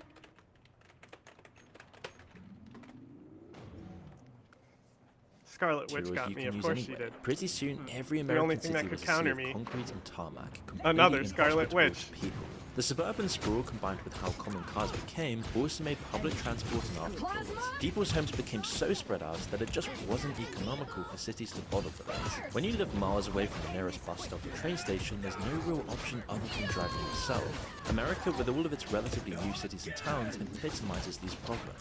In lots of suburban America, they don't even bother to make a side road. It can literally take 5 minutes just to cross the road. You'd have to be insane to walk anywhere in the world like this. Other countries try to keep a hold of the old way of life, but of course this wouldn't stop car infrastructure taking root as well. Even in a world where we still made things like Gothic cathedrals and classic theatres, cars and their infrastructure would still do a lot of ruin to it. Seeing these things next to each other would just be jarring, but instead we live in a world now where lots of our buildings match the great functional roads we drive over. Architecture has gone through the same existential crisis that every other form of art has been through, and the results speak for themselves. Instead of beauty and virtue, I really hope that he realizes that the reason this is happening is because it's cheaper to do this than to restore Gothic cathedrals. epitomized through architecture, we see the most cost-effective, profitable buildings spring up. They oftentimes are just hideous to look at. So then how did we go from beauty to deformity? One of the strange things right now with the recent TikTok ban is that you can go to any data broker's websites and buy anyone's data just for a few bucks, and it's completely legal. These giant big companies with poor security are getting hacked every day, and your personal information is being sold on the and you get rid of Build geometry, which wasn't necessarily ugly by itself. There are plenty of beautiful modernist buildings, like the Sydney Opera House for example. These ideas unknowingly set the template for the next century of buildings. Literally worst building in the country. Fuck that building. That building is so shit that it's literally more people know about the Sydney Opera House than can probably tell you it exists in Australia. What a shame. Fuck that building. I lift up my comrades. It wasn't just the modernists that were interested in function over form. Anyone trying to build something on a tight budget is also going to be unconcerned with how the end product looks, as long as it fits the role it was meant for, which makes a lot of sense. And this isn't really anything new, of course, as this is how nearly all buildings have been made since the dawn of time. But another development meant that modernist techniques and materials became a perfect match for these basic principles. It's a basic fact of nature that animals will generally choose the easiest, most efficient way of accomplishing a task. It's a simple calculation. Every bit of energy you save securing your next meal makes it more likely you'll have enough stored up to get the next one. And humans are the same. While it isn't a hard rule, you'll generally find that people do things in the cheapest, most efficient way they can with the resources they have access to. This principle has been essential in deciding how we've shaped the world around us throughout all of our history. Hunter-gatherers made their homes using the animals they hunted and whatever else they could get their hands on. Later on, when people started building permanent homes, the same principles came into play. They used Bro, I was launching an ultimate at the end there, and I was behind them. None of them knew I was there. I didn't get it off in time, though. Really, when we compare the buildings we used to have See, to that's what we have we now, lost? there's a massive amount I of thought we were survivorship winning. bias. The only buildings that got preserved from these times had unique characteristics compared to the rest. They were made out of stone or other materials that don't quickly degrade. Or they were beautiful or important compared to other buildings, and people put the time and effort into keeping them standing. While lots of churches, cathedrals, palaces and monuments have survived from the medieval period, the millions of mud huts and straw cottages didn't. It's only the most beautiful buildings that stood the test of time, so the According to past was who? probably a lot uglier than those buildings imply.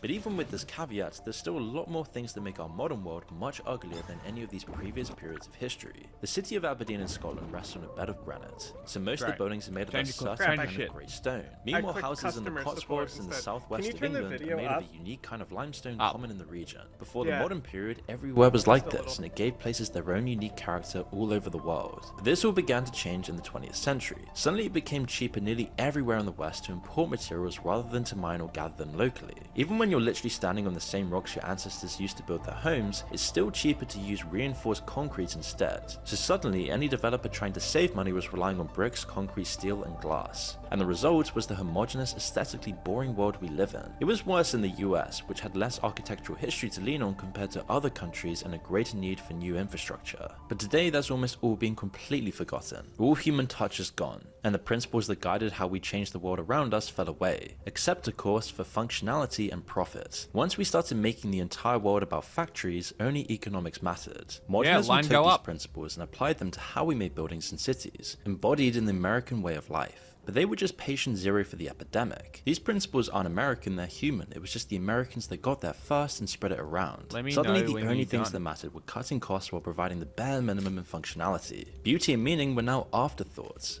The Mall of America is surviving the so-called retail apocalypse, but that's because it's less of a shopping destination than a retail-themed tourist attraction. But for malls that lack an indoor amusement park and an aquarium, the future looks much bleaker. A great example of this is Wait, the I have a American Mall. melee In their attack? prime, malls were the foundation of America's strong consumer economy, and also just the foundation of communities. They were absolutely massive and seemingly everywhere, always giving every US citizen a taste of the good life. Their size meant that pretty much every kind of shop was in the same place. If you needed anything trying to other think than the what I bare want the essentials, the mall was the place to go.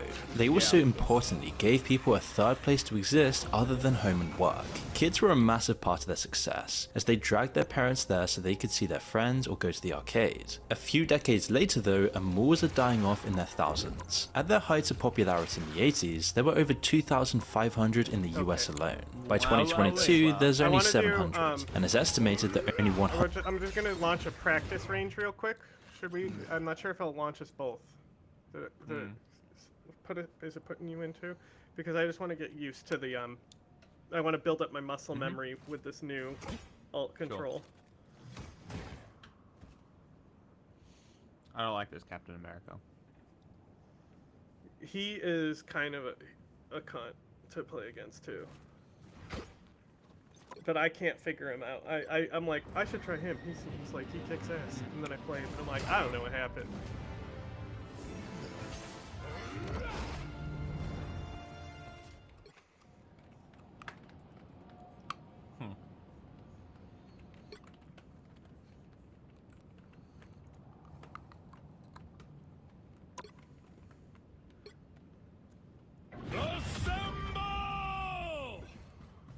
Cringe.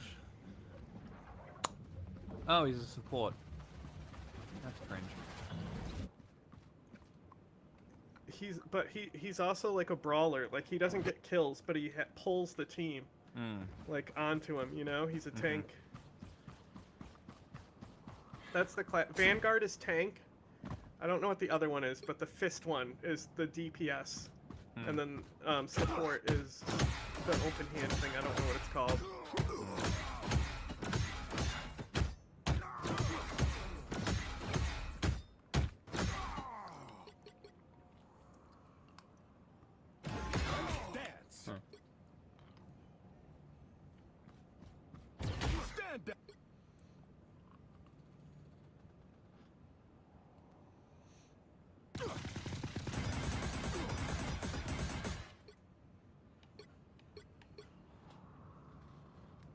Justice!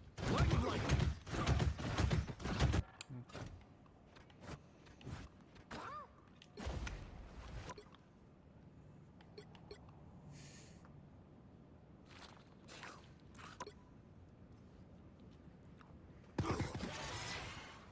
Oh.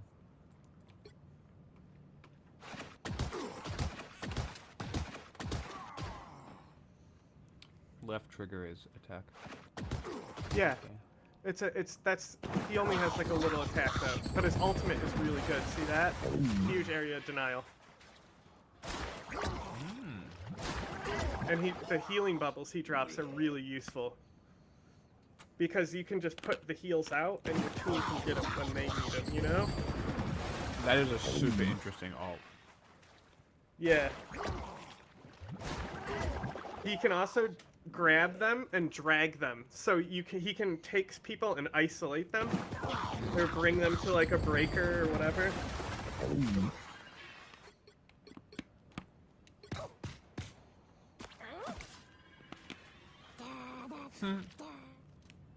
Chrono vision.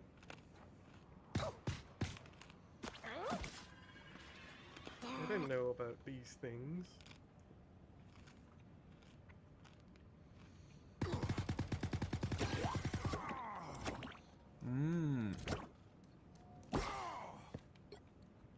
It's like a bard. A bard from League of Legends.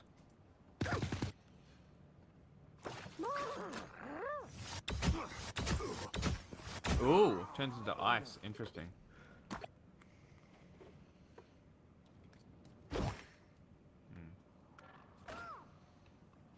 Yeah, and Groot is interesting. He's like a waller.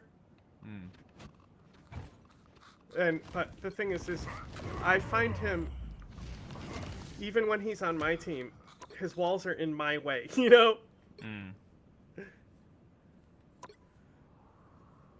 But all his abilities are just make wall. He has like 8 abilities, and all of them make walls. That's hilarious. I'm exaggerating, but...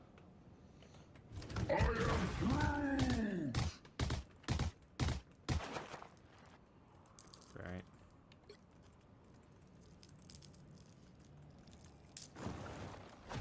Whoa.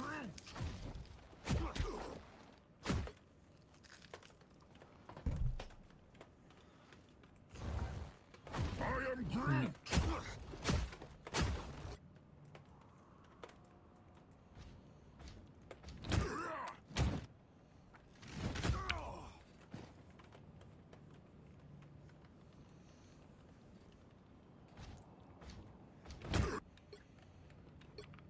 Alright, I'm gonna play this video. I need to make a quick call. 150 of them will be left in a decade's time. There are tons of reasons for this sharp decline. Some of the biggest are online shopping and people just generally getting poorer. But in many ways, it's a change in culture that sealed their fate. In our world of instant access, it was doubtful that people would ever go to the mall when they could easily just get stuff delivered with the click of a button. But the experience itself of going to the mall has gotten so much worse as well, as when the profits started to dry up, the owners began cutting corners. They would rent out space to anyone who would buy it, and they didn't bother with key maintenance. The shops got worse, and the malls themselves became run down, creating a deadly spiral. Soon enough, nobody really wants to go to the mall anymore because it's falling apart and all the good shops have left, and now that there's no one going, there's no sense of community either. That modern design that looked so clean and stylish in the 80s just didn't age well at all, just like most modern architecture, leaving malls now looking more like dilapidated warehouses. Malls have also lost their best representatives in children. Kids stopped caring about the mall because they could get what they wanted from other places, and as nobody was going, hanging out with your friends, window shopping and playing video games could all be done from the home, or just virtually, and once kids moved on, it was pretty much over for malls. Now funnily enough, European malls actually haven't suffered as badly. They're much more integrated into towns and cities, and they were never really separate from the rest of life. Most malls in the UK, for example, aren't even really recognizable as malls. They're normally in the middle of towns and cities, which isn't really feasible using the American template. American malls have massive car parks, which take up miles of space. In the UK, for example, the parking is normally underground or in a multi-story building. UK malls are also generally much smaller with a greater focus on restaurants rather than massive specialized stores. You can just walk in when you're out and about rather than having to drive 15 miles into the middle of nowhere. But an often unrecognized reason behind the death of the mall is also what's behind the death of many towns and cities in general. It's no secret that outside of the largest cities, independent businesses have been dying off in their thousands. In 2024, retail closures in the UK reached nearly 14,000. Independents were hit much harder than chains. They made up 11,000 of the closures, which is more than 80%, and it's all part of a process that's been going on for decades now. Shopping centers, high streets, malls, and retail parks all look suspiciously similar. The same process that hit malls so hard, like online shopping, have been terrible for retail profit margins. And then add in insane rent hikes, and it's surprising that more haven't shut their doors. While chain stores do feel the effects, they're obviously much larger companies and they can spread out the pain across their stores. If one location has a rough year, it doesn't matter as much. Chains can also control overall prices much more easily, secretly colluding with competitors and squeezing the consumer when they need to.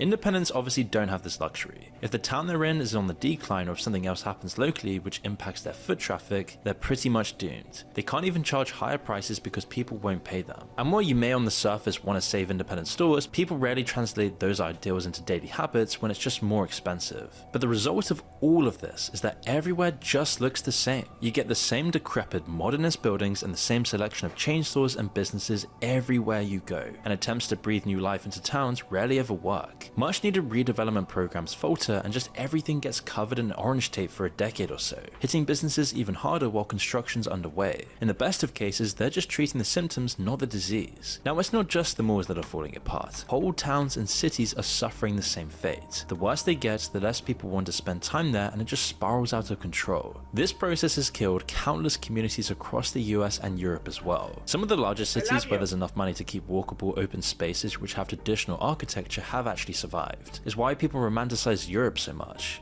But the majority of towns and cities without these advantages are falling apart massively, and the populations are feeling the effects socially too. I mean, this is a huge part of why people feel so isolated. Today, lots of towns and cities just feel oppressive, bleak, and constrictive. It can feel like you're walking through a prison, which isn't surprising considering how they're designed. In fact, modern urban planning and modern towns and cities in general borrow a lot of design ideas from prisons, with the most obvious being their recreation of the panopticon. First popularized by the late 18th century philosopher Jeremy Bentham, the panopticon began as an idea for a new way to make prisons. Designed to minimize the amount of guards you need, a panopticon begins with a central guard tower. Shutters on the tower make it so that the prisoners below can't see in, but can still be watched from above. The cells and the living areas are laid out in a circle around the tower as well, making sure that wherever you are in the prison, you can always be watched. I love this fucking thing. It's a great theory.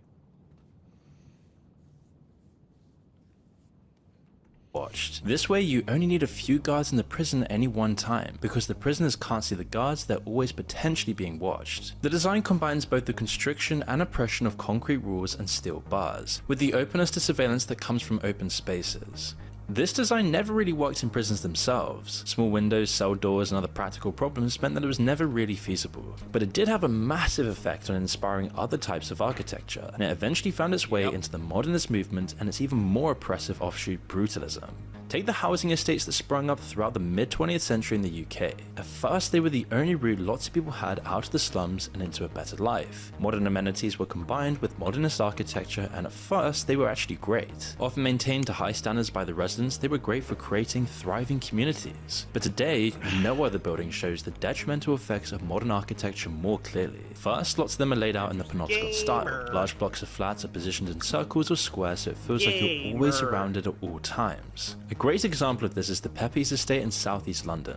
This is oppressive all by itself, but much more so when everything else is falling apart as well. And as if that wasn't enough, modernist and brutalist architecture often use lots of overhangs. You mean Nazi? These massive concrete protrusions loom over residents as they leave their homes, making them feel even more crushed and enclosed. And brutalism puts a bunch of focus on unnatural shapes like this. Even in estates and towns which aren't literally designed like a panopticon, the effect is still there. Modern surveillance means you don't need circular courtyards and guard towers. CCT is everywhere, and the UK itself is the most surveilled country in the world except for China. It isn't just the concrete and steel that makes the modern world feel like a prison. It's all of these other things on top of it as well. Just going into a modern shop today is like this, with cameras everywhere, guards at the door, and a cold, hostile atmosphere. And the worst part is, it's the same outside as well. We now live in a world designed to maximize profit and impress people into compliance. And one of the worst parts about all of this is that even if there was enough money floating around to change all of this, it might only get worse. As we'll see in our last example later on, lots of money and investment often... You found that? Yeah, I did it. Mine is... Where is it? Wait, you mean the... Like, I mean the main background? menu. Like this one? Yeah. I'm not sure. I'm gonna say Because I don't want to look at the thing. He looks dumb. Gallery? No, but I was trying to find the event thing, but I guess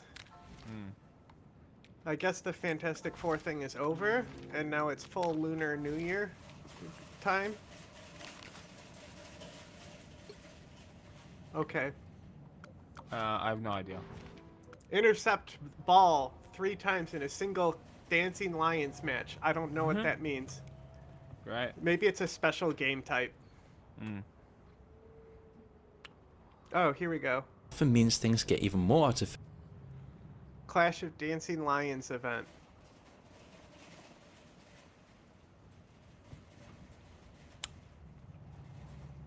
And alienating. There's a sense of inevitability with this change in the world, like it was always going to happen. It's not limited to one culture, otherwise it wouldn't have happened around the world all at once. Instead, it's because our technology and our society finally gave us the means to completely transform the world around us. We lost lots of the limits on what we could do, and the world became uglier as a result. But it doesn't have to be. Yet it did, because it changed to almost completely line up with the principles of profit and functionality above everything else. All of these awful changes we've discussed are expressions of this greed that was always within us, and it manifested itself within our cities, as it's only recently that we've become able to imprint that onto the world itself. It didn't matter that most people didn't actually believe in these profit-driven principles, or thought that this world was ugly. Those principles are just what our society rewards in people. Naturally, the power-hungry always end up with power, and societal pressures pre-selected these industrialists based on these principles, then gave them the power to change the world to suit themselves. You don't need to spend much time looking to find a perfect example of this in our modern world today. Every major city has been a victim of it, but some are more impacted than others, and at the very bottom, you have cities like Dubai. Well, you could make the argument that Dubai... right now. So my laptop is like straight breaking right now. What's wrong with it? Just nothing. It's just doing the Google Chrome thing, you know. Yeah. How Google Chrome is like, I'm Google Chrome, I'm just gonna die. I'm gonna crash, yeah. You touched me?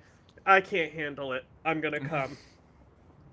Is beautiful in some sort of way, it can only ever be skin deep. Underneath the surface, they're monuments to wealth, profit. Alright, can you get a video?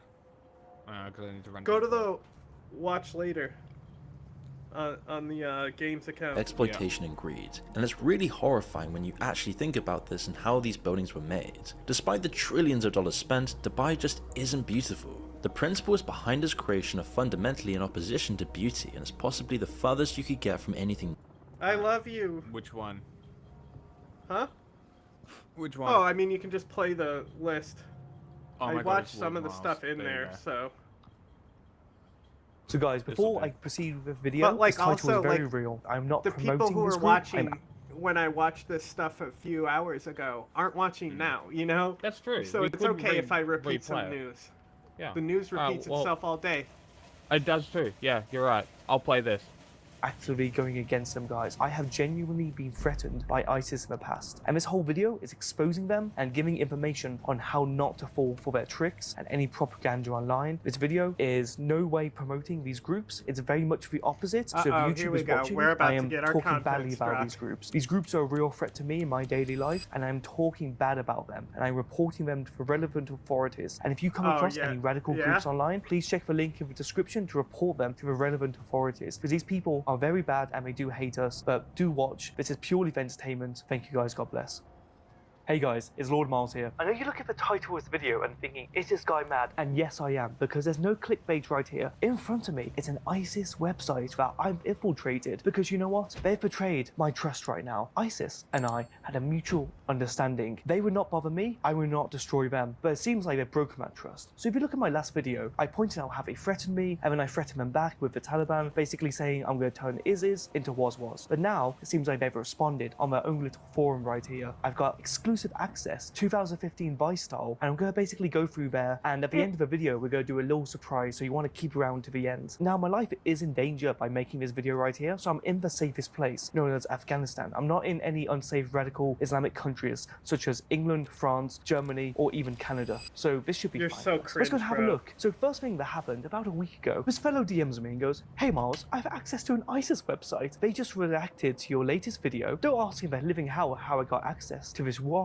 questionable site. It's a long story, just want to tell you. Teehee. Abu basically sent a screenshot to this group chat that looks rather questionable. He insults the Dean, and the Taliban let him have many bodyguards with 3 likes and 2 comments. Now that's pretty questionable. Now first, I didn't know if this was real or not. So what I decided to do was basically message back and say, hey mate, that's hilarious, haha. Because here's the thing guys, I'm not scared of ISIS. I'm a hard Catholic person. If I die, I go to heaven because my God is the right God. If you're a Christian and think otherwise, I'm sorry, but you're a liberal. I don't care. But I basically told him, hey, thanks for letting me know. And I keep asking some more information. He gives me a website link right here, which is called Tech Haven, guys. Now this is kind of a libertarian access site where everything's encrypted. I don't like the whole libertarian thing because it just turns out to be terrorists and pedophiles. He gives me exclusive access under this username, so I have gone under the alias of Abu Hassan with a fake email address, and the password, being a genius they are, is 12345 Abu Hassan right here, with a reason to join, because apparently the only way to join super exclusive terrorist group sites is to basically give a one-line response saying, I wish to support the Islamic State and watch the latest videos of our bros there. So we call them our bros. They're like, huh,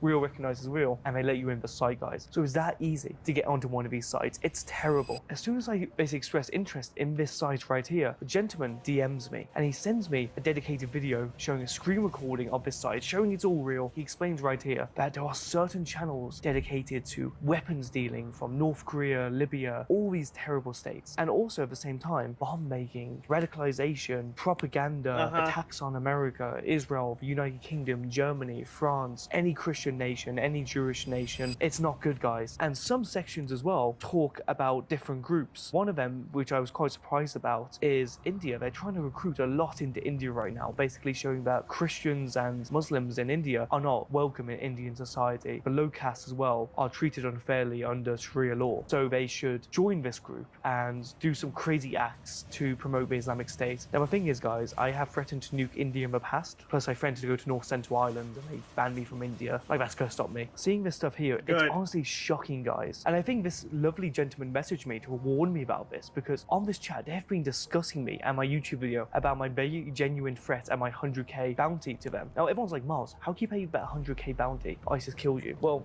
I always travel with at least 5k on me, guys. So the thing is, these goat f***ers, they don't have this, do they? Goat f***ers, come and get it. Come and get it. Come and get it. Come on. Come on, ISIS. Come on. Come get it. Come get it. Let's interrupt the video for a second because I've got something to show you. Cringe. Do you see that silly, balding looking man over there? That's actually me, Lord Miles, in Afghanistan, and I'm packaging a bunch of authentic Taliban merch to ship to you guys from my store. If you look at the link in the description, you'll see a bunch of so we can authentic directly Taliban merch support being the sold in my Taliban. store. That's Some new real items, cool. green headbands, wall rugs, and a million things in between. My items are so Oh my good, God, guys. bro. So much so that scalpers are buying up my merch because I'm the only place you can get it, and sticking on eBay for 4 times the price. And you know what? People are buying it. So if you're looking for some authentic Taliban merch, just for your collection, just for your autistic needs, What? link is in the description. It helps me out a ton. How It is- supports my work. Traveling isn't cheap, so I really Bro, do you're appreciate literally any help, guys. And as a advertising Catholic, financial guys, as a firm support to the Christian who Taliban believes in your Christ our video. Lord, I've also started selling some stuff that will What go are you partly doing? towards charity. I like to do some good deeds. So as you can see right here, I'm also selling the St. Christopher pendant. Now this is a cool metal coin, it's high quality, and St. Christopher is a patron saint of travel. So when you keep this on you, it keeps you safe. And a part of profit that comes from these pendants will go towards my upcoming charity that's launching in 2026, guys. So you get to support me and you get to support Catholic Christian values. God bless you all. Another reaction was sent to my video, and this guy is using some very silly name I can't Catholic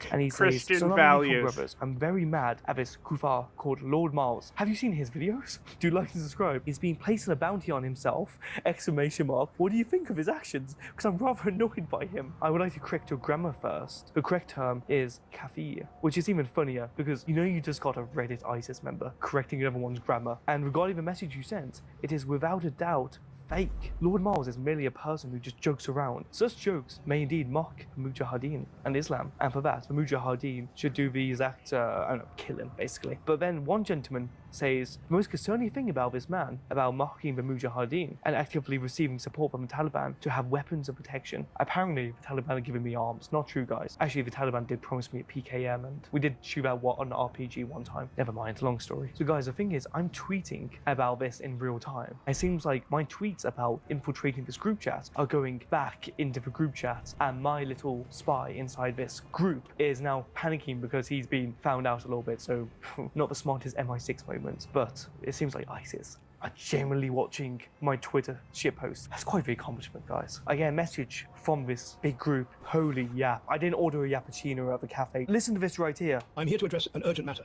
Recently, a kafir named Lord Miles made a rage bait joke video which mocks the Islamic State, creating fake articles within it and taking a random YouTube comment to support the threat narrative he wants to show, blah, blah, blah. I want whoever is behind his account to be treated accordingly to Sharia law. You know what hurts more than executions and beheadings? Words, clearly. So before I go into the website now, guys, I'm going to call up this gentleman and ask him about some information regarding his infiltration, how he managed to do it, and what he recommends I do. So my man, you've just given me an ISIS group chat login information alongside, information that ISIS basically is aware of me, doesn't like me, and actually wants to kill me. How the hell did you get into this? Like, how did you infiltrate ISIS? How did I do this is very simple, but at the same time might seem complicated. Because of the internet, right, you get all sorts of people. How to say this? You get like LARPers, right? People who pretend to Correct. be like, from organizations, blah blah blah. I play a lot of like military games, okay? And I met this guy who was playing Yep. Roblox, and he was like an ISIS LARPer. So was his buddies that I Roblox? met later on. So me and him kept on chatting, and then he added me to a few like Roblox like military games and communities and stuff. You would ISIS find Roblox? these types of people in like those communities, right? You have to get to know them, right? When you do, then you get access to some stuff. The way I did it was that I would basically earn enough trust from like those LARPers, right? That they were like, okay, I'm gonna give you this website that I can share with you, this other website, blah blah blah. Basically, that's how I got it. So there's like ISIS LARPers out there? There's a lot of them actually. And you said on like Roblox and stuff? Why do they LARPers ISIS? Best way to put it just is basically like teenagers just doing teenager stuff, like it's just whatever. Do they actually are serious about it? Sometimes they're not. It's really just kind of like, oh yeah, I'm like an ISIS fighter or whatever, we're gonna form the Islamic State Revolt blocks here or some shit.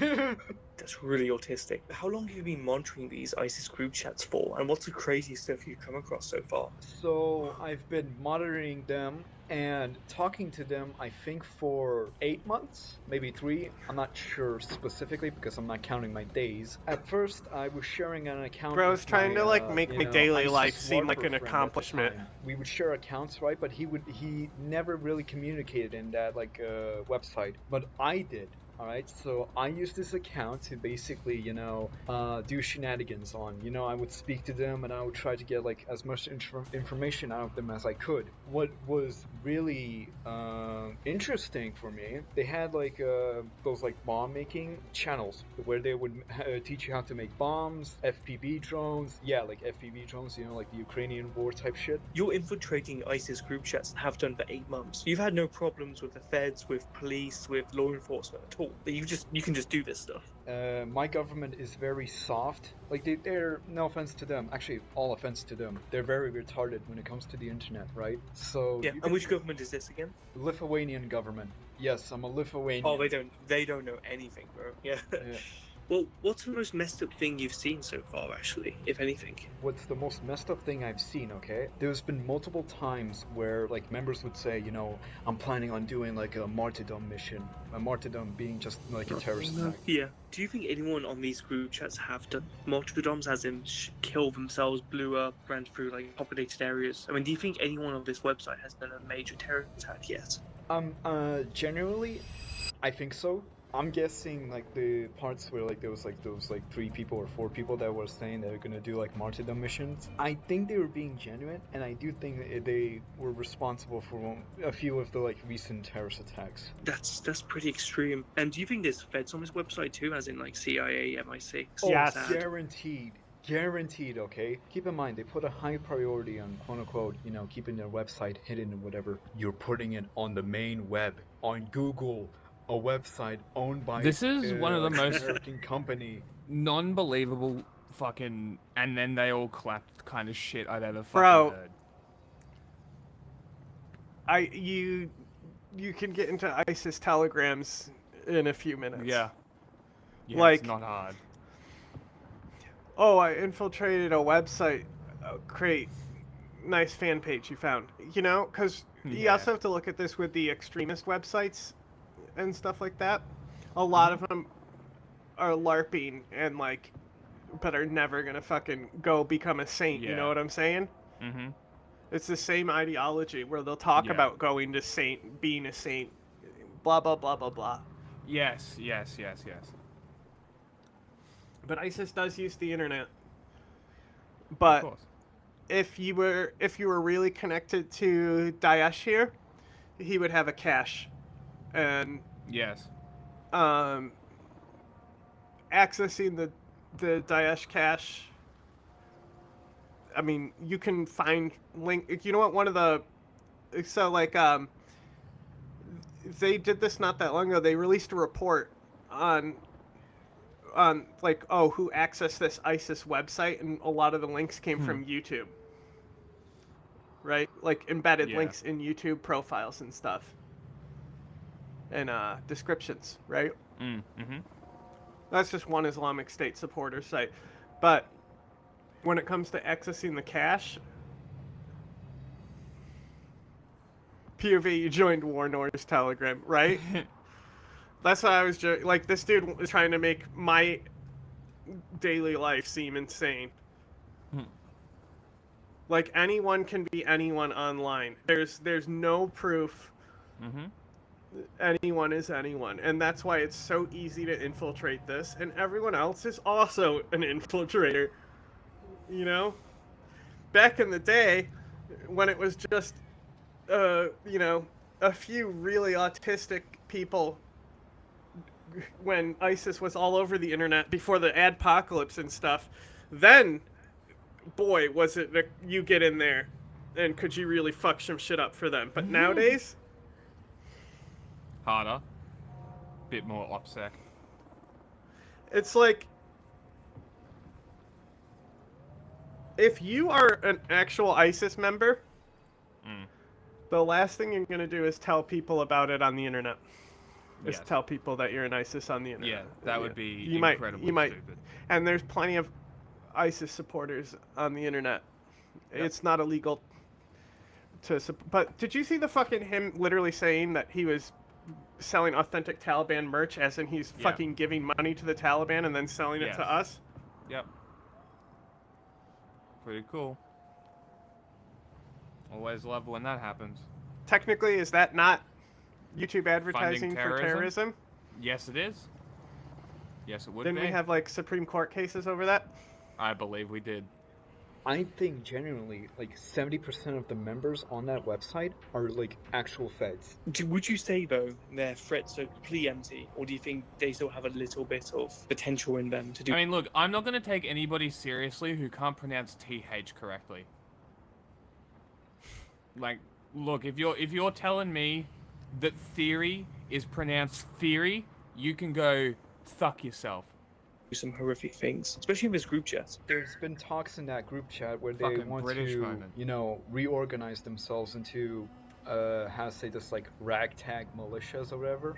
The leaders of like that website, they state that no, go on like single man missions because it's easier. The threat of like the Islamic State is pretty much nothing major. Basically, you know, a one-man guy going on a shooting spree or whatever, Correct. or like ramming his car. Hopefully those people turn to Christ. It seems like they're a bit misguided. Okay, guys, I think we're going to delve in. So what I'm doing right now is I've just logged on and it's loading the fucking internet, dude. Right now, we're on the website. I guarantee I've just entered 20 watch lists right here. But we're looking at the top stuff right here. And this is kind of a read-only information site. So what I'm going to do is I'm going to clip some of these news sites and I'm going to copy and paste it into Google Translate and figure out what it's saying. Very interesting. So it's giving updates regarding West Africa, guys. So if we look at this, the soldiers... You're copy and pasting into Google Translate instead of right-clicking and using Lens? You can translate the page right there. Bro doesn't even know how to use computers. Charge on a patrol of the Nigerian army in the village of whatever in this certain region last Saturday, damaging an armored vehicle. So we're getting live updates of like literal explosions of bombings happening around the world right here. And this stuff I can literally do this on Twitter. Plenty dodgy stuff going on. And then in the second one, the update literally just, oh god, a minute later, they said they attacked a Nigerian village using machine guns, causing them to flee, and they burned a 4x4 and recovered his various weapons. And they're praising God for this. Trust me, God is not on your side, guys. This is ridiculous. These people are horrible. They're just terrible. This guy feigning like he cares is so disingenuous. We gotta go back to... Hey, what's that? Is that a link to a channel on another website as a source for this? We're getting live updates. You're getting Telegram reposts, my guy. To flee, and he Look, there's a Telegram link. They said they... Look, there's the link. We could type that in. It's a chat, actually. We could go and chat to them. You want to go chat to them? Attacked a Nigerian village using machine guns, causing them to flee, and he burned a 4x4 and recovered his various weapons. And they're praising God for this. Trust me, God is not on your side, guys. This is ridiculous. These people are horrible. They're just terrorizing innocent civilians, and they think they're doing good work. That's how delusional these people are. Like, they're really inbred, trust me. And you think this whole group pretty much ended in 2016, 2017, when the US and NATO in general got their stuff together. But you know, they're hiding in the shadows in West Africa apparently. So we got media as well. So I've downloaded a few of these ahead of time, guys, and I'll show you exactly the type of stuff they're showing. Now we have to censor a lot of stuff obviously on YouTube. Trust me, I'm not getting monetized in this video. So if you do want to donate, link is in the description. At least Sam Hyde is funny. Yeah. Even Count Dankula can be funny. Yes. Yeah. But this guy is just so cringe. But he thinks he's the coolest fucking cunt. That's the best part. He thinks he's that cool. And that... Well, you know what's cool? Think is funnier. Financially supporting the Taliban by buying their authentic merch. Cool. It is very cool. We love supporting the Taliban. Videos right here. Trust me, the animations are the best. This doesn't strike fear into my heart. This kind of proves my stereotypes regarding certain people. But one reassuring thing is, guys, I feel like this is mostly LARP because all these videos are in a certain aspect ratio, a very old one, 4x3, and they're grainy and they're old. They look like they're from the early 2010s, so thankfully they're not new. But it's disturbing to see that these are being circumvented around, and with thousands of people in these chats, some people are getting radicalized into this. They generally do believe it. You know how when they put on the belt with the bombs on them Just before they get ready to go off, they say Allahu Akbar. And you just know that it's one of these people are doing these horrific acts because they've seen media like this. And it seems like, guys, they've got a Half-Life 2 mod right here. They're showing this animation of this gentleman walking around like a strong soldier. It really does look like a shitpost from the early 2000s. Okay, this video is dog shit. Nazis. I got a video for you. And the one thing that boils my blood, guys, as a strong Catholic, check this video stronger out. than any of these people. You'll love this one. I added a bunch more stuff USAID to watch awarded $2 later. million to strengthen trans-led organizations to deliver gender-affirming health care in Guatemala. So to each of you this morning, does this advance the interests of American citizens paying for trannies in Guatemala to the tune of $2 million? Mr. Chairman, parliamentary inquiry. Yes, sir. The gentlelady has used a phrase that is considered a slur in the LGBTQ community and the transgender community. And let me please finish without interruption. And Tranny. I don't really care. You want penises in women's bathrooms, and I'm not going to have it. Okay. No, thank you. You know what's a great response to that? All right, cunt, shut up. You don't get to talk anymore. Muted mic. Problem solved. Isn't that epic? That's fucking hysterical. What an idiot. Like, wow, dude, you're such a crusader. You've done the Christian race proud.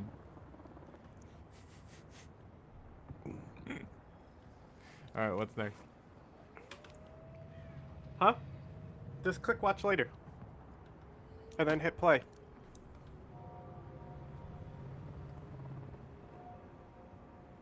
You know, and I skip videos if I don't really feel like watching them. You know, I always adding stuff to it.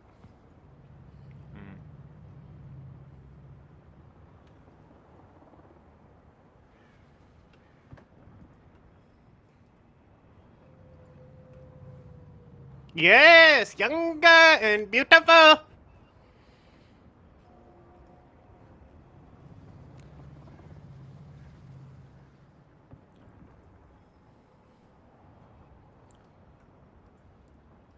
But instead of against criminal migrants, Tom Homan now promising to investigate the leaks that disrupted an operation targeting suspected Tren de Aragua gang members. Jonathan Hunt is on this. He's live out of LA for us. Hi, Jonathan. Hey, Sandra, hundreds of federal agents took part in the raids in Aurora, but instead of busting Tren de Aragua gang members, the raid itself was pretty much a total bust. There were no gang members at the targeted apartment buildings, but immigration activists were there using bullhorns to berate the ICE agents and to offer advice to any immigrants who might have been at home. Please remain silent. Don't open the door. Good. That apparently infuriated border czar Tom Homan, who was on site in Colorado. They may find themselves in a pair of handcuffs very soon. So working with DOJ on that, get some legal Okay. guidance on that. I'm not an attorney. I know what SecOps is about. Yeah, I know cool. what That's I thought these were the First Amendment people. Title 8 of immigration Well, law, quote, apparently makes they're it an the offense Constitution doesn't for matter any people. person who, knowing or in reckless disregard of the fact that an alien has come to, entered, or remains in the United States in violation of law, conceals, harbors, or shields from detection, or attempts to conceal, harbor, or shield from detection such alien in any place. This sounds now, like that's a tough Nazi legal law. standard to reach in this case, according to experts, but it's certainly possible. You have to prove that the defendant knew something about the crime they were committing. One of the elements of the offense is always knowledge. Here, though, the statute specifically says the person can either prosecutor, know scum, they piece are of shit. harboring or This sounds like a Nazi law. To punish Germans for hiding a Jew. You're hiding enemies of the state under your floorboards. Are you not? Where are they under the floorboards? Point them out. That's literally what's happening. Like, are you fucking kidding me? shielding an illegal alien or be in reckless disregard of the fact that they are. Now, leaking of information about the raid was also clearly a problem in Aurora. If this was supposed to be shock and awe immigration enforcement, the ICE agents clearly lost. The ICE agents have the cunning of a hawk, I believe. No. What did he say? He said a cunning of a rat, doesn't he? He goes down. When he's talking about the animals, he's like, the hawk doesn't go low and look where the rat would be. Isn't that like the whole monologue? I don't know what you're talking about. The movie you quoted. Bastards. Yes. I'm trying to remember. I haven't seen it in so long. Yeah, I'm trying to remember the monologue because he is terrifying in that role.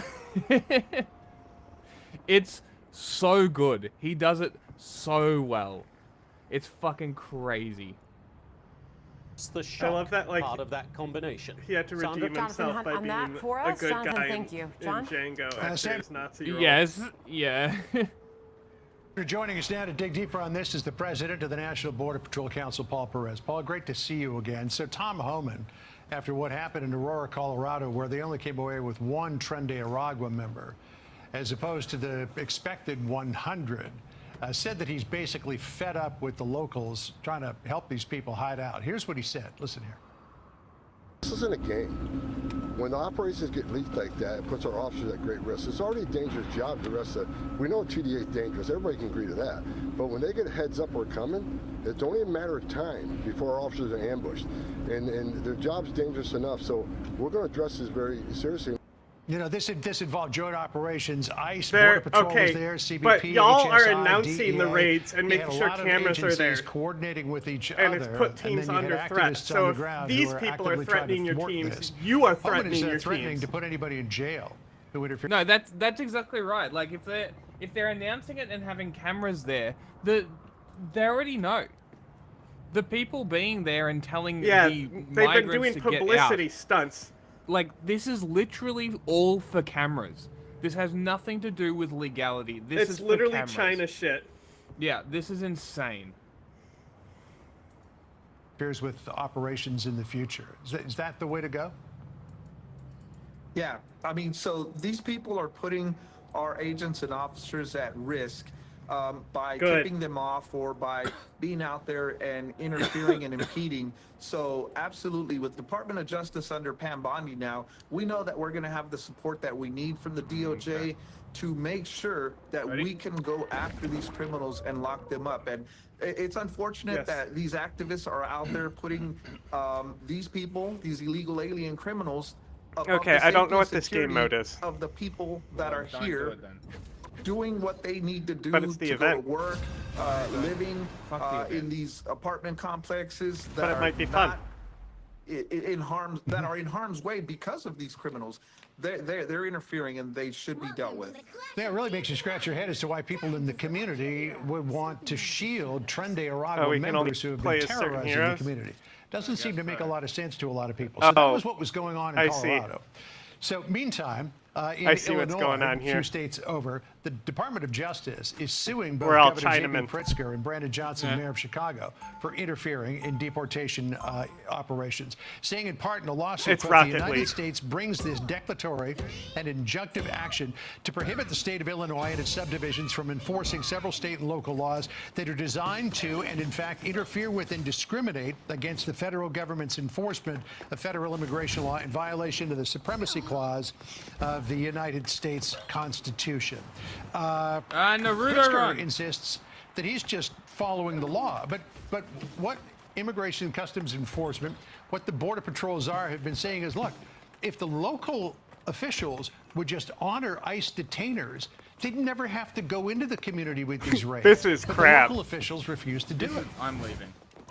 That's absolutely correct. Our officers, our agents can go into these jails in a secure environment, take custody of these dangerous that was a very dull game mode. But what they're doing by not honoring these detainers is they're allowing them them to go into the community, and then our agents and officers have to go in there into the communities, chase them, apprehend them, and that puts other people at risk because a lot of these criminals, they know right now, especially with Gitmo being open, they know they're going to be removed. They know they're going to be deported. So it's I'm not more even your likely they're friend. going to put up a fight, which our agents and officers are trained for, but it's unnecessarily putting innocent people I just wanted risk. to see what it was, you know? It's ridiculous that they're doing it. Yeah, that would seem to be a logical development here. So Pam Bondi is hitting some of the sanctuary jurisdictions in the wallet. One of her first orders of business after being sworn in by Justice Thomas in the Oval Office was to put out this order, which says in part, quote, sanctuary jurisdictions should not receive access to federal grants administered by the Department of Justice. Fake Rocket The League. department will exercise its own authority to impose Turn down any the Fox conditions News of just a funding bit, now that do that we're not about to play violate again. applicable constitutional Just a statutory slight. limitations. So she wants to deny funds to sanctuary cities from the DOJ, which I think would probably squeeze them. It would probably hurt their budgets, but will it make a difference? I think it will. I think it's great. Anytime that you go after funding, especially from the federal government, and We're both X-mains.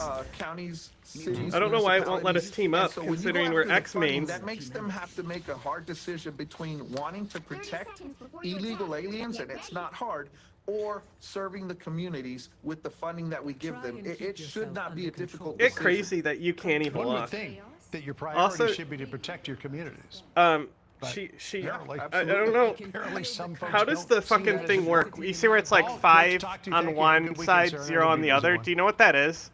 Thank you, John. Yeah, that's for this. Battle starts in 5, 4, 3, What does it do? 2. It gives you guys a boost, like I think you shoot All faster. you need to do is capture the mission area. Got it? No. What do I need to do again? It just gives you an increased attack The saga rate of and the shit. interview that never was is still not over. Podcaster Joe Rogan is responding to an excerpt of a book called Fight Inside the Wildest Battle for the White House by Jonathan Allen and Amy Parks. Here's Rogan trying to set the record straight. They never committed to doing the show. So all this talk, there was another thing they said that the reason why they did the Beyonce thing, the Beyonce event in Houston, was so that they could be in Texas to do my show. They never agreed to do the show. None of that's true. They never agreed. They also said that they sent someone down here to the studio to do a walkthrough of the set. That's not true. The Trump administration did. I wanted to release both of them on the same day. This was my goal. I was even trying to figure out if there was a way that I could do it, and I even offered to do it late that night.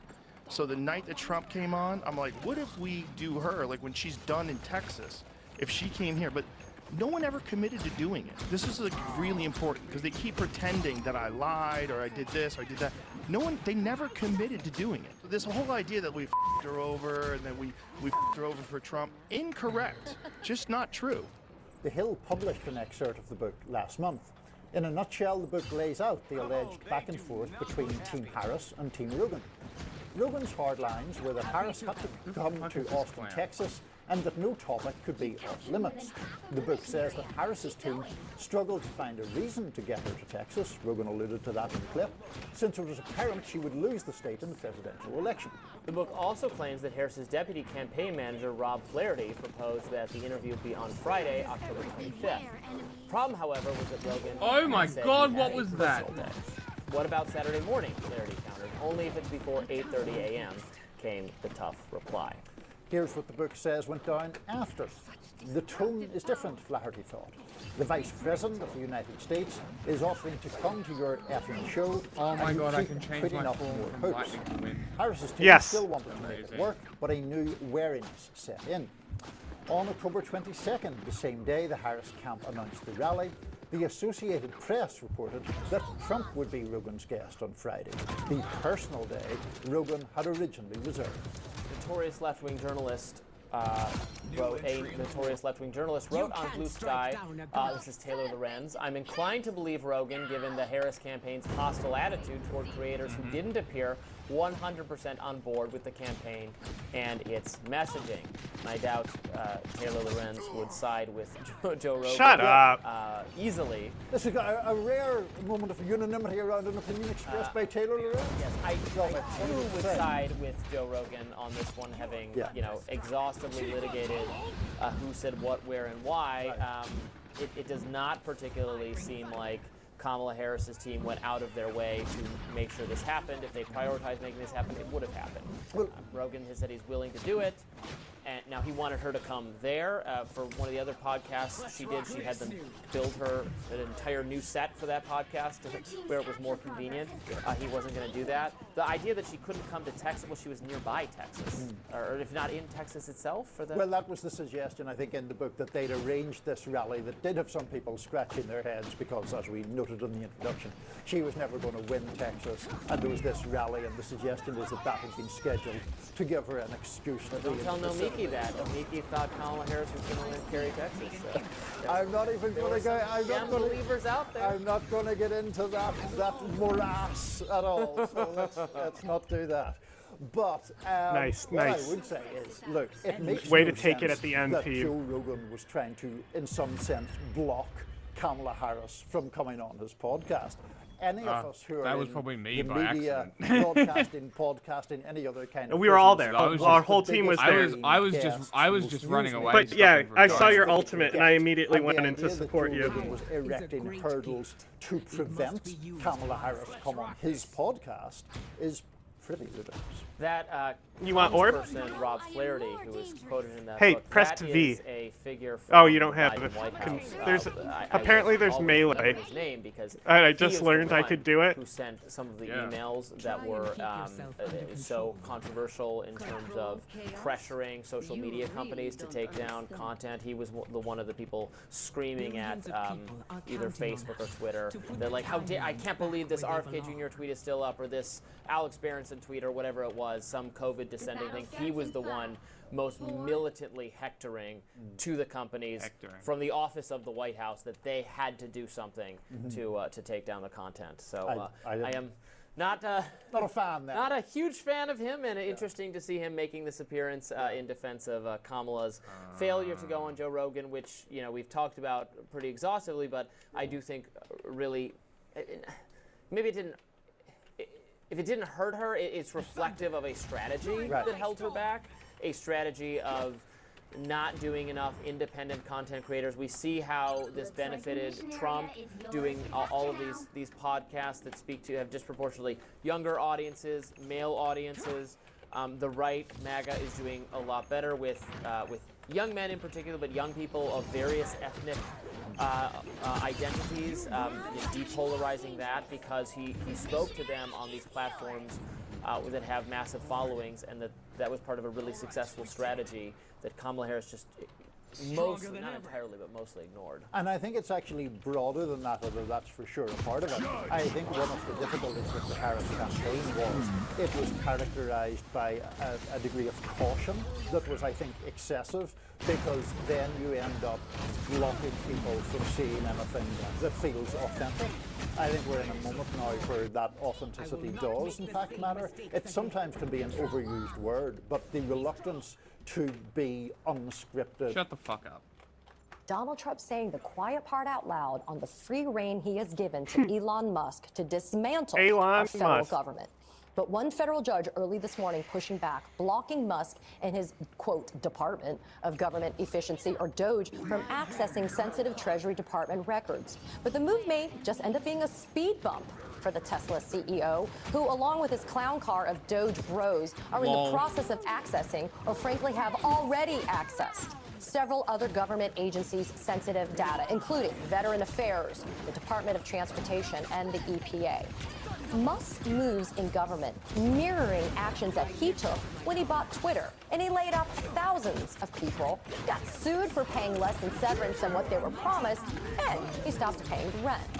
Or, as the former head of Twitter's policy communications describes Musk's MO, quote, take it over, ruthlessly purge anyone who he sees as opposition, and crash operations to remake it in his worldview. Joining me now is McKenna Kelly, politics reporter at Wired. McKenna, my hat off to Wired. You guys have been the tip of spear on some incredible breaking news, such necessary coverage. before we came into your segment and we were talking, Wired didn't even have a politics team before. So talk about why we are now having this collision of an intersection between politics, tech, and frankly, all things Elon Musk. Sure. So I think I was hired in November 2023, so just a little over a year ago, to cover the election. And why would you bring a tech journalist from The Verge, right, to cover the election? And it's because there's so much going on with all of these big tech CEOs. See, I just got actually killed by a Jeff because he flanked me. The money that they so he can kill people. It's rare, but it's not his skill set. On Trump was Elon Musk coming out, you know, full-throated, this support for Trump. Balazs. I think what the number used to be, last time I checked, was like $250 million supporting Trump's Oh, campaign. there's jewels here. So tech has really come out My of jewels. the woodworks to say, we have money, we have power. The Biden administration, of course, spent, 4 years, trying to assumedly regulate these companies, and nothing really happened, and I think they got a little scared. They found a savior in Trump in many ways, and now they're here in all support. Well, Trump, of course, loves hearing that idea that he is some type of, Christ figure for them. But I want to talk about some of the reporting you guys did on Wired this week, including you, about Marco Elez. So the Journal, the Wall Street Journal, was the first to talk about his racist, his eugenic posts on Twitter. But then you guys said that he actually got fired, right? Or excuse me, he resigned because of what he posted. But then he got rehired by Elon Musk. But I think what's happening is you see this and you have this Edward Corus. Shut the fuck up. Another anonymous. Oh my God, shut up. Ben Shapiro is weighing in on Donald Trump's plans to ethnically cleanse the Gaza Strip.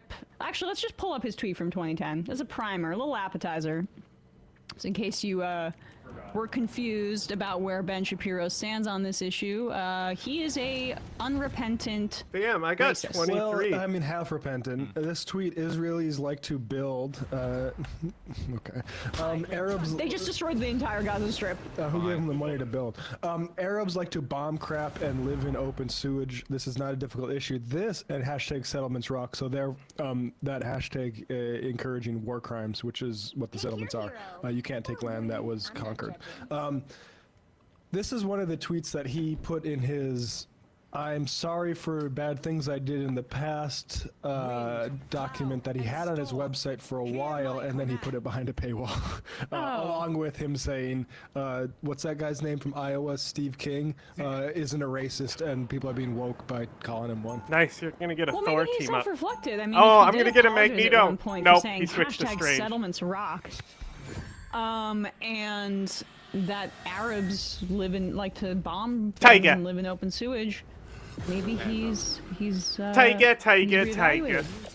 Birdie.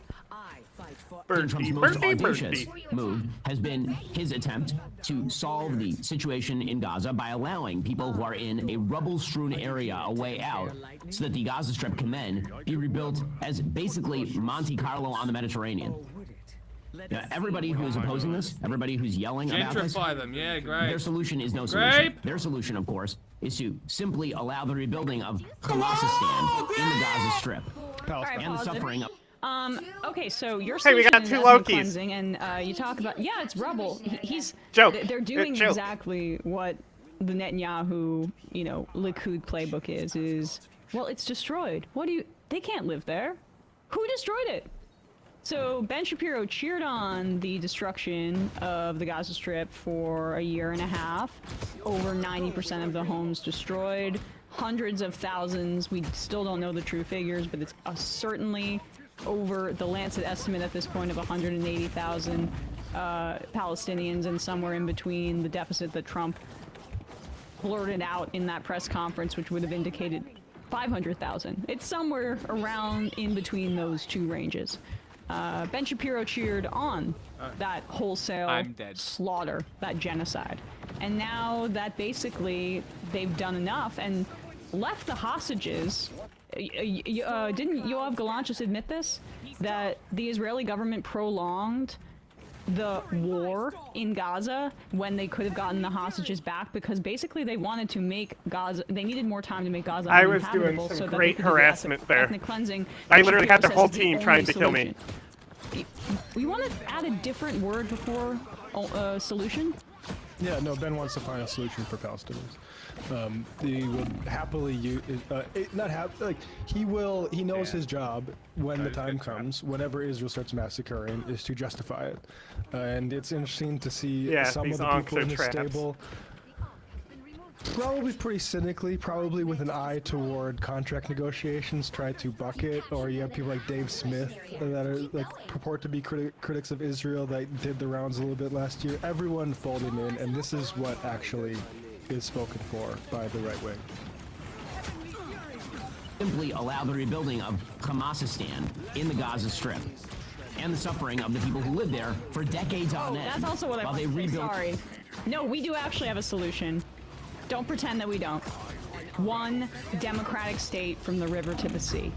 The reality that already exists, the 3 million Palestinians that are in the ghetto of the West Bank, that's land is being encroached upon on a daily basis, that is controlled by Israel. You gotta make them citizens. You gotta make them citizens.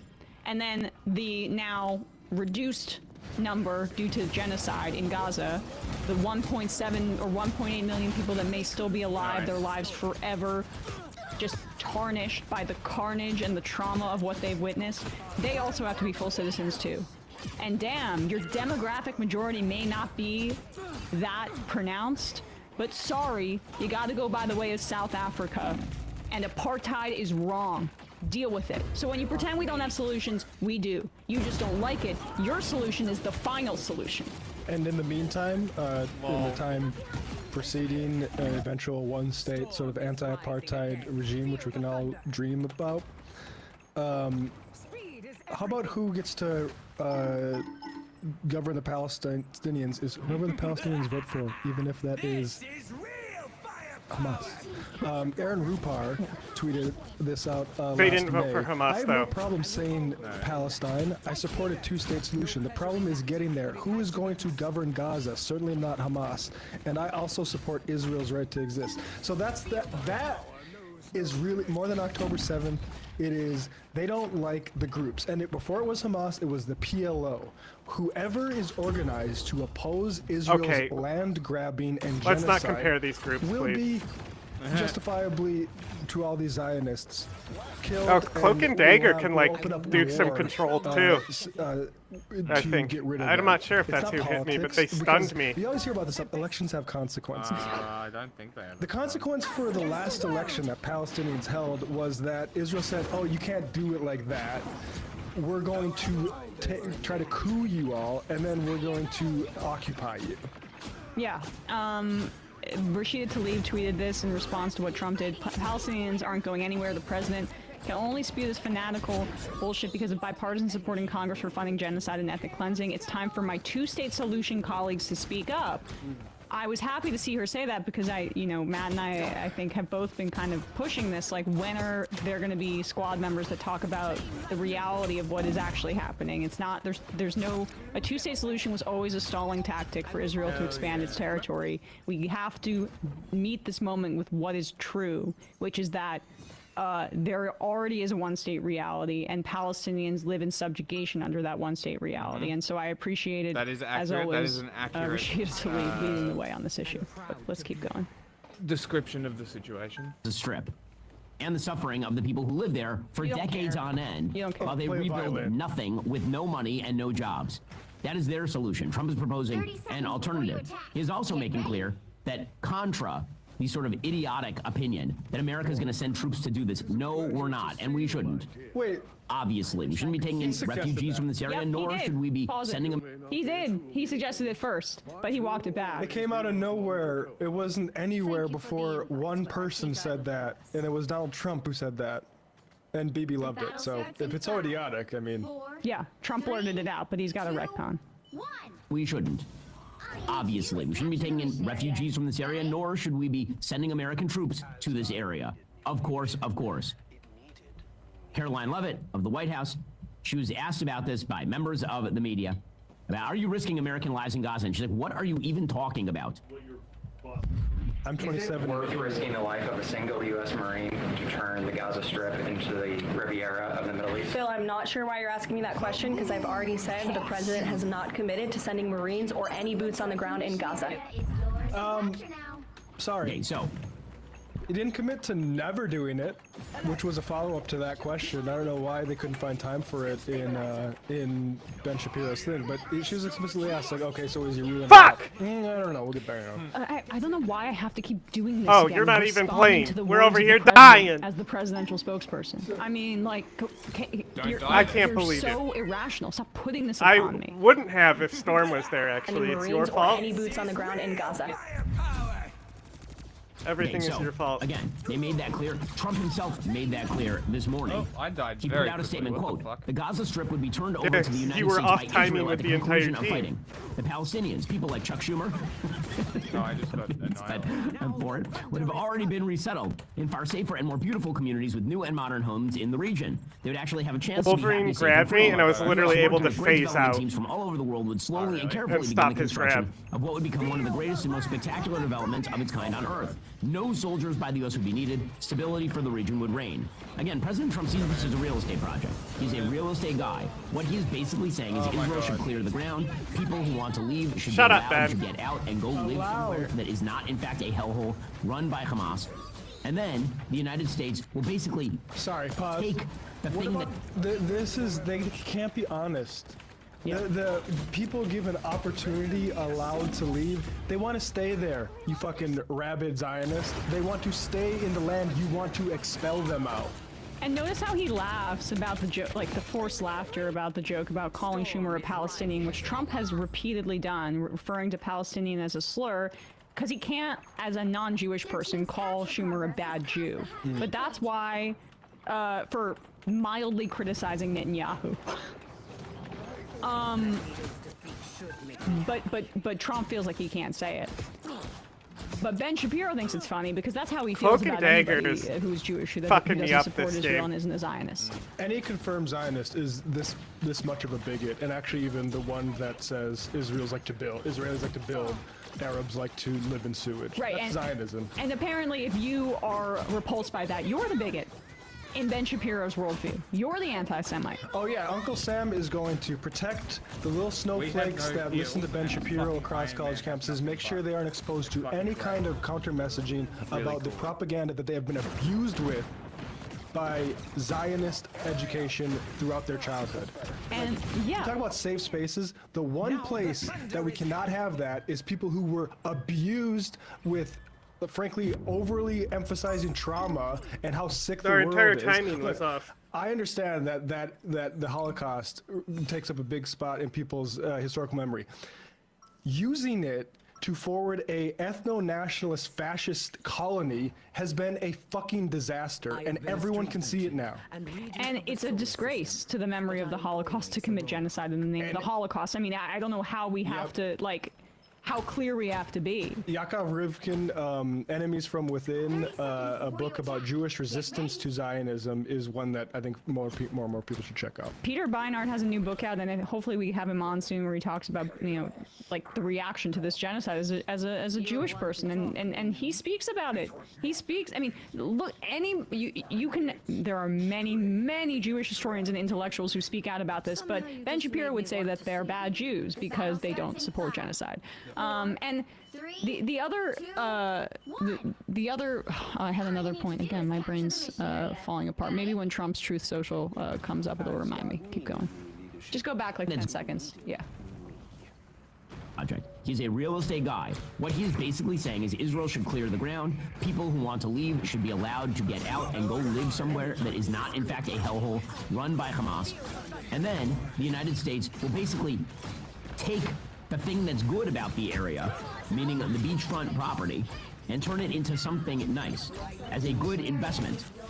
Something nice. He's basically going to syndicate a real estate deal in Gaza, is the thing that Trump is saying. Not that he's going to pour 20,000 American troops, God forbid, into the Gaza Strip in order to clear out Hamas. He's saying that's Israel's job. Let Israel do its job. Oh, that's Finish it. off Hamas.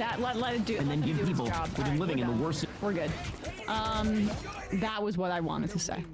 Is Shapiro is working overtime to maintain this fiction that Trump is anti-war. because that is like what some of his new fans say they like about him. So he's doing. Democrats abandoned that shit. Right. So he's doing PR for it. How long is that going to last?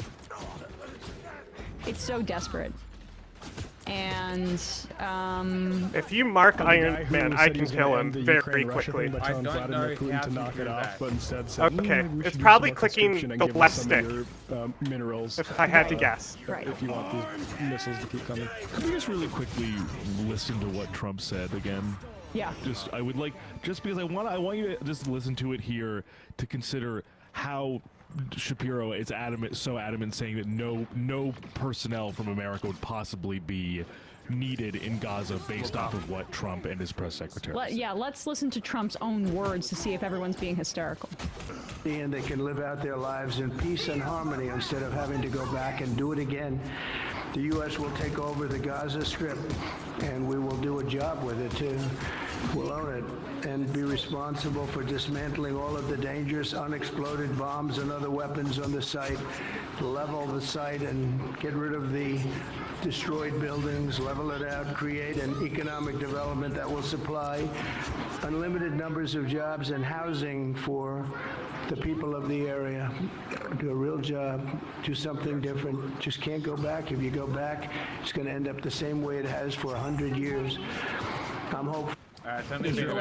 So to be clear, can the United States remotely remove unexplode bombs and remove demolished buildings? Oh shit! That Can blew the up United their States whole rebuild? Can physical structures remotely? Is that possible? Yeah. I don't know.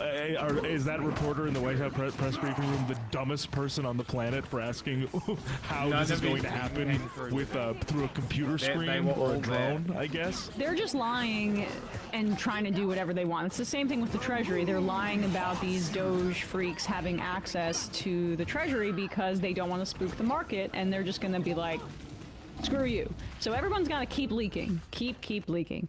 And on Shapiro, the dude just defended Elon Musk doing a Nazi salute. You're done with your credibility about anti-Semitism. I mean, he was a defender. Next. It's been 5 years since the United Kingdom left the European Union. A I moment marked by vaporize Iron Man celebrations when I and cheers from focus him. some, He and can't do shit. commiserations and tears from others. A lot has happened since then. A pandemic and a war in Europe, to name a few. But through all this, the British people have continued to consider the eternal question: was it the right decision?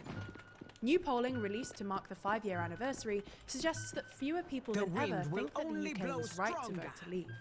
So in this video, we're going to dive into the newly released data, explain why Brexit regret is increasingly common, look at what was promised versus what was delivered, and try and work out if anything will actually change as a result.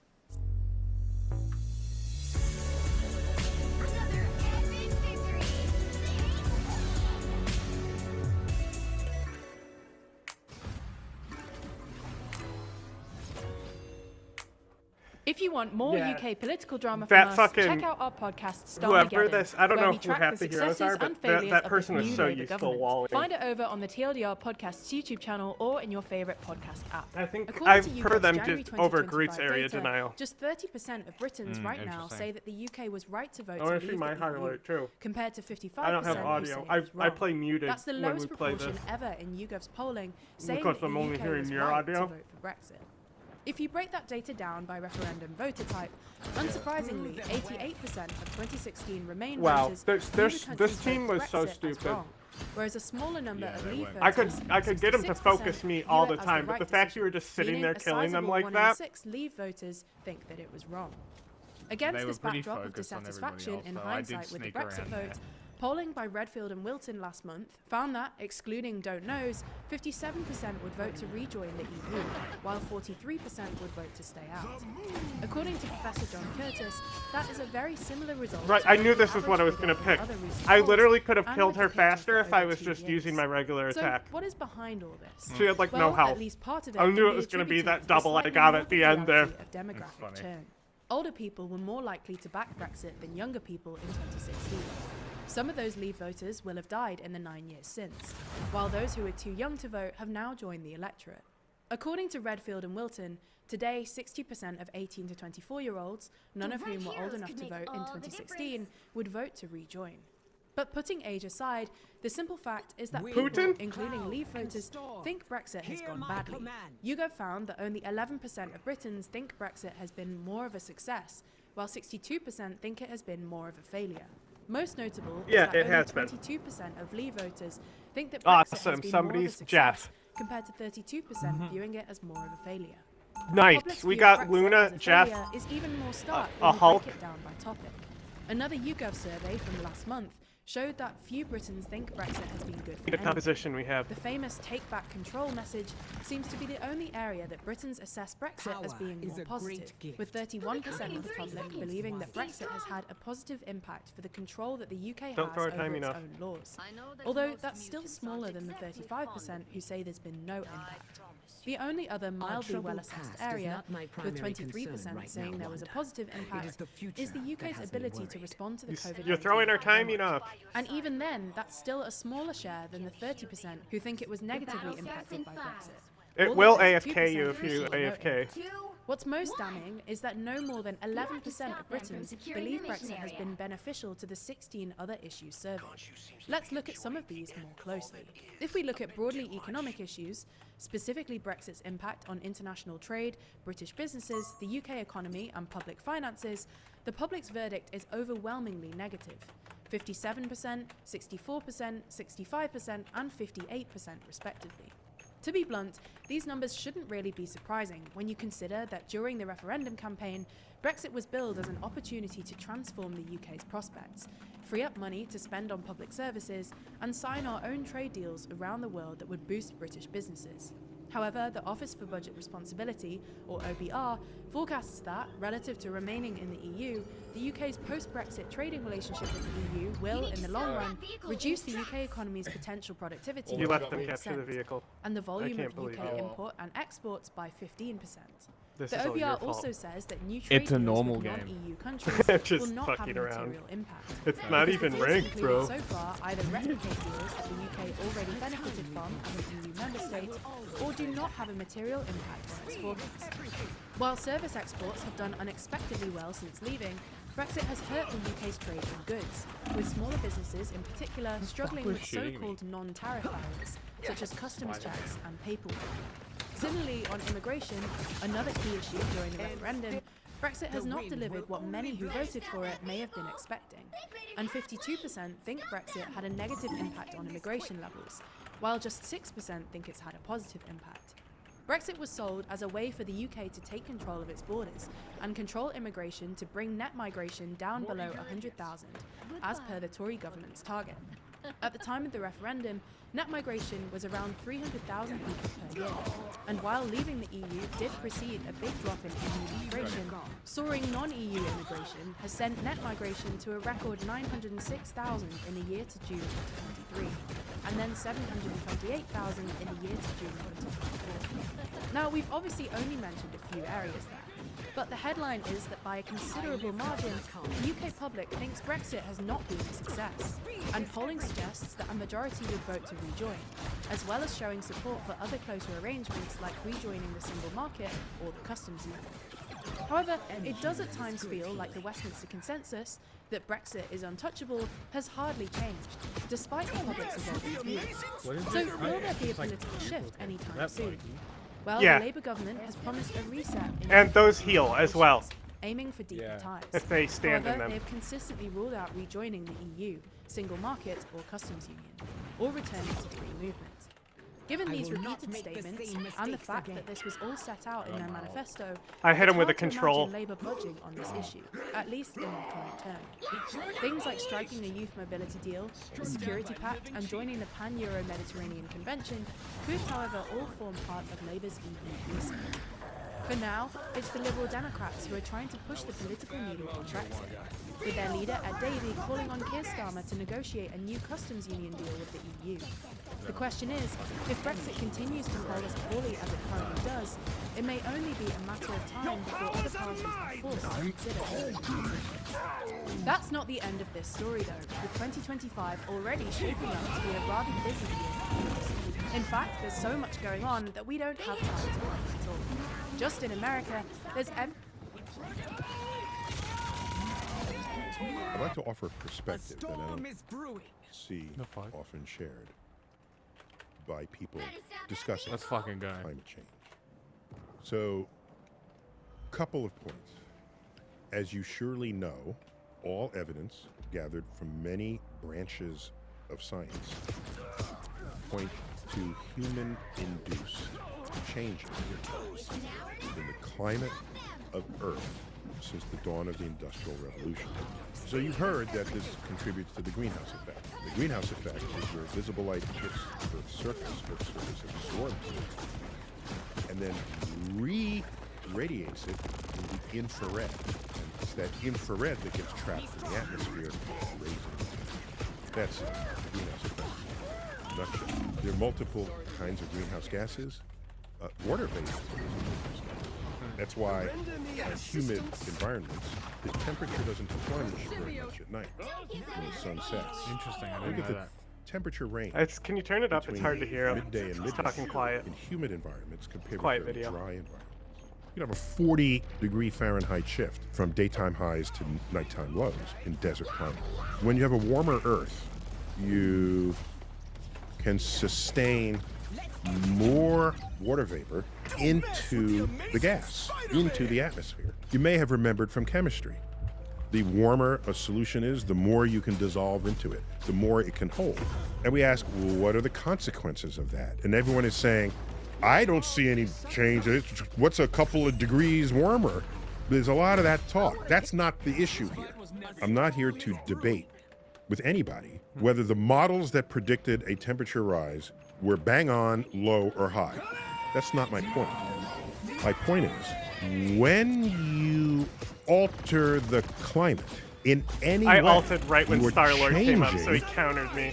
what Earth's surface experiences compared with historical averages.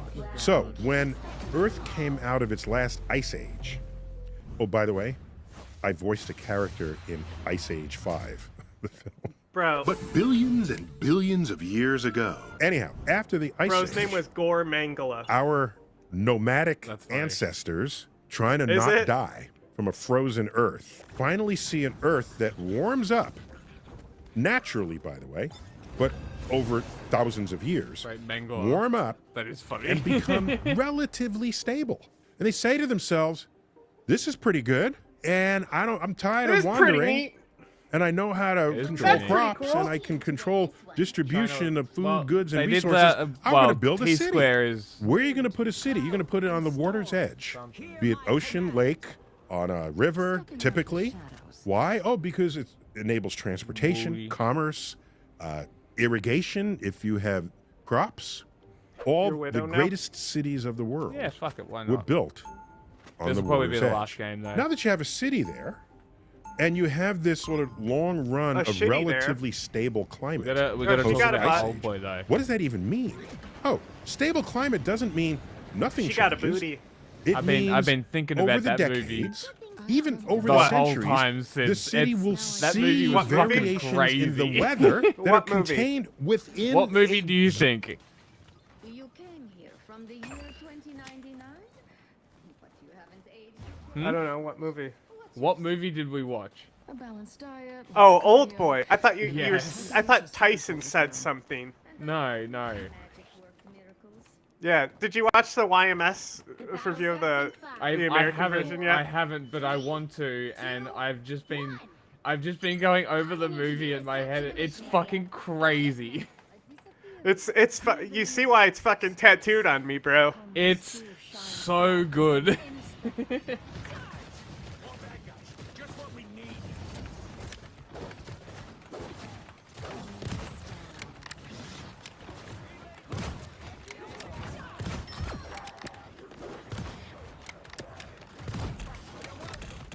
Topped me off. Thanks.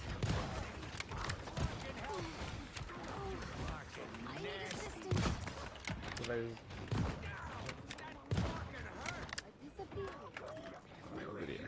zone within a band of variation. So you measure that range within the city. And then the city accommodates this fact. How? Oh, well, if there's a period where there's a little bit of a drought, you build in water supply that'll help get you through a drought. If it's get a certain amount of snow in modern times, you have a store of salt to put salt on the ground to melt the snow down to certain temperatures. All right, if it's a little too hot, you make sure that people have air conditioning. Do you realize the population of Texas went up significantly only after air conditioning became widespread and available?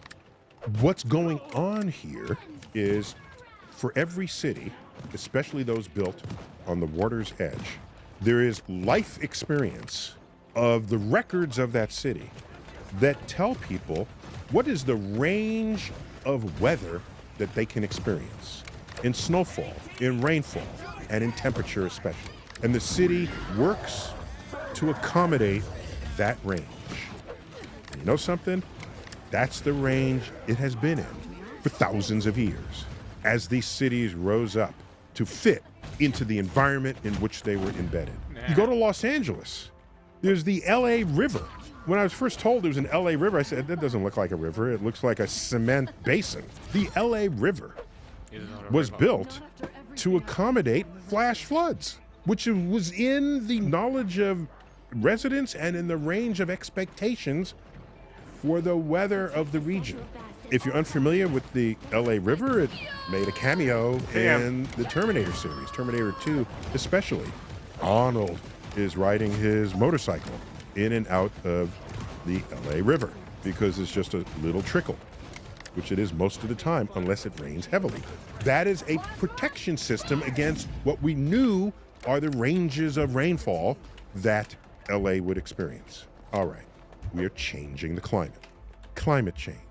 When you change the climate, what happens is no longer is the life experience of everyone who's ever lived in your city the full measure of what is possible in that city and why that city was built. Climate change around the world will take you out got their of fucking that venom. Stability What an zone. annoying venom, bro. You could get less rain than ever before, more rain than ever before.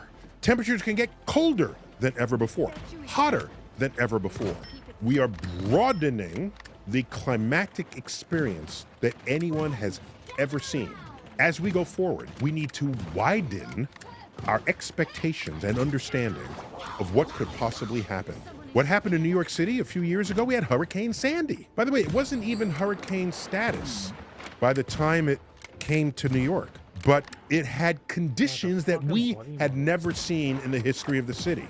The water level rose so high, it was higher than any previous level breached in the history of the city. Waters spilled around the entrances to our tunnels. Oh my gosh, major points of egress and ingress between Manhattan and the rest of the world, outside of our range, outside of the life experience of the city. So what did we do?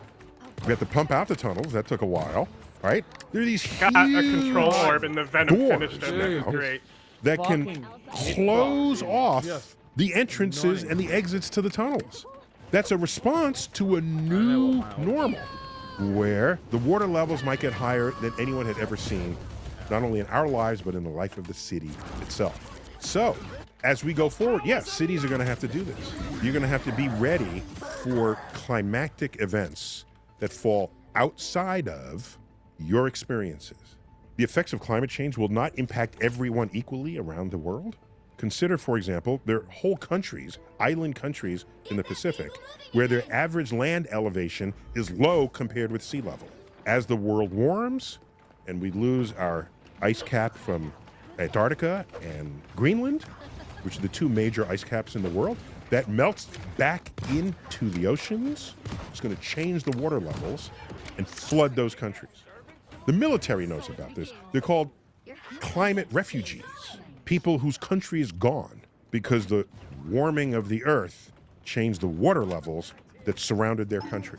In England, it's getting warmer in England.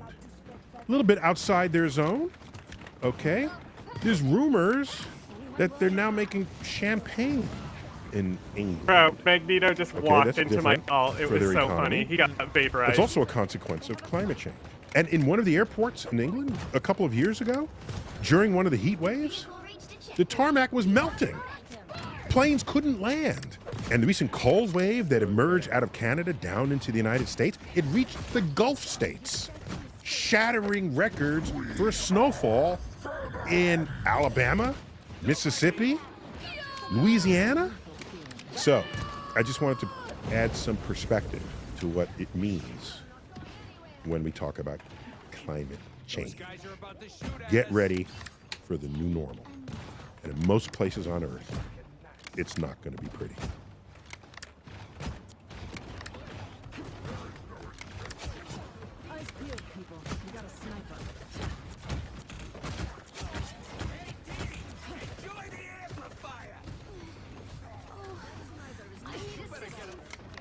Who's coming?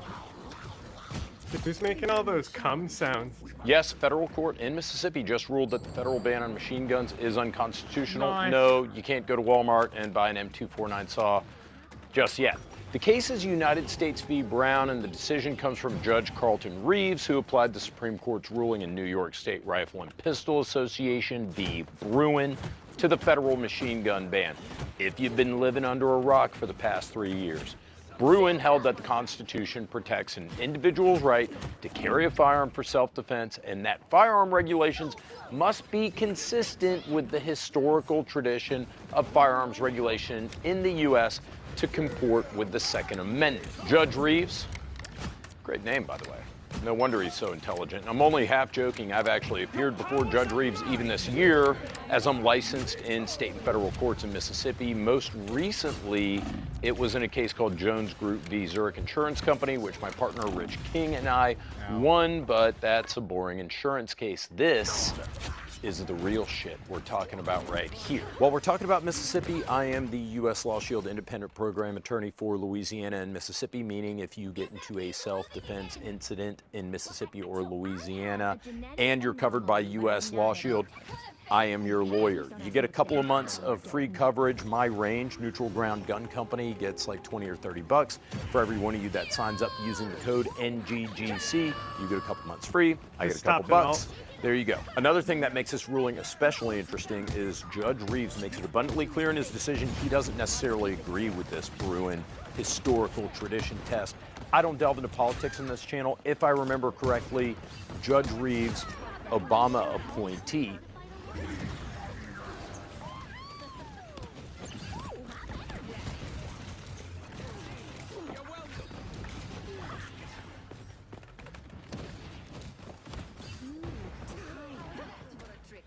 Someone's aiming for us. Boing. Oh my god. Oh, she's great.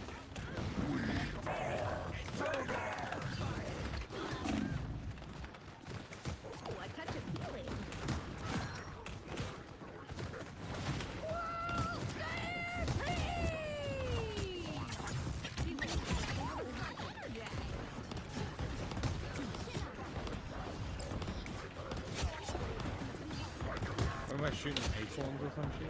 Yeah, but they're like grenades. And then her other ability is a control hold. If you landed on them, it will lock them down. The squirrel. Yeah, it's like a, but she's like a grenader. Okay. Like you can actually kind of jump snipe rat. with her because her acorns bounce and they're proximity detonated. Yes. Okay. She's thick. Yeah, I like her. She's fun.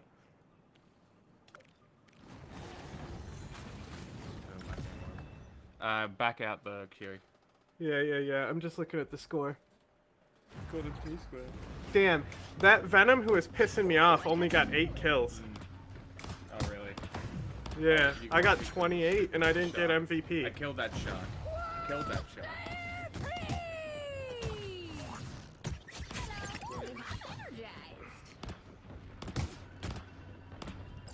I only switched to her late. Yeah, she's fun. A lot of people hate her because they think her gameplay's boring. Interesting. Okay. Check out. I want to see my highlight. I was crushing it.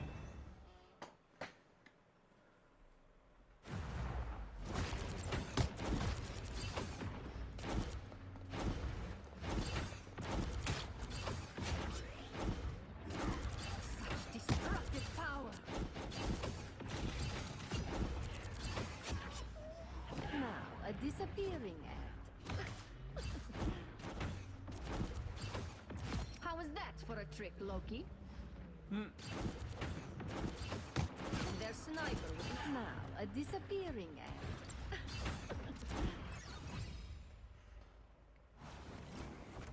The repositioning ability she has is just so great. The thing is the other Scarlet Witch would try to do it to me, and I know exactly how Scarlet Witch moves, so I would fucking hit one right after her. So when she popped up, I would be right next to her, where I'd reposition and then do my Dark Bolts, because her secondary attack is super powerful. And if you can get them all 4 built up, you can just fucking focus them down real fast. But and then her main attack, you just literally just need to hold down click, and as long as something comes in her cursor, it starts taking damage.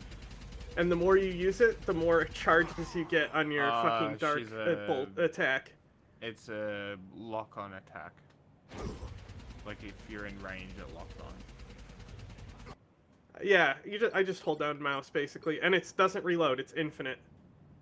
So you can. I just hold the whole time I'm playing her. I'm just holding down the click. You just erase them. That's funny. Dude, I literally got a Magneto who came around a corner, I think it was in the last game. I was literally like this close to him, and he came around the corner, and I just literally vaporized him. Like it's literally they just would turn into a red cloud. Be right back. Chaos control. It took me a while to get the hang of how her control orbs work, but they're really useful. I do a lot of area denial with them, and they're not great at area denial, but a lot of times you can also put them behind when you're pushing the cart, and you put them behind their team knowing they're going to walk into it, and they do it every time. Yeah. But the repositioning is really what makes me like connect with her more than pretty much anyone else.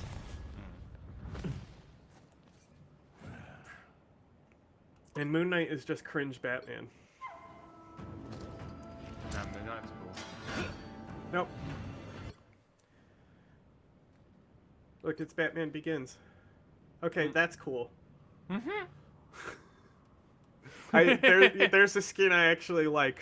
Well, I like the Storm skin. I like Scarlet Witch's skin, extra skin too. That's cool. Yeah, the thing is that my judgment of him is that he's weak, judging by the fact that I vaporize him constantly. If I see a Moon Knight, I know if I focus them, I'll always win. I've learned certain characters that I'll always win if I'll focus them. Iron Man, Moon Knight. What do you mean, cringe Batman? That's nothing like Batman.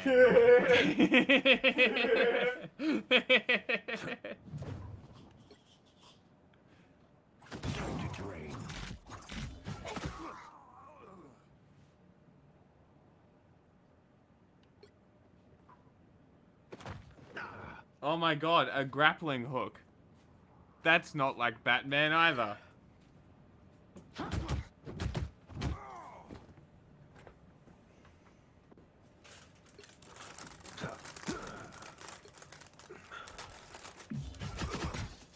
A battering. Pure light force. Surrender your strike.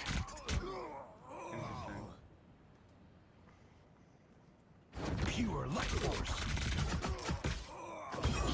That's interesting.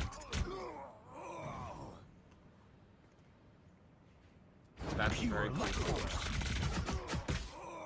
Surrender your strike. Anyway. I want to see your card. I have no idea. I want to see you. I want to see your character stats. View. View career. Here it is.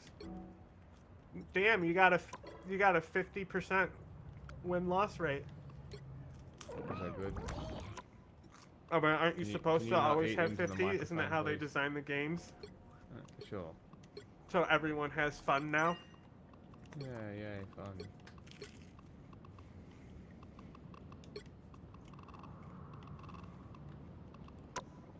You know, it really makes me have fun. Notification things that I can't turn off. I have to go through to turn off. That's great. That's just live service games, bro. They're silly. Especially in the service, those settings, that's cool. Sure. Buy our premium currency.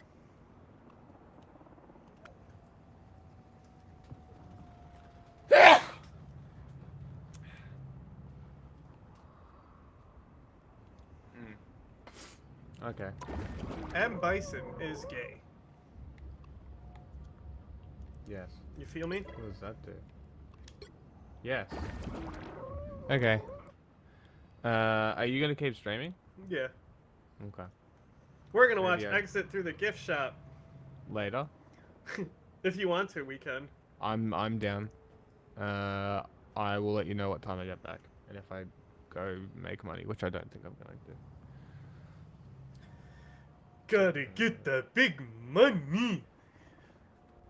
Probably gonna have to go pick up weed, but I will. Whoa. I didn't say anything. Weed killer, of course. This is haram. Bunnings. I have to go to Bunnings. To My get brother. Some weed killer. But yeah, so I will pass control back over to you.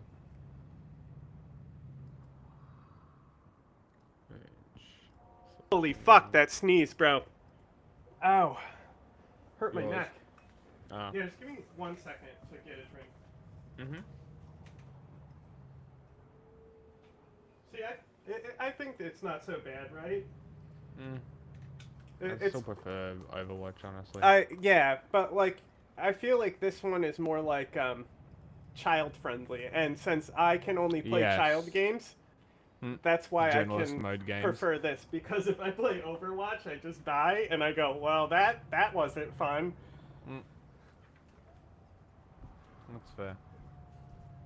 If you assume that, like Obama appointee, it must mean he must be a liberal, again, that's just an assumption, then you have to acknowledge what a hell of a judge he is, if that's true, to set aside his own personal beliefs, as he says in the decision. Seems like he doesn't agree with Bruen, but he does what he believes is legally correct anyways. So again, kudos to him. Defendant Justin Brown, charged with unlawful possession of a machine gun. His argument for why he can do that legally, because he's legally allowed to own a firearm. Clean criminal record. That's no hilarious. Drug habit. Hasn't been involuntarily committed. No domestic violence history. Therefore, he should be allowed to possess a machine gun under the Second Amendment. It's pretty rare in Mississippi, right? It's a fair Non-felon, argument. doesn't smoke meth, no domestic violence charges, owning an unregistered machine gun at the same time. Somebody catch this mighty Mississippian, stuff him, and put him in the Smithsonian Museum in Jackson, Mississippi, because this son of a bitch is one of a kind. So what was the reasoning behind the decision then? Judge Reeves found that not only does private ownership of machine guns fit within the historical tradition of firearm ownership, but machine guns are not dangerous and unusual. Let's talk about dangerous and unusual. No, we're not just discussing my Pensacola Catholic High School gym coach. This test comes from District of Columbia v. Heller. The Supreme Court says that the Second Amendment does not protect weapons that are dangerous and unusual. While Heller was decided over a decade before Bruen, dangerous and unusual, that rationale was borrowed heavily in Bruen. So both Heller and Bruen stand for the idea that weapons that are dangerous and unusual can be banned without violating the Second Amendment. Judge Reeves agrees machine guns are dangerous, but he concludes they're not necessarily unusual. The record before him You want to hear my reflected criticism of over Old Boy? 740,000. Go on. Okay, so the only thing, and I've seen this movie many times. I don't rewatch movies a lot. I'm not a habitual rewatcher. That's why I don't like comedies, is because I feel they lose their effect the quickest for me. Fair. So I've seen it a fucking lot though. And I've shown it to a lot of people. And I think the epilogue when he's in the snow with the hypnotist is a little boring. That's all. That's it? Yeah, that's really all I could say is like, eh. It's like, oh, you could kind of skip this. Yeah. But even then, like, I didn't realize she cut him with the knife until I watched it that time, I think. That's funny. I guess that's the beauty of cinema, right? Yeah. And there was something else that I noticed for the first time, I think. Interesting. I mentioned it. I'm not sure, though. The thing is that I don't remember the tits in it. I know there's a shitload of tits in The Handmaiden, though.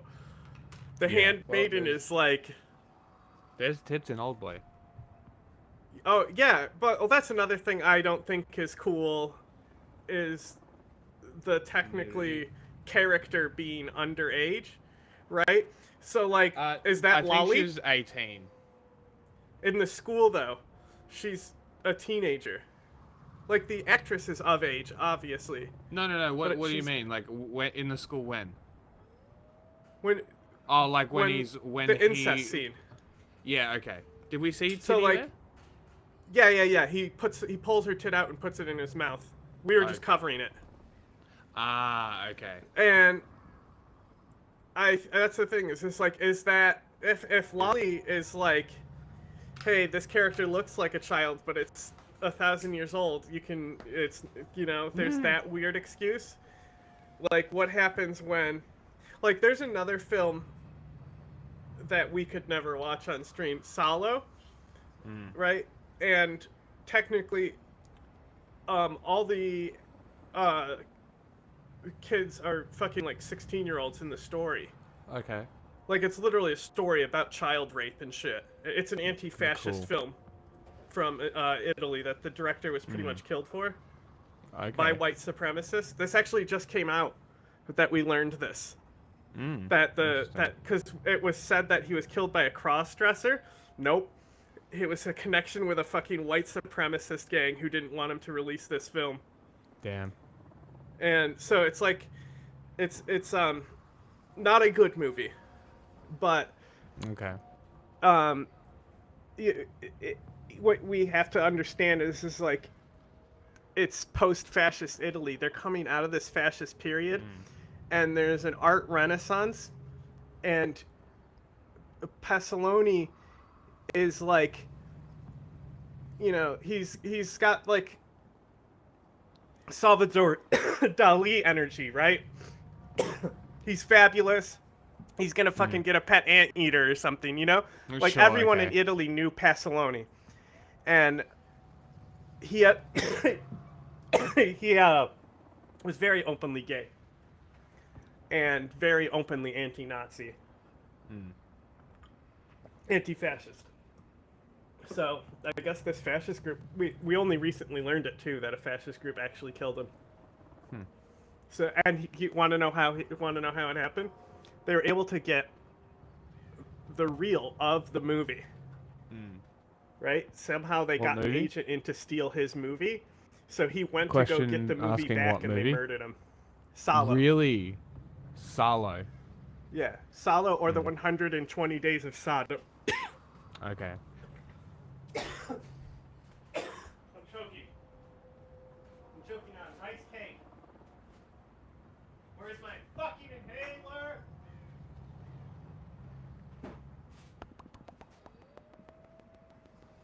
I don't recommend it.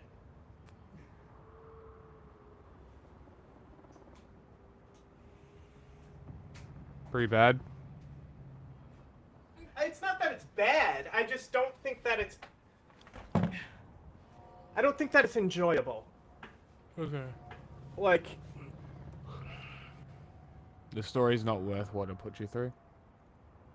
It's not... I wouldn't say it's traumatizing either. It's just like...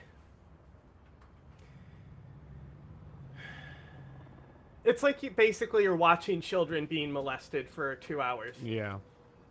Is pretty much what, like, there's nonstop nudity. There's not a single scene in the movie except maybe the opening when they're kidnapping the kids that has nudity. And there's like certain aspects of it that are really good. So like so the whole like point is like a critique on fascism, but like the fascists, they know that the fascism is falling, so they decide that they're gonna take 10 boys and 10 girls and take them to this mansion and just fucking rape them for 120 days is basically what the movie's about. Very cool. But one of the guards, they find out that he's fucking We're guards. a black girl. Oh no, right? not a black woman. And so they go in and they catch him in bed with her. I think it's a black woman, but I'm not sure. And they all pull out their like pistols to kill him, and he just looks at him with a raised fist. Yeah.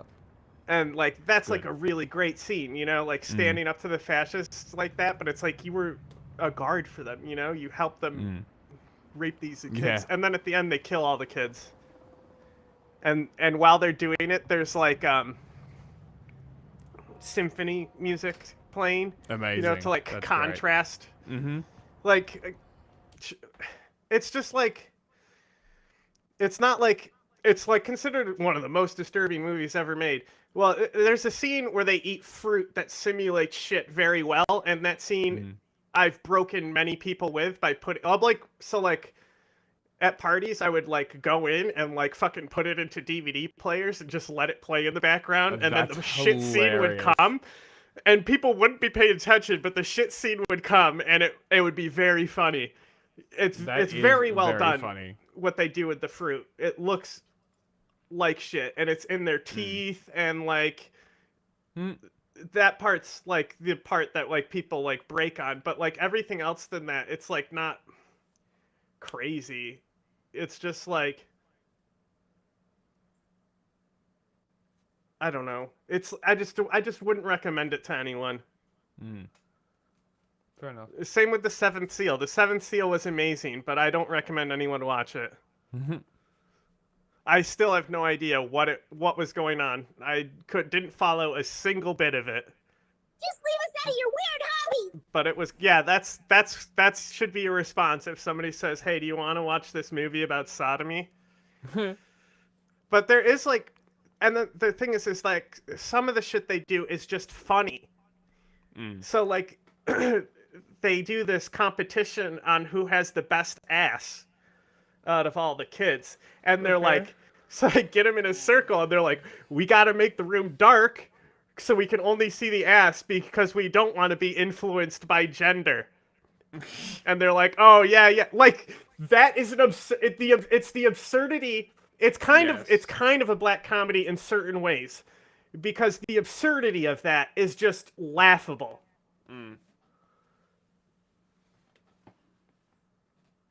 You're selling it too hard. I'm just saying, I like, if it sounds like you want to watch a fucked up movie, and go for it. But I think by the end of it, you'll be like, well, that was a movie. Like, I don't think it's good or bad. I think it's just like a waste of time. Okay. Kind of like Cannibal Holocaust? Yeah, no, Cannibal Holocaust is garbage, though. Like, but... And plus, that has, like, real animal deaths in it and stuff. Yeah. Like, it's a movie where, like, you have to be someone who's, like, Slavoj Žižek, who's, like, really into film in that regard, you know? I'm sure he has plenty to say about this movie. I'm sure he does. You want to see a cool movie? Oh man, you know what? It'll probably get claimed by... It's a short film that I would show you. It's on YouTube. It can't... Come on. Like, come on. It's gotta be public domain. I'll show you I'll put it aside. So the last thing we'll do is show you this short film. Okay. Well, I'm gonna go. Okay, hang on.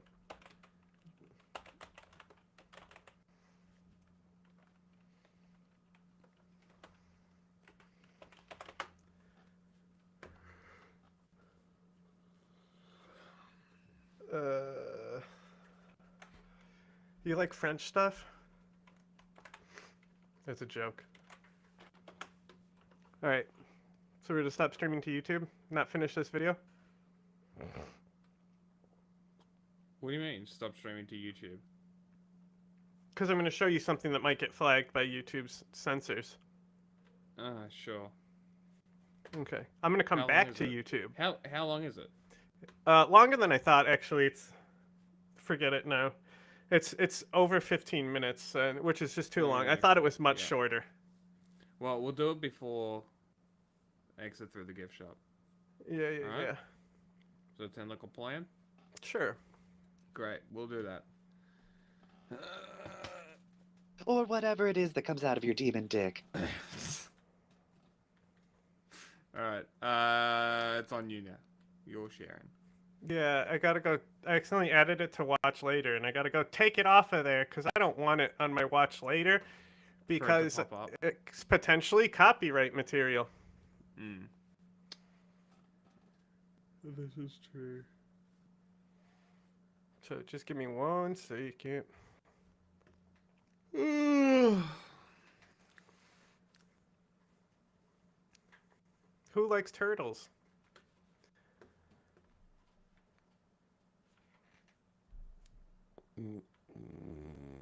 Frogs are pretty funny. You're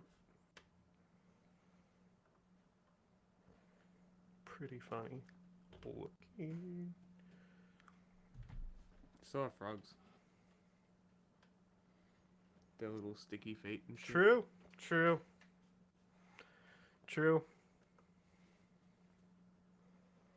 Doing weird shit. Jumping. Yeah, doing frog stuff. It's just frog stuff you wouldn't understand.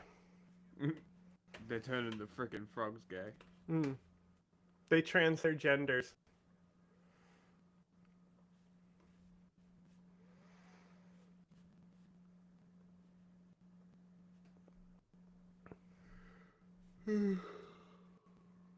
What's this? Oh, this is just what I'm gonna watch when you leave. Oh, okay. No worries. In the meantime, I'm building up my Yes. list. Okay. I'll see you later. You know how when they put on the belt with the bombs on them, and just before they get ready to go off, they say,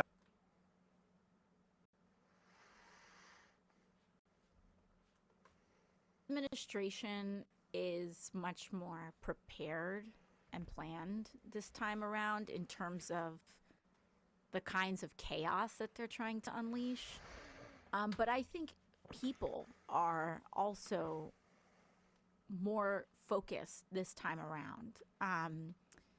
And what they're doing is a show. Like, it's a weird thing to articulate because there's an enormous amount of damage that is being done. But what they are trying to invoke more than legal programs, more than policy, they are trying to invoke fear more than anything else.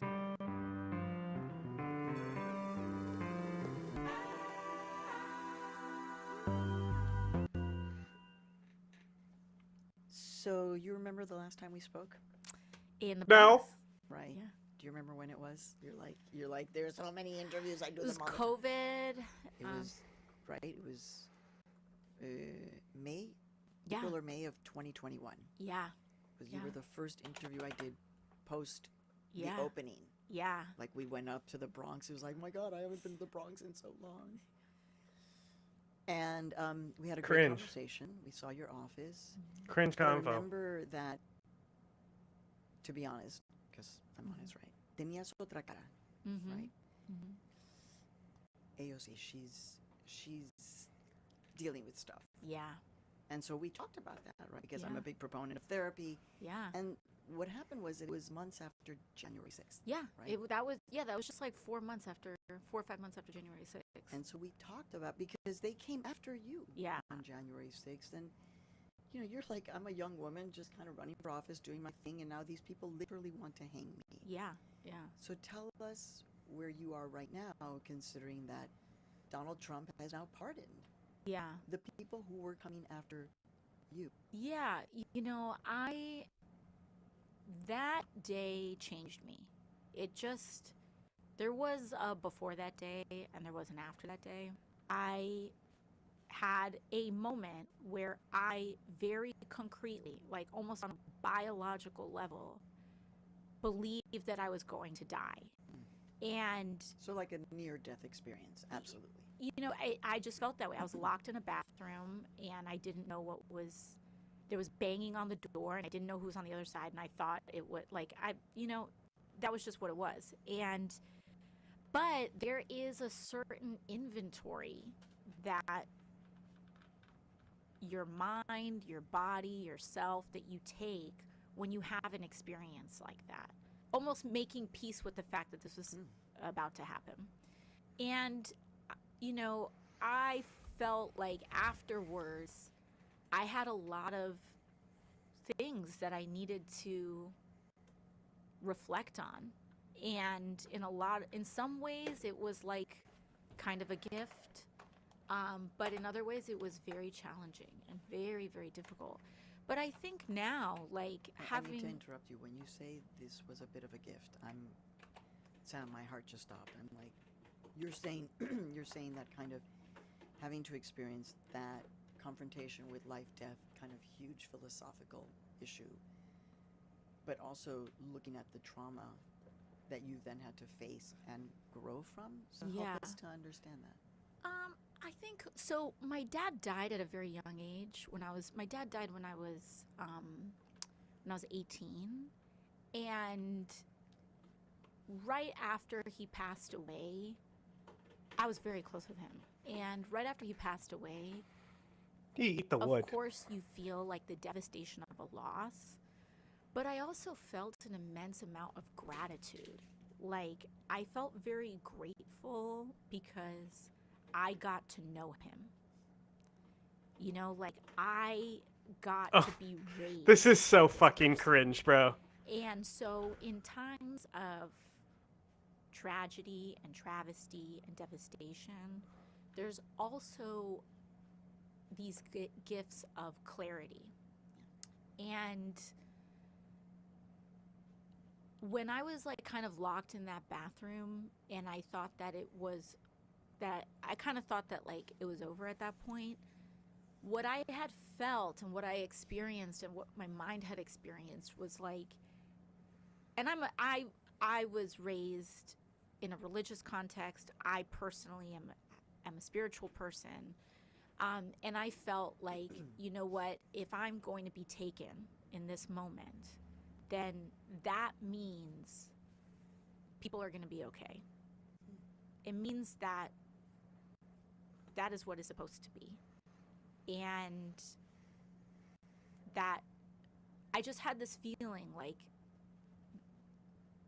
they'll take it from here. And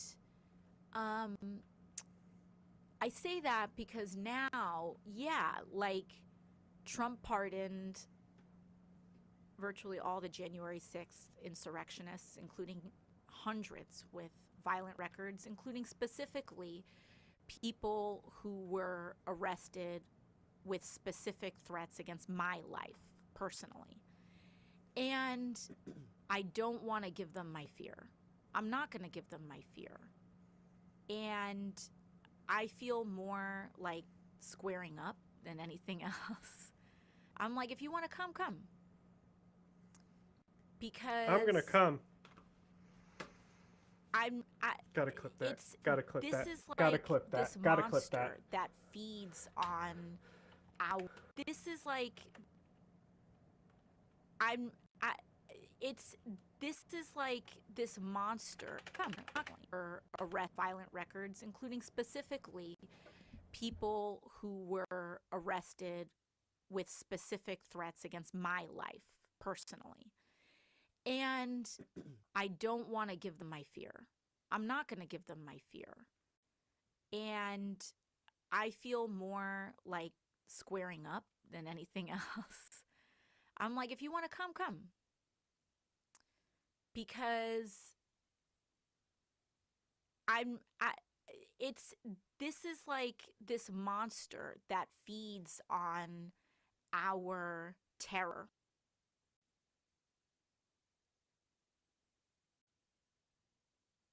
People who were arrested with specific threats against my life personally. And I don't want to give them my fear. I'm not going to give them my fear. And I feel more like squaring up than anything else. I'm like, if you want to come, come.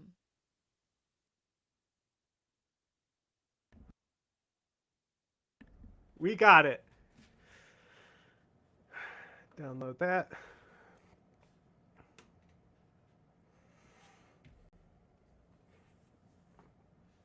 What a great soundbite.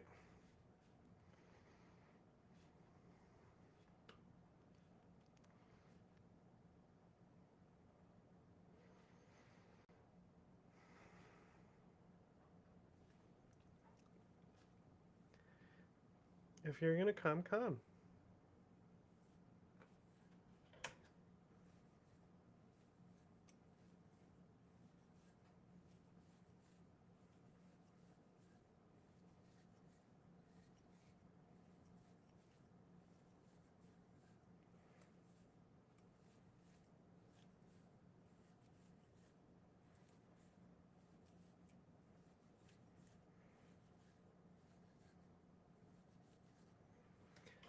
No, I just gotta launch DaVinci Resolve.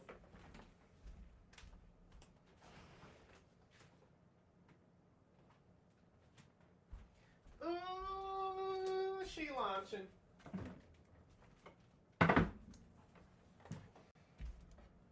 Oh, baby.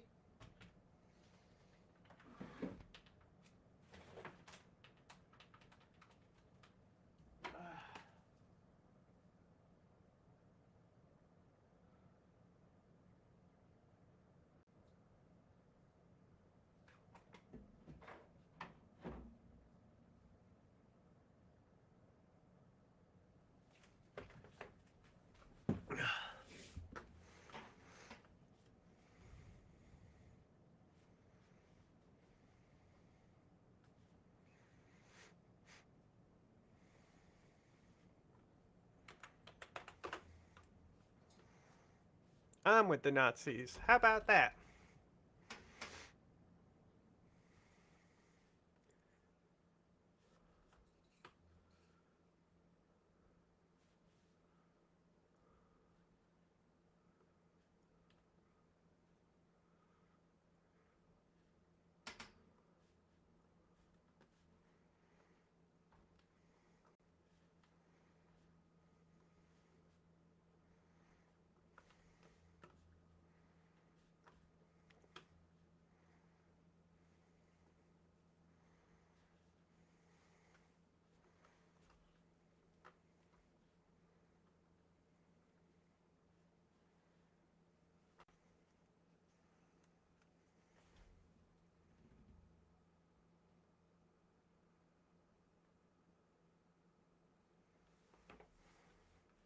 People who were, because I'm like, if you want to come, come.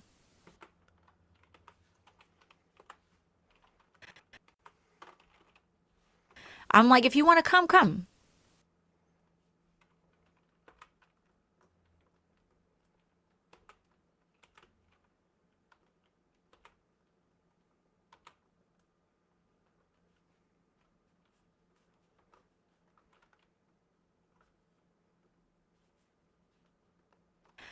I'm like, if you want to come, I'm like, if you want to come, come. I'm like, if you want to come.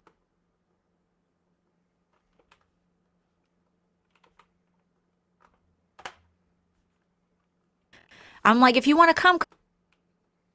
I'm like, if you. I'm like, if you want to come, come. I'm like, if you want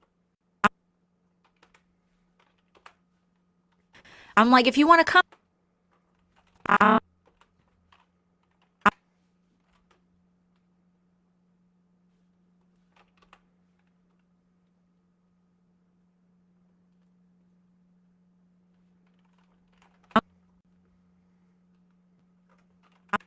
I'm like, if you want to.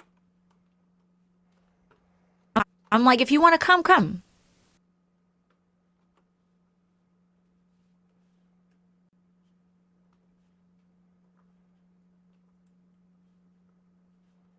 I'm like, if you want to come, come. I fucking hate when it fucking glitches out and I can't fucking hear it. Just add space to the front so it takes a minute. I'm like, if you want to come, come. Perfect.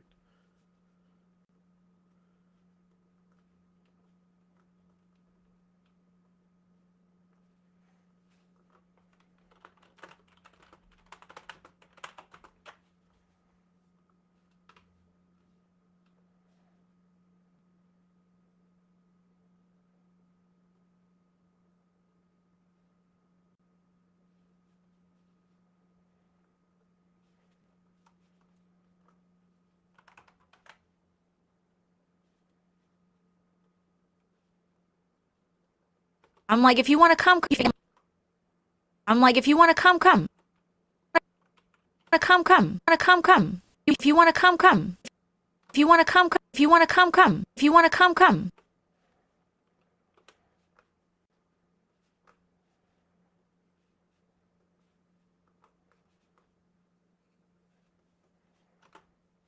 If you want to come, come.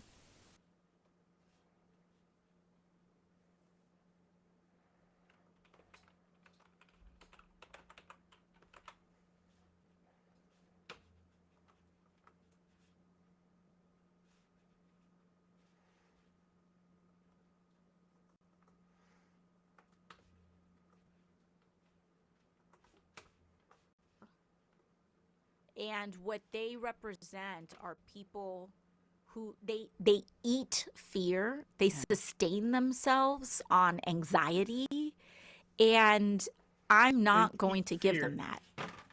I care about other people. I care about my communities.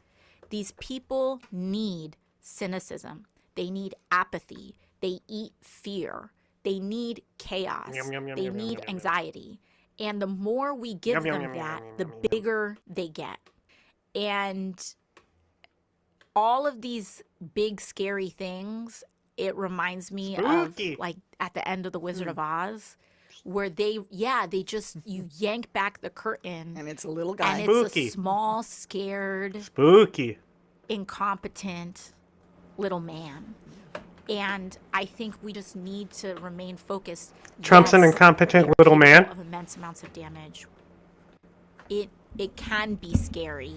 It's not something we ignore. It's not something we check out from. But we register it, we say okay, and then we figure out what our options are. And we do the best we can day by day. So the $65 million billion question would be, and you know what I'm about to ask. Billion. Zillion, gillion. Strong midterm elections. Well, after the election of Biden, then strong midterm elections for a president who was, you know, kind of lukewarm in terms of acceptance, but still. And then this. So obviously you've been thinking about this ad nauseum, or maybe not, right? So what happened? There's a lot of focus back and forth on the presidential. And even now in this moment, there's a lot of people that are kind of saying, like, do something. But I think what has not sunk in and what there has not been as much discussion about, at least especially in the consequences for this present moment, is that it's not just that we lost the presidential election. We lost the Senate and we lost the House, which means that at the very least, if losers, it means you're losers. We could stop losers things from happening. And it doesn't mean that we can always make good things happen, but it does mean we can stop bad things from happening. Now, in terms of the election, I mean, there are so many different factors. And, you know, people can say, listen, we switched out presidential candidates, like on specific, you know, on specific levels, right? Like, I think it is just a fundamentally unfair position to be put into having to run a presidential campaign in 90 days. And I think that, I think she would have lost regardless. I just think, like, I think that Vice President Harris would have lost took regardless. on this enormous assignment with a lot of grace and with as much dignity, and she worked so hard, and her husband worked hard, and their family worked hard. But you have 90 days to run a presidential election against someone who has been running. Oh, I didn't see this YouTube chat. I was like, what is he talking about? I mean, And shortly it's like, after oh, you're responding Trump to me lost, talking about Salo. in 2020, he started his presidential campaign all over again. So he has 3-4 years of nonstop campaign. I don't know if you're still watching, rallying in but I can send you. There's actually a movie based on the director. I think William Dafoe plays him. It's not a great movie, but if you care about the history and the guy himself, I mean, hey.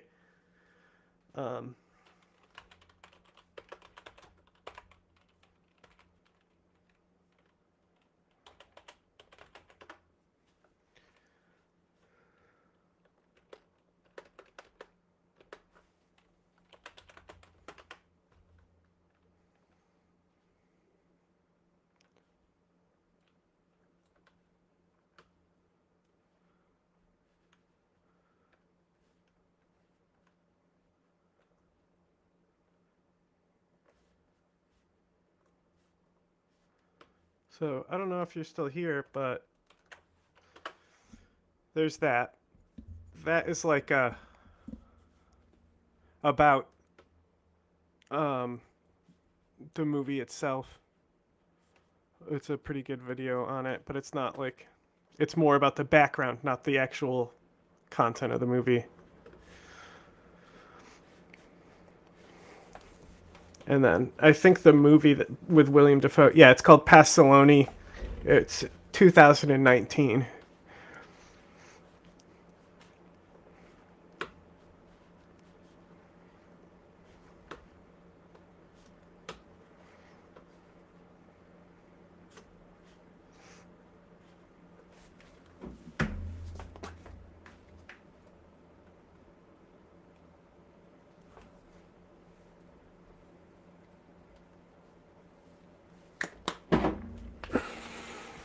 Like I some of my favorite films are considered very disturbing, so I don't shy away from disturbing films, but I think a lot of people only care about how disturbing a movie is, and that's one of the reasons why it has recognition today. I don't think it's really recognized by the art community, and that's one of the reasons why I'd criticize it as well.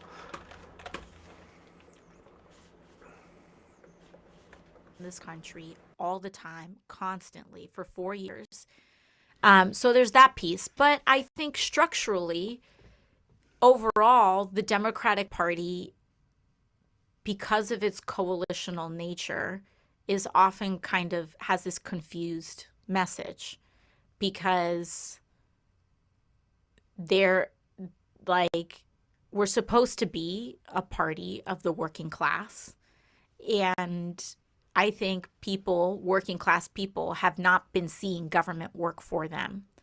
And they have not been seeing or hearing the things that they need to see and hear, despite a lot of the things that the Biden administration did do. You know, I think that Biden easily is probably one of the most pro-labor presidents that we have seen in modern history. First president in American history to walk a picket line with the UAW.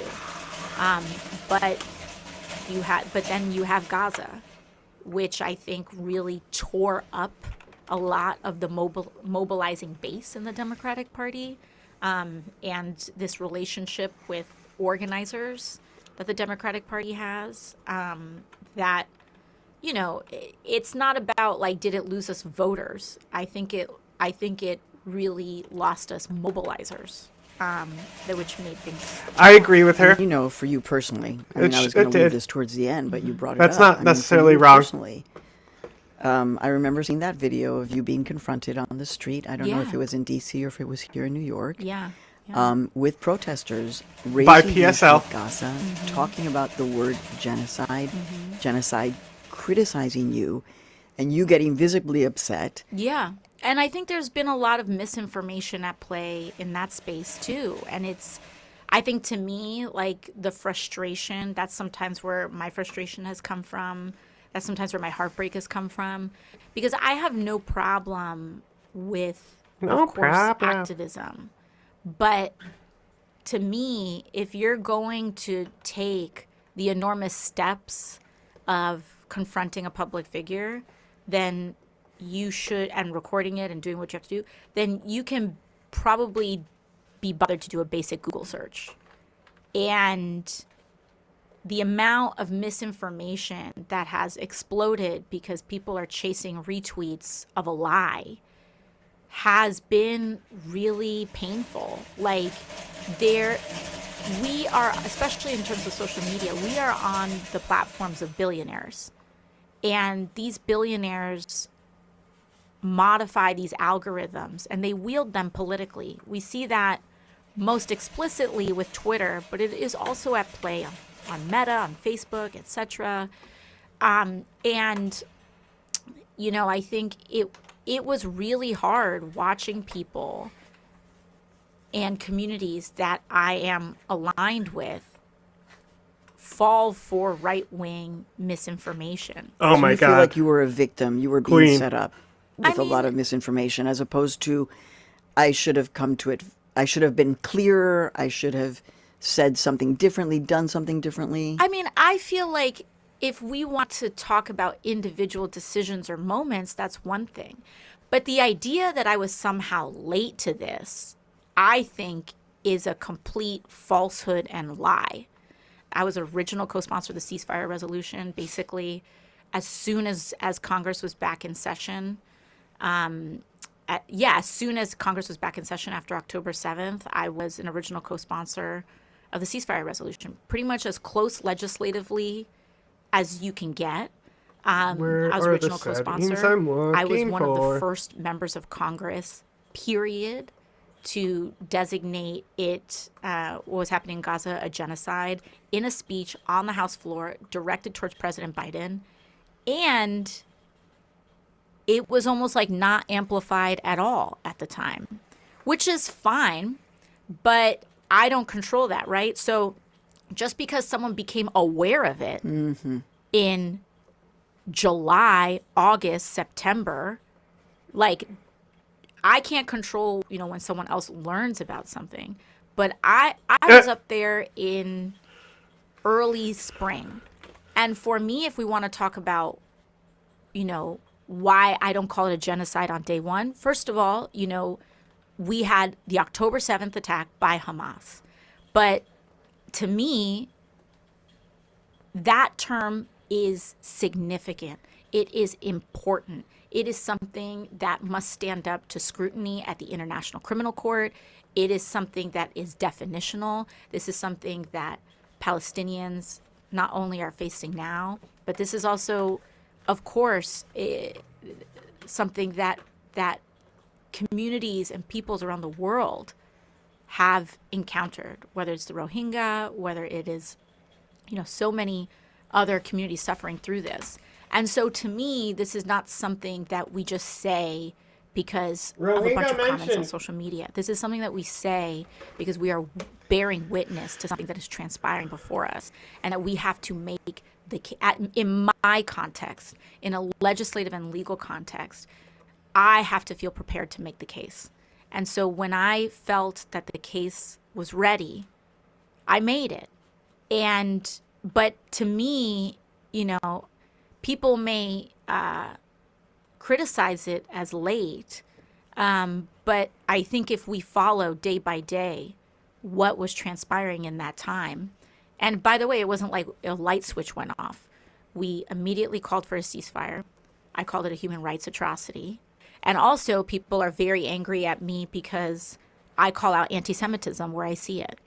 And I do think there's a distinct line. And no condemnation of what the Israeli government is doing does not equate to anti-Semitism. Anti-Zionism does not equate to anti-Semitism. But anti-Semitism is real. And anti-Semitism is on the rise. And I'm not going to sit here and pretend that I don't see it if I see it. And so, you know, that may put me in a certain complicated space for people, but it does not put me in a complicated space with myself. And that to me is the most important thing. Okay. So, what happens between now and with everything that you've said, the external critiques, your critiques of the Democratic Party, the frustration with so many young people, with the party, right? But you've got 2 years, right? There are 2 years until the midterms. So what do you think the party, what can you do in these 2 years? And also understanding the way you say it, which is, I was in fact targeted for mis and disinformation. It has cost me externally, not internally. So how do you change all of that? Yeah. So that the Democrats have a chance at winning something? I mean, and I want to be clear, like, I don't feel like this is like a victim frame when it comes to misinformation. Like, I just think this is the environment that we live in now. Like, there is I mean, even right now in this present moment, there's so much fear that people think that any police officer walking down the street could be indicative of an ICE raid. So this is something that we're contending with, right? And it makes the information environment challenging because we have so many people calling in ICE raids, but there's only a couple of them that are actually ICE raids. And so we have to, every time someone calls something in, we have to send a person out there and it can be a drain on resources. And so anyways, I say all of this because the misinformation environment is just everywhere. And the more a space thinks that they are immune to misinformation, the more susceptible and vulnerable they are to it, to be frank. Like, because what we actually need are people who are just willing to just take a beat. The moment you see something that is evoking an emotion, anger, fear, whatever, just take one beat to Google it, verify Triple it. verify. And it's really important to do because people will often amplify it out of good intention, right? They think they're standing up, they think that they're, you know, amplifying information about ICE somewhere, but it needs to be verified. And if you're a person that's reporting it, you know, if you want to notify people about ICE activity somewhere, take a picture, make sure it says ICE on their back, make sure that it's labeled, you know, identify the time, the location. That information should be there, and it should be there if you amplify it too. There are a lot of families and parents in our neighborhoods that are legally transitioning guardianship over their children to someone else, and they are they're preparing to leave their children here and to return to their home countries so that they can start the clock on their return. Because for people who may not know, if you're here undocumented and you want a chance at coming here, you can't in be that way, deported. You have to. First of all, you cannot be deported, and second of all, you kind of have to wait out a penalty period of about 10 years. And so, if their child is 8 years old, there are people that are already making the decision. They're transitioning guardianship. They're trying to protect their children. And they're making the heartbreaking decision to leave their kids here, and they are going back to their home countries so that in 10 years, when their child is 18, their child can maybe try to get their parent and reunify with them. And these are people who pay taxes, who are upstanding citizens, what have you. But anyways, all of this is to say, like, in this misinformation environment, you know, what do we do? What do we do in the next 2 years? You know, a lot of people have been asking me questions about the Democratic Party, and I feel like I have a famously tenuous relationship with the Democratic Party. I'm like, So when people say she's too close to the party, you're like, where's receipt, please? somebody said, in fact, in prepping, where they were like, maybe she has a lot of influence in the Democratic Party, and I was like, I mean, I'm not like, I have a weird relationship with the Democratic Party. I am a dissenter.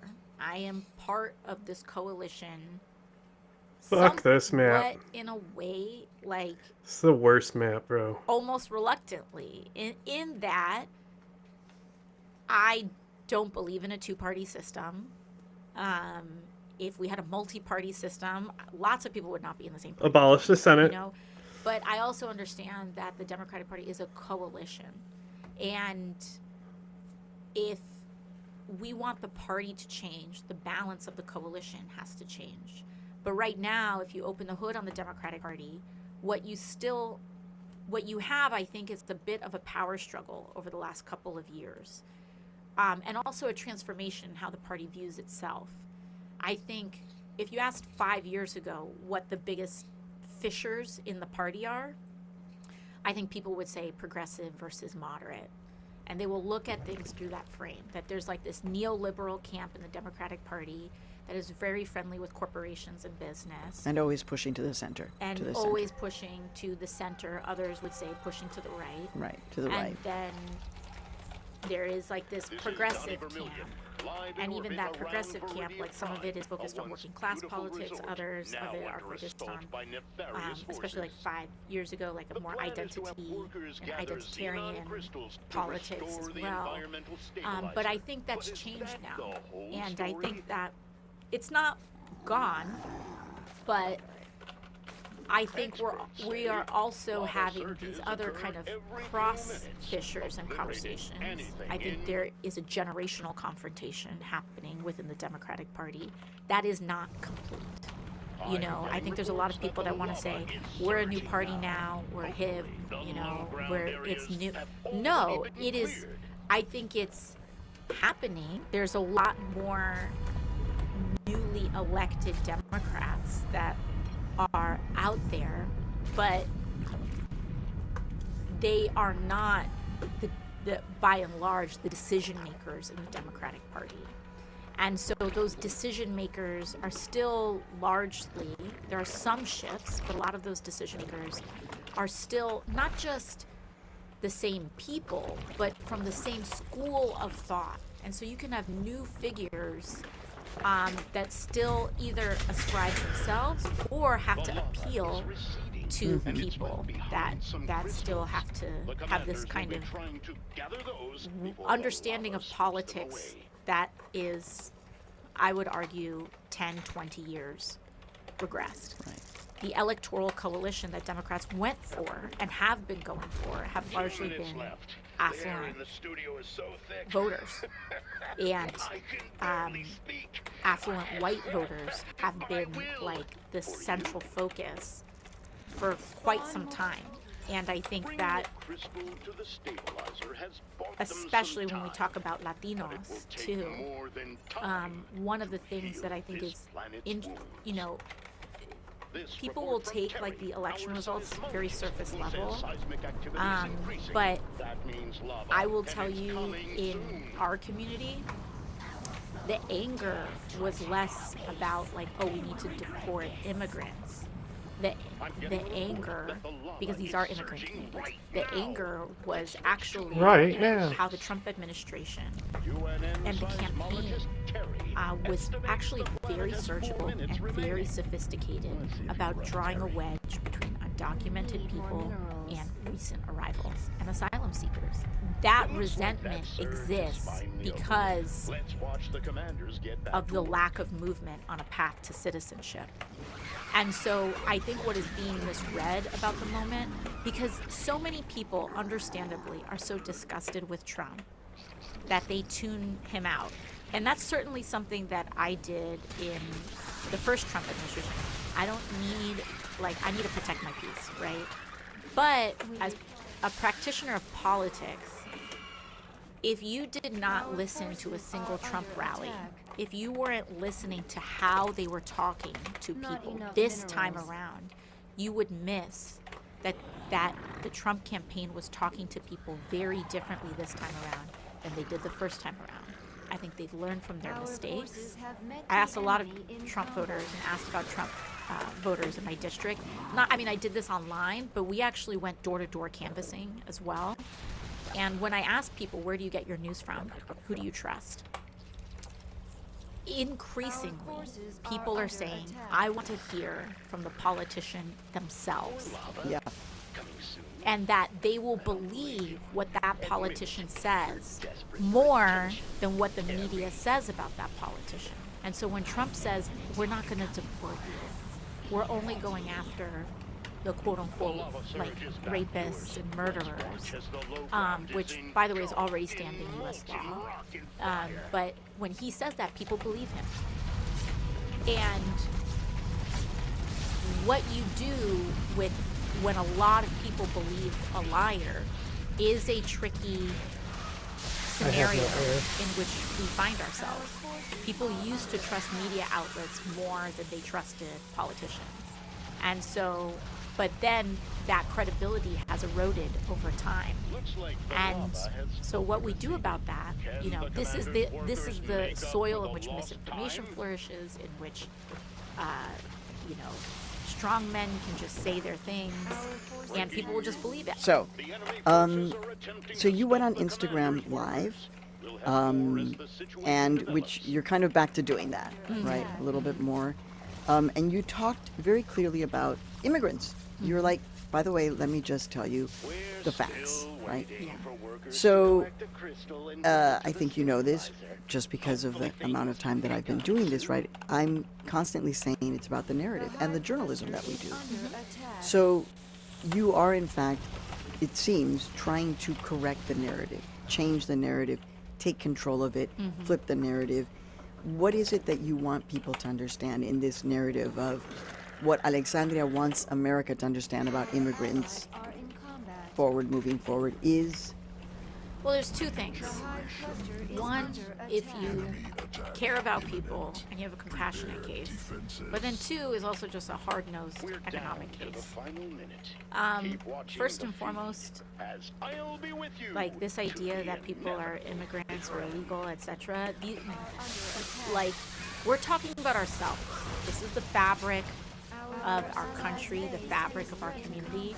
And when people say, oh, I think it's fine, they just need to be here legally, they're shutting down all legal pathways. Like, they're just shutting them down.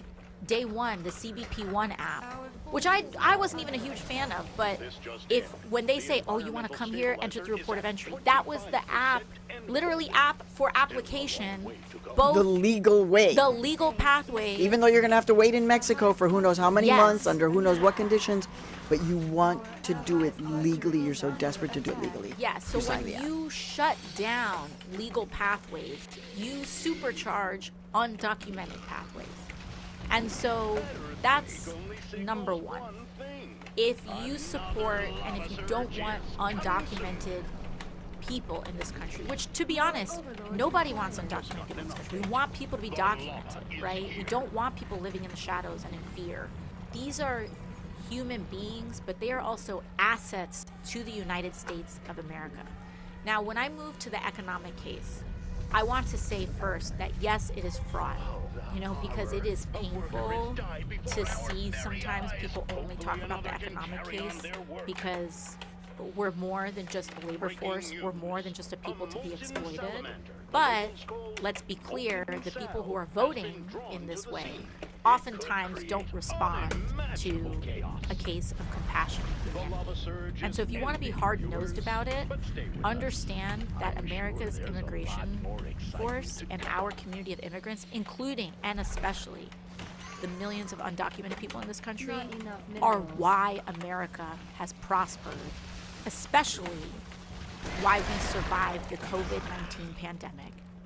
And for all of the people who cast a vote based on grocery prices and inflation, if you think your groceries are expensive now, wait until the farms are empty. If you think houses are expensive now, wait until there's no one building them. Understand the consequences of what this means. Because for America to not accept immigrants is the definition of cutting off your nose to spite your face. Okay, so it is a different geopolitic, though. It's not it's very different than what happened in the first Trump administration. A lot of things have changed on their side, on the activism side, but also in terms of Latin America and world politics, right?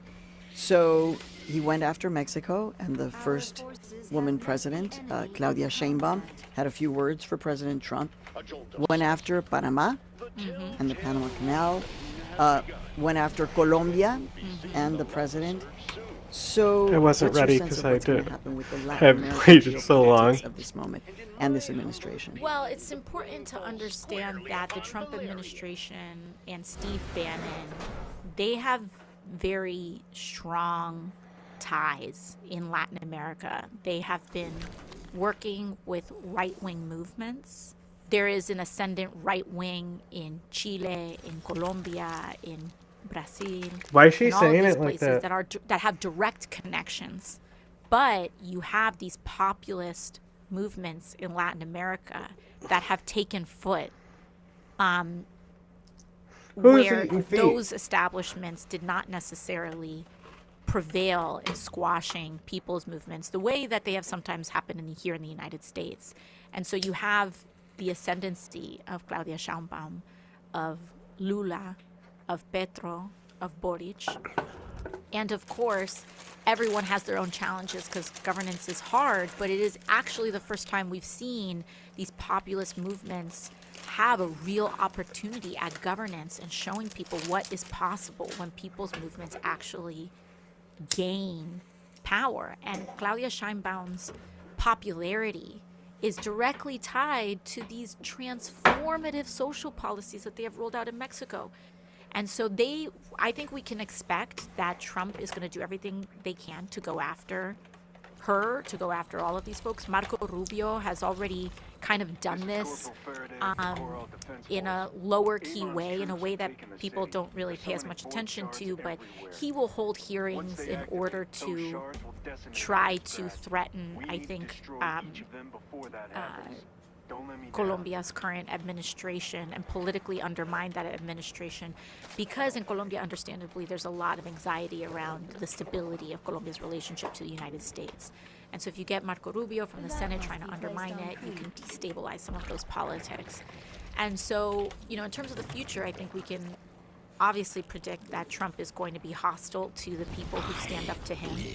But if the people who stand up to him stand together, then we can keep an anti-democratic, small d democratic leader kind of as contained as we can. We can do what we can with that, which is why, it's like when Trump announced these tariffs after, Petro didn't even say we won't accept these deportees. He said, come correct. He said, don't send them on a military plane, send them on the planes that you have been sending them on. And Trump wants to announce 25% tariffs on Colombia, one of the primary exporters of not just coffee, but flowers right before Valentine's Day. Flowers. Flowers, like I said, to approach the Latino community with hostility in this country, in the Western Hemisphere, a Latin hemisphere. This is a Latin American hemisphere, like the Caribbean, Central America, South America, North America. This is it is to try to approach a hostile relationship with Latina people in the United States, but also everywhere that we come from, is just not in our best interest as a country. It's just not.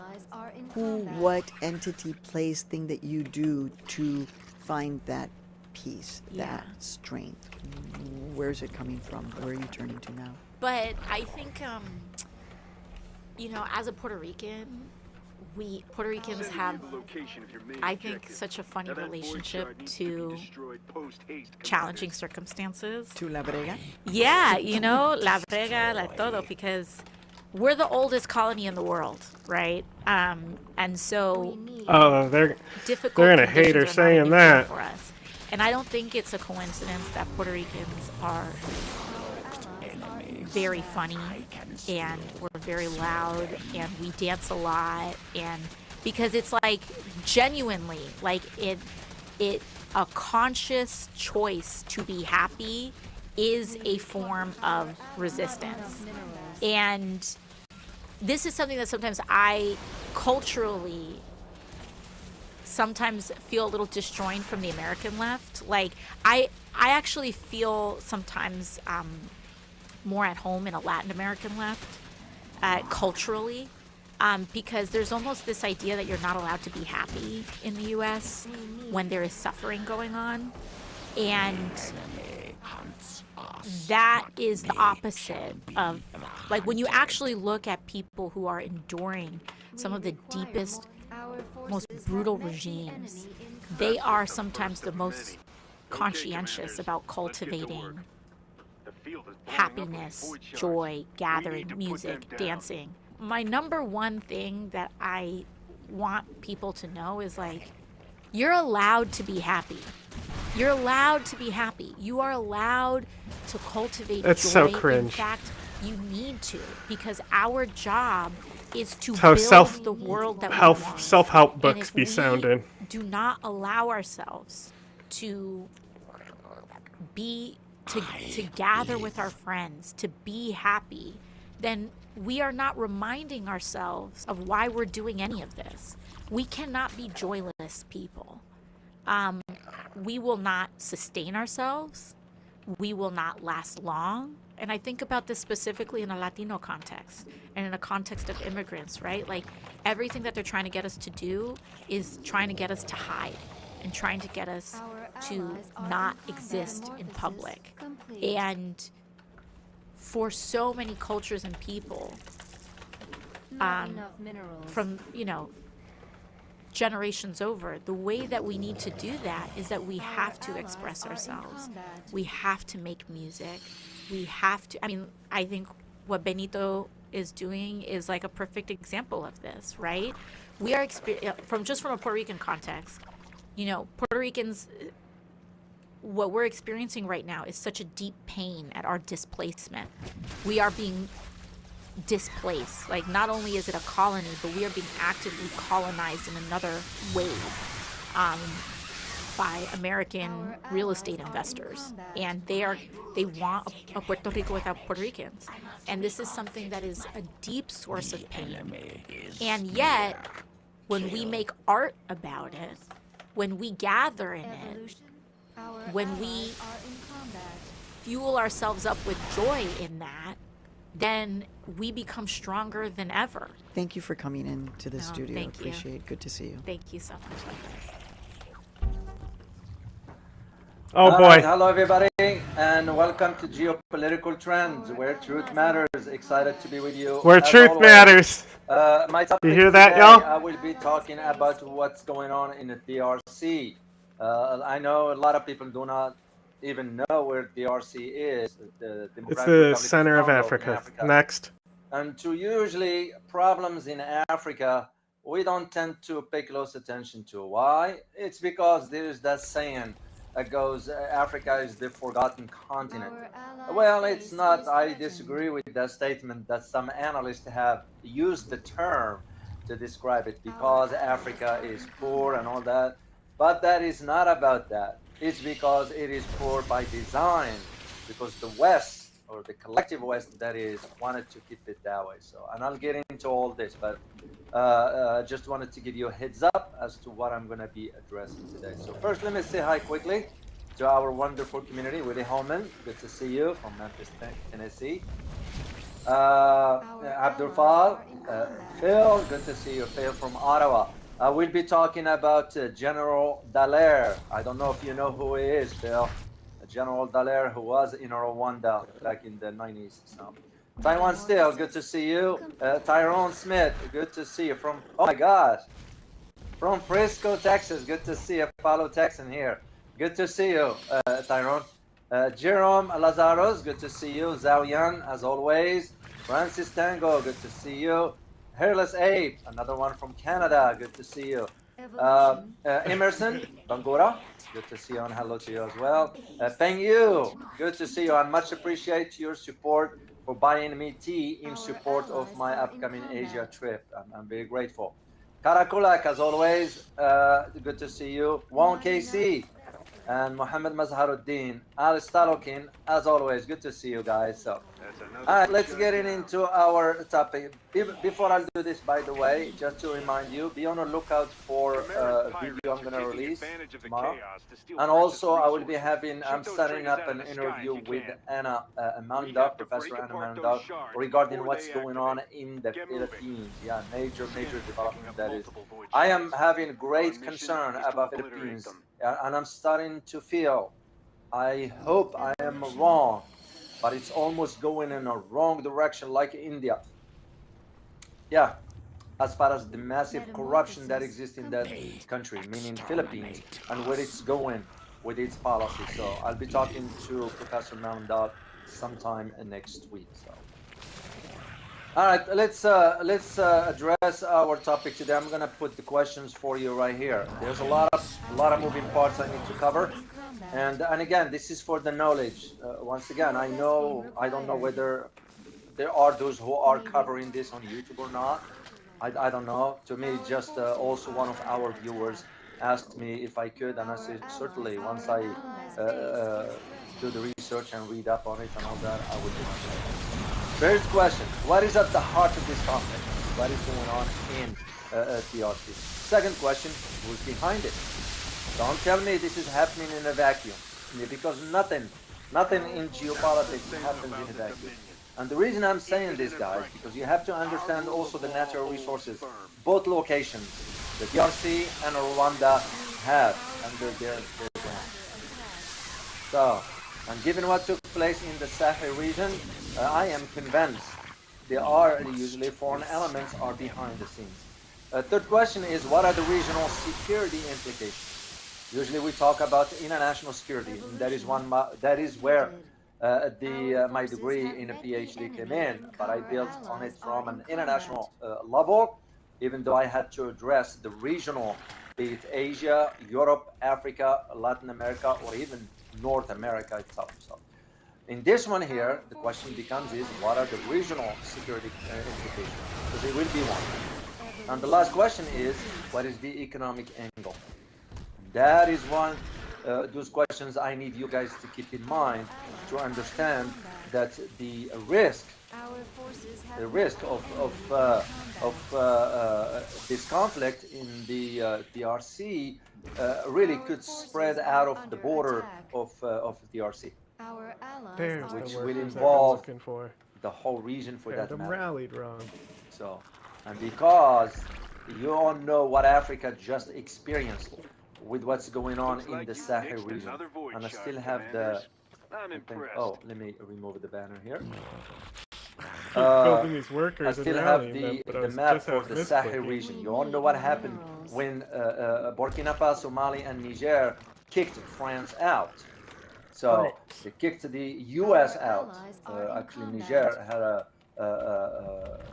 asking the U.S. to just pack and leave. So with the changes going on, you look now at the DRC. So you look in Rwanda, and this is where is DR Congo, Democratic Republic of Congo.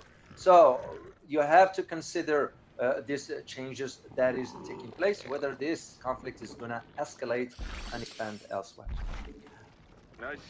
Before I'll delve deeper, please make sure to subscribe to the channel if this is your first time here. I'm going to put the link for you in the chat box. I would greatly appreciate it if you could subscribe to the channel here. That will be helpful.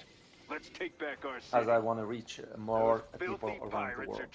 So here's the link. I will greatly appreciate it if you could. And thank you. Alright, I have some pictures that I'm going to be sharing with you in conjunction with what I'm going to be talking about. So this, to put it in perspective for you. So when we think about the DRC, the Democratic Republic of Congo, because now the situation that is facing, which is almost precarious, and it will have a tremendous implications if this conflict is not contained ASAP. So, and because now, when you think about the internal dynamics within that country, so because I feel comfortable, but not in a good way of saying this, that is that the country is on the verge of a social breakdown, completely. So, because the next question we're gonna have to think about it is DRC now descending into becoming a failed state, and with it comes the idea of the regional war. Those are legitimate questions that we are to think about. So, I had a chance to read an article by Damien Zane, and I will put the link for you guys.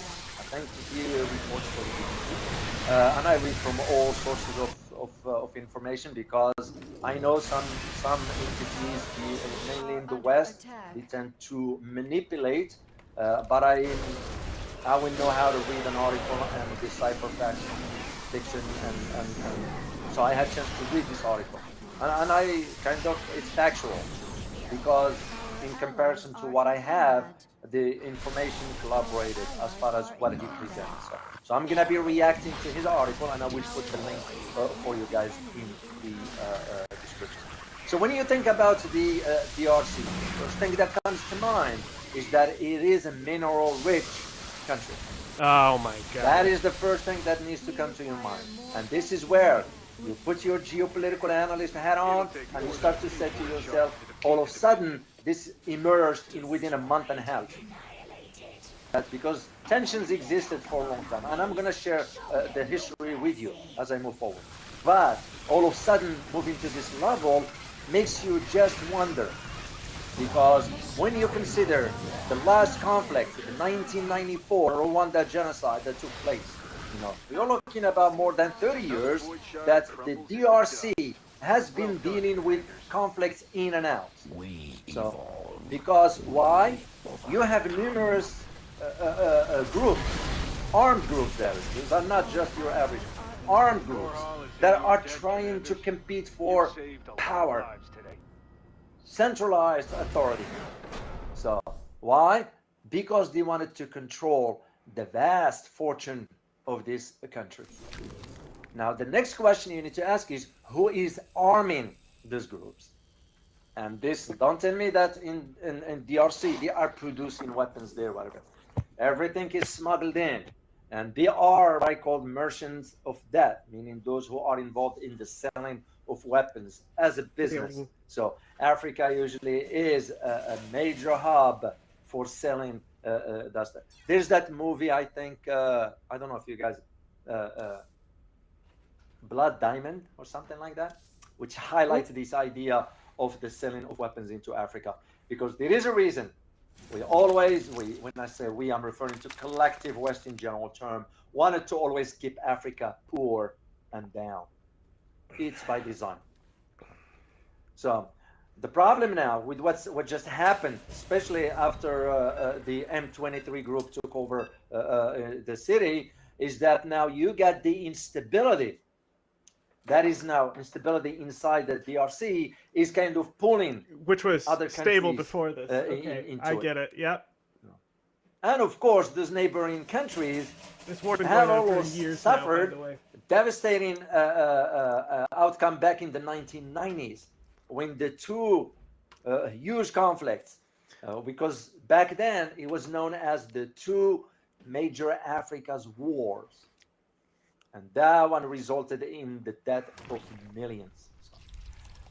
So here is what happened in Goma. And I'm going to be sharing some pictures with you. This is the head of the M23 group. And I'm going to tell you what that is. His name is Nanaga. I need to get rid of this infestation before it spreads I to the got two rest of the pictures planet. of his. Was The one infested in come a out at civilian night, but clothing they can't survive and the one daylight. in his military Use that fatigue. time So to take out his their name is structures. Cornel Nananga. By the way, they just issued an arrest warrant for him right now. So we'll see how this is going to move forward. So what happened in Goma? They took over. So, well, in Goma, the fighters of the M23 group sort of captured the entire city. Well, this city, Goma, is a major city when you consider that it has over 1 million people. And this city is located, I do have a map for this one. On the border with Rwanda. It's Rwanda. located in the eastern part, right here, of DRC. Now, when you look at where Goma is versus where Rwanda is, Kigali, the city of Kigali also is a major center. But when you think about Goma specifically, this is why it's very, very strategic importance to understand geography of this part of the world and why the conflict is gonna, if it's not contained sooner than later, it will create big problems. So when you look at, as I mentioned, I have the, pardon me, let me put it back up here. So when you look at, for example, on the border with Rwanda and the shores of the Lake Kivu, this is why Goma is a vital trading and transport hub. Very major when you consider both countries, DRC and Rwanda, do have some mineral resources. That mineral resources needs to be transported somewhere. And Goma comes to play a major role into all this. Yeah. And once again, as I mentioned, because it is a transport hub, and also it is within reach to the mining towns, which does supply metal and minerals, which is, of course, as you know, is in a high demand. That is what the importance, a high demand. Because when you think about these minerals, you're looking at gold, you're looking at tin, you're looking at coltan. You know, those are major key components for mobile phones and other consumer electronics. This is what I'm saying, guys. Make sure to keep your mind open into thinking who really, really will benefit from this. And mind you, that China has already established good relations with both countries. And I'm going to share this as I move forward. Now, what is M23? I don't know, I'm sure you've heard the term circulating now in the news. M23 are rebels, and this is according to Damien in his article, and I confirmed it because it's accurate, is led by an ethnic Tutsis. Okay? The Tutsis now are saying they need to take up arms to protect the rights of the minority group. The Tutsis are the minority group. Where have we heard this before? The DRC. And the group, the M23. Why M23? M23 refers to the treaty that was signed and approved on March 2023. That is without going into more detail. I'll provide you the link. You guys can read up on all that stuff. So what they're stating is that several fighting have not respected that treaty that was signed on March 23 of 2009. Because here's what happened. Right after that signing, a year or two later, because after the creation in 2012, according to the record here, the M23 rapidly gained the territory and seized Goma. We're talking back in 2012. All right? Now, by doing this, the group has been met with some sort of pushback against the international community, because the international accused it of committing war crimes and human rights violations. You all hearing what I'm saying, right?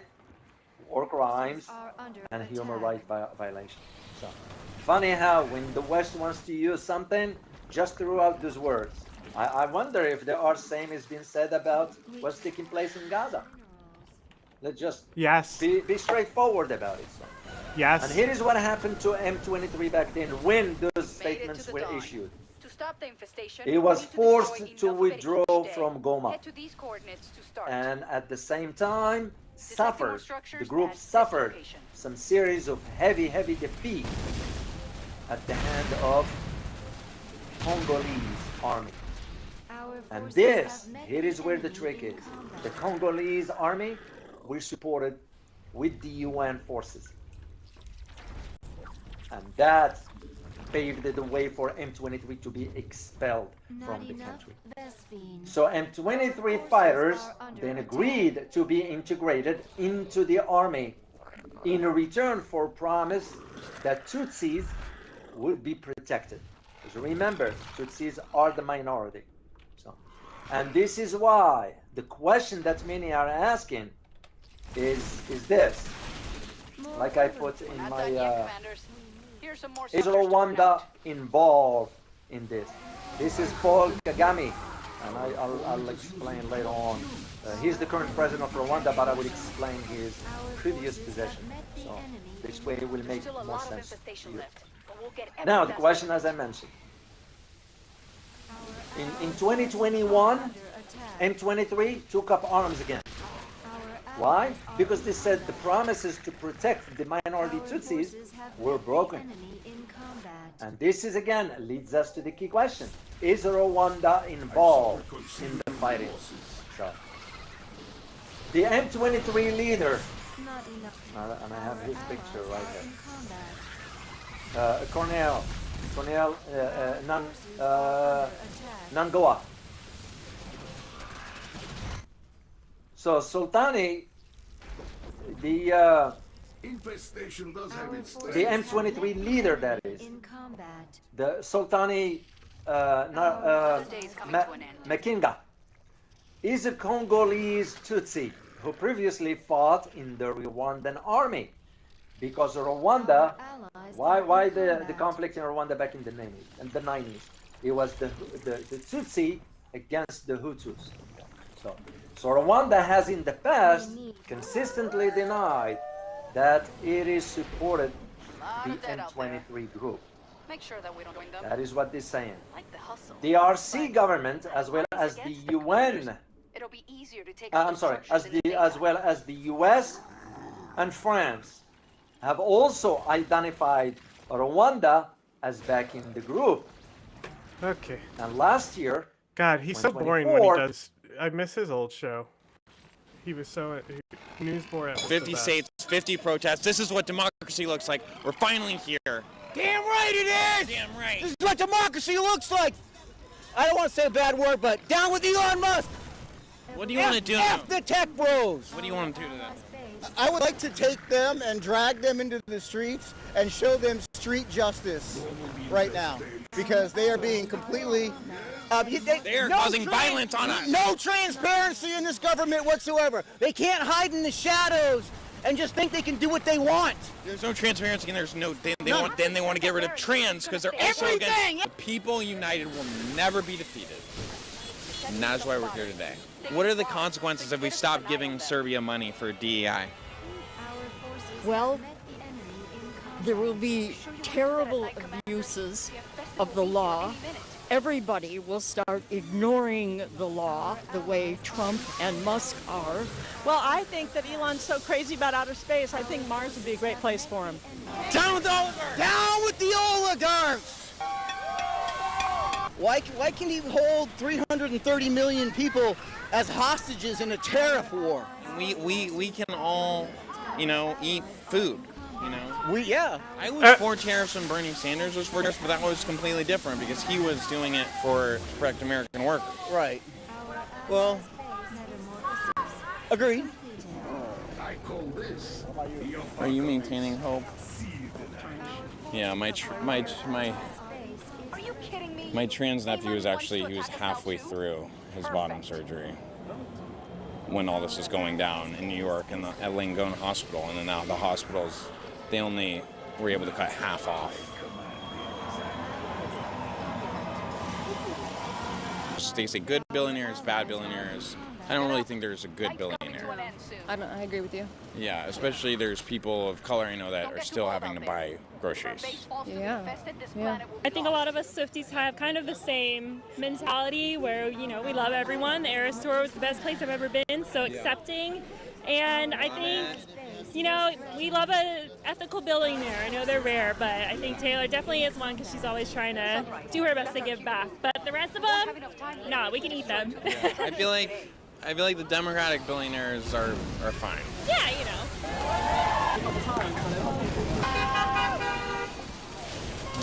I love the sentiment of your sign, but I'm a little concerned about like the kink shaming aspect.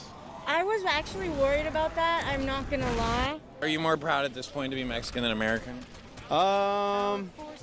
Yes. Boring. In the last couple of decades, organized crime in Mexico has achieved a worldwide notoriety as a result of the projection of its transnational presence, its unprecedented wealth, and its endemic involvement in bloodbaths. Diverse criminal organizations, including the Sinaloa Cartel, the New Generation Jalisco Cartel, the Gulf Cartel, the so-called Knights Templar, and many others, act as the leading antagonists in Mexico's worsening security crisis. Nevertheless, this is not a new phenomenon. In fact, gangs of rural bandits haunted remote and lawless corners of the country's hinterland during much of the 19th century. In the upheaval unleashed by the outbreak of Mexican Revolution, looting of private property was widespread, and trains were sometimes ambushed to steal their fight. Furthermore, small cells of drug smugglers thrived as small family businesses throughout the 20th century, in states in close proximity to the US border. Nowadays, the situation is worse. Mexico is caught in a seemingly endless conflict that has two overlapping dimensions. In an effort to restore order in peripheral areas, the security forces of the Mexican state are fighting paramilitary squads of drug cartels and other smaller organized crime groups. This endeavor resembles a counterinsurgency campaign, and in some cases, it has even behaved like an actual occupation. Furthermore, in accordance with a zero-sum logic, competing criminal militias are fighting each other in order to increase their market share and monopolize the control of illicit businesses in their turf, a confrontation that looks like an irregular war between non-state subnational actors. This twofold conflict exemplifies what the American scholar, Sean McFate, calls durable disorder. That is, intermittent clashes in unconventional battlefields, in which there are no decisive outcomes, and no permanent winners or losers. The origins and essence of this, euphemistically speaking, problematic phenomenon are more often than not poorly understood. Some observers emphasize the role of factors like impunity, corruption, and/or poverty as igniters. Others underscore the importance of human agency, particularly the decisions made by key players, such as senior policymakers or drug lords, in this ongoing drama. There is even a lucrative publishing industry specialized on the dissemination of tabloid-grade gossip about these matters. These simplistic views may provide partial insight into certain episodes or specific events, but they often lack an overarching, cross-cutting understanding of the big picture of Mexico's internal problems. Let's try to do just that. Welcome to the 20s Report.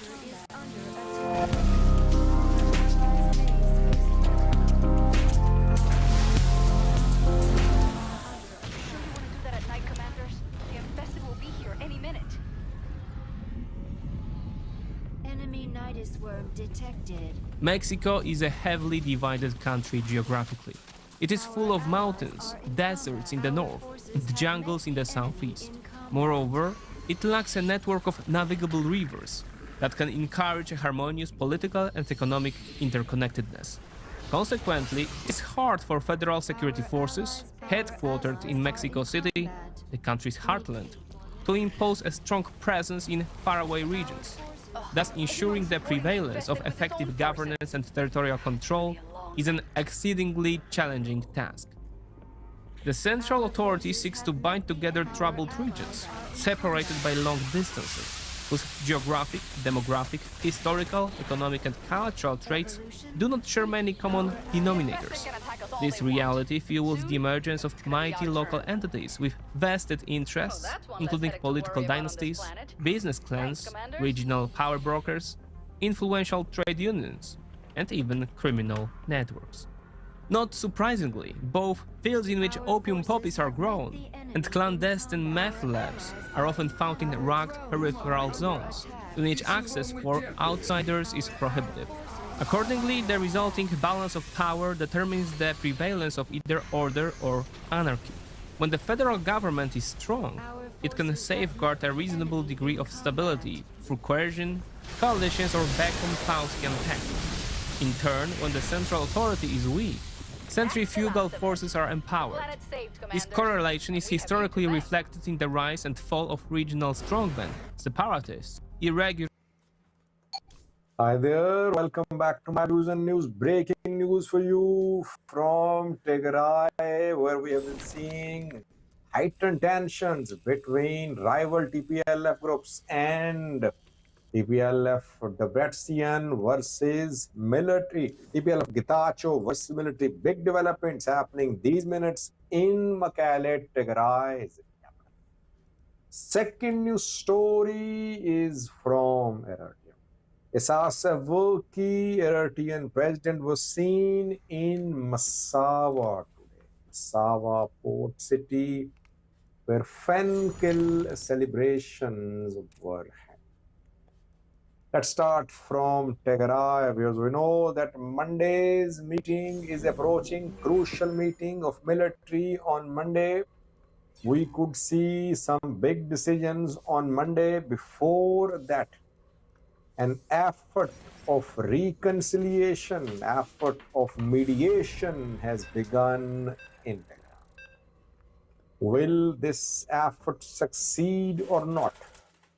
Who's part of this effort of mediation? By the way, in the past 6 months, several efforts of mediation have been done. Military tried to mediate, then where they publicly said that mediation did not work. The negotiations between rival TPLF groups could not reach any conclusion. Orthodox Church elders once managed to bring Getachew and Debretsion together. That was a big development, that at least the two leaders were seen together with religious Orthodox elders. Still, no further progress could be made. PMOB also called rival TPLF groups to Addis Ababa. Military officials were there too.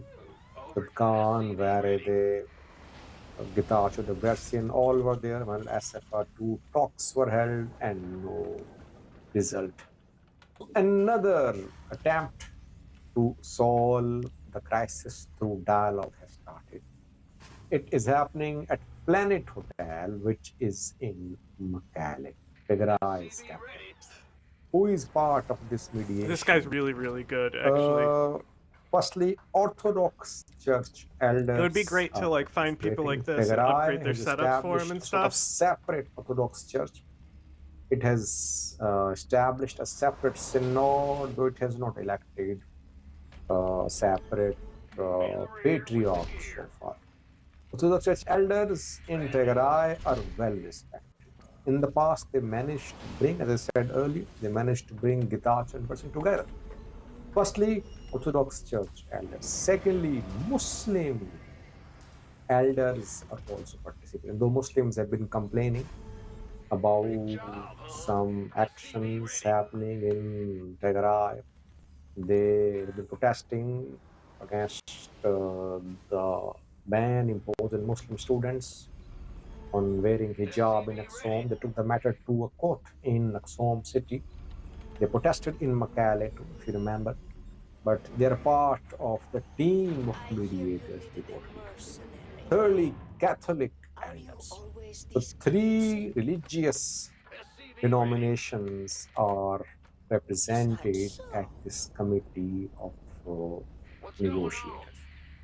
Fourth name is very interesting. John Madith.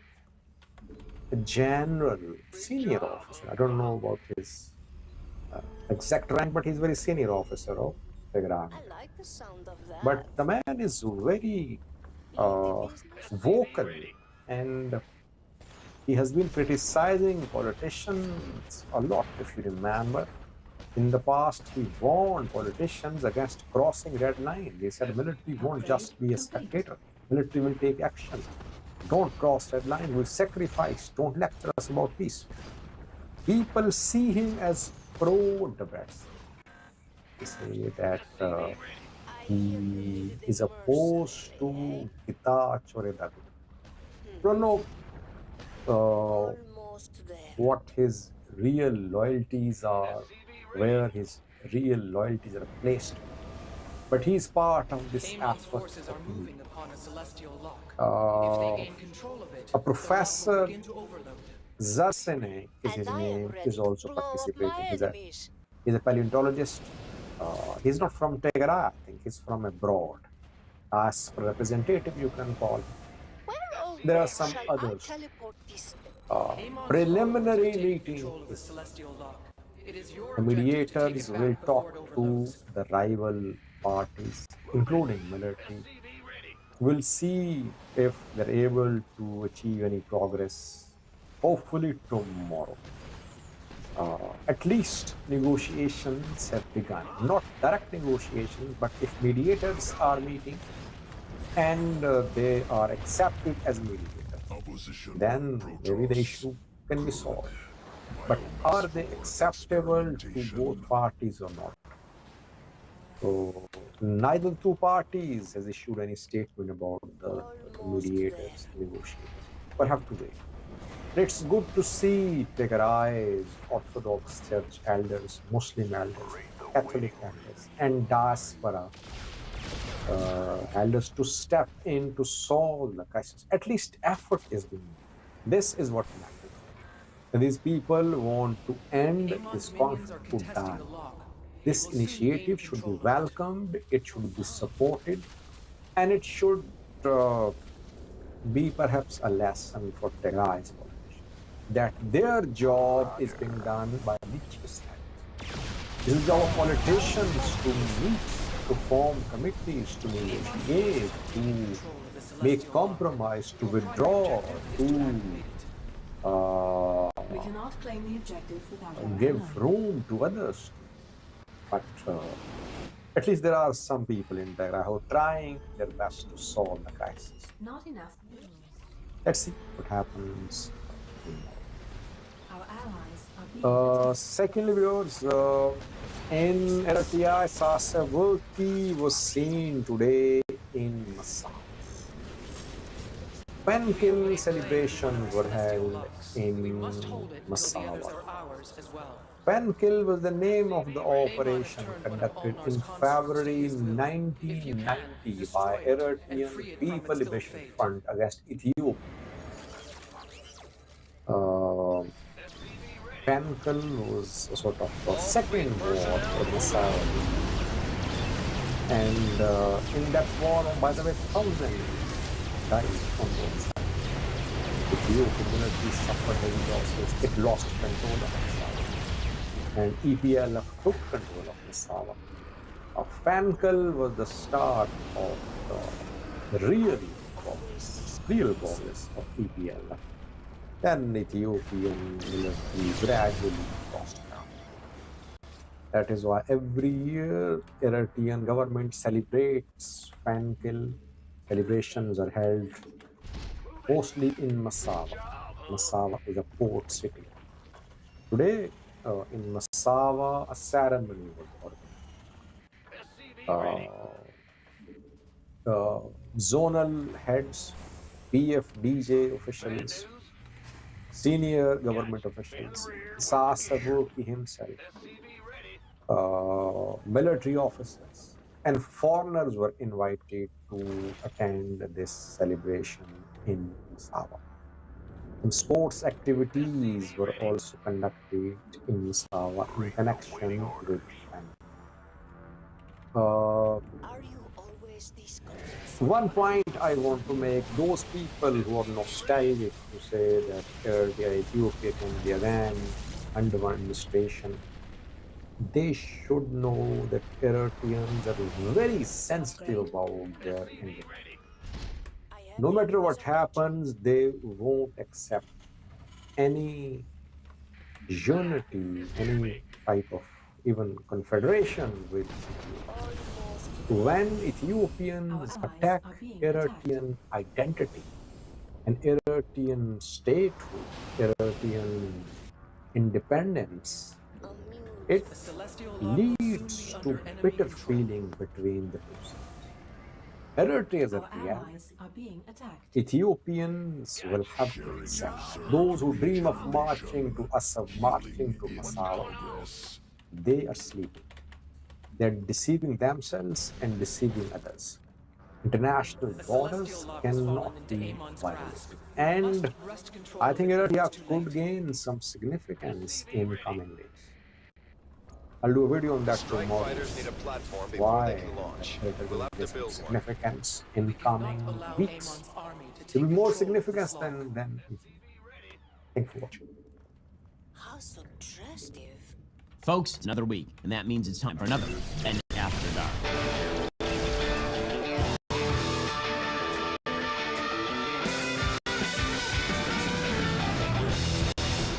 Well, if you have a Google alert set for the Gaza Strip, number one, you're a weirdo, and number two, you had a really, really full inbox this week. So, here's the thing. Steve Jobs said to think different. Trump took that pretty literally. Also, anti-Israel haters kept screaming, "Free Palestine."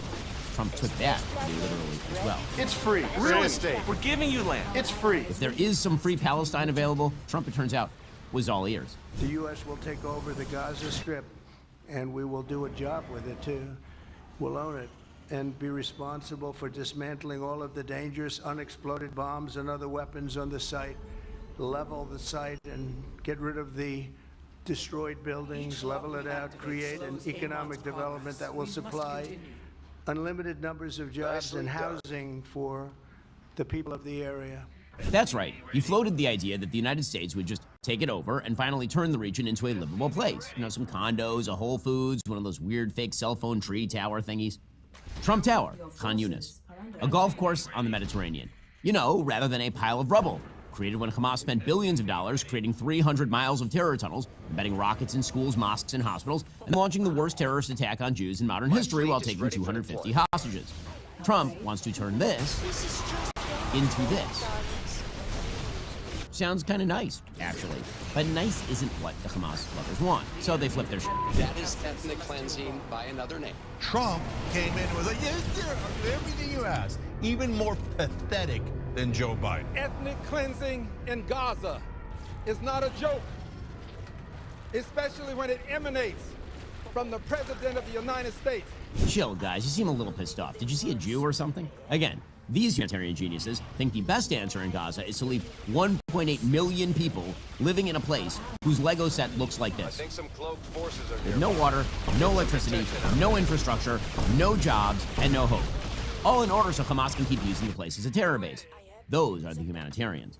Trump said no, because Donald Trump actually lives far more in the world of reality than his idiot opponents, who seem to believe the best strategy when faced with a hot stove is to slam your face into it, over and over again, for 80 years. It's been 84 years. Folks, see, this is why Donald Trump is in office in the first place. His ideas. People want the out-of-the-box political maneuvering. They look for Trump to treat U.S. policy the same way Ray J made sunglasses. Flying every talking the glasses, they're unbreakable.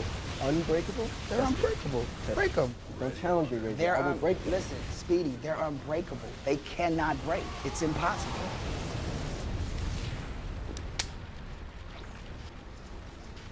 I don't care, but it's fine. President Trump breaks his opponent's dreams the way those glasses were just broken. I can't believe the Kardashian sex tape isn't the most embarrassing footage this guy has online.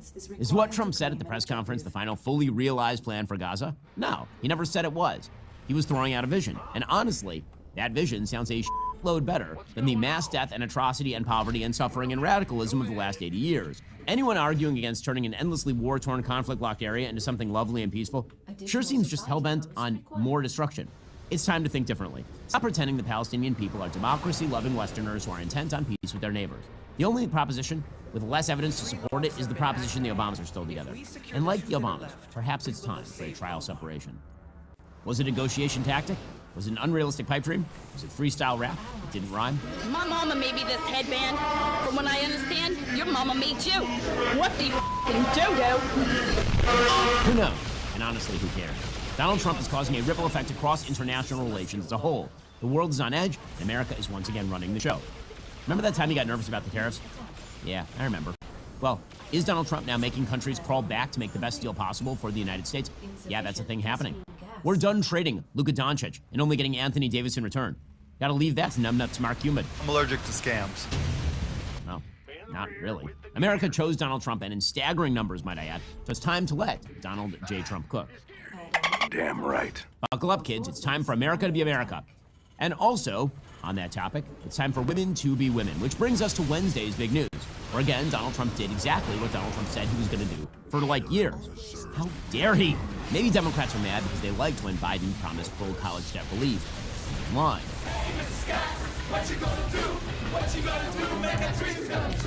Or when Biden promised a smooth pullout from Afghanistan, but he was lying, just like Nick Cannon. Or when he promised inflation was temporary, but he was lying. Maybe Democrats just like people who lie to them. I mean, they did love this guy. In any case, Trump kept his promise and signed an executive order titled Keeping Men Out of Women's Sports, the most literal title since Snakes on a Plane. I have had it with these monkey-fighting snakes on this Monday to Friday plane. Well, there will be no snakes on this particular female plane. You'll be shocked to hear this order bans transgender women, also known as men, from competing in sports amongst athletes who don't match their birth gender. What a truly novel idea. I think now's an important time to remind everybody that Lady Ballers was a comedy, not a documentary. So I can be a woman on the court and a man in the bedroom. I can't believe it. Well, this new common sense law will also come into play for athletes competing in the 2028 Los Angeles Summer Olympics, finally putting a stop to the idea that every women's weightlifting gold medal should be won by Steve. It should also come as no surprise that a large majority of our country, even Democrats, agree with Trump's stance on transgender athletes. Whatever performative support the left had during the election has disappeared, just like Ellen Page. Well, what did they expect? It's an undeniable fact that men have biological advantages over women in sport. Like Billy Madison destroying fourth graders in dodgeball, the field of play is entirely uneven. But I would like to take this opportunity to invite all transgender men to compete in men's sports. If you want to put those hormone pills to the test and attempt to hit a Paul Skeens fastball, try and break a Myles Garrett tackle, or even just digest more pork roll sandwiches than Joey Chestnut, which, by the way, is a record break 4 in 10 minutes, then be my guest. But for some biological reason, I don't think anybody's going to actually fight for that right. Well, President Trump signed the bill surrounded by true female athletes of all ages, promising that women's sports will again be for women, giving them a fighting chance to not only win, but stay safe. Now, if only he could do that for my Chicago White Sox. Let's narrowly lose again tonight. That's more on this in a moment. First, let me tell you something. I never realized how bad my old mattress was until I got my Helix mattress. You know that feeling when you wake up and your back is already griping at you? Well, that was me more often than not. Don't even get me started on how my old mattress turned into a heat trap at night, which is the worst. There's nothing worse than waking up in the middle of the night drenched in sweat because your mattress is absorbing all the heat. It's just awful. Since switching to Helix, I wake up feeling ready to take on even my busiest days and the craziest headlines. Here's what makes Helix different. They don't believe in one-size-fits-all sleep solutions. Instead, they use their sleep quiz to match you with a custom mattress based on your body type and sleep preferences. Whether you sleep hot, need extra support for your back, or share your bed with a restless partner, Helix has a perfect match for you. I ordered a mattress from Helix, took the quiz. They matched me with a firm but breathable mattress, which is what I need right now. Helix is offering an incredible President's Day sale. The sale is exclusive for my listeners and even better than you would find if you just went to the Helix main site.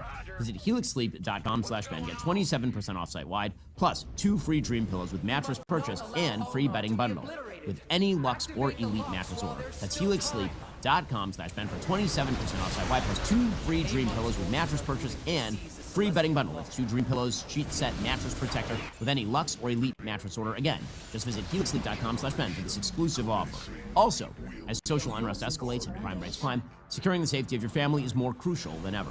Now, as you guys know, I love the Second Amendment. I own a bunch of guns, but the thought of using lethal force is not ideal for everyone, which is why you need to check out Byrna. I want to keep my family protected, but if there is an alternative to, killing somebody, I think that maybe we should consider it. Introducing the Byrna Ungun, the non-lethal self-defense platform. Lightweight, this is a cringe gun. Uses an easy load 5-round.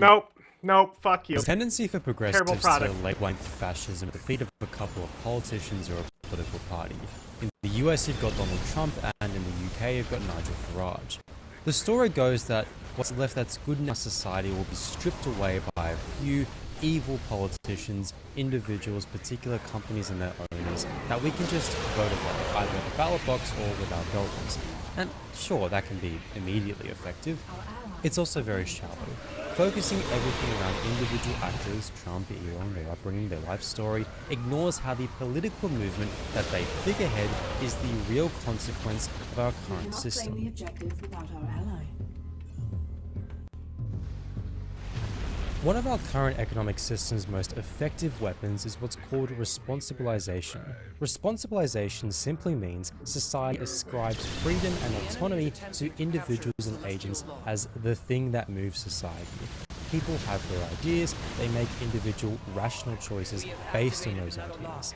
This is the tool by which center-left political parties, figures, elites, and academics have used to explain away what they see as the rise Don't of let him fascist advertise, movement. no! The book White Rural Rage, The Threat to American Democracy, a book arguably representative of a lot of the views and perceptions held by Democrats, refreshingly holds rural white voters to account for their choices and for willfully gobbling down right-wing propaganda. It calls on rural Americans to take responsibility for themselves. This is deriving an understanding of fascism purely based on a set of ideas that have spawned into the heads of individuals who just need to be more personally responsible. This gives people like the Democrats an easy answer. You, as an individual, need to simply be more responsible. This emphasis on the individual and their ideas in their heads, however, is why a lot of progressives tend to incorrectly label Trumpism and MAGA and what threat they pose, and ultimately why they're largely ineffective at countering anti-democratic movements. Very quickly, the base of society, that being how things are produced, then dictates the superstructure, or everything else from culture, the news, politics, etc. Think of the base as the canvas and the superstructure as the painting. At the base, you've got this fundamental dynamic or relationship, one between worker and owner. Nowadays, this relationship is a bit more blurred and complicated, but fundamentally, at a basic level, this is the relationship: someone who owns and someone who works. Both of these people want to make as much money as they can, in the easiest way they can, and in the best conditions. But they can't. Let's say we're in a cafe and the barista wants a pay raise above inflation and they want a break during the shifts. That's going to cost the business and its owner more money. All else equal, at least in the short term, that cost will eat at the profit what the boss wants. These are two conflicting, contradictory desires, and it's at the heart of our economic system. Again, it's complicated, but you get the idea. Because the owner, the boss, owns and directs the business, owns and directs how and what things are made in society, they as a class ultimately have the power. This uneven relationship, one at the core of how we do things, from how we get food to people's mouths to how we transport people overseas, shapes how the rest of society functions. Now, because this relationship is ridden with conflict, the people at the bottom, workers, us, are less able to achieve their wants and desires, particularly because they're replaceable. The boss can just fire you and hire someone more willing. So workers formed unions, or they came together and said to the owner, "You'll give us what we want or we're out of here." It's much harder to replace 20 workers than one worker. This is called collective bargaining, and we've done this for better wages and conditions, and some unions even associated with political movements completely against and antagonistic towards this basic relationship. Fascism came about as a less than ideal reaction or counter to socialist anti-capitalist movements. Regardless of how you feel about these ideologies, the fact is that, at the time, they represented a break from the status quo.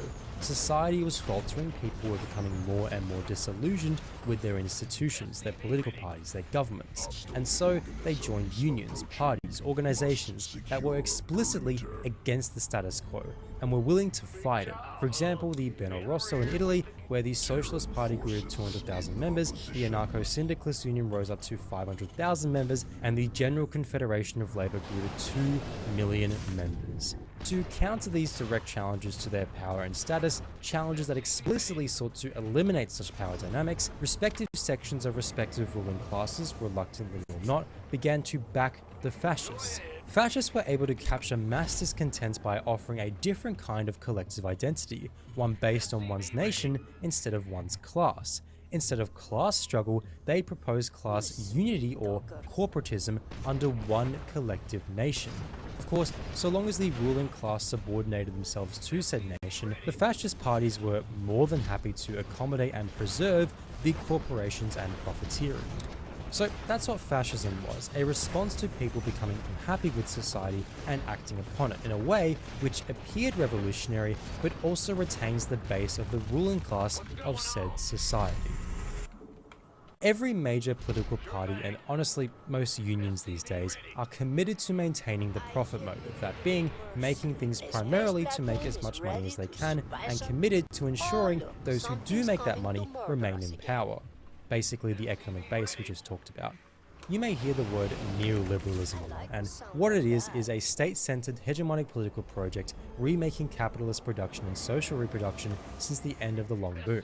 Basically, the rate of profit, or how much money businesses were making, was falling in the 1970s, and so businesses, as is in their interest, wanted it to go back up. So through various ways, globalization, privatization, deregulation, austerity, etc., governments intervened to make it easier for the owner class to make money, and a lot of it. At the same time, neoliberalism represented a suppression of unions, which meant workers weren't able to bargain for high wages as good conditions, meaning there was less cost for the owner class on the labor side, meaning more money and, importantly, power. As a result, the remaking of capitalist production, making it easier to make money, has created an unprecedented amount of wealth inequality. In a bid to capitalize on the lack of unions, the workforce has increasingly become more casual and informal. All of this has created economic insecurity on a mass scale, something that has bred resentment, apathy, and disillusionment amongst large swaths of people. And this is a direct product of the economic system that we live in, a system ushered in by both progressive and conservative political parties globally. The ruling class can't have people, you and me, joining and participating in movements which challenge the base of society, because that's where they get their power from, their profit from. The base is how society produces things, and is where you work for your boss or your company to make products or sell services. They make revenue from that, they pay you a wage, and after expenses, they make a profit. Of course, as mentioned, governments are interested in making it easier and easier for companies to profiteer, widening that gap between you and them.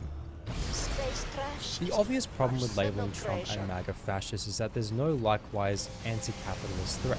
When they do gesture at it, the accusation of being a communist is lumped in with other scapegoats like DEI, immigration, trans people, etc. Socialist parties are minuscule, union membership is at all-time lows, strikes have barely ticked upwards and are at historical lows. However, mass disillusionment with existing institutions is there.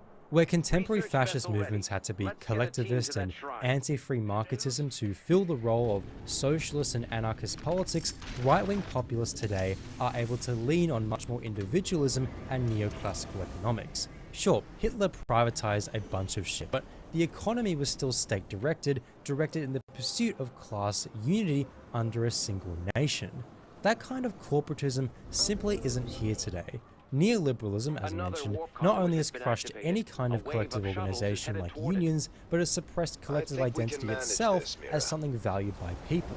For this reason, I think the term inverted fascism best describes Trumpism. As put by Morris 2018, inverted American-style fascism differs from European fascism in one crucial way: the role of corporate power in politics of the state. Fascism movements in Europe seized the state apparatus in order to restructure society in the idealized image of their respective leaders. In doing so, all aspects of political and social life, including economics and business, became subordinate to the state. Inverted American-style fascism finds the power of capital overtaking and exploiting the state for its own ends. It's important to understand why fascism was a manifestation of the 20th century, because we can then understand where it comes from and its root causes. Likewise, distinguishing European fascism from American inverted fascism is important because they have two largely different origins and root causes. The elite today don't need fascism in the same way they did in the 1930s. Today, there is no significant threat to their power. This has allowed the elite to gobble up any kind of anger and angst towards existing institutions that exist and envelop it into movements they control. By blaming immigrants, queer people, wokeness, people have been duped into voting for and participating in political movements that they think are sticking it to the guy at the top, but in reality are solidifying their stranglehold on our society, or in the case of Trump, voting for the guy at the top. Right-wing populism rejects the progressive features of the dominant neoliberal ideology, i.e. progressive neoliberalism, while adopting reactionary attitudes. This ideology helps strengthen market fundamentalism. This was a conflict between two sections of the ruling and political elite. The more progressive, rainbow, woke side of it has fallen out of favor. It was ineffective at providing a placebo for people losing faith in institutions. Now the reactionary, right-wing side of it has come and provided that effective scapegoat, that feeling of satisfaction as if the everyman has won. This level of analysis, where we recognize that society is moved by our environment, groups, classes, trends, populations, etc., as opposed to the ideas of individuals, is alien to what those progressive neoliberals, the Democrats, social democrat parties believe. You'll have Democrats psychoanalyzing Trump, Elon Musk, saying they're fascist adjacent or fascist because they have similar vibes of nationalism and because Musk did a shitty rendition of the AWBC Kyle. They demonize Republican voters as individuals making morally bankrupt choices, holding bigoted and disgusting this video is views literally that just can an be debunked apology and for fact-checked away. fascism. It's And so funny. while the latter can be true on a personal level, I think it's ultimately unhelpful, shallow, and representative of how ill-conceived this way of thinking about politics is. That we can just vote in the right version, the competent managers of our economic system, then, everything will be fine. And don't get me wrong, lesser evil voting can have its utility, but that's not the argument. Electoralism is not just a be-all and end-all. Voting in the good guys won't cut it. It hasn't cut it. For all the good Obama and Biden policies you could rattle off, personalizing how we analyze politics, treating Trump as a crazy one-off deviation from the system is a fundamental mistake, potentially a fatal one. It's arguably a worse revelation that the people and organizations opposing Trump have this mindset. We have no collective strength. The ruling class doesn't feel threatened. Not only does this mean that there's no substantial resistance to the far right, but it means those progressives, like the Democrats, are pressured to churn further and further rightward, as that's where the pressure is coming from. If you're watching this and you identify with liberalism, free markets, privatization, deregulation, all that stuff, I don't have to disagree with you on any of that stuff to show you that this system, the way in which you think things should be run, is self-defeating. Ceding more and more power and leeway to private companies, which has fueled inequality, will only spawn movements antithetical to your progressive values, like Trumpism. Focusing on the actions of individuals, standing Luigi Mangione, posting about how cool Ben and Jerry's are for a blog post, saying that if we just have the right guy, then maybe the Dems would win. This is all worse than useless. It gives you the allure, the feeling that you're doing something radical or doing something that's going to change society, which, by the way, I'm ironically guilty of doing as well by making this video. But what I'm saying is that the fact that Trump and co aren't necessarily fascist is actually kind of bad news for us. It means that the ruling class feels so comfortable in its position that all it needs to do is throw out a couple of scraps to ensure and strengthen its position. And you can only get to that conclusion once you depersonalize, once you take a step back and look at the bigger picture. It may sound pedantic to clarify what specific ism Trump and that are characterized as, but it's a necessary step to identify root material causes, that being the consequences of neoliberalism. And that's necessary if we're going to look to any potential solutions or points of action. Hello, I'm EJ. Welcome back to Non-Compete. It's been about 2 another weeks fascist now since Donald Trump once again took office. And I've spent most of that time laying sick in bed, barely cognizant of all these terrible headlines scrolling by on my phone. But now that I'm recovering, I'm coming to the sick realization that no, this has not just been a fever dream. This is all really happening. Elon Musk really did throw out 2 Sieg Heils at the inauguration. They really are going to expand Guantanamo Bay into a massive concentration camp for immigrants. It's all going down precisely as we predicted that it would. So yeah, things suck. And Yes, they're make gonna this get about you. worse. We should just go ahead and confront that hard reality right from the get-go. And you know, we here at Non-Compete, we really wanted to jump in here with some, you know, I don't know, some sort of message of hope. He's faster than us. Upgrade complete. I can offer you some hope. In fact, there is a lot of hope. We can be completely confident that in the end, these fascists are going to fail spectacularly. And in this video, we're going to give an approximate outline of how and why that is going to happen. I don't really want to sugarcoat this immediate short term. The next few years are going to suck, and a lot of people are suffering already, and the fascists are reveling in that suffering. They're going to push that cruel agenda of theirs as far as they can for as long as they're in control of the government. Right now, they are firmly in control. And those spineless liberals are not going to save us. Let's be very clear about that. Joe Biden spent his last few days in office trying to save the bacon of his family and friends with pardons and political maneuvering, last-minute legislation to help his cronies, the people in his camp. Kamala Harris's concession speech was a glib smack in the face, especially considering that she had just finally, in the last moment, called out Trump's fascism only a day or two before she got soundly defeated. And may that work guide us, even in the face of setbacks, toward the extraordinary promise of the United States of America. I thank you all. May God bless you, and may God bless the United States of America. I thank you all. Bernie Sanders and the squad have mustered only the most token resistance. Our goal remains the same. We've got to educate, we have got to organize, we've got to put pressure on Congress. And soft-boiled SocDem types like Robert Reich want you to remain calm and accept your fate as overt fascism continues to rise in the USA. And I say overt fascism. I guess that's the first point of revolutionary optimism that we can identify amid all of this turmoil. See, in a very real way, this is all just the logical conclusion of the same trajectory that the USA has been on since the beginning. Fascism, as we say all the time here at Non-Compete, is hardly a new phenomenon in America. This is not the first time we've had billionaire car manufacturers buying out presidencies and being Nazis.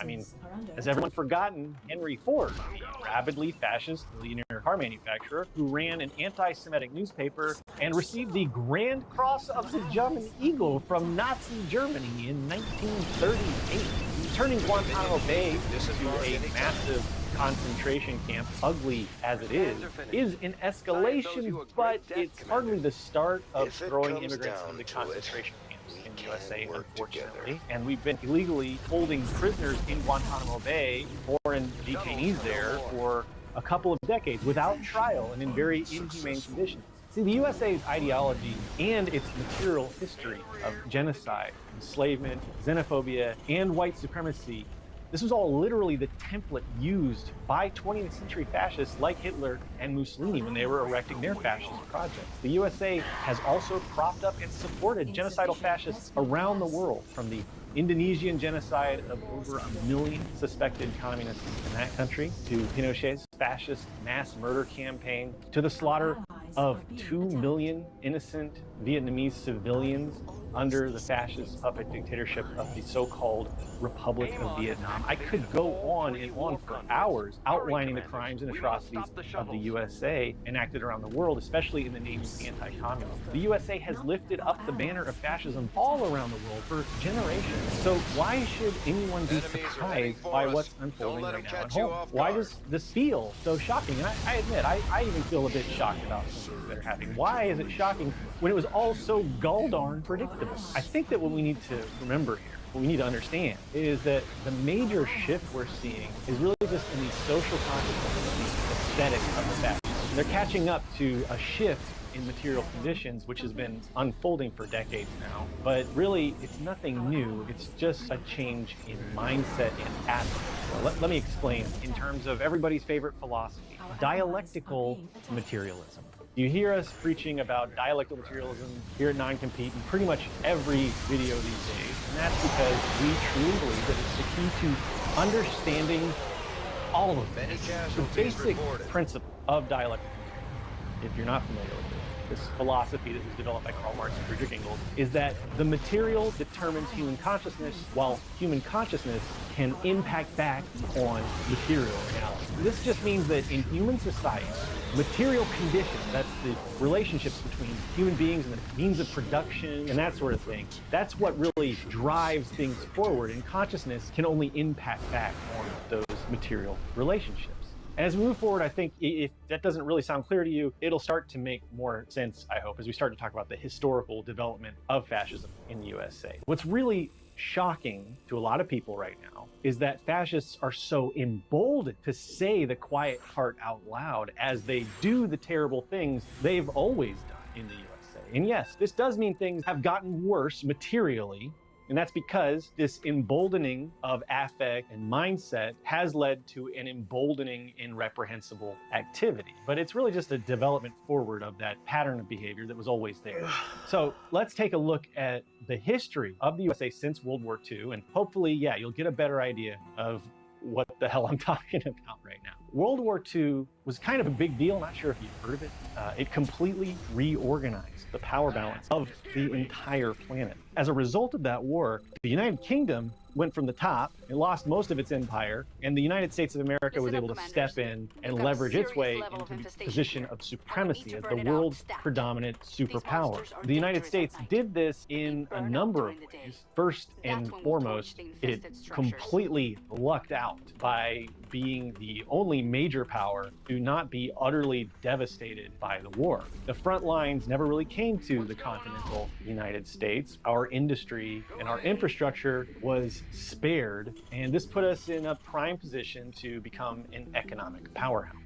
This power that we suddenly found ourselves wielding was magnified by diplomatic efforts such as the Lend-Lease program and the Marshall Plan. These were huge war and post-war deals that the USA made with especially European nations, where they invested billions of dollars, and Europe became indebted to the USA, and then the USA helped with the cleanup of the devastation from World War II in exchange for a huge amount of political influence and access to foreign markets for American corporations to go in and do imperialism all around the world and in places like the former British Empire. At the same time, the USA went straight to work kicking that Cold War into high gear. They began building up NATO and propping up anti-communist dictators like we talked about before, and they put pro-USA regimes in power all around the world, and this gave the USA, along with the Cold War that they were building up, the perfect excuse to ramp up military-industrial production, which gave American capitalists even more money, and it gave the USA even more status as the global anti-communist hegemon.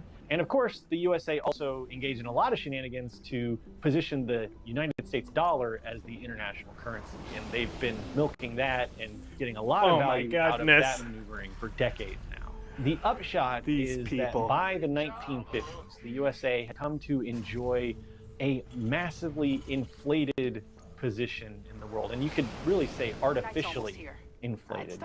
See, this position of superiority was very relative. And yes, the USA did do a very good job, again, of leveraging its post-war position. But a lot of the benefits that the USA had were also really just the result of the abject destruction caused throughout the rest of the world by World War II. We were lifted up a bit higher, and our economy did grow pretty quickly, but also the rest of the world was just shoved down so much lower. That meant that the cumulative gap between the USA and the rest of the world was massive and magnified by both of those trends in both directions. And And that gave the USA a massive superiority complex, which made the already established sentiments of American exceptionalism and manifest destiny, I mean, just kicked those feelings of superiority in average Americans into overdrive. See, to a large extent, the USA has been riding on that post-war high ever since, and these feelings of supremacy got a huge boost in the 90s, despite the fact that things were really in decline in the USA when the Soviet Union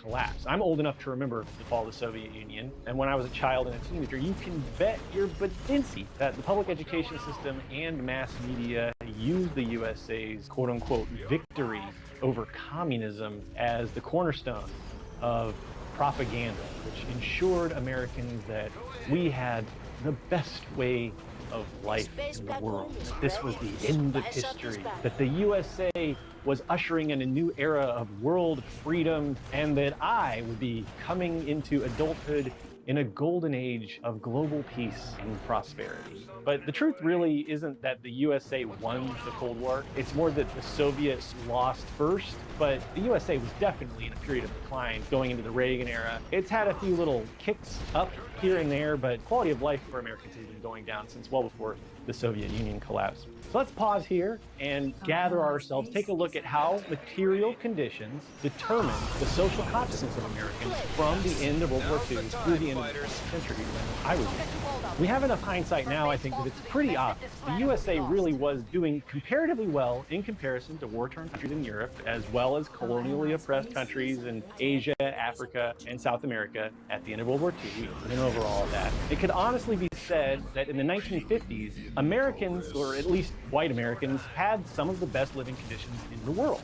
Never mind that that was true largely because we didn't get literally all of our shit blown up like everyone else in the world did. What mattered for propaganda purposes was that we could feel superior to everyone else. And is that not truly the American dream, after all? A dream of supremacism, a dream that we are better than everybody else, that our shit don't stink. Anyway, quality of life in the USA relative to the rest of the world has steadily dropped ever since that post-war boom era. Just as quality of life in the rest of the world was gradually increasing, and that gap has been closing. That process has taken a very long time, in large part because the USA has worked tirelessly through the CIA, through aggressive war making, and through punishing economic programs enacted by USA-led organizations like the World Bank and the IMF to suppress anti-imperialist and especially communist governments, and to keep smaller and weaker countries subject to the USA's foreign policy agenda. But even the full force of the United States of America couldn't hold back the material forces of history forever. For all the propaganda, the USA has suffered a lot of humiliating defeats over the decades. We can talk about the stalemate in the Korean War, the utter loss of the American military in Vietnam, the abject failures at empire building in places like Afghanistan and Iraq, and countless other setbacks on the international stage, militarily and diplomatically. And so, it feels a little hokey when American patriots blather on these days about the mighty and undefeated United States military. Now, that's not to say that the USA is not a threat to world peace. It objectively and absolutely does a lot of harm all around the world and continues to oppress countless nations through sheer ruthless threat of force. We should take that very seriously. But at this point, the USA is still very much riding on long past glories, and I think that's becoming increasingly obvious as time goes by, especially to foreign nations. I mean, we do still have the threat of force. It's a real threat, but over time, that threat is getting weaker, just like everything else about the US.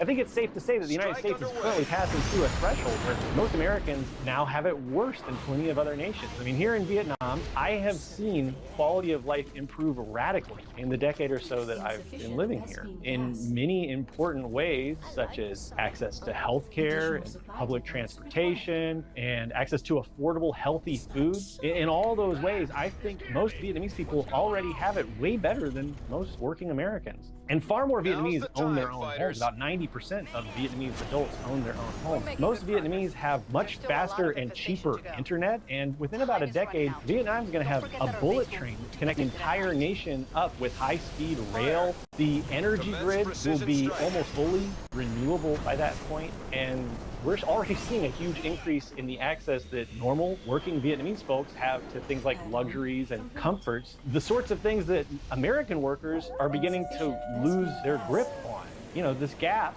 between the USA and Vietnam is definitely narrowing. I'm not saying that Vietnam is some kind of utopia, and I'm also not saying that Vietnam is the only country that's seeing this huge increase in quality of life. But objectively, all I'm saying is that the lives of Vietnamese people are steadily improving over time, while the lives of Americans are getting worse. Just the fact that over 50% of American workers can't even afford rent anywhere in the USA right now, to me, is proof enough that the promises of American exceptionalism that I was fed in the late 20th century have not come to fruition for most working Americans. And none of this should be surprising at all if you studied Marx, because Marx predicted all of this about 150 years ago, specifically that capitalists would be hoisted on their own petard. Corporations in the USA have gotten so huge and so reliant on global markets and imperialism that the USA no longer manufactures the essential material needs of life in our own nation or with American labor. The goods we need to survive are mostly made overseas, and the country that makes most of that shit? Commie Pinko Red China! And sure, the USA still has plenty of agriculture and farmland, but who is performing most of the labor to grow the food we eat every day? Immigrants! Public enemy number one, according to the fascists. See, this is where we begin to see the distortion in the consciousness of American fascists. The American fascist worldview has lagged behind material reality for so long that they're now trying desperately to play catch-up, but they can't confront those stark reality that faces them, so they double down on old lies and craft new lies where the truth is simply undeniable. To truly document the development of American fascism would take way more time than we have here today, but we can identify some general tendencies. American fascists have dropped all pretense of late. See, when I was young, there was this trend, we called it compassionate conservatism. Republicans in the 90s especially liked to pretend that they just wanted a smaller government, more lenient policies so that everyone could benefit.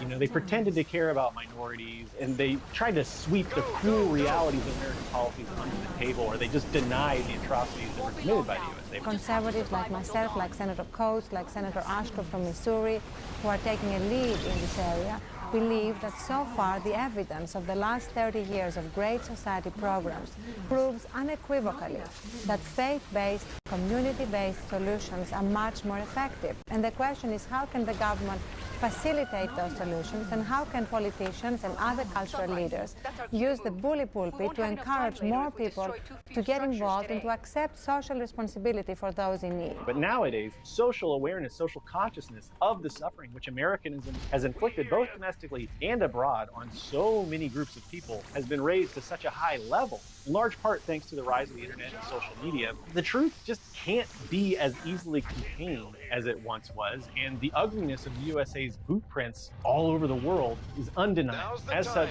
the contemporary American fascists have come to embrace that truth, to revel in the suffering which the USA imposes on perceived enemies. Just to speak of it is considered quote-unquote woke and anathema to Americans.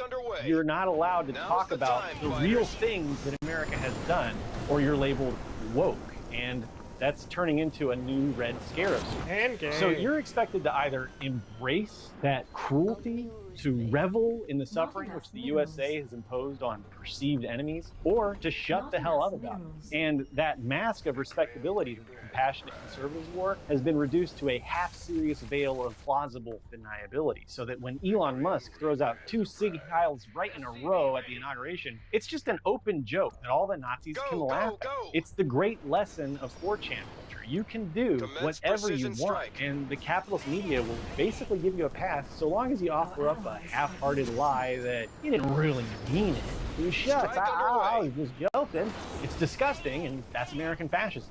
You should also understand that American fascists are still mired in solipsism and exceptionalism. See, a major barrier to progress for the American fascists is that they still believe in the ideology of American exceptionalism. This notion that the USA is somehow uniquely blessed by God and can do no wrong and will succeed no matter what.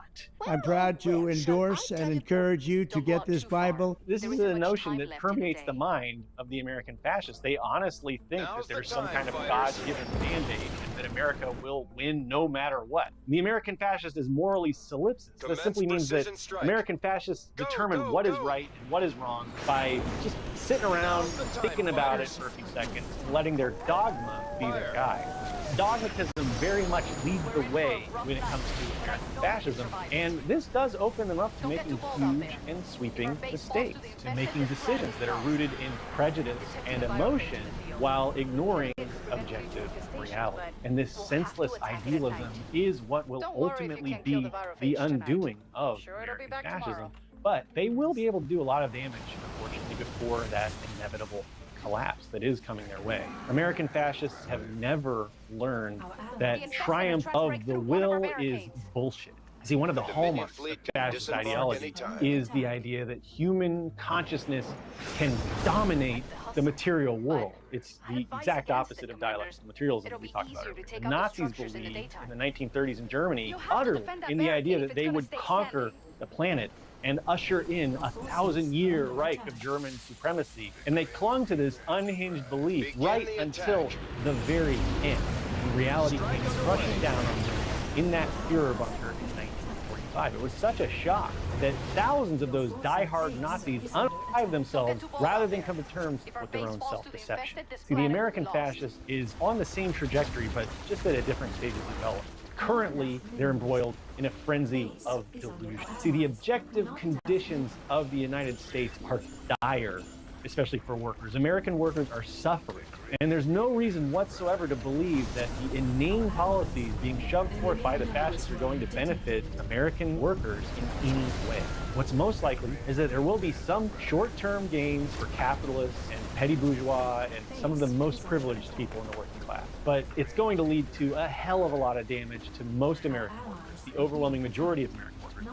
Comprehensive tariffs have long been proven to be disastrous for working people wherever they've been tried. The clowns that Trump is shoving into high office, they're not going to be able to govern effectively. They're going to fight with each other. There's going to be backfighting and backstabbing. This campaign against wokeness is a silly sideshow. There has never been a coherent definition of wokeness, and all of the alleged secret Marxists embedded in the deep state, they don't exist. This fascist witch hunt is for a secret group of Marxists that just don't exist. I mean, I wish that there were secretly all these Marxists just overflowing in the deep state and secretly running the government and trying to push towards the communist revolution. That would be rad, but it's not real. But they have to create these fabricated imaginary enemies to justify what they're doing and to justify the degradation of material conditions in the USA. They have to have a boogeyman to point. I have no doubt, of course, that they're going to do a lot of damage with these witch hunts. They're going to wreck a lot of shit. They're going to hurt a lot of people. And of course, anyone who stands up for workers and for the oppressed and for the vulnerable right now are going to be in the crosshairs. We're already seeing that. We're already seeing them going after people who are trying to help workers. And there will be a lot of suffering, and there will probably be something like another Red Scare, another era of McCarthyism. But in the end, this is all just evidence that the American empire is deeply in crisis and flailing about for enemies to blame when the real source of all these systemic problems is the American system itself. The American fascists can scapegoat China and immigrants and wokeness all they want, but that line will inevitably lead to failure because it all amounts to rearranging deck chairs on the Titanic. The American fascist is incapable of addressing reality because the American fascist can't even see reality for what it is. This is all a recipe for chaos, disaster, and inevitable failure at some point down the line. Just look at the American fascist pet topics, immigration and China. Pegging all of society's problems on immigrants is a tried and true method of passing the buck whenever things go wrong in a class society. It's utterly absurd